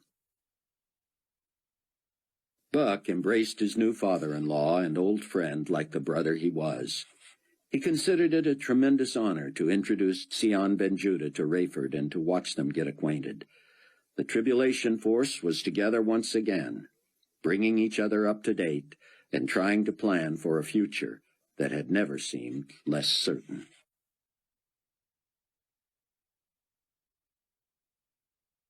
Chapter 15. Rayford forced himself to stay up until a normal bedtime Saturday night. He, Buck, and Sion went over and over Bruce's material. More than once Rayford was moved to tears. "I'm not sure I'm up to this," he said. Sion spoke softly. "You are." "What would you have done had I been unable to get back?" Buck said, "I don't know, but I can't risk speaking in public, and certainly Sion can't." Rayford asked what they were going to do about Sion. "He can't stay here long, can he?" "No," Buck said. "It won't be long before it gets back to global community brass. I was involved in his escape. In fact, it wouldn't surprise me if Carpathia already knows." They decided amongst themselves that Sion should be able to come to New Hope Sunday morning, possibly with Loretta, as a guest who appeared to be an old friend.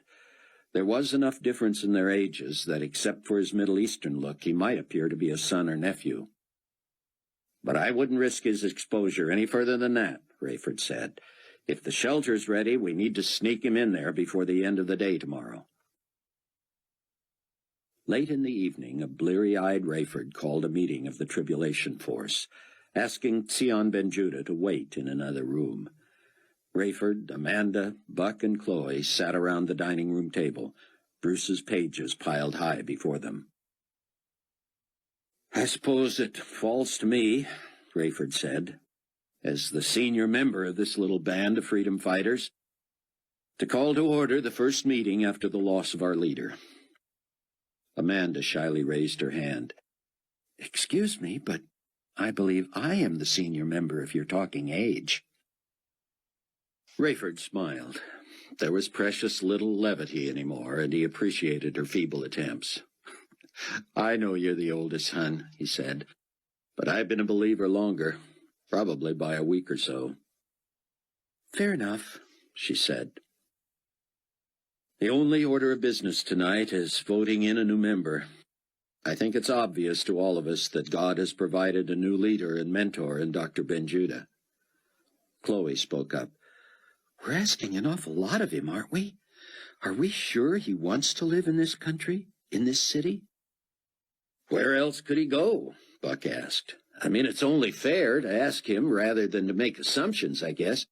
But his options are limited. Buck told the others about the new phones, the coming computers, how Bruce had outfitted the shelter for phone and computer broadcasting, and how Donnie Moore was designing a system that would be interception and trace-proof. Rayford thought everyone seemed encouraged. He finalized preparations for the memorial service the next morning and said he planned to be unabashedly evangelistic. They prayed for the confidence, peace, and blessing of God on their decision to include Sion in the Tribulation Force. Rayford invited him into the meeting. Sion, my brother, we would like to ask you to join our little core group of believers. We know you've been deeply wounded and maybe in pain for a long, long time. We're not asking for an immediate decision. As you can imagine, we need you not to be just one of us, but also to be our leader, in essence, our pastor. We recognize that the day may come when we might all be living with you in the secret shelter. Meanwhile, we will try to maintain as normal lives as possible, trying to survive and spread the good news of Christ to others until his glorious appearing. Sion rose at one end of the table and placed both hands atop it. Buck, who so recently had thought Sion looked younger than his 46 years, now saw him weary and spent, grief etching his face. His words came slowly, haltingly, through quivering lips. My dear brothers and sisters in Christ, he said in his thick Israeli accent, I am deeply honored and moved. I am grateful to God for his provision and blessing to me in bringing John Cameron to find me and save my life. We must pray for our brothers, Michael and his 3 friends, whom I believe are among the 144,000 witnesses God is raising up around the world from the tribes of Israel. We must also pray for our brother Annis, whom Cameron has told you about. He was used of God to deliver us. I know nothing more about him, except that should it come out that he could have detained me, he too may be a martyr before we know it. Devastated as I am over my own personal loss, I see the clear hand of God Almighty in guiding my steps. It was as if my blessed homeland were a salt shaker in his hand, and he upended it and shook me out across the desert and into the air. I landed right where he wants me. Where else can I go? I need no time to think about it. I have already prayed about it. I am where God wants me to be, and I will be here for as long as he wishes. I do not like to live in hiding, but neither am I a reckless man. I will gratefully accept your offer of shelter and provisions, and I look forward to all the Bible software Cameron has promised to put on the new computer. If you and your technical advisor, young Mr. Moore, can devise a way to multiply my ministry, I would be thankful. Clearly, My days of international travel and speaking are over. I look forward to sitting with fellow believers in your church tomorrow morning and hearing more about your wonderful mentor, my predecessor, Bruce Barnes. I cannot and will not promise to replace him in your hearts. Who can replace one's spiritual father?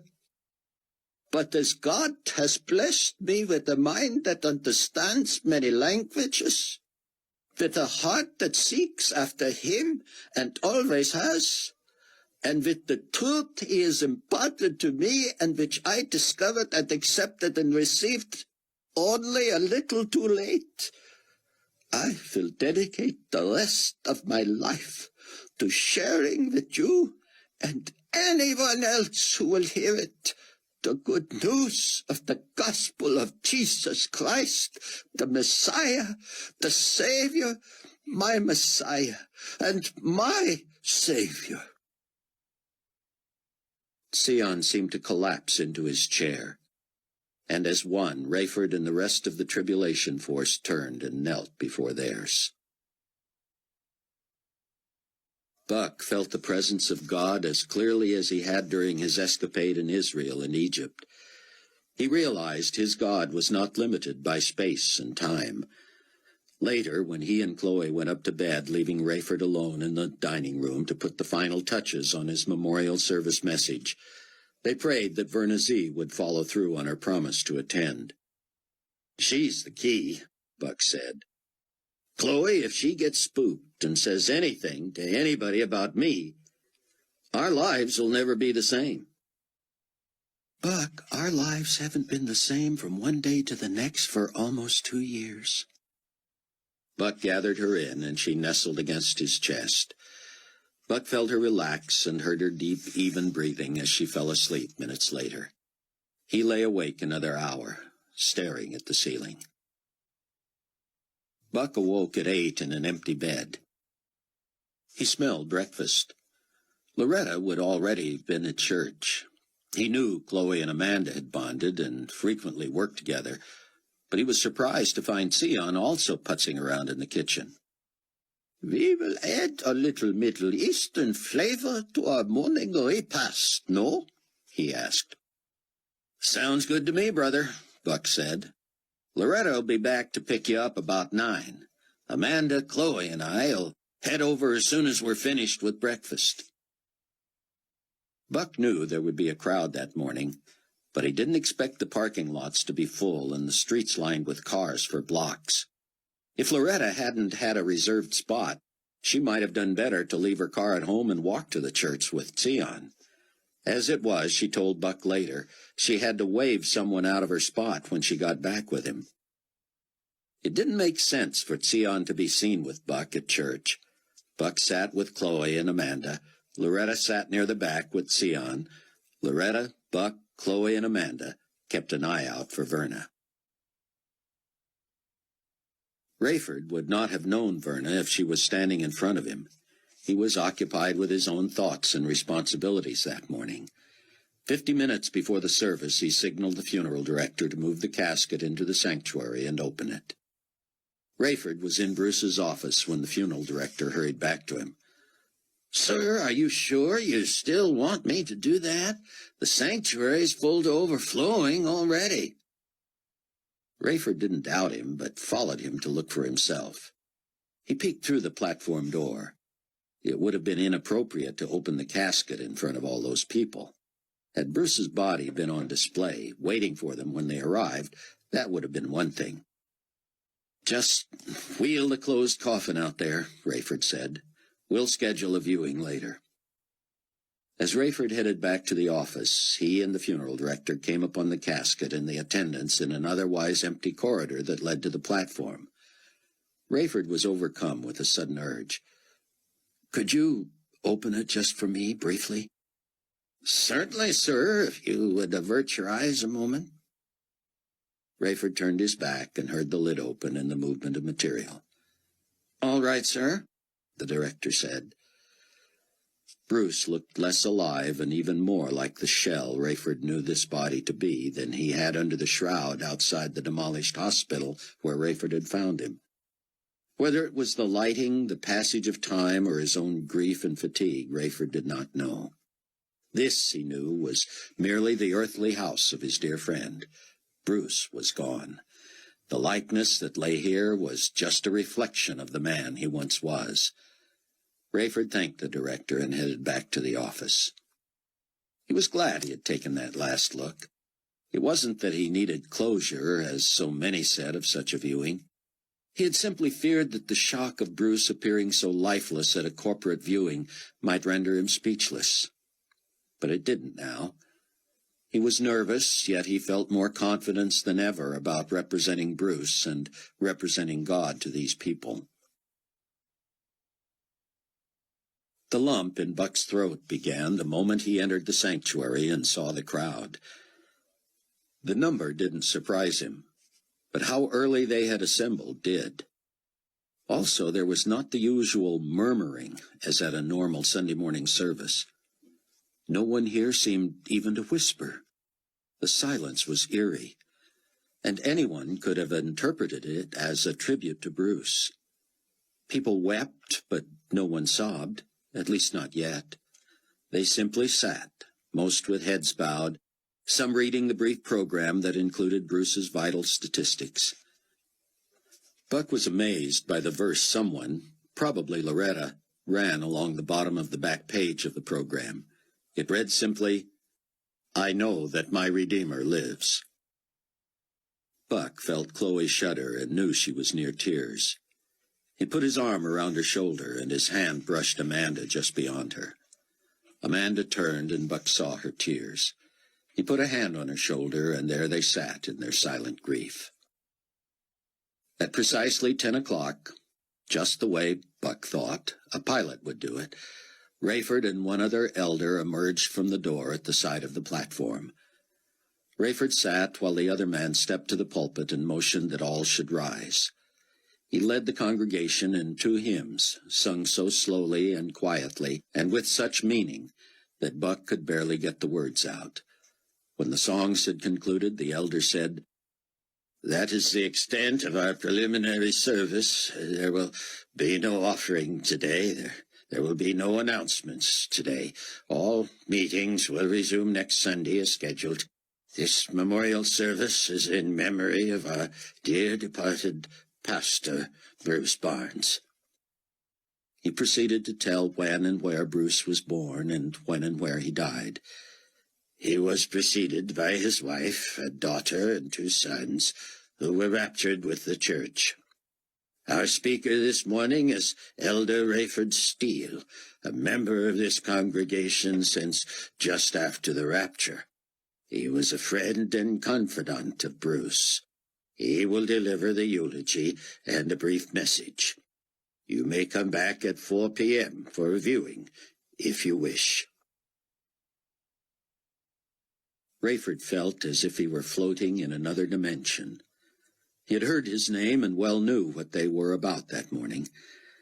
Was this a mental defense mechanism? Was God allowing him to set aside his grief and his emotions so he could speak clearly? That was all he could imagine. Were his emotions to overcome him, there would be no way he could speak. He thanked the other elder and opened his notes. "Members and friends of New Hope Village Church," he began, "and relatives and friends of Bruce Barnes, I greet you today in the matchless name of Jesus Christ, our Lord and Savior. If there's one thing I've learned out there in the world, it is that a speaker should never apologize for himself. Allow me to break that rule first and get it out of the way, because I know that despite how close Bruce and I were, this is not about me. In fact, Bruce would tell you it's not about him either. It's about Jesus. I need to tell you that I'm up here this morning not as an elder, not as a parishioner, and certainly not as a preacher. Speaking is not my gift. No one has even suggested that I might replace Bruce here. I'm here because I loved him, and because in many ways primarily because he left a treasure trove of notes behind, I'm able in a small way to speak for him. Buck held Chloe close, as much for his own comfort as for hers. He felt for Rayford. This had to be so hard. He was impressed with Rayford's ability to be articulate in this situation. He himself would have been blubbering, he knew.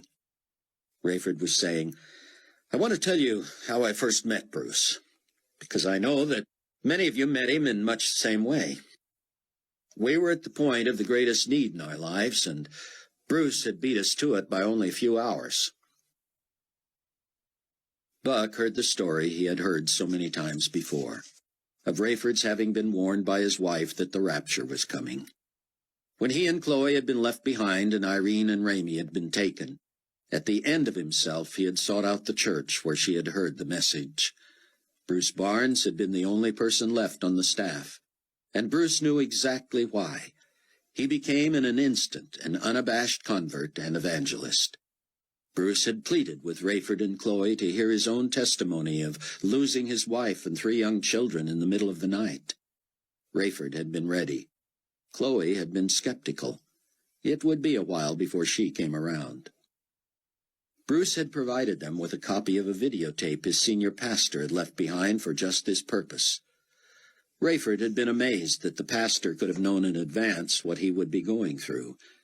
He had explained from the Bible that all this had been predicted, and then been careful to explain the way of salvation. Rayford now took the time, as he had on so many occasions in Sunday school classes and testimony meetings, to go through that same simple plan. Buck never ceased to be moved by what Bruce had always called the old story. Rayford said, "This has been the most misunderstood message of the ages. Had you asked people on the street 5 minutes before the rapture what Christians taught about God and heaven, 9 in 10 would have told you that the church expected them to live a good life, to do the best they could, to think of others, to be kind, to live in peace. It sounded so good, and yet it was so wrong. How far from the mark. The Bible is clear that all our righteousnesses are like filthy rags. There is none righteous, no, not one. We've turned every one to his own way. All have sinned and fall short of the glory of God. In the economy of God, we are all worthy only of the punishment of death. I would be remiss and would fail you most miserably if we got to the end of a memorial service for a man with the evangelistic heart of Bruce Barnes and did not tell you what he told me and everyone else he came in contact with during the last nearly 2 years of his life on this earth. Jesus has already paid the penalty. The work has been done. Are we to live good lives? Are we to do the best we can? Are we to think of others and live in peace? Of course. But to earn our salvation? Scripture is clear that we are saved by grace through faith, and that not of ourselves, not of works, lest anyone should boast. We live our lives in as righteous a manner as we can in thankful response to that priceless gift of God, our salvation, freely paid for on the cross by Christ himself. That is what Bruce Barnes would tell you this morning, were he still housed in the shell that lies in the box before you. Anyone who knew him knows that this message became his life. He was devastated at the loss of his family, and in grief over the sin in his life and his ultimate failure to have made the transaction with God he knew was necessary to assure him of eternal life. But he did not wallow in self-pity. He quickly became a student of the Scriptures and a teller of the good news. This pulpit could not contain him. He started house churches all over America, and then began speaking throughout the world. Yes, he was usually here on Sundays because he believed his flock was his primary responsibility. But you and I, all of us, let him travel because we knew that here was a man of whom the world was not worthy. Buck watched closely as Rayford stopped speaking. He stepped to the side of the pulpit and gestured at the coffin. "And now," he said, "if I can get through this, I would like to speak directly to Bruce. You all know that the body is dead. It cannot hear. But Bruce, he said, raising his eyes, we thank you. We envy you. We know you are with Christ, which Paul the Apostle says is far better. We confess we don't like this. It hurts. We miss you. But in your memory, we pledge to carry on, to stay at the task, to keep on keeping on against all odds. We will study the materials you have left behind, and we will keep this church the lighthouse you made it for the glory of God. Rayford stepped back into the pulpit feeling drained, but he was not half done. I would also be remiss if I did not try to share with you at least the core thoughts from the sermon Bruce had prepared for us today. It's an important one none of us here in leadership would want you to have missed. I can tell you, I have been over it many times, and it blesses me each time. But before I do that, I feel compelled to open the floor to anyone else who feels led to say anything in memory of our dear brother. Rayford took one step back from the microphone and waited. For a few seconds he wondered if he had caught everyone off guard. No one moved. Finally, Loretta stood. You all know me here, she said. I've been Bruce's secretary since the day everybody else disappeared. If you pray I can maintain my composure, I have just a few things to say about Pastor Barnes. Loretta told her now familiar story of how she was the only one of more than 100 blood relatives who was left behind at the rapture. There are only a dozen or so of us in this room who were members of this church before that day, she said. We all know who we are, and grateful as we are to have finally found the truth, we live in regret for all the wasted years. Buck, Chloe, and Amanda turned in their pew to hear Loretta better. Buck noticed tissues and handkerchiefs all over the sanctuary. Loretta finished with this.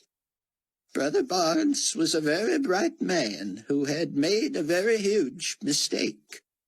As soon as he got right with the Lord and committed himself to serve him for the rest of his days, he became pastor to the rest of us.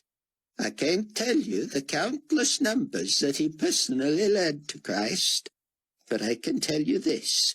He was never condescending, never judgmental, never short-tempered with anyone. He was earnest and compassionate, and he loved people into the kingdom.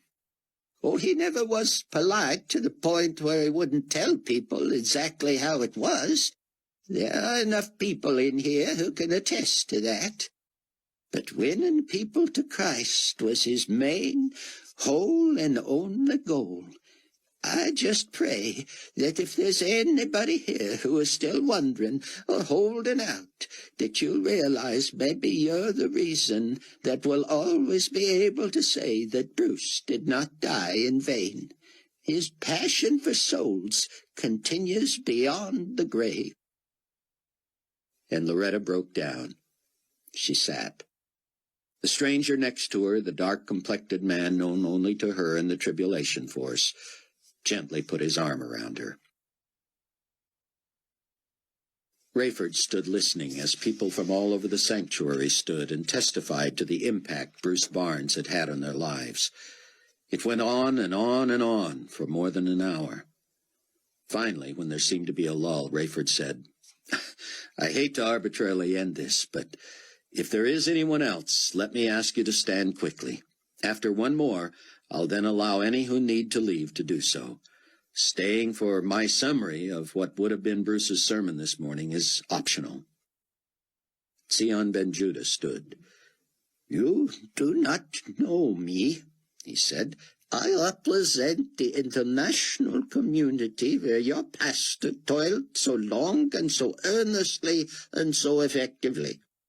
Many Christian leaders around the globe knew him, sat under his ministry, and were brought closer to Christ because of him.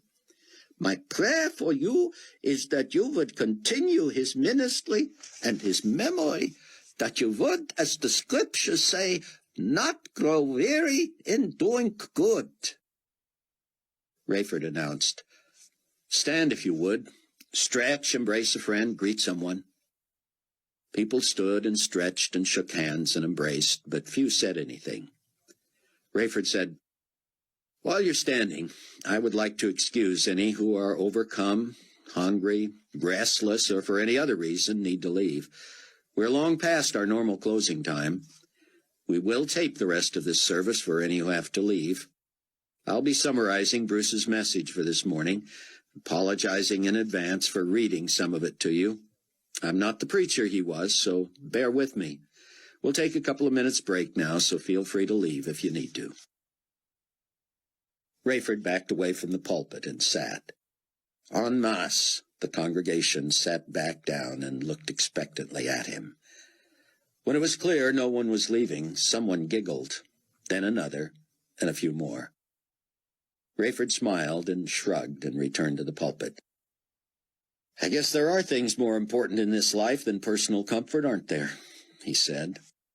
A few amens resounded. Rayford opened his Bible and Bruce's notes. Buck knew what was coming. He had been over the material nearly as many times as Rayford had, and had helped condense it. Still, he was excited. People would be inspired by what Bruce believed had happened, what he predicted would happen, and what was yet to come. Rayford began by explaining, "As best as we've been able to determine, these sermon notes were written on board an aircraft while Bruce was returning from Indonesia last week. The name of the file is Sermon, with today's date, and what he has here is a rough outline and a lot of commentary. Occasionally he lapses into personal notation, some of which I feel free to share with you now that he's gone, others that I feel compelled to keep from you now that he's gone. For instance, shortly after outlining where he wants to go with this message, he notes, 'I was ill all night last night and feel not much better today. I was warned about viruses despite all my shots. I can't complain. I have traveled extensively without problem. God has been with me. Of course he is with me now too, but I fear dehydration. If I'm not better upon my return, I'll get checked out.'" So, Rayford added, we get a glimpse of the ailment that brought him low and which led to his collapse at the church upon his return. As most of you know, he was rushed to the hospital, where it is our belief that he died from this ailment and not from the blast. Bruce has outlined a message here that he believed was particularly urgent, because, as he writes, "I have become convinced we are at the end of the 18-month period of peace, which follows the agreement the Antichrist has made with Israel. If I am right, and we can set the beginning of the tribulation at the time of the signing of the treaty between the nation of Israel and what was then known as the United Nations, we are perilously close to and must prepare for the next ominous and dire prediction in the tribulation timeline, the red horse of the apocalypse." Revelation 6, 3-4 indicates that it was granted to the one who sat on it to take peace from the earth, and that people should kill one another. And there was given to him a great sword.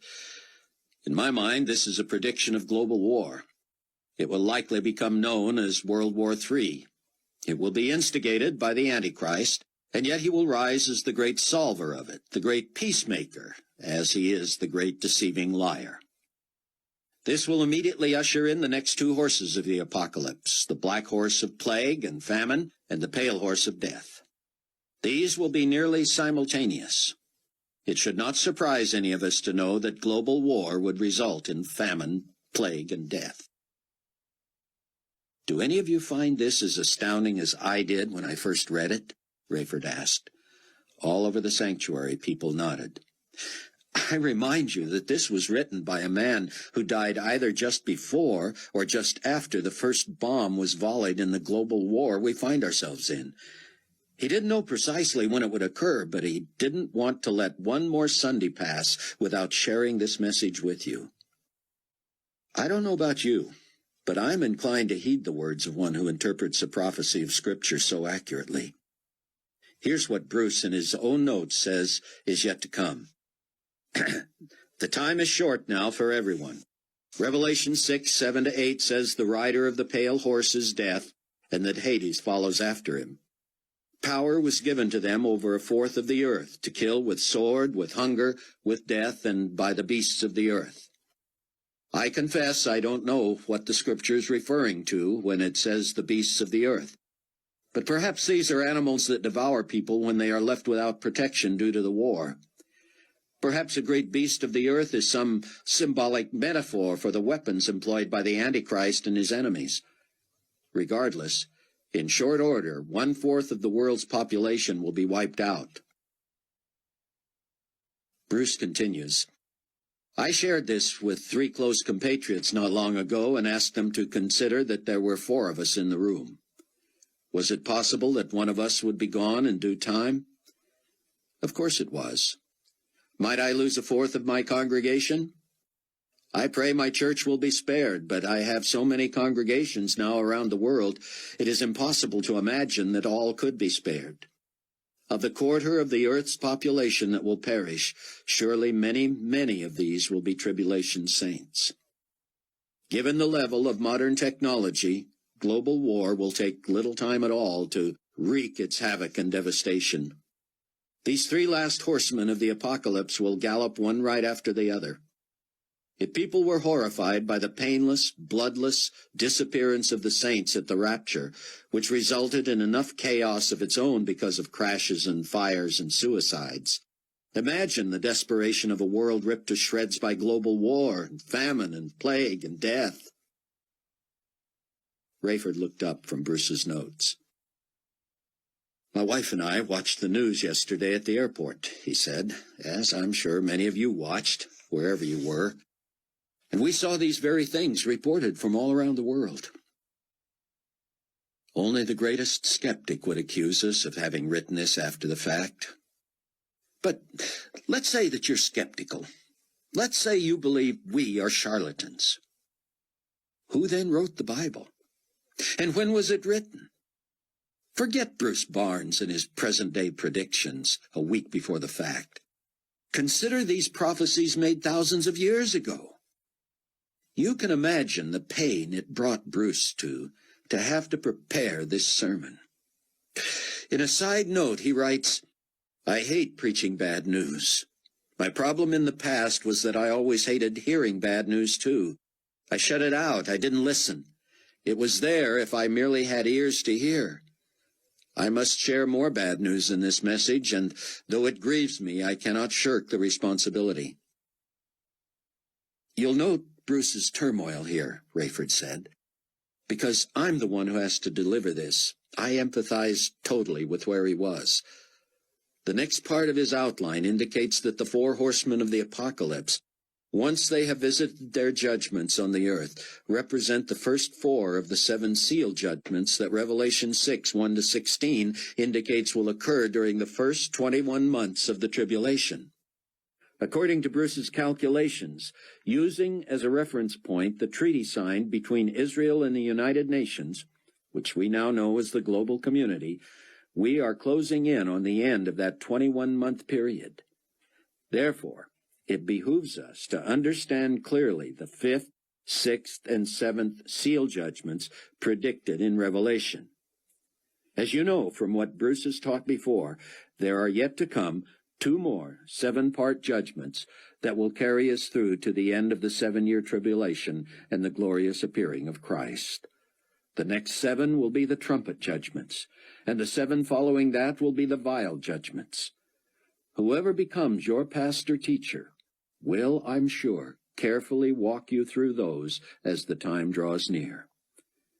Meanwhile, let me, with Bruce's notes and commentary, make us all aware of what we have to look forward to just within the next few weeks. Rayford was exhausted, but worse than that, He had gone over and over in his mind what he was about to share.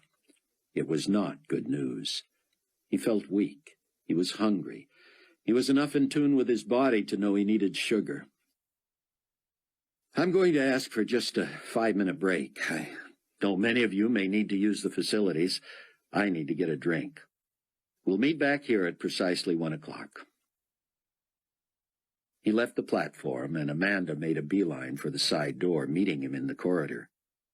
"What do you need?" she asked. "Besides prayer?" "Oh, I've been praying for you all morning," she said. "You know that. What do you want, some orange juice?" "You make me sound like a diabetic." "I just know what I would need if I'd been standing up there that long between meals." "Juice sounds great," he said. While she hurried off, Buck joined Rayford in the hallway. "Do you think they're ready for what's to come?" Buck asked. "Frankly, I think Bruce has been trying to tell them this for months. There's nothing like today's newscast to convince you your pastor is right." Buck assured Rayford he would continue praying for him. When he returned to his seat, he found that, again, it appeared not one person had left. It didn't surprise Buck that Rayford was back in the pulpit exactly when he said he would be. "I won't keep you much longer," he said, "but I'm sure you all agree that this is life and death stuff." From Bruce's notes and teaching, we learn that Revelation 6:9-11 points out that the 5th of the 7 seal judgments concerns tribulation martyrs. The scripture says, "I saw under the altar the souls of those who had been slain for the word of God, and for the testimony which they held. And they cried with a loud voice, saying, How long, O Lord, holy and true, until you judge and avenge our blood on those who dwell on the earth? Then a white robe was given to each of them. And it was said to them that they should rest a little while longer, while both the number of their fellow servants and their brethren, who would be killed as they were, was completed." In other words, Rayford continued, many of those who have died in this world war, and are yet to die until a quarter of the world's population is gone, are considered tribulation martyrs. I put Bruce in this category. While he may not have died specifically for preaching the gospel or while preaching the gospel, clearly it was his life's work, and it resulted in his death. I envision Bruce under the altar with the souls of those slain for the word of God and the testimony they held. He will be given a white robe and told to rest a while longer until even more martyrs are added to the total. I must ask you today, are you prepared? Are you willing? Would you give your life for the sake of the gospel? Rayford paused to take a breath and was startled when someone cried out, "I will!" Rayford didn't know what to say.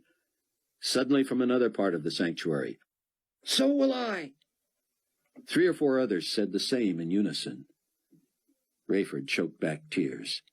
It had been a rhetorical question. He had not expected an answer. How moving, how inspiring. He felt led not to let others follow based on emotion alone. He continued, his voice thick. "Thank you, brothers and sisters. I fear we may all be called upon to express our willingness to die for the cause. Praise God, you are willing." Bruce's notes indicate that he believed these judgments are chronological. If the 4 horsemen of the apocalypse lead to the white-robed tribulation martyrs under the altar in heaven, that could be happening even as we speak. And if it is, we need to know what the 6th seal is. Bruce felt so strongly about this seal judgment that on his computer he cut and pasted right here into his notes several different translations and versions of Revelation 6:12-17. Let me just read you the one he marked as the most stark and easily understood. "I looked when he," and you'll recall that the he mentioned here is the Lamb, who's described in verse 14 of the previous chapter as him who lives forever and ever, who is, of course, Jesus Christ himself. "He opened the 6th seal, and behold, there was a great earthquake, And the sun became black as sackcloth of hair, and the moon became like blood. And the stars of heaven fell to the earth, as a fig tree drops its late figs when it is shaken by a mighty wind. Then the sky receded as a scroll when it is rolled up, and every mountain and island was moved out of its place.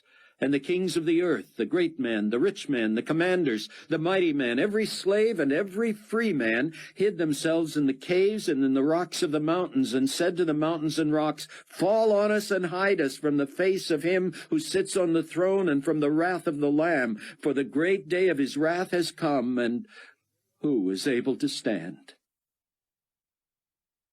Rayford looked up and scanned the sanctuary. Some stared at him, ashen. Others peered intently at their Bibles. I'm no theologian, people. I'm no scholar. I've had as much trouble reading the Bible as any of you throughout my lifetime, and especially over the nearly 2 years since the rapture.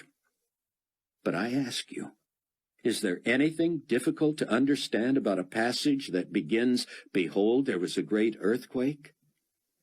Bruce has carefully charted these events, and he believed that the first 7 seals cover the first 21 months of the 7-year tribulation, which began at the time of the covenant between Israel and the Antichrist. If you happen to be one who doesn't believe the Antichrist has appeared on the scene yet, then you don't believe there's an agreement between Israel and that person. If that is true, all this is still yet to come. The tribulation did not begin with the rapture. It begins with the signing of that treaty. Bruce taught us that the first 4 seal judgments were represented by the 4 horsemen of the apocalypse. I submit to you that those horsemen are at full gallop. The 5th seal, the tribulation martyrs who had been slain for the word of God and for the testimony which they held, and whose souls are under the altar, has begun.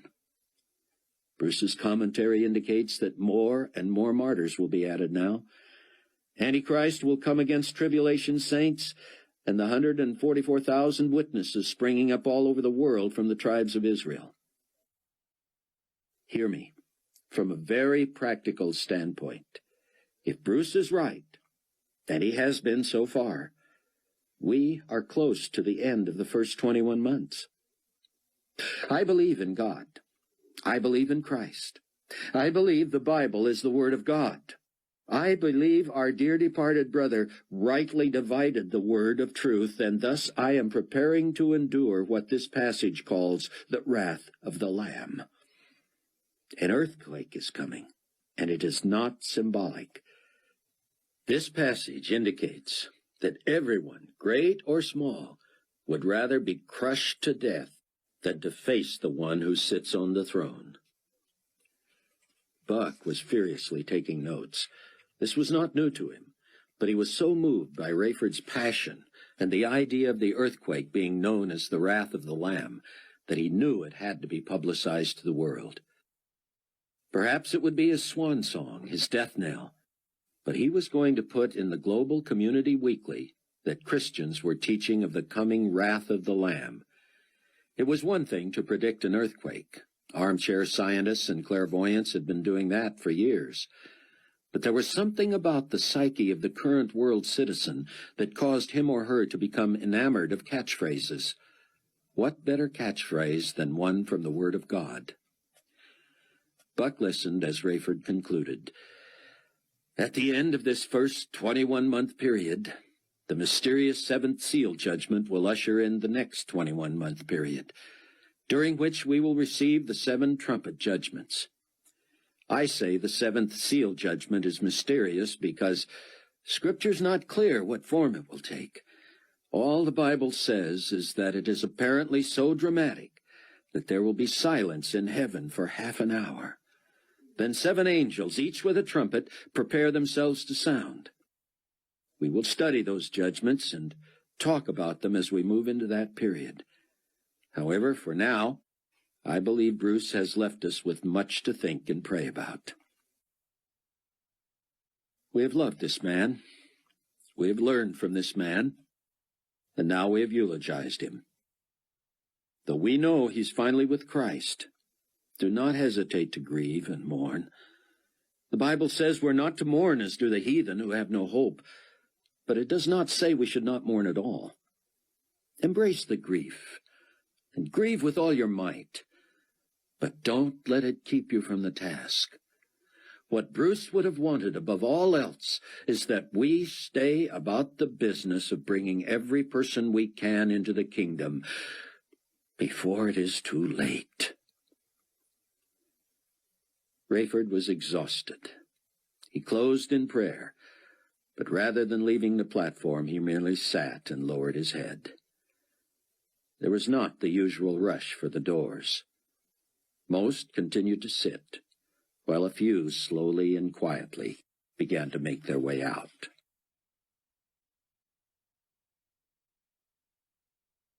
Chapter 16. Buck helped Chloe into the Range Rover, but before he could get around to the driver's side, he was accosted by Verna Z. "Verna, I didn't see you. I'm glad you made it." "I made it all right, Cameron. I also recognized Sion Ben Judah." Buck fought to keep from covering her mouth with his hand. "I'm sorry?" "He's going to be in deep trouble when the global community peacekeeping forces find out where he is. Don't you know he's wanted all over the world? And that your passport and ID were found on one of his accomplices? Buck, you're in as much trouble as he is. Steve Plank has been trying to get a hold of you, and I'm tired of pretending I have no idea what you're up to." "Verna, we're going to have to go somewhere and talk about this." "I can't keep your secret forever, Buck. I'm not going down with you. That was a pretty impressive meeting, and it's obvious everyone loved that Barnes guy. But do all these people believe that Nicolae Carpathia is the Antichrist?" "I can't speak for everyone." "But how about you, Buck? You report directly to the man. Are you going to write a story in one of his own magazines that says that?" "I already have, Verna." "Yeah, but you've always represented it as a neutral report of what some believe. This is your church. These are your people. You buy into all this stuff." "Can we go somewhere and talk about this or not?" Buck said. "I think we'd better. Anyway, I want to interview Sion Ben Judah. You can't blame me for going for the scoop of a lifetime." Buck bit his tongue to keep from saying she wasn't enough of a writer to do justice to a story like Ben Judah anyway. "Let me get back to you tomorrow," he said, "and then we can—" "Tomorrow? Today, Buck. Let's meet at the office this afternoon." "This afternoon is not good. I'm coming back here for the viewing at 4. "Then how about 6:30? "Why does it have to be today?" Buck asked. "It doesn't. I could just tell Steve Plank or Carpathia himself or anybody I want exactly what I've seen today." "Verna, I took a huge risk in helping you out the other night and letting you stay at Loretta's home." "You sure did. And you may regret it for the rest of your life."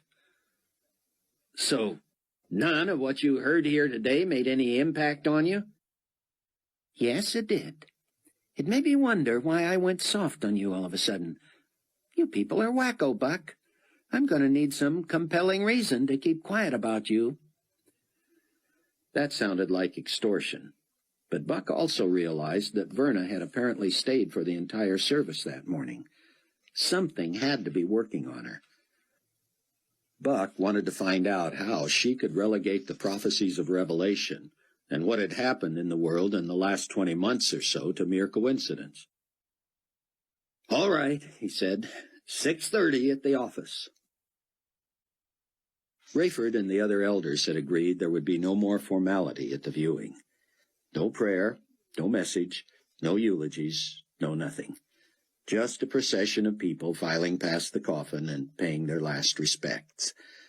Someone had suggested opening the fellowship hall for refreshments, but Rayford, having been tipped off by Buck, decided against it.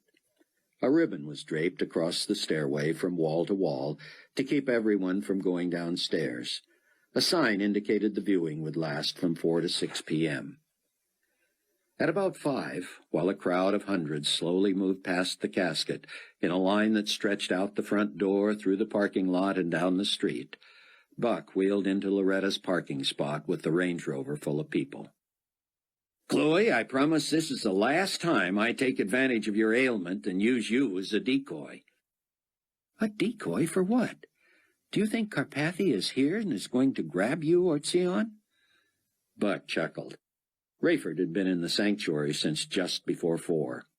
Now Buck, Chloe, Amanda, Sion, and Loretta emerged from the Range Rover. Amanda got on one side of Chloe and Loretta on the other.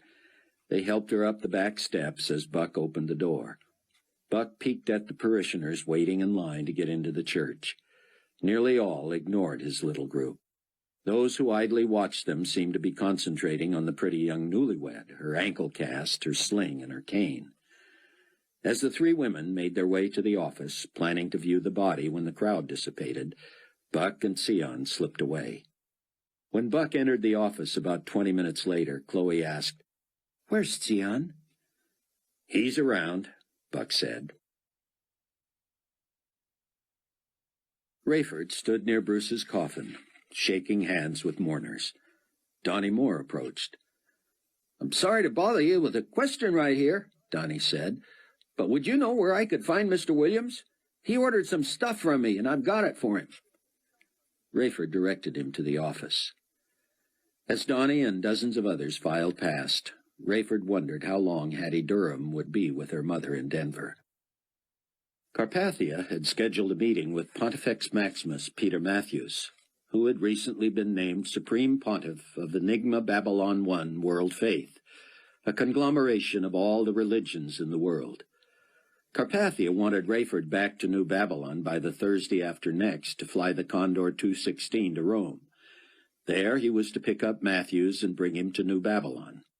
Carpathia had made noises about headquartering Matthews and One World Faith in New Babylon, along with almost every other international organization. Rayford found himself numb, shaking hand after hand. He tried not to look at Bruce's body. He busied himself remembering what else he'd heard Carpathia saying through that ingenious reverse intercom bugging device the late Earl Halliday had installed in the Condor. Most interesting to Rayford was Carpathia's insistence on taking over leadership of several of the groups and committees that had been headed by his old friend and financial angel, Jonathan Stonegal.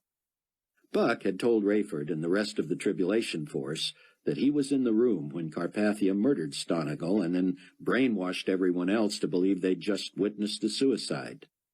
With Carpathia now angling his way into the leadership of international relations committees, commissions on international harmony, and, most important, secret financial cooperatives, his motives for that murder became clear. Rayford let his mind wander to the good old days, when all he had to do was show up at O'Hare on time, fly his routes, and come home. Of course, he was not a believer then, not the kind of husband and father he should have been. The good old days really hadn't been so good at all. He couldn't complain about excitement in his life. While he despised Carpathia and hated to be in a position of actual service to the man, he had long since decided to be obedient to God. If this was where God wanted him, it was where he would serve. He just hoped Hattie Durham might come back through Chicago before he had to leave. Somehow, he and Amanda and Chloe and Buck had to pull her away from Nicolae Carpathia. It had been encouraging to him, in a perverse way, that she had found her own reasons to distance herself from Nicolae. But Carpathia might not be so easily dumped, considering that she was carrying his child, and he was so jealous of his public image.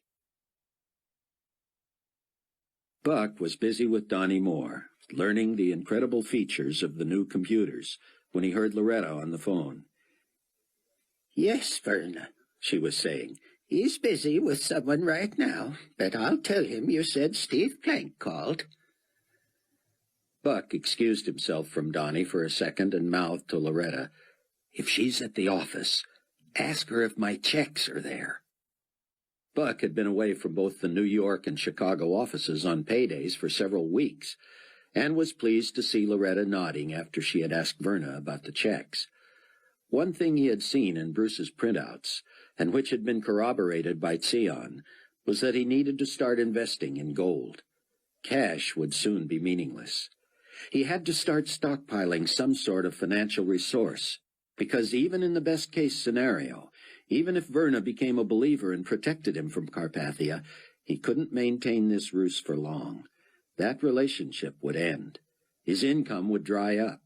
He would not be able to buy or sell without the mark of the beast anyway, and the New World Order Carpathia was so proud of could virtually starve him out. By 5:45, the sanctuary was nearly empty. Rayford headed back to the office. He shut the door behind him. "We can have our moment alone with Bruce's body in a few minutes," he said.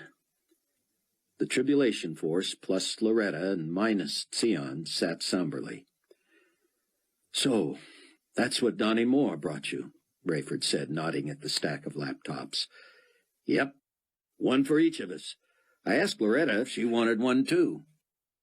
Loretta waved him off, smiling. "I wouldn't know what to do with it. I probably couldn't even open it." "Where's Sion?" Rayford said. "I really think we ought to keep him with us for a while, and—" "Sion is safe," Buck said, looking carefully at Rayford. "Uh-huh." "What does that mean?" Loretta asked. "Where is he?" Rayford sat in a chair on wheels and rolled it close to Loretta. "Ma'am, there are some things we're not going to tell you, for your own good." "Well," she said, "what would you say if I told you I didn't appreciate that very much?" "I can understand, Loretta." "I'm not so sure you can, Captain Steele. I've had things kept from me all my life, just because I was a polite Southern lady." "A Southern belle is more like it," Rayford said. "Now you're patronizing me, and I don't appreciate that either." Rayford was taken aback. "I'm sorry, Loretta. I meant no offense." "Well, it offends me to have secrets kept from me." Rayford leaned forward. "I'm quite serious about doing this for your own good. The fact is, someday, and I mean someday very soon, very high-placed officials may try to force you to tell them where Sion is." "And you think if I know where he is, I'll crack?" "If you don't know where he is, you can't crack, and don't even have to worry about it." Loretta pursed her lips and shook her head. "I know y'all are living dangerous lives. I feel like I've risked a lot just by putting you up. Now I'm only your landlady, is that it?" "Loretta, you're one of the dearest people in the world to us. That's who you are. We wouldn't do anything to hurt you. That's why, even though I know it offends you, and that's the last thing I want to do, I'm not going to let you intimidate me into telling you where Sion is. You'll be able to communicate with him by phone, and we can communicate with him by computer. Someday, you may thank us for withholding this from you." Amanda interrupted. "Rayford, are you and Buck saying that Sion is where I think he is?" Rayford nodded. "Is that necessary already?" Chloe asked. "I'm afraid so. I wish I could say how long it'll be for the rest of us." Loretta, clearly peeved, stood and paced, her arms folded across her chest. "Captain Steele, sir, could you tell me one thing? Could you tell me that you're not keeping this from me because you think I'd blab it all over?" Rayford stood. "Loretta, come here." She stopped and stared at him. "Come on now," he said. "Come right over here and let me hug you. I'm young enough to be your son, so don't be taking this as condescending." Loretta seemed to be refusing to smile, but she did slowly approach Rayford. He embraced her. "Ma'am, I've known you long enough to know that you don't tell secrets. The fact is, the people who might ask you about Sion Ben Judah's whereabouts wouldn't hesitate to use a lie detector, or even truth serum, if they thought you knew. If they could somehow force you to give him up against your will, it could really hurt the cause of Christ." She hugged him. "All right, then," she said. "I still think I'm a tougher bird than you people seem to think.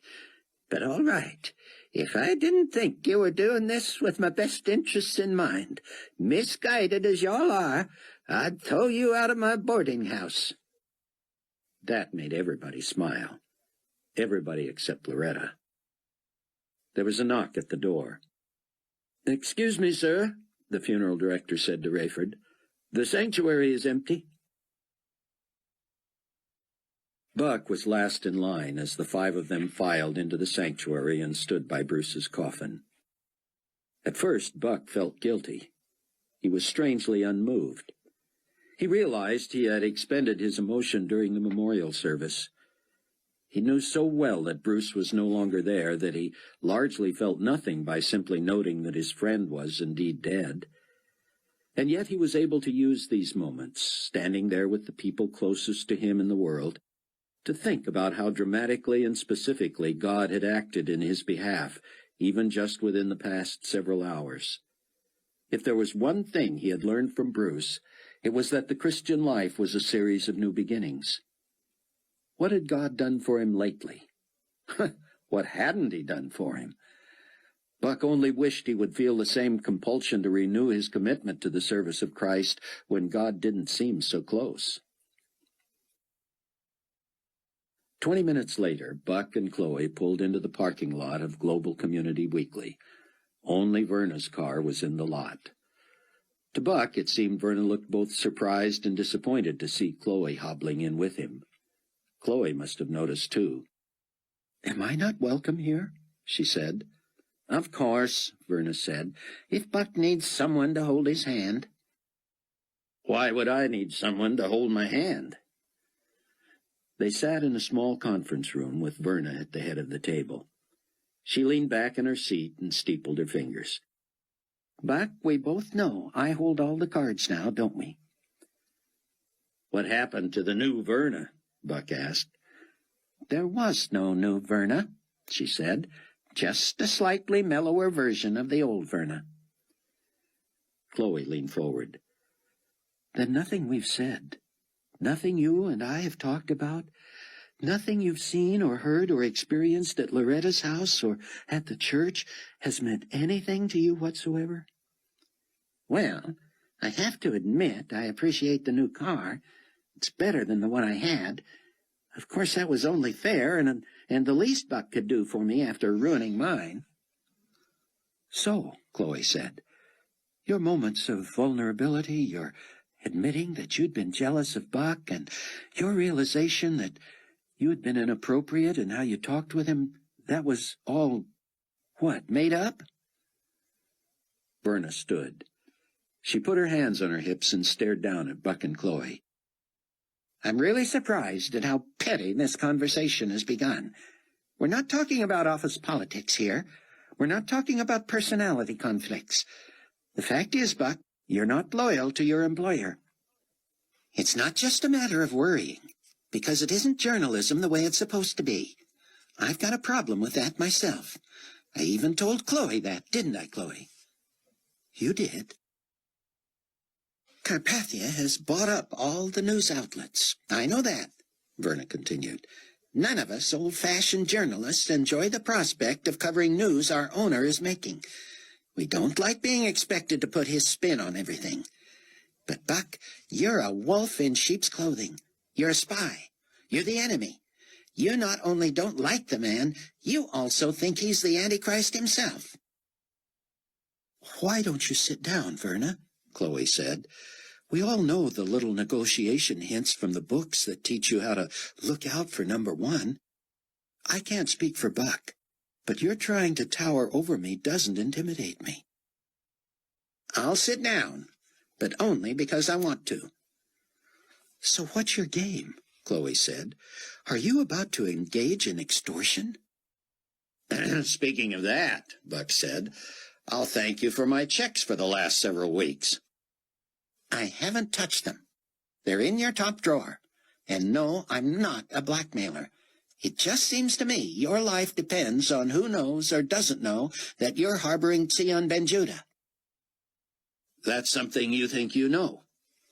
"I saw him in church this morning." "At least you thought you did," Chloe said. Buck flinched and looked at her. So did Verna. For the first time, Buck saw a flicker of uncertainty on Verna's face.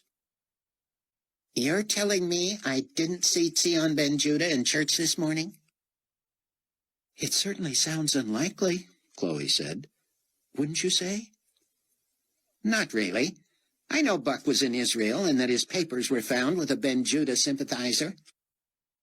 And so you saw Buck in church with Ben Judah? I didn't say that. I said I saw Ben Judah. He was sitting with that woman who put me up the other night, Loretta. So, Loretta's dating Zion Ben Judah, is that what you're saying? You know what I'm saying, Chloe. Ben Judah even spoke in that service. If that wasn't him, I'm no journalist. No comment, Buck said. I resent that. Chloe kept the pressure on. You were sitting somewhere where we couldn't see you. I was in the balcony, if you must know. And from the balcony you could see a man sitting in the back with Loretta. I didn't say that. I meant I could tell he was sitting with her. They both spoke, and it sounded like it was coming from the same area. So, Ben Judah escapes from Israel, apparently with Buck's help. Buck is brilliant enough to leave his official papers with some enemy of the state. When Buck gets Ben Judah safely into North America, he brings him out in public at his own church, and then Ben Judah stands and speaks in front of hundreds of people. This is your thought? Verna was sputtering. If that wasn't Ben Judah, who was it? This is your story, Verna. Loretta will tell me. I got the impression she liked me. I'm sure I saw him walking out the back with her. A small, kind of stocky Israeli. And you could tell from behind who he was. I'm going to call Loretta right now. She reached for a phone. I don't suppose you'd give me her phone number. Buck wondered if that was a good idea. They had not prepped Loretta. But after the incident in the office with Rayford earlier, he believed Loretta could handle Verna Z. Sure, Buck said, scribbling the number. Verna hit the speaker button and dialed. Loretta's phone, Rayford Steele speaking. Apparently Verna had not expected that. Yes, Loretta, please. May I ask? Verna Z. When Loretta came on, she was her typical charming self. Verna, dear, how are you? I heard you at the service today, but I missed you. Did you find it as moving as I did?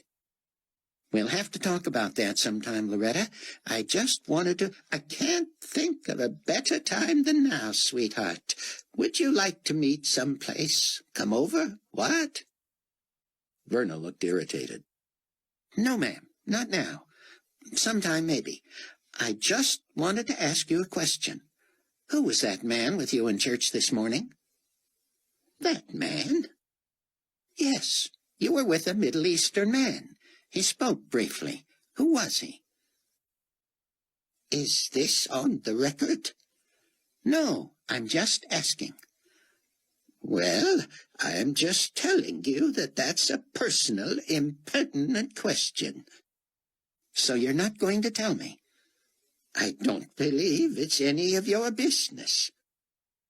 What if I told you that Buck and Chloe said you'd tell me?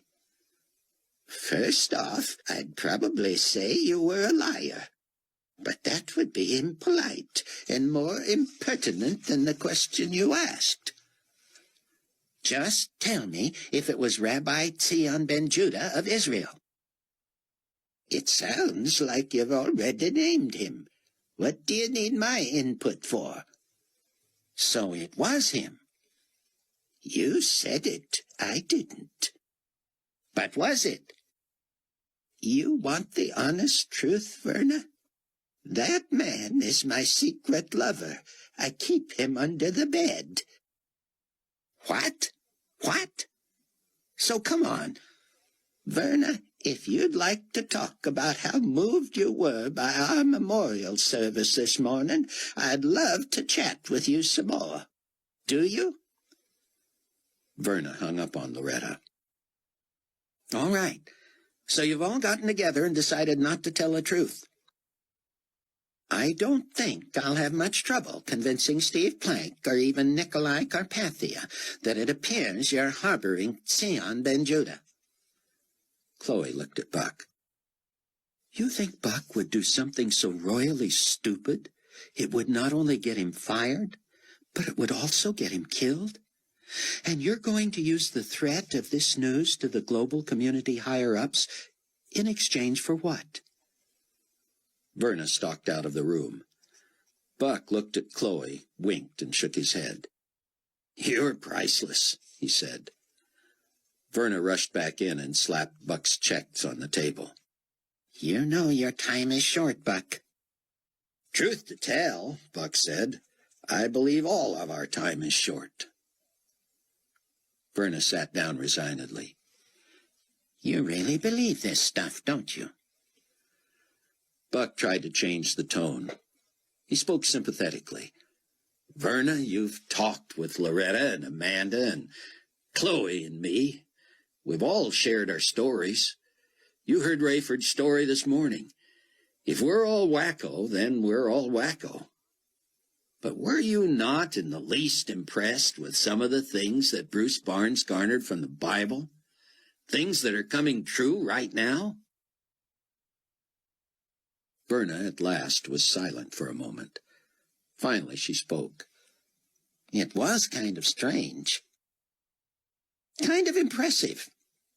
But isn't it just like Nostradamus? Can't these prophecies be read into? Can't they mean anything you want them to mean? "I don't know how you could believe that," Chloe said. "You're smarter than that. Bruce said that if the treaty between the United Nations and Israel was the covenant referred to in the Bible, it would usher in the 7-year tribulation period. First, there would be 7 seal judgments. The 4 horsemen of the apocalypse would be the horse of peace for 18 months, the horse of war, the horse of plague and famine, and the horse of death." That's all symbolic, isn't it? Verna said. "Of course it is," Chloe said. "I haven't seen any horsemen, but I have seen a 1.5 years of peace. I've seen World War III break out. I've seen it result in plagues and famine, with more to come. I've seen lots of people die, and more will. What will it take to convince you? You can't see the 5th seal judgment, the martyred saints under the altar in heaven. But did you hear what Rayford said Bruce believes is coming next?" An earthquake, yes, I know. Will that convince you? Verna turned in her chair and stared out the window. I suppose that would be pretty hard to argue with. "I have some advice for you," Chloe said. "If that earthquake is as devastating as the Bible makes it sound, you may not have time to change your mind about all of this before your time is up." Verna stood and walked slowly to the door. Holding it open, she said softly, I still don't like the idea of Buck's pretending to Carpathia to be something he's not.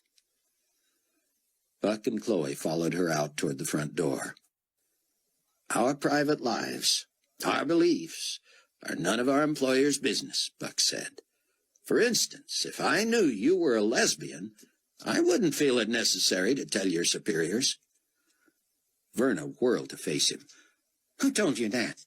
What business is that of yours? You tell anybody that and I'll... Buck raised both hands. "Verna, your personal life is confidential with me. You don't have to worry that I'll ever say anything to anybody about that." There's nothing to tell. "My point exactly." Buck held the door open for Chloe.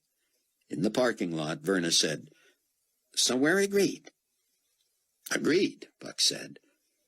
That neither of us is going to say anything about the other's personal life. Buck shrugged. "Sounds fair to me." The funeral director was on the phone with Rayford. "So," he was saying, "with the backlog of deaths, the scarcity of grave sites, and so forth, we're estimating interment no sooner than 3 weeks, possibly as late as 5 weeks. We store the bodies at no charge to you, as this is a matter of public health." I understand. If you could simply inform us once the burial has occurred, we'd appreciate it. We will not have a service, and no one will attend. Loretta sat at the dining room table next to Rayford. That seems so sad, she said. Are you sure not even one of us should go? I've never been much for graveside services, Rayford said, and I don't think anything more needs to be said over Bruce's body. That's true, she said. It's not like that's him. He's not going to feel lonely or neglected. Rayford nodded and pulled a sheet from a stack of Bruce's papers. Loretta, I think Bruce would have wanted you to see this. What is it? It's from his personal journal. A few private thoughts about you. Are you sure? Of course. I mean, are you sure he'd want me to see it? I can only go by my own feelings, he said. If I'd written something like this, I would want you to see it, especially after I was gone. Loretta, her fingers shaking, pulled the sheet to where she could read it with her bifocals. She was soon overcome. Thank you, Rayford, she managed through her tears. Thank you for letting me see that. Buck, I had no idea Verna was a lesbian, Chloe said. You had no idea. Neither did I. You're kidding. I'm not. You think that little revelation was of God, too? I'd sooner think it was a wild coincidence. But you never know. That tidbit may have saved your life. You may have saved my life, Chloe. You were brilliant in there. Just sticking up for my man. She rattled the wrong cage.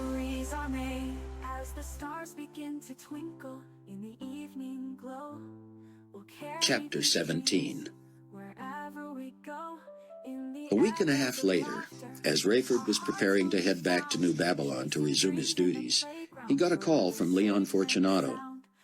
You haven't heard anything from the potentate's woman, have you? The potentate's woman, Rayford repeated, trying to let his disgust show. You know who I'm talking about. She flew over there on the same flight you did. Where is she? I wasn't under the impression I was responsible for her. Still, you don't really want to withhold information about somebody Carpathia wants to know about. Oh, he wants to know where she is. In other words, he hasn't heard from her? You know that's the only reason I'd be calling you. Where does he think she is? Don't play games with me, Steele. Tell me what you know. I don't know precisely where she is, and I don't feel the liberty to be reporting on her whereabouts or even where I think she is without her knowledge. I think you'd better remember who you work for, pal. How can I forget? So, you want me to imply to Carpathia that you're harboring his fiancée? If that's what you're worried about, I can put your mind at ease. The last time I saw Hattie Durham was at Mitchell Field in Milwaukee when I arrived. And she went on where? I really don't think I should be sharing her itinerary if she chose not to. You could regret this, Steele. You know what, Leon? I'll sleep tonight. We're assuming she went to see her family in Denver. There was no war damage there, so we don't understand why we can't get through by phone. I'm sure you have many resources for locating her. I'd rather not be one of them. I hope you're financially secure, Captain Steele. Rayford did not respond. He didn't want to get into more of a war of words with Leon Fortunato. There's been a slight change of plans, by the way, as it relates to your picking up Supreme Pontiff Matthews in Rome. I'm listening. Carpathia will be going with you. He wants to accompany Matthews back to New Babylon. How does that affect me? I just wanted to make sure you didn't leave without him. Buck had already had his tongue-lashing by phone from Steve Plank about having allowed his passport and ID to fall into the wrong hands in Israel. They tortured that Shoresh guy within an inch of his life, and he still swore you were just a passenger on his boat. It was a nice big wood boat, Buck had said. Well, the boat is no more. What was the point of destroying a man's boat and torturing him? Are we on the record? I don't know, Steve. Are we talking as journalists, friends, or is this a warning from a colleague? Steve changed the subject. Carpathia still likes the copy you're sending out from Chicago. He thinks Global Community Weekly is the best magazine in the world. Of course, it always has been. Yeah. If you forget about objectivity and journalistic credibility. We all forgot about that years ago, Plank had said. Even before we were owned by Carpathia, we still had to dance to somebody's tune. Buck brought Amanda, Chloe, Rayford, and Sion up to speed on their new laptop computers. Sion had been using his secure phone to talk to everyone at Loretta's place, which they began calling their safe house. More than once, Loretta said, "That man sounds like he's next door." "That's cellular technology for you," Buck said. Sion required daily visits from his fellow Tribulation Force members just to keep his spirits up. He was fascinated by the new technology, and he spent much of his time monitoring the news. He was tempted to try to communicate via email to many of his spiritual children around the world. However, he feared they might be tortured in attempts to determine his whereabouts. He asked Buck to ask Nani how he might go about communicating widely without the recipients of his missive suffering for it. The solution was simple. He would merely put his messages on a central bulletin board, and no one would know who was accessing them. Sion spent much of his days poring over Bruce's material and getting it into publishable shape. That was made easier by Buck's getting it to Sion on disk. Frequently, Sion uploaded portions and, in essence, broadcast them to certain members of the Tribulation Force. He was specially impressed with what Bruce had to say about Chloe and Amanda. In his personal journal, Bruce frequently mentioned his dream that they worked together, researching, writing, and teaching cell groups and house churches. Eventually, it was agreed that Amanda would not return to New Babylon until after Rayford got back from his flight to Rome.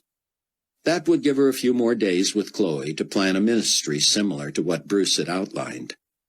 They didn't know where it would take them or what the opportunities would be, but they enjoyed working together and seemed to learn more that way. Buck was glad Verna Z was keeping her distance. Much of the staff of the Chicago office was deployed to various bombed-out cities to report on the resultant chaos. There was no doubt in Buck's mind that the black horse of plagues and famine and the pale horse of death had come galloping in on the heels of the red horse of war. On Wednesday evening, Amanda drove Rayford to Milwaukee for his flight to Iraq. "Why couldn't Matthews fly on his own plane to see Carpathia?" she said. "You know Carpathia. He likes to take the upper hand by being the most deferential and kind. He not only sends a plane for you, he also comes along and accompanies you back." "What does he want from Matthews?" "Who knows? It could be anything. The increase in converts we're seeing has to be very troubling for Matthews. We are one faction that doesn't buy into the one-world faith routine." At 6 Thursday morning, Loretta's household was awakened by the phone. Chloe grabbed it. She put her hand over the mouthpiece and told Buck, "Loretta's got it. It's Hattie." Buck leaned close to listen with her. "Yes," Loretta was saying. "You woke me, darling, but it's all right. Captain Steele said you might call." "Well, I'm flying through Milwaukee on my way back to New Babylon, and I've purposely scheduled a 6-hour layover. Tell anybody there who cares that I'll be at Mitchell Field if they want to talk to me. They shouldn't feel obligated, and I won't be offended if they don't come." "Oh, they'll come, hon. Don't you worry about that." That same hour was 3 o'clock in the afternoon in Baghdad when Rayford's commercial flight landed.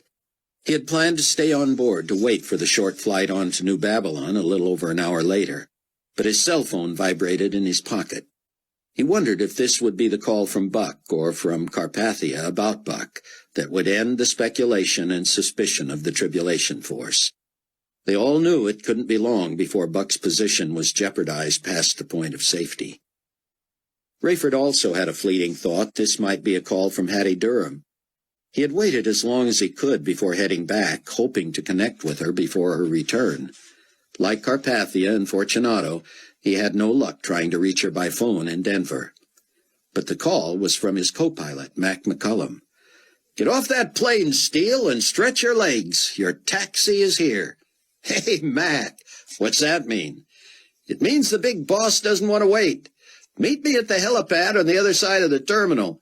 I'm coptering you back to headquarters." Rayford had wanted to put off his return to New Babylon as long as possible, but at least a helicopter ride was a diversion. He envied McCullum's ability to easily switch back and forth between co-piloting jumbo jets and flying whirlybirds. Rayford hadn't piloted a helicopter since his military days more than 20 years before. Global Community Weekly was released to the public every Thursday, with the following Monday's date on the cover.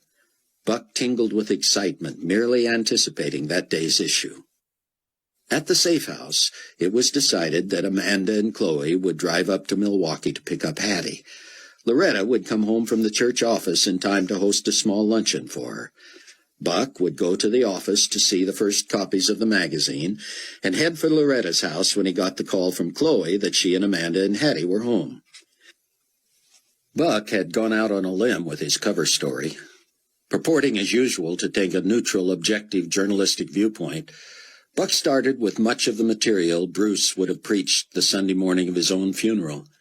Buck did the writing, but he assigned reporters from every Global Community Weekly office still standing in several countries to interview local and regional clergymen about the prophecies in the Book of Revelation. For some reason, his reporters, most of them skeptics, went at this task with glee. Buck was faxed, modemed, phoned, couriered, and mailed dispatches from all over the world. His cover story title and the specific question he wanted his reporters to ask religious leaders was, "Will we suffer the wrath of the Lamb?" Buck had enjoyed this self-assigned task more than all the other cover stories he had ever done. That included his Man of the Year stories, even the one on Chaim Rosenzweig. He had spent nearly 3 days and nights hardly sleeping, collating, contrasting, and comparing the various reports. He, of course, could detect fellow believers in some of the comments. Despite the skepticism and cynicism of most of the reporters, Tribulation Saint pastors and a few converted Jews were quoted that the wrath of the Lamb, predicted in Revelation 6, was literal and imminent. The vast majority of the quotes were from clergy formerly representing various and sundry religions and denominations, but now serving Enigma Babylon 1 world faith. Almost to a person, these men and women, faith guides, no one was called a reverend or a pastor or a priest anymore, took their lead from Pontifex Maximus, Peter Matthews. Buck himself had talked to Matthews. His view, echoed dozens of times, was that the Book of Revelation was wonderful, archaic, beautiful literature to be taken symbolically, figuratively, metaphorically. This earthquake, Matthews had told Buck by phone, a smile in his voice, could refer to anything. It may have happened already. It may refer to something someone imagined going on in heaven. Who knows? It may be some story related to the old theory of an eternal man in the sky who created the world. I don't know about you, but I have not seen any apocalyptic horsemen. I haven't seen anyone die for their religion. I haven't seen anyone slain for the word of God, as the previous verses say. I haven't seen anyone in a white robe, and I don't expect to endure any earthquake. Regardless of your view on the person or concept of God or a God, hardly anyone today would imagine a supreme spirit being full of goodness and light subjecting the entire earth, already suffering from so recent a devastating war, to a calamity like an earthquake. But, Buck had asked him, are you not aware that this idea of fearing the wrath of the Lamb is a doctrine still preached in many churches? Of course, Matthews had responded, but these are the same holdovers from your right-wing fanatical fundamentalist factions who have always taken the Bible literally. These same preachers, and I dare say many of their parishioners, are the ones who take the creation account, the Adam and Eve myth, if you will, literally. They believe the entire world was under water at the time of Noah, and that only he and his 3 sons and their wives survived to begin the entire human race as we now know it. But you, as a Catholic, as the former Pope, not just the former Pope, Mr. Williams, also a former Catholic, I feel a great responsibility as leader of the global community's faith to set aside all trappings of parochialism. I must, in the spirit of unity and conciliation and ecumenism, be prepared to admit that much Catholic thought and scholarship was just as rigid and narrow-minded as that which I'm criticizing here. Such as, I don't care to be too specific, at the risk of offending those few who still like to refer to themselves as Catholics, but the idea of a literal virgin birth should be seen as an incredible leap of logic. The idea that the Holy Roman Catholic Church was the only true church was almost as damaging as the evangelical Protestant view that Jesus was the only way to God. That assumes, of course, that Jesus was, as so many of my Bible-worshipping friends like to say, the only begotten Son of the Father. By now, I'm sure that most thinking people realize that God is, at most, a spirit, an idea, if you will. If they like to infuse him or it or her with some characteristics of purity and goodness, it only follows that we are all sons and daughters of God. Buck had led him. The idea of heaven and hell, then. Heaven is a state of mind.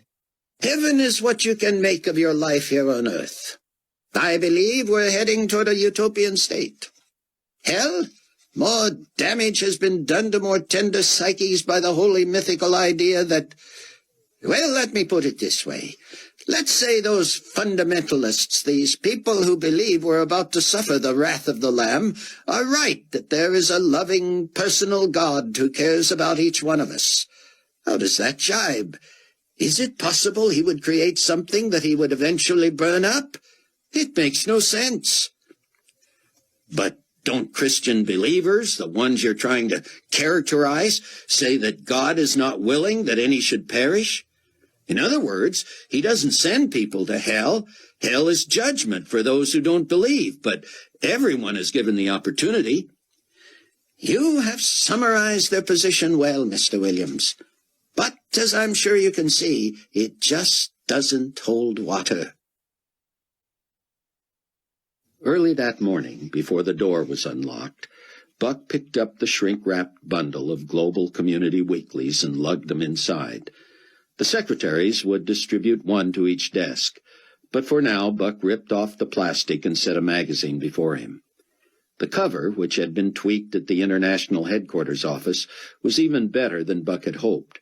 Under the logo was a stylized illustration of a huge mountain range splitting from one end to the other.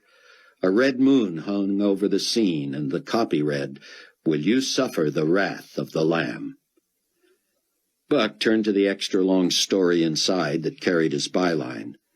Characteristic of a Buck Williams story, he had covered all the bases. He had quoted leaders from Carpathia and Matthews to local faith guides. There was even a smattering of quotes from the man on the street.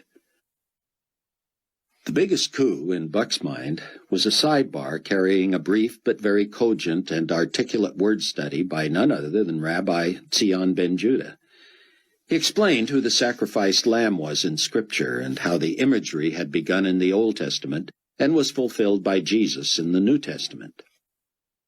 Buck had been suspicious about not having been called on the carpet by anyone but his old friend Steve Plank regarding his potential involvement in the escape of Zion ben Judah. Quoting Zion extensively in his own sidebar could have made it seem as if Buck were rubbing in the faces of his superiors his knowledge of ben Judah's whereabouts. But he had headed that off. When the story was filed and sent via satellite to the various print plant facilities, Buck added a note that Dr. Ben Judah learned of this story over the Internet and has submitted his view via computer from an undisclosed location.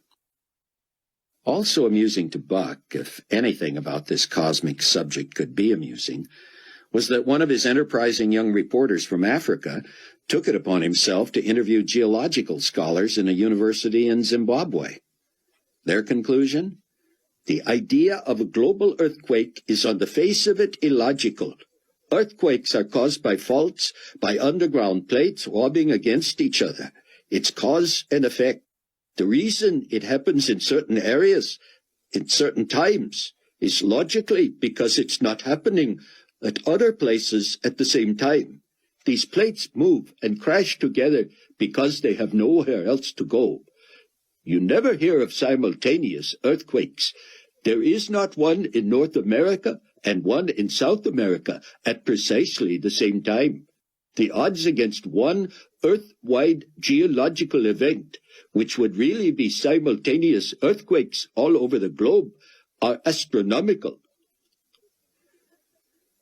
McCullum landed the chopper on the roof of the Global Community International Headquarters building in New Babylon. He helped carry Rayford's bags into the elevator that took them past Carpathia's Suite 216, an entire floor of offices and conference rooms. Rayford had never understood its address, as it was not on the second floor at all. Carpathia and his senior staff occupied the top floor of the 18-story building. Rayford hoped Carpathia would not know precisely when they arrived.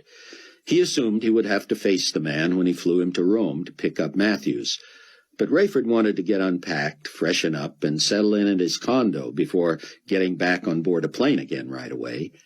He was grateful they were not intercepted. He had a couple of hours before takeoff. "See you on the 216, Mac," he said. The phones began ringing at the Global Weekly office even before anyone else began to arrive. Buck let the answering machine take the calls, and it wasn't long before he rolled his chair to the receptionist's desk and sat listening to the comments. One woman said, "So, Global Community Weekly has stooped to the level of the tabloids, covering every latest fairy tale to come out of the so-called church. Leave this trash to the yellow journalists." Another said, "I wouldn't have dreamed people still believed this malarkey. That you could dig up that many weirdos to contribute to one story is a tribute to investigative journalism. Thanks for exposing them to the light and showing them what fools they really are."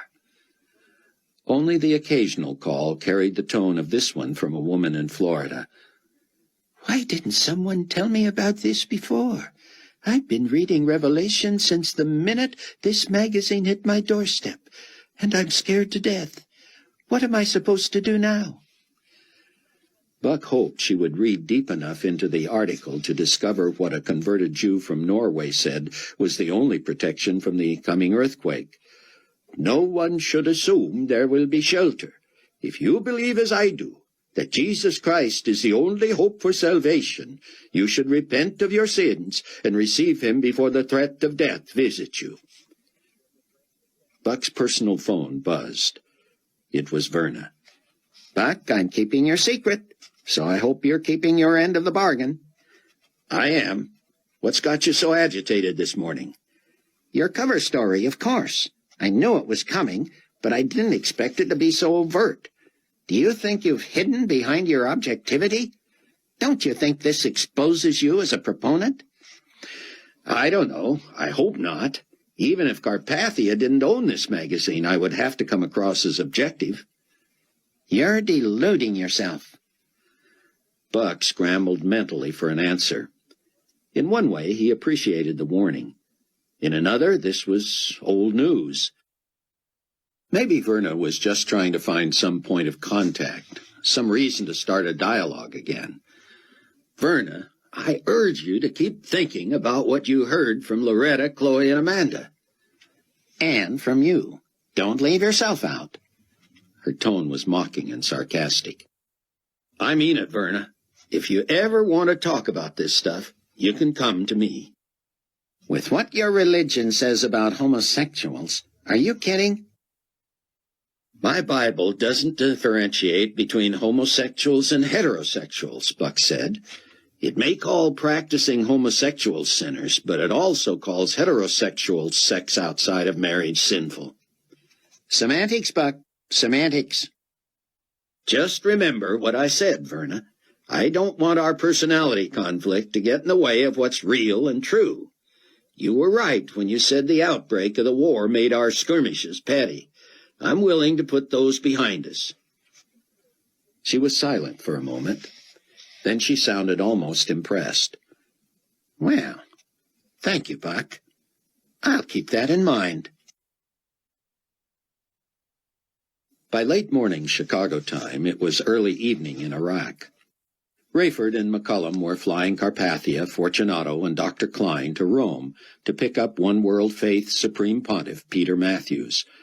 Rayford knew Carpathia wanted to pave the way for the apostate union of religions to move to New Babylon, but he wasn't sure how Dr. Klein fit into this meeting. By listening in on his bugging device, he soon found out. As was his usual custom, Rayford took off, quickly reached cruising altitude, put the plane on autopilot, and turned over control to Mac McCullum. I feel like I've been on a plane all day, he said, leaning back in his seat, pulling the bill of his cap down over his eyes, applying his headphones and appearing to drift off to sleep. In the approximately 2 hours it took to fly from New Babylon to Rome, Rayford would get a lesson in New World Order international diplomacy. But before they got down to business, Carpathia checked with Fortunato on the flight plans of Hattie Durham. Fortunato told him, "She is on some kind of a multi-leg journey that has a long layover in Milwaukee, then heads for Boston. She'll fly non-stop from Boston to Baghdad. She'll lose several hours coming this way, but I think we can expect her tomorrow morning." Carpathia sounded peeved. How long before we get the international terminal finished in New Babylon? I am tired of everything having to come through Baghdad. They're telling us a couple of months now. And these are the same building engineers who tell us everything else in New Babylon is state-of-the-art? Yes, sir. Have you noticed problems? No, but it almost makes me wish this Wrath of the Lamb business was more than a myth. I would like to put the true test to their earthquake-proof claims. I saw that piece today, Dr. Klein said. Interesting bit of fiction. That Williams can make an interesting story out of anything, can't he? Yes, Carpathia said solemnly. I suspect he has made an interesting story of his own background. I don't follow. I do not follow either, Carpathia said. Our intelligence forces link him to the disappearance of Rabbi Ben Judah. Rayford straightened and listened more closely. He didn't want McCullum to realize he was listening on a different frequency, but neither did he want to miss anything. We are learning more and more about our brilliant young journalist, Carpathia said. He has never been forthcoming about his ties to my own pilot, but then neither has Captain Steele. I still do not mind having them around. They may think they are in strategic proximity to me, but I am also able to learn much about the opposition through them. So there it is, Rayford thought. The gauntlet is down. Leon, what is the latest on those two crazy men in Jerusalem? Fortunato sounded disgusted. They've got the whole nation of Israel up in arms again, he said. You know it hasn't rained there since they began all that preaching? And that trick they pulled on the water supply, turning it to blood during the temple ceremonies, they're doing that again. What has set them off this time? I think you know. I have asked you not to be circumspect with me, Leon. When I ask you a question, I expect— Forgive me, potentate. They have been carrying on about the arrest and torture of people associated with Dr. Ben Judah. They're saying that until those suspects have been released and the search has been called off, all water supplies will be polluted by blood. How do they do that? No one knows, but it's very real, isn't it, Dr. Klein? Oh, yes, he said. I have been sent samples. There's a high water content, but it is mostly blood. Human blood? It has all the characteristics of human blood, although the type is difficult to determine. It borders on some cross between human and animal blood. How is morale in Israel? Carpathia asked. The people are angry with the two preachers. They want to kill them. That is not all bad, Carpathia said. Can we not get that done? No one dares. The death count on those who've made attacks on them is over a dozen by now. You learn your lesson after a while.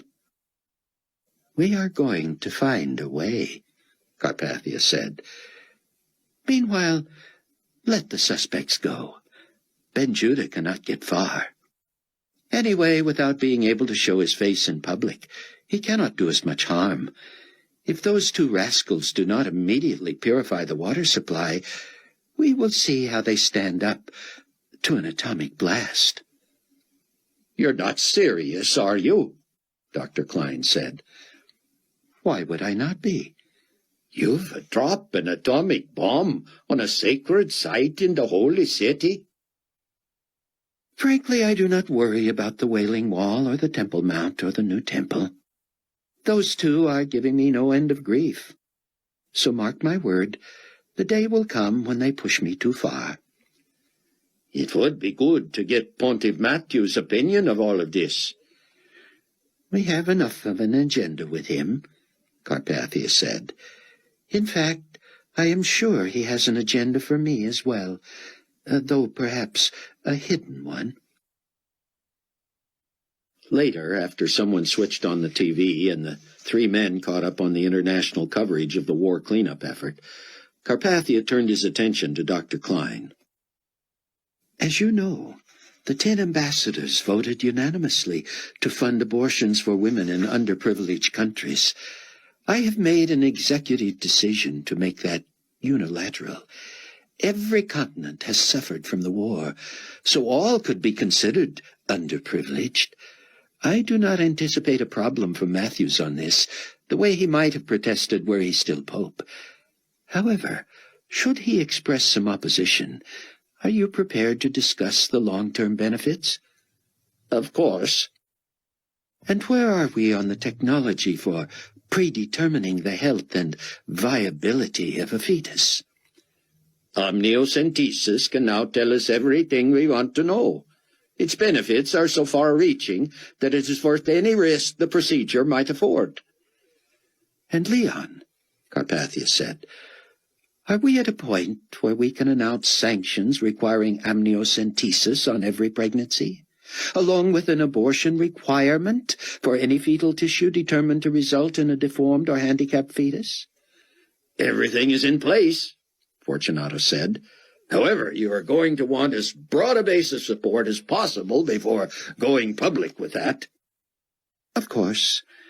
That is one of the reasons for this meeting with Matthews. Are you optimistic? Fortunato asked. Should I not be? Is Matthews not aware that I put him where he is today? That's a question I ask myself all the time, Potentate. Surely you notice his lack of deference and respect. I don't like the way he treats you as if he's an equal. For the time being, he can be as pushy as he wants. He can be of great value to the cause because of his following. I know he is having financial difficulty because he cannot sell surplus churches. They are single-use facilities, so he will no doubt be pleading his case for more of an allotment from the global community. The ambassadors are already upset about this. For right now, though, I do not mind having the upper hand financially. Maybe we can strike a deal. Chapter 18. Buck was amused that his cover story was the hottest topic of the day. Every talk show, news show, and even some variety shows mentioned it. One comedy featured an animated short of a woolly lamb going on the rampage. They called it Our View of the Wrath of the Lamb. Glancing at the magazine before him, Buck suddenly realized that when he was exposed, when he would have to step down, when he possibly became a fugitive, It would be impossible to match the distribution of a magazine so well established around the world. He might have a larger audience via television and the internet, but he wondered if he would ever have the influence again that he had right now. He looked at his watch. It was almost time to head for the safe house and the luncheon with Hattie. Rayford and McCullum had about an hour's break after they hit the ground in Rome and before they were to head back to New Babylon. They passed Peter Matthews and one of his aides boarding the plane. Rayford was nauseated by Carpathia's obsequious deference to Matthews. He heard the potentate say, "How good of you to allow us to come and collect you, Pontiff. I am hoping we can have meaningful dialogue, profitable to the good of the global community." Just before Rayford stepped out of earshot, Matthews told Carpathia, "As long as it's profitable to the one-world faith, I don't much care whether you benefit or not." Rayford found reasons to excuse himself from McCullum and hurry back to the plane and into the cockpit. He apologized to Fortunato for having to check on a few things and was soon back in his customary spot. The door was locked, the reverse intercom was on, and Rayford was listening. Buck had not seen Hattie Durham in real distress since the night of the rapture. He, like most other men, usually saw her only as striking. Now the kindest term he could think of for her was disheveled. She carried an oversized purse, stuffed mostly with tissues, and she made use of every last one. Loretta pointed her to the head of the table, and when lunch was served, they all sat awkwardly, seeming to try to avoid meaningful conversation. Buck said, "Amanda, would you pray for us?" Hattie quickly entwined her fingers under her chin, like a little girl kneeling at her bedside. Amanda said, "Father, sometimes in the situations we find ourselves, it's difficult to know what to say to you. Sometimes we're unhappy. Sometimes we're distraught. Sometimes we have no idea where to turn. The world seems in such chaos. However, we know we can thank you for who you are. We thank you that you're a good God, that you care about us and love us. We thank you that you're sovereign and that you hold the world in your hands. We thank you for friends, especially old friends like Hattie. Give us words to say that might help her in whatever decision-making she must do. And thank you for the provision of this food. In Jesus' name, amen." They ate in silence, Buck noticing that Hattie's eyes were full of tears. Despite that, she ate quickly and was done before the rest. She grabbed yet another tissue and blew her nose. "Well," she said, "Rayford insisted that I drop in on you on my way back. I'm sorry I missed him, but I think he really wanted me to talk to you anyway. Or maybe he wanted you to talk to me." The women looked as puzzled as Buck felt. That was it? The floor was theirs? What were they supposed to do? It was hard to meet this woman at her point of need if she wasn't going to share that need. Loretta began. "Hattie, what's troubling you the most just now?" Either what Loretta said or how she said it unleashed a torrent of tears. "Fact is," Hattie managed, "I want an abortion. My family is encouraging me that way. I don't know what Nicolae will say, but if there's no change in our relationship when I get back there, I'm going to want an abortion for sure. I suppose I'm here because I know you'll try to talk me out of it, and I guess I need to hear both sides. Rayford already gave me the standard right-wing pro-life position. I don't guess I need to hear that again." "What do you need to hear?" Buck said, feeling very male and very insensitive just then. Chloe gave him a look that implied he should not push. "Hattie," she said, "you know where we stand. That's not why you're here. If you want to be talked out of it, we can do that. If you won't be talked out of it, nothing we say will make any difference." Hattie looked frustrated. "So you think I'm here to get preached at?" "We're not going to preach at you," Amanda said. From what I understand, you know where we stand on the things of God as well. Yes, I do, Hattie said. I'm sorry to have wasted your time. I guess I have a decision to make about this pregnancy, and it was foolish of me to drag you into it. Don't feel like you have to leave, darling, Loretta said. This is my house, and I'm your hostess, and you might risk offending me if you were to leave too early. Hattie looked at her as if to be sure Loretta was teasing. It was clear that she was. I can just as easily wait at the airport, Hattie said. I'm sorry to have put you through all this inconvenience. Buck wanted to say something, but knew he couldn't communicate at this level. He looked into the eyes of the women who intently watched their guest. Finally, Chloe stood and walked behind Hattie's chair. She put her hands on Hattie's shoulders. I've always admired and liked you, she said. I think we could have been friends in another situation. But, Hattie, I feel led to tell you that I know why you came here today. I know why you followed my dad's advice, though you may have done it against your will. Something tells me your visit home was not successful. Maybe they were too practical. Maybe they didn't give you the compassion you needed along with their advice. Maybe hearing that they wanted you to end this pregnancy was not what you really wanted. Let me just tell you, Hattie, if it's love you're looking for, you came to the right place. Yes, there are things we believe, things we think you should know, things we think you should agree with. Decisions we think you should make. We have ideas about what you should do about your baby, and we have ideas about what you should do about your soul. But these are personal decisions only you can make. And while they are life and death, heaven and hell decisions, all we can offer is support, encouragement, advice if you ask for it, and love. Yeah, Hattie said.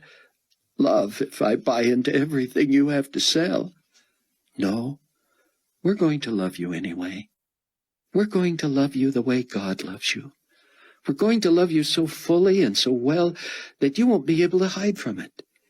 Even if your decisions go against everything we believe to be true, and even though we would grieve over the loss of innocent life if you chose to abort your baby, we won't love you any less. Hattie burst into tears as Chloe rubbed her shoulders. That's impossible. You can't love me no matter what I do, especially if I ignore your advice. You're right, Chloe said.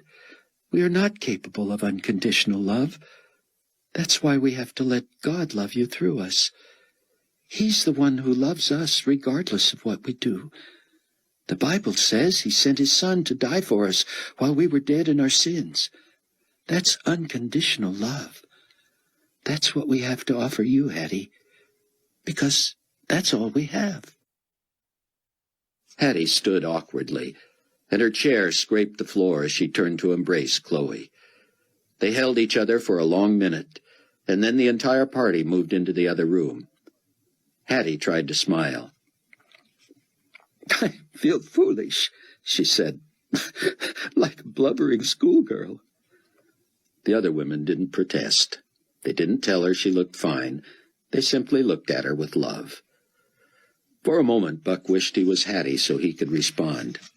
He didn't know about her, but this sure would have won him over.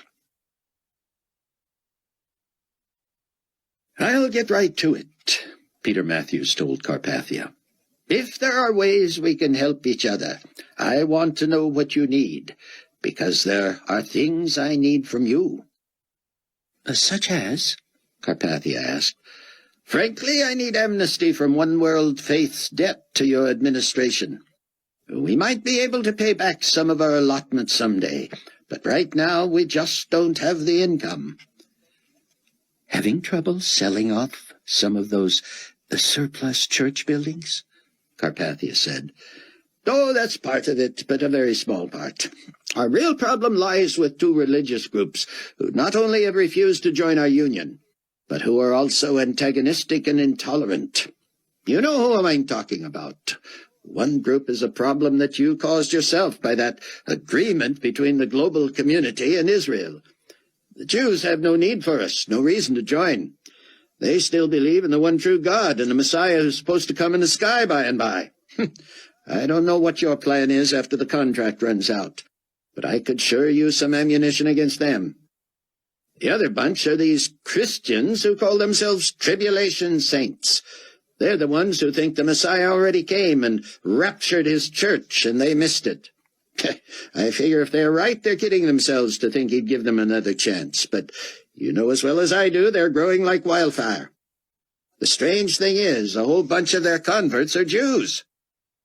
They've got these two nuts at the Wailing Wall telling everybody that the Jews are halfway there with their belief in the one true God, but that Jesus is his son, that he came back, and he's coming back again. Peter, my friend, this should not be strange doctrine to you as a former Catholic. I didn't say it was strange to me. I just never realized the depth of the intolerance that we Catholics had and that those tribulation saint types have now. You have noticed the intolerance, too? Who hasn't? These people take the Bible literally. You've seen their propaganda and heard their preachers at the big rallies. There are Jews buying into this stuff by the tens of thousands. Their intolerance hurts us. How so? You know, the secret to our success. The enigma that is one world faith is simply that we have broken down the barriers that used to divide us. Any religion that believes there's only one way to God is by definition intolerant. They become enemies of one world faith and thus the global community as a whole. Our enemies are your enemies. We have to do something about them. What do you propose? I was about to ask you that very question, Nicolae. Rayford could only imagine Nicolae wincing at Matthews referring to him by his first name. Believe it or not, my friend, I have already given this a great deal of thought. You have? I have. As you say, your enemies are my enemies. Those two at the Wailing Wall, the ones the so-called saints refer to as the witnesses, have meant no end of grief for me and my administration. I do not know where they come from or what they are up to, but they have terrorized the people of Jerusalem, and more than once they have made me look bad. This group of fundamentalists, the ones who are converting so many Jews, look to these two as heroes. So, what conclusion have you come to? Frankly, I have been considering more legislation. Conventional wisdom says you cannot legislate morale. I happen not to believe that. I admit my dreams and goals are grandiose, but I will not be deterred. I foresee a global community of true peace and harmony, a utopia where people live together for the good of each other. When that was threatened by insurrection forces from 3 of our 10 regions, I immediately retaliated. In spite of my long-standing and most sincere opposition to war, I made a strategic decision. Now I am legislating morale. People who want to get along and live together will find me most generous and conciliatory. Those who want to cause trouble will be gone. It is as simple as that. So what are you saying, Nicolae? You're going to wage war on the fundamentalists? In a sense, I am. No, we will not do it with tanks and bombs. But I believe the time has come to enforce rules for the new global community. As this would seem to benefit you as much as it would benefit me, I would like you to cooperate in forming and heading an organization of elite enforcers, if you will, of pure thought. How are you defining pure thought?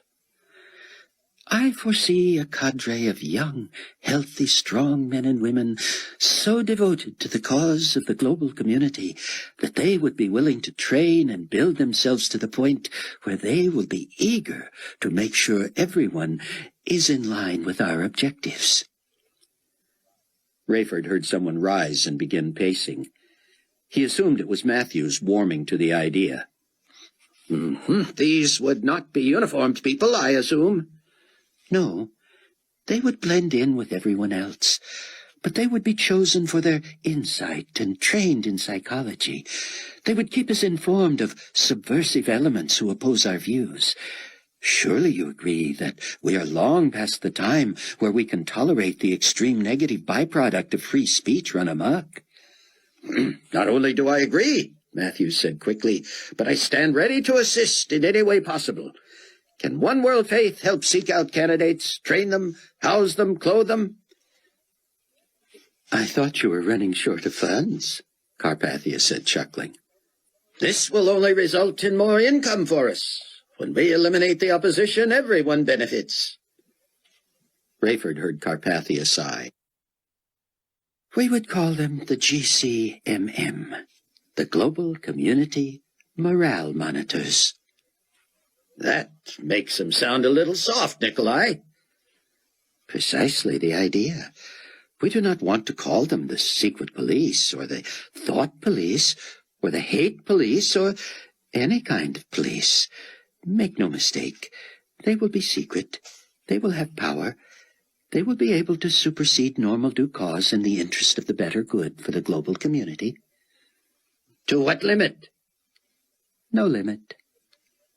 They would carry weapons? Of course. And they would be allowed to use these to what extent?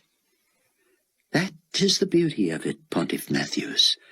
By selecting the right young people, by training them carefully in the ideal of a peaceful utopia, and by giving them ultimate capital power to mete out justice as they see fit, we quickly subdue the enemy and eliminate it. We should foresee no need of the GCMM within just a few years. Nicolae, you're a genius. Buck was disappointed. When it came time to run Hattie back up to Milwaukee, he felt little progress had been made. She had a lot of questions about just what it was these women did with their time. She was intrigued by the idea of Bible studies, and she had mentioned her envy of having close friends of the same sex who seemed to really care about each other. But Buck had been hoping there would have been some breakthrough. Maybe Hattie would have promised not to have an abortion or broken down and become a believer. He tried to push from his mind that Chloe might get the idea of taking and raising as their own the unwanted baby Hattie was carrying. He and Chloe were close to a decision about whether to bring a baby into this stage of history, but he hardly wanted to consider raising the child of the Antichrist. Hattie thanked everyone and climbed into the Range Rover with the women. Buck implied he was going to take one of the other cars back to the Global Community Weekly office, but instead he drove to the church. He stopped on the way for a treat for his friend, and within minutes he had gone through the labyrinth that took him to the inner sanctum of Rabbi Tzion ben Judah's personal study chamber. Every time Buck sneaked into that place, he was certain that claustrophobia, loneliness, fear, and grief would have overcome his friend. Without fail, however, it was Buck who was warmed by these visits. Tzion was hardly gleeful.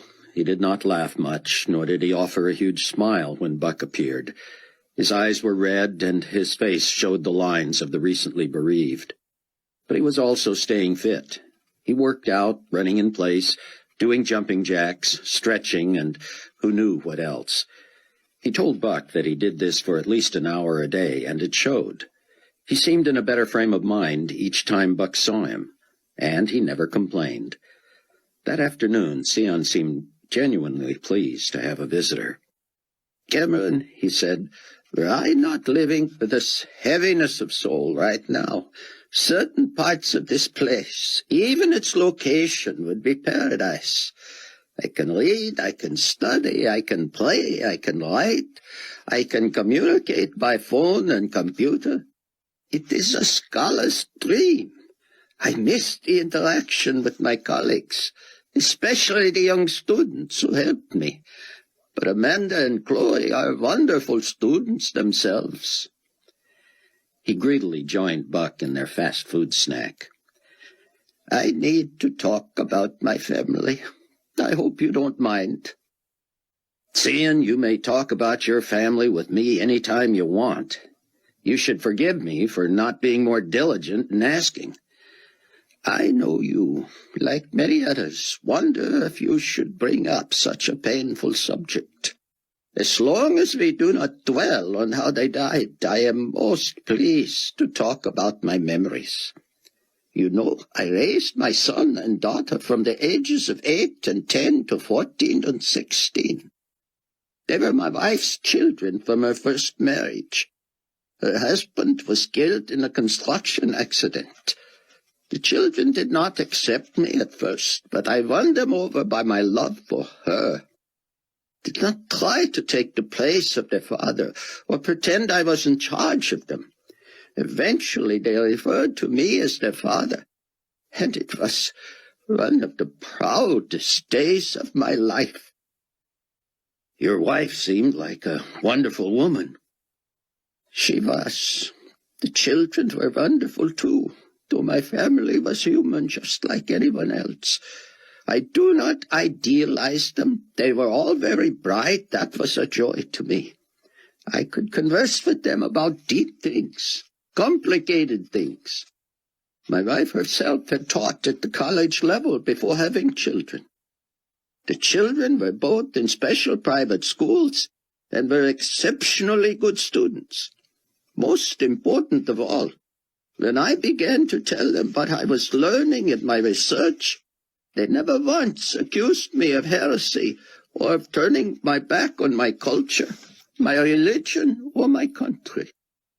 They were bright enough to see that I was discovering the truth. I did not preach at them, did not try to unduly influence them. I would merely read them passages and say, "What do you deduce from this? What is the Torah saying here about qualifications for Messiah?" I was so fervent in my Socratic method that at times I believed they came to my ultimate conclusions before I did. When the rapture occurred, I immediately knew what had happened. In some ways, I was actually disappointed to find that I had failed my family and that all 3 of them had been left behind with me. I would have missed them as I miss them now, but it also would have been a blessing to me had any of them seen the truth and acted upon it before it was too late. You told me they all became believers shortly after you did. Sion stood and paced. Kevin, I do not understand how anyone with any exposure to the Bible could doubt the meaning of the mass vanishings. Rayford Steele, with his limited knowledge, knew because of the testimony of his wife. I, above all people, should have known. And yet you see it all around you. People are still trying to explain it away. It breaks my heart. Sion showed Buck what he was working on. He had nearly completed the first booklet in what he hoped would be a series from Bruce's writings. He was a surprisingly adept scholar for a young man, Sion said. He was not the linguist that I am, and so I am adding some of that to his work. I think it makes for a better final product. I'm sure Bruce would agree, Buck said. Buck wanted to broach the subject of Sion's helping the church, remotely, of course, locate a new pastor. How perfect if it could be Sion. But that was out of the question. Anyway, Buck did not want anything to interrupt Sion's important work. You know, Sion, that I will likely be the first to join you here on a permanent basis. Cameron, I cannot see you as content to hide out. It'll drive me crazy, there's no doubt about that. But I've begun to get careless, riskier. It's bound to catch up with me. You will be able to do what I do on the internet, Sion said. I am communicating with many hundreds already just by learning a few tricks. Imagine what you can do with the truth. You can write the way you used to write, with total objectivity and seriousness.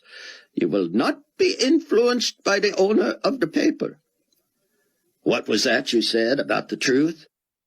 You can write the truth, that's all. Buck sat and began noodling on paper. He drew the cover of a magazine and called it simply Truth. He was excited. Look at this. I could design the graphics, write the copy, and disseminate it on the net. According to Donnie Moore, it could never be traced back here. I don't want to see you forced into self-incarceration, Ben Judah said, but I confess I would enjoy the company. Chapter 19. Rayford was proud of Hattie Durham. From what he could gather in New Babylon, she had pulled another fast one on Nicolae and his henchman Leon Fortunato. Apparently she had flown from Milwaukee to Boston, but rather than taking her connecting flight on to Baghdad, she had stopped somewhere. Rayford had been out of hearing range, of course, when the meetings with Peter Matthews were continued at New Babylon headquarters. All he knew was that there was great consternation around the place, especially among Nicolae and Leon, that Hattie had slipped off schedule yet again. Though Nicolae had shown indifference to her, not knowing where she was made her a loose cannon and a potential embarrassment. When word finally arrived that she had a new itinerary, Carpathia himself asked to see Rayford in private. The new secretarial staff was in place and operational by the time Rayford entered Suite 216 and was granted audience with the potentate. "It is good to see you again, Captain Steele. I fear I have not been as forthcoming with my thanks for your service as I used to be, before so many distractions have come about. Let me get straight to the point. I know that Miss Durham once worked for you. In fact, you came to us based on her recommendation. I know also that she has at times confided in you. Thus it should come as no surprise to you that there has been some trouble in paradise, as they say. Let me be frank. The fact is, I believe Miss Durham always overestimated the seriousness of our personal relationship." Rayford thought back to when Nicolae had seemed to proudly announce that Hattie was pregnant, and that she was wearing his ring. But Rayford knew better than to try to catch the liar of liars in a lie. Carpathia continued, "Miss Durham should have realized that in a position such as the one I hold, there really is no room for a personal life that would enjoy the commitment required by a marriage and family. She seemed pleased with the prospect of bearing a child, my child. Thus I did not discourage that or encourage some other option. Should she take the pregnancy to term, I would of course exercise my fiscal responsibility. However, it is unfair for her to expect me to devote the time that might be available to the normal father. My advice to her would be to terminate the pregnancy. However, due to the fact that this result of our relationship is really her responsibility, I will leave that decision to her." Rayford was puzzled, and didn't try to hide it. Why was Carpathia telling him this? What assignment was going to fall to him? He didn't have long to wait. "I have needs like any other man, Captain Steele. You understand I would never commit myself to just one woman, and I certainly made no such commitment to Miss Durham. The fact is that I already have someone else with whom I am enjoying a relationship. Therefore, you can see my dilemma." "I'm not sure I do," Rayford said. "Well, I have replaced Miss Durham as my personal assistant. I sense that she is distraught from that, and from what she has to deduce is a relationship that is soured. I do not see it as souring. I see us both moving on. But as I say, she saw it as more important a commitment than I did. She is thus more upset and disappointed at the conclusion of it." "I need to ask you about the ring you gave her," Rayford said. Oh, that is no problem. I will not be requiring that back. In fact, I always believed that the stone was much too large to be worn as an engagement ring. It clearly is decorative. She need not worry about returning that. Rayford was getting the picture. Carpathia was going to call on him as Hattie's old friend and boss to deliver the news. Why else would he need all this information? I will do the right thing by Miss Durham, Captain Steele. You may be assured of that. I would not want her to become destitute. I know she is employable. Probably not as a clerical person, but certainly in the aviation industry. Which has been devastated by the war, as you know, Rayford said. Yes, but with her seniority and perhaps with some gentle pressure on my part. And so you're saying that you will give her some sort of severance or a stipend or settlement? Carpathia seemed to brighten. Yes, if that will make it easier for her, I am happy to do that. I should think you would be, Rayford thought. Captain Steele, I have an assignment for you. I deduced that. Of course you would. You are a bright man. We have received word that Miss Durham is back on her itinerary and is expected in Baghdad on a flight from Boston on Monday. It finally hit Rayford why Hattie might have delayed her return. Perhaps she knew of Amanda's plans. It would be just like Amanda to arrange to meet her somewhere and accompany her back. Amanda would have had an ulterior motive, of course, to keep Hattie from visiting a reproductive clinic. She also would have wanted to continue expressing love to her. Rayford decided against telling Carpathia he was headed to the airport in Baghdad Monday anyway to pick up his own wife. Assuming you are free, Captain Steele, and I will make sure that you are, I would ask that you would meet Miss Durham's plane. As her old friend, you will be the right one to break this news to her. Her belongings have been delivered to one of the condominiums in your building. She will be allowed to stay there for a month before deciding where she would like to relocate. Rayford interrupted. Excuse me, but are you asking me to do something that you yourself should be doing? Oh, make no mistake, Captain Steele. I am not afraid of this confrontation. It would be most distasteful for me, yes, but I recognize my responsibility here. It is just that I am under such crushing deadlines for important meetings. We have established many new directives and legislative encyclicals in light of the recent insurrection, and I simply cannot be away from the office. Rayford thought Carpathia's meeting with Hattie Durham might have taken less time than the meeting they were conducting right then. But what was the sense of arguing with a man like this? Any questions, Captain Steele? No, it's all very clear to me. You will do it, then? I was not under the impression I had a choice. Carpathia smiled. You have a good sense of humor, Captain Steele. I would not say your job depends on it, but I appreciate that your military background has trained you to realize that when a directive is given, it is to be carried out. I want you to know that I appreciate it. Rayford stared at him. He willed himself not to say the obligatory, "You're welcome." He nodded and stood. Captain Steele, might I ask you to remain seated for a moment? Rayford sat back down. What now?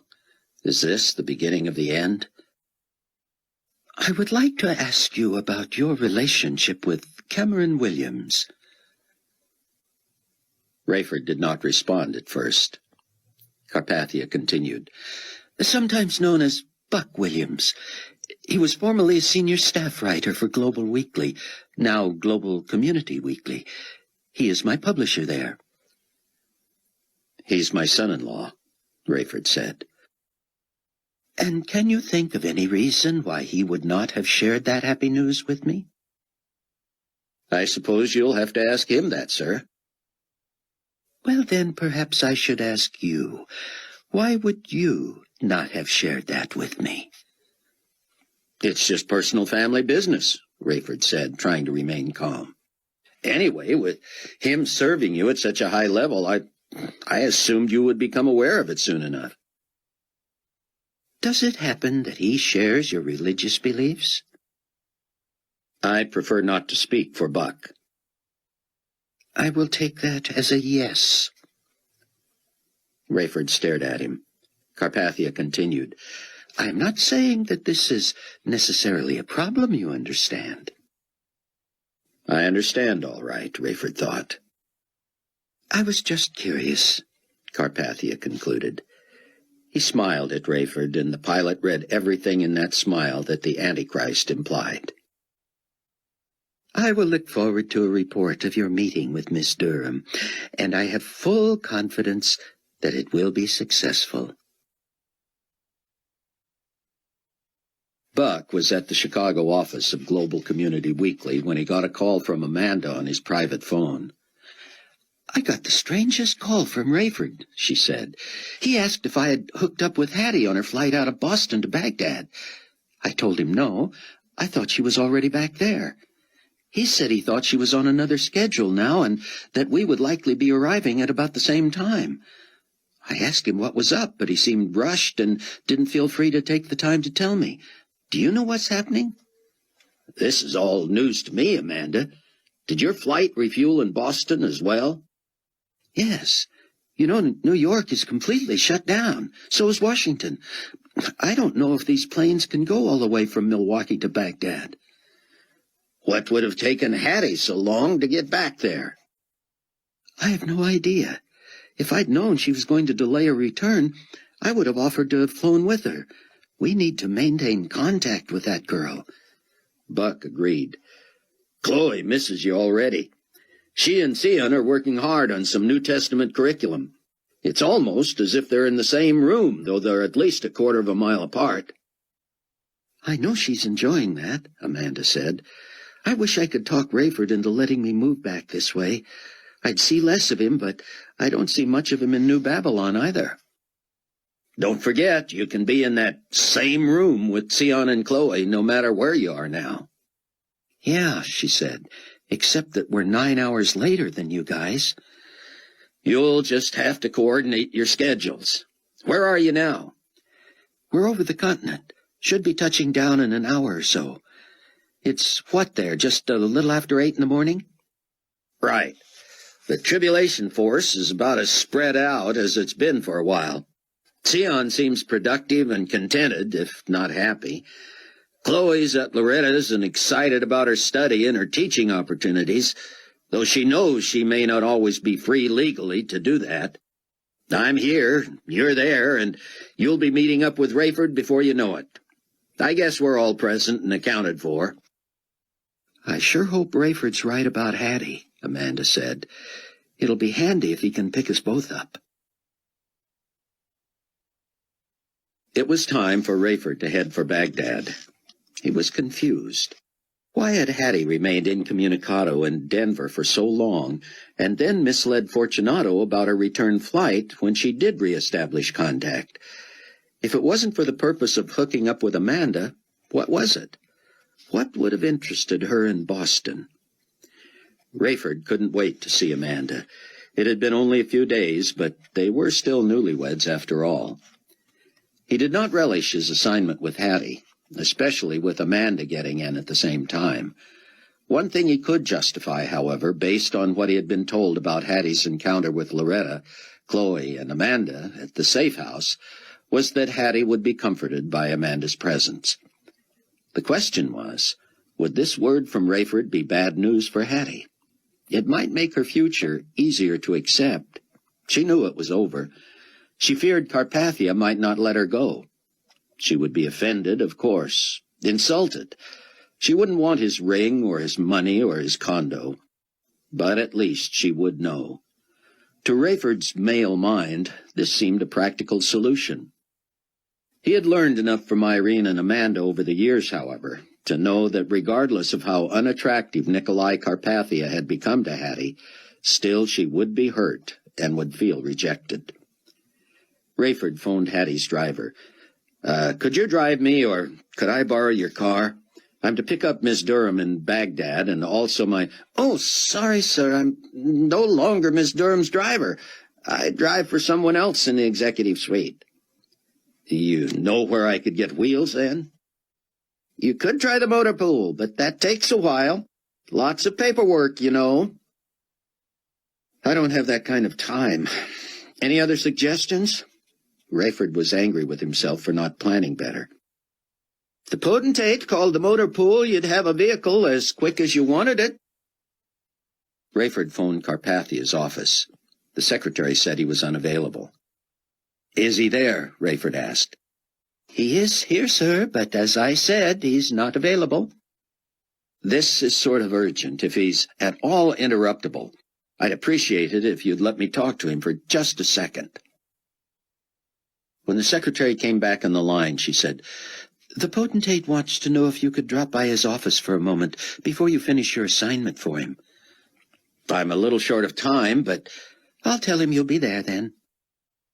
Rayford was 3 blocks from Carpathia's building. He hurried down in the elevator and jogged toward headquarters. He had a sudden thought and grabbed his phone. As he ran, he called McCullum. Mac, are you free right now? Good. I need a chopper ride to Baghdad. My wife's coming in, and I'm supposed to meet Hattie Durham as well. Rumors about her? I'm not at liberty to say anything, Mac. I'll be in Carpathia's office in a few minutes. Meet you at the helipad? Good. Thanks. Buck was working on his laptop with his office door shut when the machine signaled that he had incoming real-time mail. He liked this feature. It was like being on a chat line with just one person. The message was from Sion. He asked, Shall we try the video feature? Buck typed, Sure, and he tapped in the code. It took a few minutes to program itself, but then Sion's image flickered on the screen. Buck tapped in, Is that you, or am I looking in the mirror? Sion responded, It's me. We could use the audio and talk to each other if you're in the secure area. Better not, Buck tapped in. Did you want something specific? I would like a companion for breakfast, Sion said. I'm feeling much better today, but I'm getting a little claustrophobic here. I know you can't sneak me out, but could you get in without Loretta suspecting? I'll try. What would you like for breakfast? I have cooked up something American just for you, Buck. I'm turning my screen now to see if it can pick it up. The machine was not really built to pan around a dark underground shelter. Buck typed in, I can't see anything, but I'll trust you. Be there as soon as I can. Buck told the receptionist he would be gone for a couple of hours. But as he was heading to the Range Rover, Verna Z caught him. Where are you going? She said. I'm sorry, he said. I want to know where you'll be. I'm not sure where at all I'll be, he said. The desk knows I'll be gone for a couple of hours. I don't feel obligated to share specifics. Verna shook her head. Rayford slowed as he reached the grand entrance of Global Community Headquarters. The compound had been set in an unusual area where upscale residences surrounded it. Something had caught Rayford's attention. Animal noises, barking. He'd been aware of dogs in the area. Many employees owned expensive breeds they enjoyed walking and tethering outside their places. They were showpieces of prosperity. He had heard 1 or 2 barking at times, but now they were all barking. They were noisy enough that he turned to see if he could detect what was agitating them so. He saw a couple of dogs jerk away from their owners and race down the street howling. He shrugged and entered the building. Buck considered swinging by Loretta's house and picking up Chloe. He would have to think of a story to tell Loretta at the church office. He wouldn't be able to park or walk into the church without her seeing him. Maybe he and Chloe would just spend some time with her and then appear to be leaving the church the back way.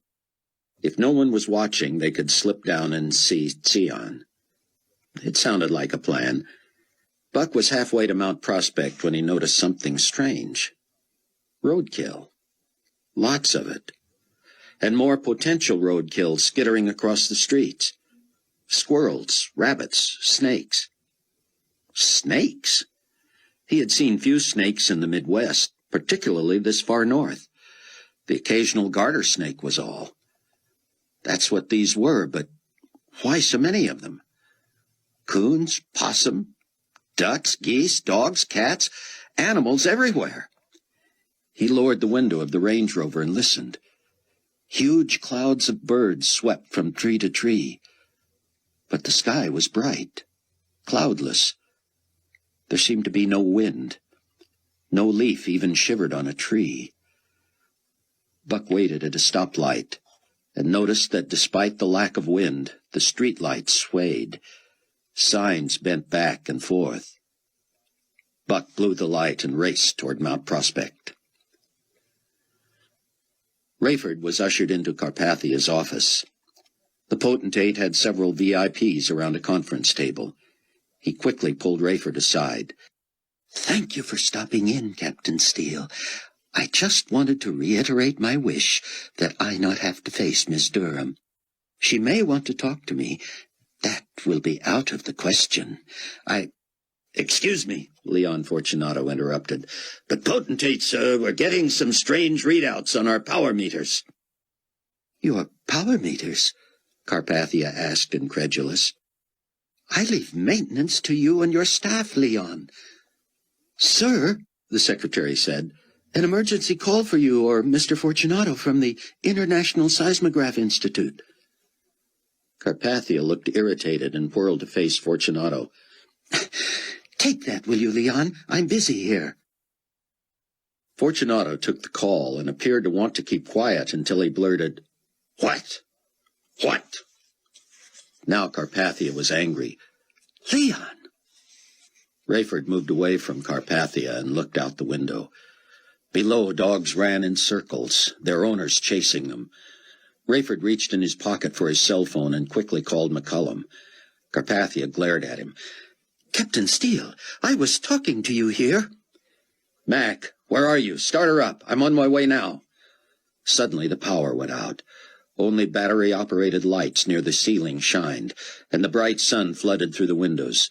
The secretary screamed. Fortunato turned to Carpathia and tried to tell him what he had just heard. Carpathia shouted above the din, I would like order in here, please. And as if someone had flipped a switch, the day went black. Now even the grown men moaned and shrieked. Those battery-operated lights in the corner cast a haunting glow on the building, which began to shudder. Rayford made a dash for the door. He sent someone right behind him. He pushed the elevator button and then smacked himself in the head, remembering there was no power. He dashed upstairs to the roof, where McCullum had the chopper blades whirring. The building shifted under Rayford like the surf. The chopper, resting on its skis, dipped first to the left and then to the right. Rayford reached for the opening, seeing Mac's wide eyes. As Rayford tried to climb in, he was pushed from behind and flew up behind Mac. Nicolae Carpathia was scrambling in. Lift off! He shouted. Lift off! McCullum raised the chopper about a foot off the roof. Others are coming, he shouted. No more room, Carpathia hollered. Lift off! As two young women and several middle-aged men grabbed the struts, Mac pulled away from the building. As he banked left, his lights illuminated the roof, where others came shrieking and crying out the door. As Rayford watched in horror, the entire 18-story building, filled with hundreds of employees, crashed to the ground in a mighty roar and a cloud of dust. One by one, the screaming people hanging from the chopper fell away. Rayford stared at Carpathia. In the dim light from the control panel, he saw no expression. Carpathia simply appeared busy about strapping himself in. Rayford was ill. He had seen people die. Carpathia had ordered Mac away from people who might have been saved. Rayford could have killed the man with his bare hands. Wondering if he wouldn't have been better off to have died in the building himself, Rayford shook his head and resolutely fastened his seatbelt. Baghdad, he shouted. Baghdad Airport. Buck had known exactly what was coming, and had been speeding through lights and stop signs, jumping curbs and going around cars and trucks. He wanted to get to Chloe at Loretta's house first. He reached for his phone, but he had not stored speed dial numbers yet, and there was no way he could drive this quickly and punch in an entire number at the same time. He tossed the phone on the seat and kept going. He was going through an intersection when the sun was snuffed out. Day went to night in an instant. Then power went out all over the area. People quickly turned on their headlights, but Buck saw the crevasse too late. He was heading for a fissure in the road that had opened before him. It looked at least 10 feet wide and that deep. He figured if he dropped into it, he would be killed, but he was going too fast to avoid it. He wrenched the wheel to the left, and the Range Rover rolled over completely before plunging down into the hole. The passenger side airbag deployed and quietly deflated. It was time to find out what this car was made of. Ahead of him, the gap narrowed. There would be no going out that way unless he could start going up first. He pushed the buttons that gave him all-wheel drive and stick shift, shifted into low gear, crimped the front wheel slightly to the left, and floored the accelerator. The left front tire bit into the steep bank of the crevasse, and suddenly Buck shot almost straight up. A small car behind him dropped front first into the hole and burst into flames. The ground shifted and broke up. A huge section of sidewalk pushed up from the ground more than 10 feet and toppled into the street. The sound was deafening. Buck had never raised his window after listening to the animals, and now the thunderous crashing enveloped him as trucks flipped over and street lamps, telephone poles, and houses fell. Buck told himself to slow down. Speed would kill him. He had to see what he was encountering and pick his way through it. The Range Rover bounced and twisted. Once he spun in a circle. People who had, for the moment, survived this were driving wildly and smashing into each other. How long would it last? Buck was disoriented. He looked at the compass on the dash and tried to stay pointed to the west. For a moment there seemed almost a pattern in the street. He went down, then up, then down, then up, as if on a roller coaster. But the great quake had just begun. What at first appeared jagged peaks the rover could handle quickly became swirling masses of mud and asphalt. Cars were swallowed up in them. Horror was not a good enough word for it. Rayford could not bring himself to speak to Carpathia or even to Mac. They were headed toward Baghdad Airport, and Rayford could not keep from staring at the devastation below. Fires had broken out all over the place. They illuminated car crashes, flattened buildings, the earth roiling and rolling like an angry sea. What appeared a huge ball of a gasoline fire caught his eye. There, hanging in the sky so close it seemed he could touch it, was the moon, the blood-red moon. Buck was not thinking of himself. He was thinking of Chloe. He was thinking of Loretta. He was thinking of Zion. Could God have brought them through all this only to let them die in the great earthquake, the sixth sealed judgment?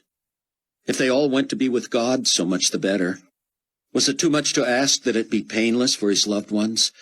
If they were to go, he prayed, Lord, take them quickly. The quake roared on, a monster that gobbled everything in sight. Buck recoiled in horror as his headlights shone on a huge house dropping completely underground. How far was he from Chloe at Loretta's? Would he have a better chance of getting to Loretta and Zion at the church? Soon Buck found his the only vehicle in sight. No street lights, no traffic lights, no street signs. Houses were crumbling. Above the road he heard screams, saw people running, tripping, falling, rolling. The Range Rover bounced and shook. He couldn't count the times his head hit the roof. Once a strip of curb rolled up and pushed the Range Rover on its side. Buck thought the end was near. He was not going to take it lying down. There he was, pressed up against the left side of the vehicle, strapped in. He reached for the seatbelt. He was going to unfasten it and climb out the passenger side window. Just before he got it unlatched, the rolling earth uprighted the Range Rover, and off he drove again. Glass broke, walls fell, restaurants disappeared, car dealerships were swallowed, office buildings stood at jagged angles, then slowly toppled. Again, Buck saw a gap in the road he could not avoid. He closed his eyes and braced himself, feeling his tires roll over an uneven surface and break glass and crumple metal. He looked around quickly as he took a left and saw that he had driven over the top of someone else's car. He hardly knew where he was. He just kept heading west. If only he could get to the church or to Loretta's house. Would he recognize either? Was there a prayer that anyone he knew anywhere in the world was still alive? Mac had caught a glimpse of the moon. Rayford could see he was awestruck. He maneuvered the chopper so Nicolae could see it too. Carpathia seemed to stare at it in wonder. It illuminated his face in its awful red glow, and the man had never looked more like the devil. Great sobs rose in Rayford's chest and throat. As he looked at the destruction and mayhem below, he knew the odds were against his finding Amanda. "Lord, receive her unto yourself without suffering, please." And Hattie. Was it possible she might have received Christ before this? Could there have been somebody in Boston or on the plane who would have helped her make the transaction? Suddenly there came a meteor shower, as if the sky was falling. Huge flaming rocks streaked from the sky. Rayford had seen it go from day to night and now back to day with all the flames. Buck gasped as the Range Rover finally hit something that made it stop. The back end had settled into a small indentation, and the headlights pointed straight up. Buck had both hands on the wheel, and he was reclining, staring at the sky. Suddenly the heavens opened. Monstrous black and purple clouds rolled upon each other and seemed to peel back the very blackness of the night. Meteors came hurtling down, smashing everything that had somehow avoided being swallowed. One landed next to Buck's door, so hot that it melted the windshield and made Buck unlatch his seatbelt and try to scramble out the right side. But as he did, another molten rock exploded behind the Range Rover and punched it out of the ditch. Buck was thrown into the back seat and hit his head on the ceiling. He was dazed, but he knew if he stayed in one place, he was dead. He climbed over the seat and got behind the wheel again. He strapped himself in, thinking how flimsy that precaution seemed against the greatest earthquake in the history of mankind. There seemed no diminishing of the motion of the earth. These were not aftershocks. This thing simply was not going to quit. Buck drove slowly, the Range Rover's headlights jerking and bouncing crazily, as first one side and then the other dropped and flew into the air. Buck thought he recognized a landmark, a low-slung restaurant at a corner 3 blocks from the church. Somehow he had to keep going. He carefully drove around and through destruction and mayhem. The earth continued to shift and roll, but he just kept going. Through his blown-out window he saw people running, heard them screaming, saw their gaping wounds and their blood. They tried to hide under rocks that had been disgorged from the earth. They used upright chunks of asphalt and sidewalk to protect them, but just as quickly they were crushed. A middle-aged man, shirtless and shoeless and bleeding, looked heavenward through broken glasses and opened his arms wide. He screamed to the sky, "God, kill me! Kill me!" And as Buck slowly bounced past in the Range Rover, the man was swallowed into the earth. Rayford had lost hope. Part of him was praying that the helicopter would drop from the sky and crash. The irony was he knew Nicolae Carpathia was not to die for yet another 21 months, and then he would be resurrected and live another 3.5 years. No meteor would smash that helicopter, and wherever they landed they would somehow be safe. All because Rayford had been running an errand for the Antichrist. Buck's heart sank as he saw the steeple of New Hope Village Church. It had to be less than 600 yards away, but the earth was still churning. Things were still crashing. Huge trees fell and dragged power lines onto the street. Buck spent several minutes wending his way through debris and over huge piles of wood and dirt and cement. The closer he got to the church, the emptier he felt in his heart. That steeple was the only thing standing. Its base rested at ground level. The lights of the Range Rover illuminated pews, sitting incongruously in neat rows, some of them unscathed. The rest of the sanctuary, the high-arched beams, the stained-glass windows, all gone. The administration building, the classrooms, the offices were flattened to the ground in a pile of bricks and glass and mortar. One car was visible in a crater in what used to be the parking lot. The bottom of the car was flat on the ground, all 4 tires blown, axles broken. Two bare human legs protruded from under the car.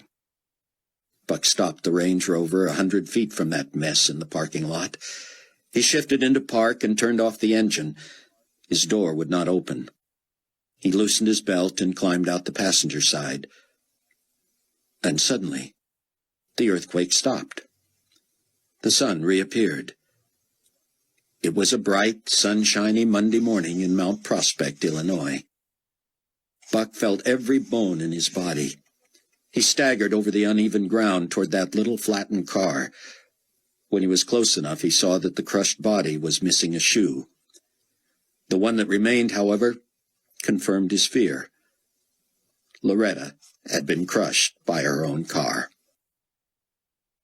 Buck stumbled and fell face down in the dirt, something gashing his cheek. He ignored it and crawled to the car. He braced himself and pushed with all his might, trying to roll the vehicle off the body. It would not budge. Everything in him screamed against leaving Loretta there. But where would he take the body if he could free it? Sobbing now, he crawled through the debris, looking for any entrance to the underground shelter. Small, recognizable areas of the fellowship hall allowed him to crawl around what was left of the flattened church. The conduit that led to the steeple had been snapped. He made his way over bricks and chunks of wood. Finally, he found the vent shaft. He cupped his hands over it and shouted down into it, "Sion! Sion! Are you there?" He turned and put his ear to the shaft, feeling cool air rush from the shelter. "I am here, Buck. Can you hear me?" "I hear you, Sion. Are you all right?" "I am all right. I cannot get out the door." "You don't want to see what's up here anyway, Sion," Buck shouted, his voice getting weaker. "How is Loretta?" "Gone." "Was it the great earthquake?" "It was." "Can you get to me?" "I will get to you if it's the last thing I do, Sion. I need you to help me look for Chloe." "I am okay for now, Buck. I will wait for you." Buck turned to look in the direction of the safe house. People staggered in ragged clothes, bleeding. Some dropped and seemed to die in front of his eyes. He didn't know how long it would take him to get to Chloe. He was sure he would not want to see what he found there, but he would not stop until he did. If there was one chance in a million of getting to her, of saving her, he would do it. The sun had reappeared over New Babylon. Rayford urged Mac McCullum to keep going toward Baghdad. Everywhere the three of them looked was destruction. Craters from meteors, fires burning, buildings flattened, roads wasted. When Baghdad Airport came into sight, Rayford hung his head and wept. Jumbo jets were twisted, some sticking out of great cavities in the ground. The terminal was flattened, the tower was down, bodies strewn everywhere. Rayford signaled Mac to set the chopper down. But as he surveyed the area, Rayford knew the only prayer for Amanda or for Hattie was that their planes were still in the air when this occurred. When the blade stopped whirring, Carpathia turned to the other two. "Do either of you have a working phone?" Rayford was so disgusted he reached past Carpathia and pushed open the door. He slipped out from behind Carpathia's seat and jumped to the ground. Then he reached in, loosened Carpathia's belt, grabbed him by the lapels, and yanked him out of the chopper. Carpathia landed on his seat on the uneven ground. He jumped up quickly as if ready to fight. Rayford pushed him back up against the helicopter. "Captain Steele, I understand you are upset, but—" "Nicolae," Rayford said, his words rushing through clenched teeth, "you can explain this away any way you want, but let me be the first to tell you, you have just seen the wrath of the Lamb." Carpathia shrugged. Rayford gave him a last shove against the helicopter and stumbled away. He set his face toward the airport terminal a quarter-mile away. He prayed this would be the last time he had to search for the body of a loved one in the rubble. Epilogue. When he opened the seventh seal, there was silence in heaven for about half an hour. And I saw the 7 angels who stand before God, and to them were given 7 trumpets. Then another angel, having a golden censer, came and stood at the altar. He was given much incense, that he should offer it with the prayers of all the saints upon the golden altar which was before the throne. And the smoke of the incense with the prayers of the saints ascended before God from the angel's hand. Then the angel took the censer, filled it with fire from the altar, and threw it to the earth. And there were noises, thunderings, lightnings, and an earthquake. So the 7 angels who had the 7 trumpets prepared themselves to sound. Revelation 8, 1-6. This concludes Nicolae.